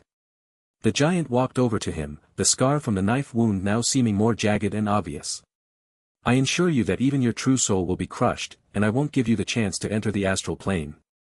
Tremendous dreamscape origin force poured into Arden, to the point that he could even somewhat sense laws. Rumble, after the powerful tremors, Arden returned to his original state. Traces of black blood still flowed from his right fist. Henceforth, I am the Nightmare King. Light flashed, and the scene changed. Little Arden. The great wizard Pofford is here to recruit an apprentice. You must succeed this time. Arden's mother urged him repeatedly. As expected, the dreams are repeating themselves. Is this a maze formed of the life experiences of that Nightmare King? If I can't break the seal and find the entrance to the third level, I might be trapped to death here. Leylin watched the scenes a second time, feeling like a movie was being replayed. But, the nightmare-absorbing physique. I never thought it actually existed. Ancient records say that those with such a physique are the darlings of dreamscape, and can even have dreamscape origin force poured into their bodies. They are treated even better than the children of plains. This physique can absorb a large amount of dream force and compensate for its weak phase. The Nightmare King must be incomparably close to rank 9. But how do I get out of this dream maze? The AI chip's light shone in Leyland's eyes. Based on the AI chip's observations and calculations, there were 38 key points in the dreams just now that could have changed his fate. There are 34,198 chances to indirectly change it, but most important is probably the lost memory of the battle in the pocket dimension. I'll try them one by one first. Plan 1, Leylin pushed at the milk on the table, causing a large cup of milk to splatter onto Arden's clothes. Ah! What's going on, Arden? Your clothes! The housewife cried, are you going to meet that esteemed wizard in this state? I'm sorry, Mama. I'm going to change now. Little Arden ran into the next room and began to change his clothes. As expected, his efforts had led to Arden staying inside the house. Immediately after, a huge explosion burst out and enveloped the building. Lights flashed, and the scene changed again. Little Arden. The great wizard Pofford is here to recruit an apprentice. You must succeed this time. Arden's mother urged him repeatedly. All right. Looks like killing Arden won't work. I need to try something else. Leylin had no choice but to watch this scene unfold again, and he began more tests. Getting him to escape and then study under the Nightmare Wizard, fail. Saving his parents and having the whole family move to another city, fail. Accident during experiment, finding a new strength system, fail. It's already the 17,862nd time. My spiritual energy can't hold on much longer. But I've already found the key to proceed to the key memory region. Leylin now looked resolute. The scene had changed to the time when the Nightmare Wizard had wanted the apprentices to kill each other. After so many experiments, I finally found the key point. Dream Force, stop. The scene froze with Leyland's will. Be it the crazy laughter of the Nightmare Wizard or the worried apprentices and Arden biting his lips, everything stopped like a statue. The world lost all its color in that instant, turning monochrome like a photograph. Leylin headed to the female apprentice that Arden had feelings for, staring at the jade pendant on her chest. It had a white lotus on it. Break. Concentrated dream force passed through the pendant like a needle, and the entire scene seemed to shatter like porcelain. The dream no longer repeated, and everything descended into darkness. 2 paths flickering with dark red light appeared in front of Leylin, and there were even strange eyes on him from the back of the paths. One of these 2 should lead to the third layer, and the other should be the sealed memories. Ley Lin stroked his chin. If I were the Nightmare King, finding out that an outsider dared peep on my sealed memories would make me present. Ley Lin had a critical decision to make. At one end was heaven, and the other hell. He could enter the third layer of the island to find the legacy of the Nightmare King. On the other hand, the consequences could be dire for entering the hidden memories. Of course, Ley Lin was unsure of the way this king thought. Perhaps he wanted to share his memories with other magi, and wanted to slaughter those who wanted to get the legacy. Most importantly, all detection methods are useless. I have no idea what's at the end of the paths. Ley Lin's scalp began to tingle. He was a fairly conservative person. While he'd braved many dangers, he only did things when he had a 70 to 80% assurance of success. This half-and-half situation caused him to hesitate. I hate things that are so difficult to grasp like luck. It kills me, Ley Lin complained. His luck was average, but he hated having to do things like following the will of the heavens. Right now, however, the choice wasn't in his hands. The surrounding dreams began to shatter and would soon affect him. They wouldn't pull him into another cycle, but rather, twist and crush him into powder without leaving even his true soul behind. What do I do? Do I choose one at random? With this probability, it's two. Ley Lin began to get nervous. This was a rather new feeling, and he was somewhat savoring it. Left. I sense large amounts of chaotic concepts and coordinates on the left. This should be the third layer. After a lot of analysis, Ley Lin gritted his teeth and made his decision. Whoosh! At this moment, however, something sounded in his body, causing his expression to change. He looked down abruptly to find that it was from his bag of holding. It's that thing. Silver light flashed, and an ancient animal hide scroll appeared in front of Ley Lin. Fresh blood still dripped from stains on it, and sound, light, and even the shattered time and space began to distort in front of the scroll. This is the power of distortion. The might of distorted shadow. Ley Lin muttered, as ancient magi or even allies, distorted shadows remains alarmed the Nightmare King. Boundless distorting power took shape, and the two dark red paths were affected as they twisted and fused under this energy. BZZT. BZZT. After the light dissipated, the two paths had become one, forming an even larger spatial gate. Blood-red Dreamforce runes flickered on it. What a sly Nightmare King. He even had this planned. Now, Ley Lin didn't even have a choice. He rubbed his nose and turned grim, glancing at the scroll before stowing it away. The surface of the scroll was now very soft. It squeezed under pressure from Ley Lin's fingers, no longer having the power it once did. It was like an ordinary magic scroll. However, he did not dare underestimate this thing. This scroll has distorted shadow's strength and even conscience sealed inside. Seeing that this item was adamant on following him, Ley Lin could only roll his shoulders back and accept it. This body was a mere clone after all. At worst, he could abandon it even if it caused grievous injuries to his main body. With enough strength to protect himself, he naturally feared nothing and had the guts to try everything. No matter what it is you want me to do, you have to give me benefits first. Ley Lin's eyes glinted with intelligence as he placed the scroll away, streaking into the spatial gate. The third layer of Nightmare Island. As expected. The extent of Dreamforce contamination here is even worse. This place has only the purest intent. Ley Lin now found himself unable to sense his own body, only able to exist as the most fundamental form of his soul and conscience. He was surrounded by a boundless universe, filled with the feeling of weightlessness. Ley Lin seemed to be a lonesome boat in the turbulent seas. There was no concept of another existence around, and only nothingness. Ley Lin had no qualms in believing that he would stay like this until the world was destroyed if he did not make the first move. Having lost his body, his sense of time began to slow. He had no idea whether seconds had passed or tens of millennia. All he felt was that the sense of self he had was gradually vanishing. No, this won't do. I have to persevere. Once my sense of self disappears, my true soul will also disappear. Ley Lin abruptly burst forth with strength, and his willpower took control all his thoughts. His body suddenly condensed and became distinct. Ha! How is this third layer of defense constructed? Even the essence of Magus concepts are dissipating. Having reinforced his sense of self, Ley Lin glanced fearfully at his arms that had formed once more. This is the lost land. And also the place where the Nightmare King lost his self. A few black feathers fell, and Ley Lin found a black crow was flying towards him. In this void with only concepts and no matter, a crow was something very strange. What caused Lei Lin even more astonishment was that it could move about freely in this void. "We meet again, mister." The black crow combed its feathers and greeted him happily. "Have we met before?" Lei Lin asked, confused. "HM. To me it's in the future, but for you it's in your past. My future form is a single-eyed owl." The crow was a chatterbox. Single-eyed owl. Lei Lin immediately recalled the time after he'd advanced to rank 5, when he'd been afflicted with a dreamscape curse.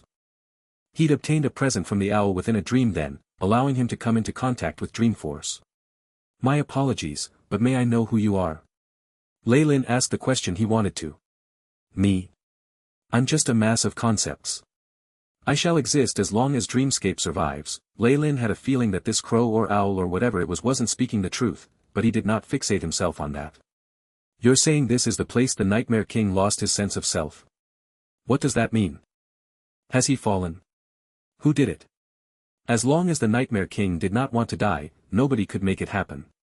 Here, however, he abandoned his sense of self. This means he's completely dead, without even a fragment of his true soul left behind. The crow seemed to know about matters of ancient times very well. If he's abandoned his sense of self, doesn't that mean he's committed suicide? So when the Nightmare King invaded the world of gods, he was already determined to die. Lei Lin had a feeling that perhaps the Nightmare King Arden had died long before. After the bloody battle in the pocket dimension, the Arden that still existed had only been a walking piece of flesh. However, he was far too powerful, to the point that he could not even kill himself. Was that why he needed help from the gods? As expected. High-ranked magi mostly have mental issues. It's too serious with the Nightmare King. I can't become like him in the future. The example this senior set gave Lei Lin a good warning. A real peak rank 8 Magus would never be able to fall if they did not want to die. This was the case with Distorted Shadow. He had already died for tens of thousands of years, and yet could still create trouble. The Nightmare King was bent on dying, which is why he had truly died. Well then. Magus, tell me your intent in coming here. The crow opened its beak, its two black beady eyes looking mischievous. Lei Lin gritted his teeth and spoke anyway. "I hope to obtain the legacy of the Nightmare King. At the very least, I want to find a method to evade the weakening of Dreamforce." Grasping Dreamforce? Caw, that's not very easy. "Are you sure you want to do that?" the crow asked. "I'm very sure." Lei Lin answered seriously, eyes filled with resolution from his pursuit of truth. There was no fear of death. Caw, good. "I see Arden's shadow on you," the crow cawed, and its body started changing. Whoosh, it suddenly swelled, turning from the size of a dove to that of a large evil dragon, jet black neck showing dense black scales. Its beak widened to reveal sharp teeth like those of sharks. Ka-cha, a strike of blood-red lightning fell right on the forehead of the strange black dragon, turning into a bloody third eye. Such a tremendous change had Lei Lin stunned. "Accept it. This is a gift from Dreamscape." The strange black dragon howled, the bloody third eye turning into a ray of light and disappearing into Lei Lin's forehead. Agony. Lei Lin felt everything go black as he felt himself being torn into, collapsing into a dead faint. Large amounts of dream force flooded into him like a tsunami, enveloping his body completely in a huge crimson cocoon. When the tide of dreamscape weakened, the crimson cocoon had disappeared. Only the black crow was still around. "Old friend. After helping you this time, I've repaid all my debts to you," the crow murmured to the air, its body becoming less corporeal as it disappeared into the vast nothingness. Rank 19. Rumble, the pirates witnessed a marvelous scene outside the forest. The thick red fog that shrouded the forest transformed continuously, dissipating to reveal the original lay of the land. The earth trembled as numerous small cracks and even pits appeared in the ground. At the very center of the island, the bare mountain peaks issued a wrathful roar. Fiery lava shone faintly as it flowed over with agitation. This is bad. Earthquake. The island is about to erupt. My lord. Where is the lord? Kalen didn't care at all about those worried native slaves and pirates. He rushed to the border of the forest in search of Lei Lin's figure. This wasn't due to loyalty. He knew that if he dared to abandon Lei Lin and flee in secret, the enraged Scarlet Witch would flay him alive. The island was flooded with an aura of death and despair. Many creatures fled from the thickets, the small cracks in the rocks, and through underground caves to escape. It became an exodus, and even the little ants had bored out from their tunnels beneath the ground. Damn! Damn! How could these natives have settled their tribe on a volcanic island? Why weren't there any signs before? Large droplets of sweat beaded on Kalen's forehead. However, the gods above seemed to hear his prayers. Just when Kalen was prepared to abandon everything and flee, he finally spotted Leyland's silhouette near the forest border. Oh, thanks to the ocean goddess. My lord, you've finally appeared, let's quickly leave this place. Leyland seemed rather distracted however, and he caressed his forehead as if he didn't hear a single word that Kalen said. Just when Kalen was considering carrying this lord's body away, Leyland's eyes finally regained their vigor. This place is now useless, let's go. Yes sir. Kalen's eyes were overflowing with hot tears. He felt as if he had just heard the most pleasant words he would ever experience in his life. The pirates were masters of handling ships. Although they had wasted quite a bit of time, they still managed to leave Nightmare Island before the volcano fully erupted. Asterisk rumble. Asterisk strong black flames rose into the skies, covering the bright white moon.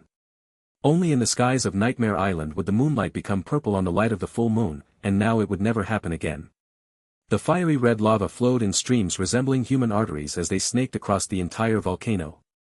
It even spread relentlessly to the area outside of it. I never thought that the island was on a fire ley line. Once the dream force suppressing it was gone, the volcano immediately erupted.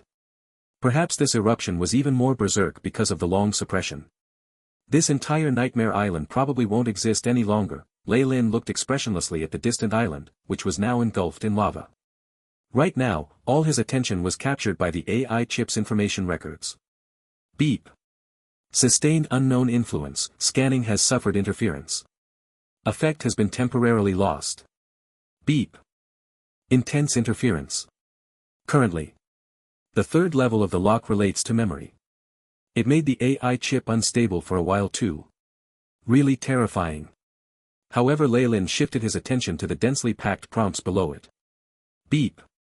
Host's true soul has suffered unknown interference. Probability of radiation to the body in the Magus world is 98.77%. Initiating separation. Experiencing interference. Separation has failed, unable to complete the task. Ah, Leyland breathed in a lungful of cold air, so even my main body's true soul was affected. Dream force is truly nefarious and frightening. After displaying this record, the AI chip's information seemed to flow even more smoothly. It seemed as if the earlier interference had completely disappeared. Beep. Host has absorbed a great amount of energy essence. Determined to be mutated dream force. Initiating absorption. Beep. Host has absorbed mutated dream force. Spirit +1. Beep. Host's Arcanist ranking has increased, currently rank 19. Arcane energy +10. Obtained feat, Dreamscape view, obtained specialty, illusions, beep. Host's soul has advanced. Level 6 we've fully analyzed. Host has obtained all rank 6 spell models and is immune to forgetting them. No materials are required to cast rank 6 spells. Beep. Host has advanced to rank 19. Spell slots obtained, rank 9, 1, rank 8, 1, rank 7, 1. Below these messages were introductions to the 2 feats. Dreamscape view, host possesses the ability to see through dreamscape, can now look straight at the souls of other people. Any concealment will be rendered immaterial, and nothing can hide from the host's eyes. Illusions, host automatically grasps illusions, granting an additional 20% to the power of illusory spells. The AI chip once again refreshed Leyland's stat window. Leyland Fallen, age, 24. Race, human, rank 19 Arcanist. Strength, 15. Agility, 15. Vitality, 15. Spirit, 19. Arcane energy, 190. Status, healthy. Feats, sturdy, erudite, intermediate perfect body, dreamscape view.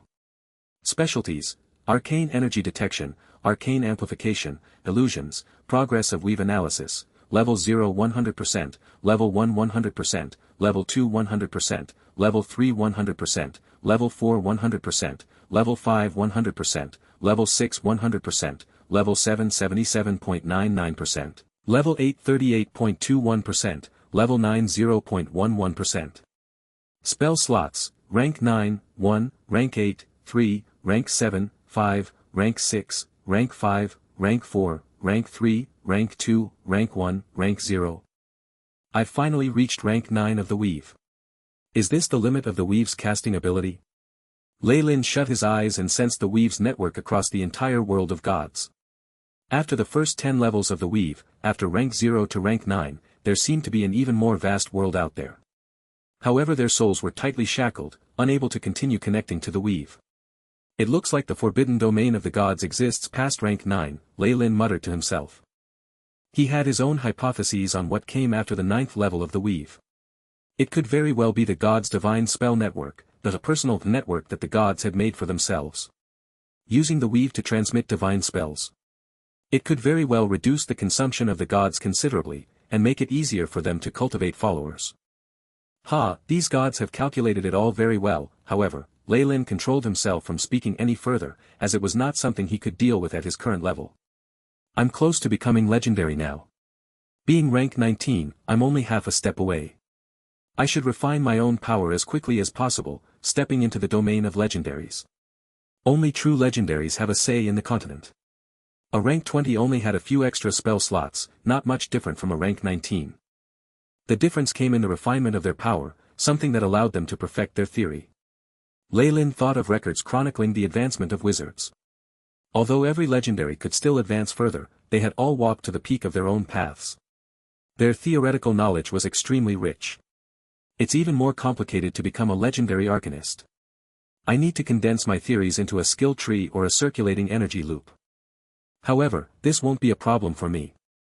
All that's left is the work on refining energy. Lei Lin touched his forehead, a puzzled expression on his face. The previous situation with the 3rd level of the dreamscape lock surfaced before his eyes once again. Only now, his forehead gleamed pure white, as if there were no abnormalities. The final gift, what on earth did it mean? His visit to the nightmare world had allowed him to absorb a great deal of dream force, and pushed his ranking to rank 19. However, Lei Lin was not granted his greatest wish of obtaining the Nightmare King's inheritance, and the method to avoid the exhaustion of dream force. Was this created by Dreamscape? Lei Lin looked at his hands. The white palms contained unyielding power, but Lei Lin felt that his corporeal body had already been perfected to its limits. However, at every day and in every moment, he still tirelessly absorbed the nearby light and electromagnetic waves to refine his power. This was all to break through his bottleneck. After walking out of Nightmare Island, I keep feeling that I have changed greatly. Yet I can't place my finger on how exactly I've changed. Lei Lin's eyes held a trace of suspicion. Where are we headed, milord? Let's go to Pirate's Cove first. Lei Lin replied. When he turned his head, however, all he saw was Kalen, who had fallen to his knees in shock, his complexion deathly pale. What's the matter? Nothing. There's nothing wrong. Your humble servant has bad eyesight. Kalen had a flattering smile on his face. He left at lightning speed while murmuring to himself, I must have drunk too much rum. How can Lord Lei Lin have 3 eyes? And those blood-colored patterns on his face, ha. Kalen shook his head with all his strength, as if trying to shake the memory of Lei Lin out from his head. However, he discovered that no matter what he did, his arms and legs still involuntarily trembled. He could only crawl his way back to his bedroom with the support of the wall. 3 eyes and blood-colored runes. What Kalen did not know was that his mutterings in the ship's hold had all been heard by Lei Lin. After he left, Lei Lin conjured up a water mirror with a wave of his hand. What appeared in the mirror was the appearance of a young noble. His complexion was a little wan, with sky-blue eyes as deep as the ocean. His golden curls fit with his thin lips, and he was handsome, without any abnormalities whatsoever. Nightmare form. What Lei Lin saw in his reflection did not put him at ease. He instead grew even more grim. Is this an evolution of the true soul? He touched his forehead, and all of a sudden he felt an intense pain that caused him to close his eyes. The next time he opened them, he found a red streak at the middle of it. Whoosh, water droplets dispersed to reveal Lei Lin's serious expression. The physique to absorb the energy from nightmares, from a bloodline. Lei Lin rubbed at his forehead, now at a loss. AI chip, check my bloodline. All sorts of scanning runes were activated within the wizard tower, and scanning light immediately gathered upon Lei Lin's body. He was back on Fallen Island. He'd met up with Isabel for a bit at Pirate's Cove. He'd decided on the next path for the Scarlet Tigers, and was then at ease to solve his own issues. He'd already given control of the tower to the AI chip. He was using its power to check the abnormalities on his body. Beep. Mission established. Scanning. Host's blood is 99,999% pure-blooded human. So nothing can be found. Use the atomic microscope, and level 2 antimatter observation. Continue scan. Leylin sounded grim. Beep. Obtained host's blood. Magnifying specimen. The AI chip immediately showed a screen with Leylin's blood sample. 100,000x, 100,000x. The image was magnified 10 million times. Leylin had to reach the smallest unit of his previous world, the limits of the subatomic level, to find the problem. This, Leylin's eyes widened. He saw a few strange black dots amongst wandering photons. Lock on to that. Enlarge it. The black dot moved extremely quickly, but at the end, it was still successfully caught by the AI chip. Slowly, the appearance of the dark shadow appeared in front of Leylin. This was a hexagonal structure with strange patterns on it. The patterns were rather complicated, in the shape of dark red flowers that gradually evolved into a scaly giant with 3 eyes. The bloody third eye at the middle seemed to have a will of its own as it stared at Leylin indifferently. Asterisk thud. Thud. Thud. Asterisk Leylin took several steps backwards, the surprise on his face more evident. As expected, my body was implanted with a portion of the nightmare-absorbing body's bloodline abilities at the 3rd level, with his main body imbued with the power nearly equal to a rank 7 warlock. Leylin was definitely no stranger to bloodline power. I just wanted some information. What are you giving me bloodline strength for? Leylin now felt himself growing dizzy. It was like a beggar asking for some humble pie being given a mountain of gold. What kind of physique was this nightmare-absorbing body?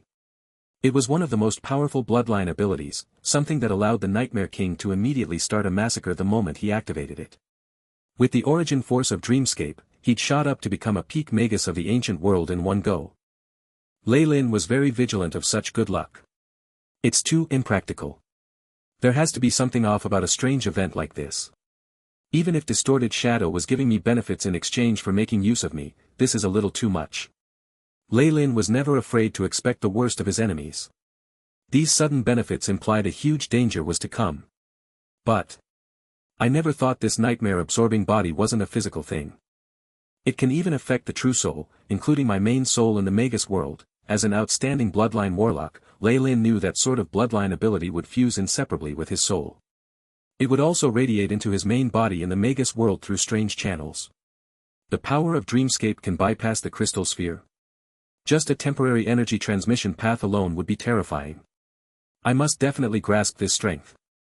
The ability of Dreamforce to pass through 2 large worlds caused determination to rise in Leylin's heart. I'm going to take the bait and toss the hook back. How's that? Leylin stroked his chin, a slight smile appearing on his lips. Even Distorted Shadow could not guess that he had the AI chip, and could find any issues. This would be the greatest misstep in the plan Distorted Shadow had in store for him. Of course, he might have been thinking too much. All this could be an opportunity for him, but he had always liked to be prepared for the worst. AI chip. Begin task, study this bloodline force. Leylin looked ruthless. Even if this would interfere with his analysis of the weave, he would not find it a pity. Months passed in the blink of an eye. Leylin was sitting cross-legged within the wizard tower, the doors and windows tightly closed as isolation runes flickered inside. If an outsider saw him as he was now, they would be scared stupid or treat him like a monster. Leylin was now nearly a giant at almost 3 meters tall. His body had red scales and strange patterns on it, his face so sinister that it could drive children to tears. There was a slight crack on his forehead, shining blood red. Formless power was attracted to this luster, transforming into a dark red fog as it seeped into Leylin's skin and became something more powerful. This strength is, Leylin's mind followed the path of the undulations and found the source, followed by scenes. The old butler Leon looked proud in Port Venus, our young master Leylin is. In Pirate's Cove, an old pirate was teaching a few new pirates a lesson: when you come out here, foresight is the most important. There's someone more frightening than the Scarlet Witch in our crew. There were even more, though they were all scenes within the North and Dambrath Kingdom. The large batch of devil worshippers that Lei Lin had gathered as Kukulkan were now transmitting an unending amount of fear. This isn't faith, but some emotional force one level lower than faith. What's going on? Why can I take this power in now? One could only absorb faith after becoming legendary, much less this sort of low-level emotional force. However, Lei Lin soon found that he could easily absorb this emotional force in nightmare form, boosting his strength. Could it be that, Lei Lin muttered to himself, closing the third eye between his brows. The numerous scenes disappeared, and the channel for emotional force closed. As expected. The power of the nightmare-absorbing body can take in all emotional forces aimed at me. The effectiveness and rate of conversion is even better than God's, and most importantly. I'm not even half a god yet. At this moment, Lei Lin realized the terror of this ancient physique. AI chip, has anything been found? Beep. Statistical model of host's bloodline force has been established, running with no abnormalities. Found no remnant spiritual brands. The AI chip answered loyally. There's still no problem. There's nothing left in my bloodline. Is this a real gift? Lei Lin shook his head, dispelling the nightmare form. He shrunk once more, returning to his original appearance. With the AI chip's help, his grasp of bloodline force far exceeded the expectations of everyone else. Now, he could basically switch between the two forms smoothly. The nightmare-absorbing body is a special physique from Dreamscape. Seems like I'll have to head over to that world a few times in the future, Lei Lin muttered to himself. In addition, with the rate the physique absorbs emotional force, I might be able to raise my Arcanist ranking very soon. At this moment, the Tower Genie's clear voice interrupted his thoughts. Master. Gold Priest Xena has come to pay a visit. Xena? Get her to wait for me at the drawing room. Lei Lin shook his head, draping a white bathrobe around himself. But my form after the second transformation might lead to some associations. It's best to use it as little as possible in the world of gods. A moment later, Lei Lin had tidied everything up and met the priestess of the goddess of wealth in the drawing room. Wizard Lei Lin truly is great at making me wait. It's already been 2 years since the last time. Xena glared at him, looking annoyed. Ahaha, my apologies. I've been immersed in an experiment. Anyway, hasn't Master Ernest continued the trade of the devil and demon detectors? Lei Lin laughed and then changed the topic. May I know what you're here for today? You're in great trouble. Xena took a deep breath and spoke cautiously. Oh. Have the people from the God of Murder's church made their move? Lei Lin got it right in one go, since there were few large organizations he had offended. Yes. One of their legendaries, Cadaver Collector Soros, has completed his experiments and is about to come to the outer seas. No matter where it was, a legendary was a big shot. Xena was worried that this genius wizard would not be able to pass this hurdle. But, from how he's been acting, we know he's inclined towards attacking devils and demons. Our church has dealt with him, and the intel we got is proof of that. Unfortunately, we don't know what he'll do. Actually, Xena did not think well of Lei Lin's future. After all, that person was a legendary. There wasn't even a half-step legendary in the outer seas, so a true legendary would be able to suppress everything. The existence of a legendary was an important standard for the prime material plane to judge the size of an organization. Soros. Legendary? Unexpectedly, Lei Lin did not panic at all after hearing the news. He instead asked with interest, please tell me what you know. We have our deal on sharing information.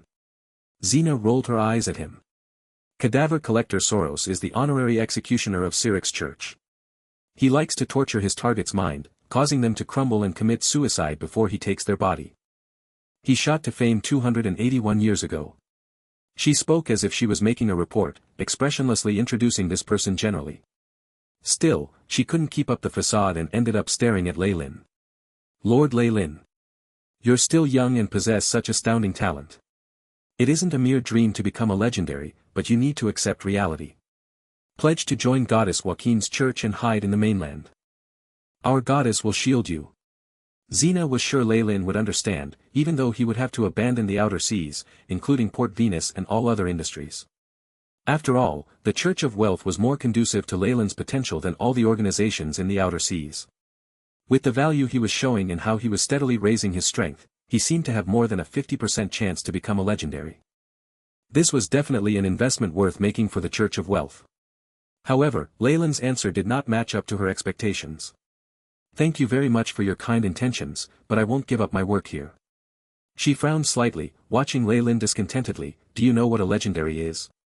Cadaver Collector Soros is an infamous assassin.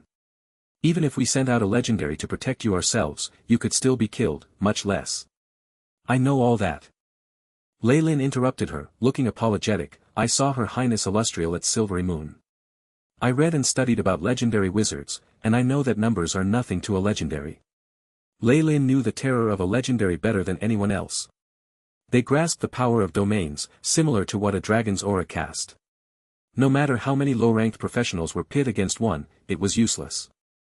In addition, legendaries had refined their life essence, and could absorb and control divine force, walking the path of godhood. However, the path that Lei Lin had chosen was entirely different from Xena, which was why he reacted differently. Are you trying to face off against a legendary head-on? Just with a wizard tower? You'd probably be destroyed within seconds. Xena felt insulted by Lei Lin's arrogant tone, and especially by that resolute gaze that said he didn't need charity. She felt humiliated and discontent, but all that soon faded away into shock. The spell rays on your body. My rank rose a little during these past 2 years of experiments. Lei Lin sounded calm, as if he were describing something insignificant, yet Xena almost choked in surprise. While they were both high-ranked wizards, rank 15s were nowhere close to rank 19s. One had just entered this grade, while the other had reached the peak of wizardry, beginning to step into the domain of legendaries. 2 years. In less than 2 years, he's already become a rank 19 wizard. Xena froze as she watched the spell rays that Lei Lin intentionally leaked. A genius. A genius of the world of gods. No, this is more than just a genius, he's probably a monster. Outside of Chosen, he's even faster than close combat professionals as a wizard. Xena zoned out slightly. With his aptitude, she was now sure that he would definitely become a legendary if he didn't die this time. Apologies. I was too harsh with my words. Now treating Lei Lin as a to-be legendary, Xena's tone became more respectful. Actually, Mr. Lei Lin, I still stand by my previous suggestion. With your talent, there really is no need to tackle your enemies head-on in the outer sea. The Church of Wealth shall forever be your shield. Lei Lin naturally showed his gratitude towards Xena's kindness, but he did not relent on his decision not to dodge this, leaving Xena helpless. After sending her away, Lei Lin returned to the training room alone, looking deep in thought. Siric's counterattack is later than I expected. The presence of a legendary meant nothing to Lei Lin. After all, Tiff had become a legendary long ago, and he'd personally led a team to kill a legendary dragon. Normal legendaries did not terrify him at all. However, I can't disclose Tiff's identity or transfer him here. This makes things complicated. Lei Lin stroked his chin, eyes brightening. I should use this opportunity and try that. Tower Genie. Master. The female form of the Tower Genie emerged, bright eyes full of anticipation. Seal the place off. Nobody is to bother me for now, not even Ernest. Is that understood? Yes. The Tower Genie's primary objective was to carry out Lei Lin's orders. She obviously had no objections to this.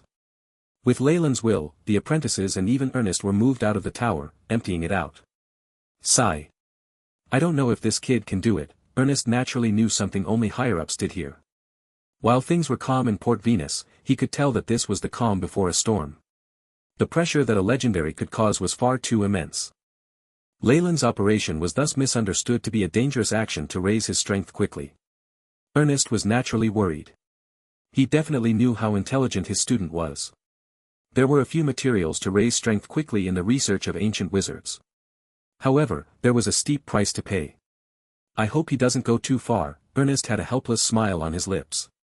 Ever since Lei Lin reached adulthood, he could no longer persuade Lei Lin even as his master. While he was still Lei Lin's teacher in name, Ernest knew that there was nothing he had taught Lei Lin other than foundational skills. Yet, he had obtained even more than he'd given. I believe in him. Sometimes, he's someone who can create miracles. Ernest kept encouraging himself, it'll be fine. It'll definitely be fine. Meanwhile, the wizard who Ernest was worried about was not conducting any taboo experiments within the tower. However, in some sense the method Lei Lin was using to gain strength was more dangerous than the methods of ancient wizards. There aren't any living beings in the tower anymore. I don't have to worry about my secret being discovered or leaked. Begin. Whoosh, a layer of dark red patterns appeared on Lei Lin's skin.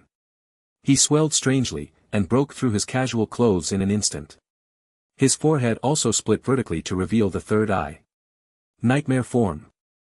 Lei Lin was now demonstrating the Nightmare King's nightmare-absorbing body. Absorbed the wandering emotional force, the vertical eye on Lei Lin's forehead opened slightly, emitting red light that broke through space to connect to all emotions related to him. It was like a spider web.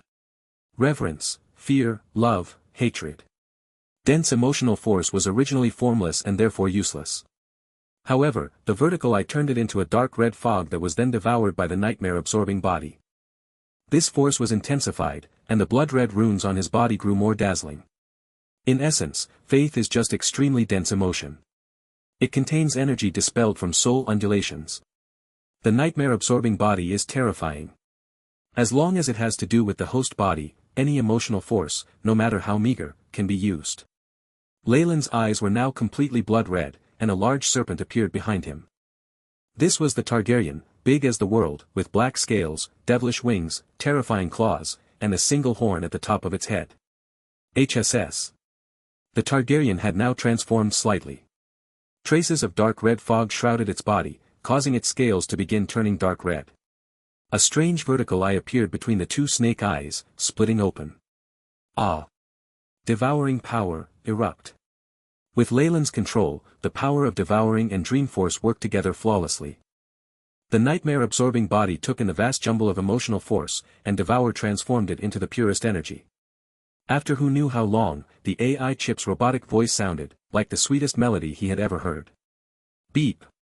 Energy reserves at 100%, sending to main body. A warm surge spread throughout his body, extending to his very soul. The sound of a crystal shattering sounded, and Lei Lin sensed his soul go through another evolution. His very essence was baptized. Beep. Spirit +1. The AI chip sent another prompt as many stats began to change. Beep. Host's Arcanist ranking has advanced. Host is now a rank 20 Arcanist.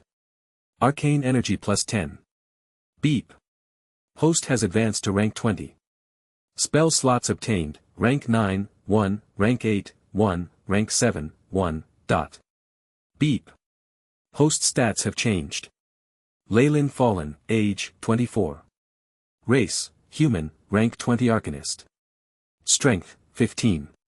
Agility, 15. Vitality, 15. Spirit, 20. Arcane value, 200. Status, healthy. Feats, sturdy, erudite, intermediate perfect body, dreamscape view. Specialties, arcane detection, arcane amplification, illusions, progress of weave analysis, level 0 100%, level 1 100%, level 2 100%, level 3 100%, level 4 100%, level 5 100%, level 6 100%, level 7 81.23%, level 8 38.86%, level 9 11.29%. Spell slots, rank 9, 2, rank 8, 4, rank 7, 6, rank 6, rank 5, rank 4, rank 3, rank 2, rank 1, rank 0. I'm finally rank 20. All that's left is becoming legendary. Lei Lin shut his eyes. He felt an enormous wall blocking him at this moment, the boundary of the legendary realm. As a non-religious professional, he would enter the legendary realm at rank 21. This was the greatest power in the central continent, giving one the ability to determine the state of any region and absorb divinity itself. I still have one rank left to become a legendary. If I wasn't worried about the contamination from the power of emotions, I could use the law of devouring to absorb most of the energy. Perhaps it would have been possible to become a legendary directly. Although he thought this, Lei Lin did not have the slightest regret. The foundation was the most important thing. A lot of emphasis was placed on one's foundation in the legendary realm, and Lei Lin did not want to advance without caution. It could lead to detours in his future path. Beep. Nightmare absorption abilities have been activated. Host has obtained a bloodline ability, Dream Eater. The AI chip sent yet another prompt. Is this the bloodline magic ability by any chance? With nightmare absorption's power, the power of this magic technique should be incredibly terrifying, shouldn't it? Lei Lin muttered to himself irresolutely. He could be said to be an expert in exploring bloodline magic and putting it to use. Once the abilities of a warlock were combined with the power of this ancient bloodline, the results would be sure to surprise him. Bloodline ability, Dream Eater. Lei Lin looked at the AI chip's window on the skill, and discovered nothing besides the name. Even the AI chip has no records of it in the database. Seems like it's an entirely new magic ability. I can only rely on myself to explore it and perfect it. Soros the Cadaver Collector was an expert wanted by the Church of Justice. His extensive criminal record was difficult to chronicle, he'd even massacred an entire town before. However, the man himself was someone who'd always been shrouded in a dark robe. Nobody knew that under this cloak, the Church of Murder's legendary honorary executioner was a boy with a warm and sunny aura. Many thanks, Uncle Newman. Soros slid down from an ox cart piled high with foraged grass, thanking the old man in front of him. Ah, it's nothing much. No one would reject a polite and obedient child like you a ride. Is this your destination, young fellow? The driver of the cart was a wizened old man. His arms were lean muscle, beaten by the weather. His face was wreathed in a carefree smile, revealing his sparse teeth. He had a scattered beard that looked like iron wool. I want to go to Port Venus. I heard it is the most prosperous port in the outer seas. The tall youth's expression was a little bashful, but his eyes were filled with determination. I want to earn money there, and then I can. Oh. This is my gift for letting me take your cart. Looking at the pretty little shell in the youth's hand, the old man's smile bloomed even more happily. Well, work hard, youngster. I wish you the best. The spiritual influence of despair held within that shell. I wonder how long it'll take to kill him off. After leaving the cart, Soros lowered his head. His eyes held a trace of darkness as he laughed demonically. If that old man saw how he looked now, he definitely wouldn't have let Soros hitchhike on his cart. I still need to keep this identity a secret. Such a pity, Soros licked his lips. When he lifted his head again, his expression had already changed into that docile and harmless smile he had shown before. His youthful appearance easily gave others a favorable impression. Big sis, could you please give me? Soros chose a random inn to stay in. His words caused the middle-aged woman who was the proprietor of the inn to light up brightly. The village woman gave him a room for half the price. Soros' face only darkened after he entered the room and made sure he was alone. Damn it, that disgusting hog had actually dared to provoke me. If not for this mission. Oh right. The tall boy clasped his hands. After this mission ends, I'll give this town a bloodbath. It seems that our revered god likes sacrificial rites like this anyway. Hee hee. As a legendary, and a criminal wanted by many of the good churches, Soros knew how much his identity weighed on their minds. Powerful beings definitely had their own set of perverse fetishes, and Soros was to put on an innocent image and wait for the very last moment to reveal his true self. He would watch as his target broke down. He felt more twisted joy from this sorrow than any divine grace could give him. Of course, Soros himself would not explicitly admit this point. Soros moved towards Port Venus the next day, having gotten ample rest. He headed for Leyland's Wizard Tower. This defense system is well thought out. The detection spell formations are activated constantly. Something like this is pretty good for a place like the outer seas. A look of pity flashed across Soros' face.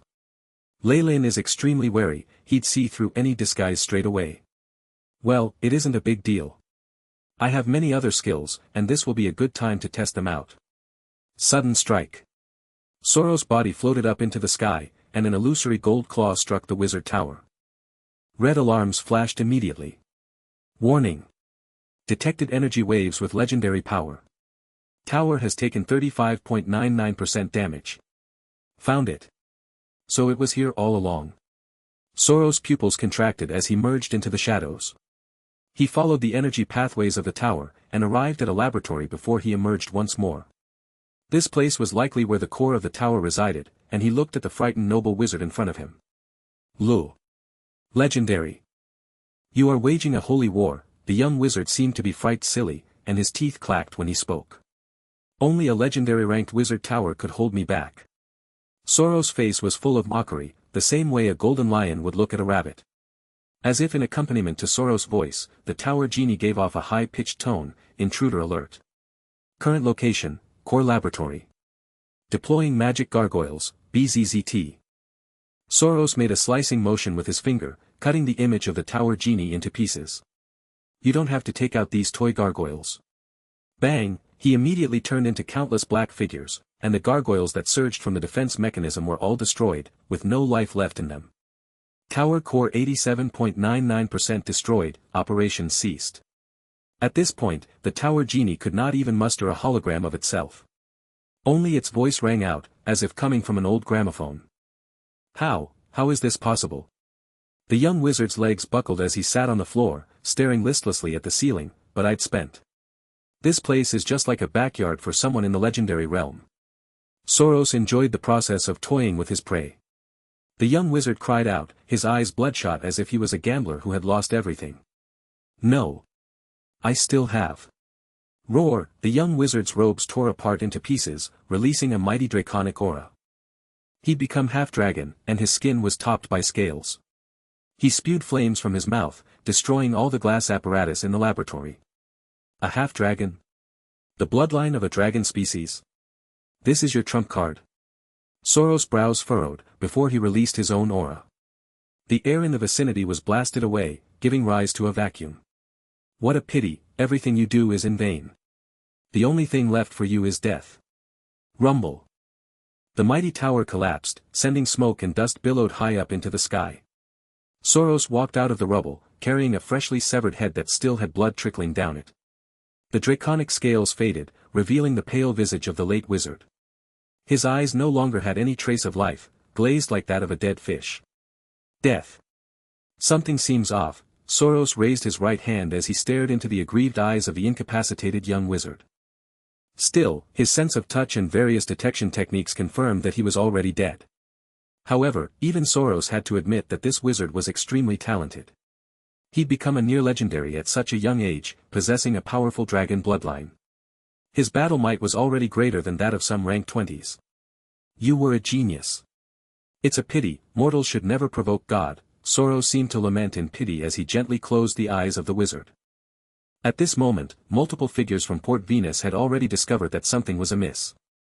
They ran over, while some high-ranking priests chose to fly there directly. The goddess of wealth's church Soros shook his head in disdain, but did not choose to engage.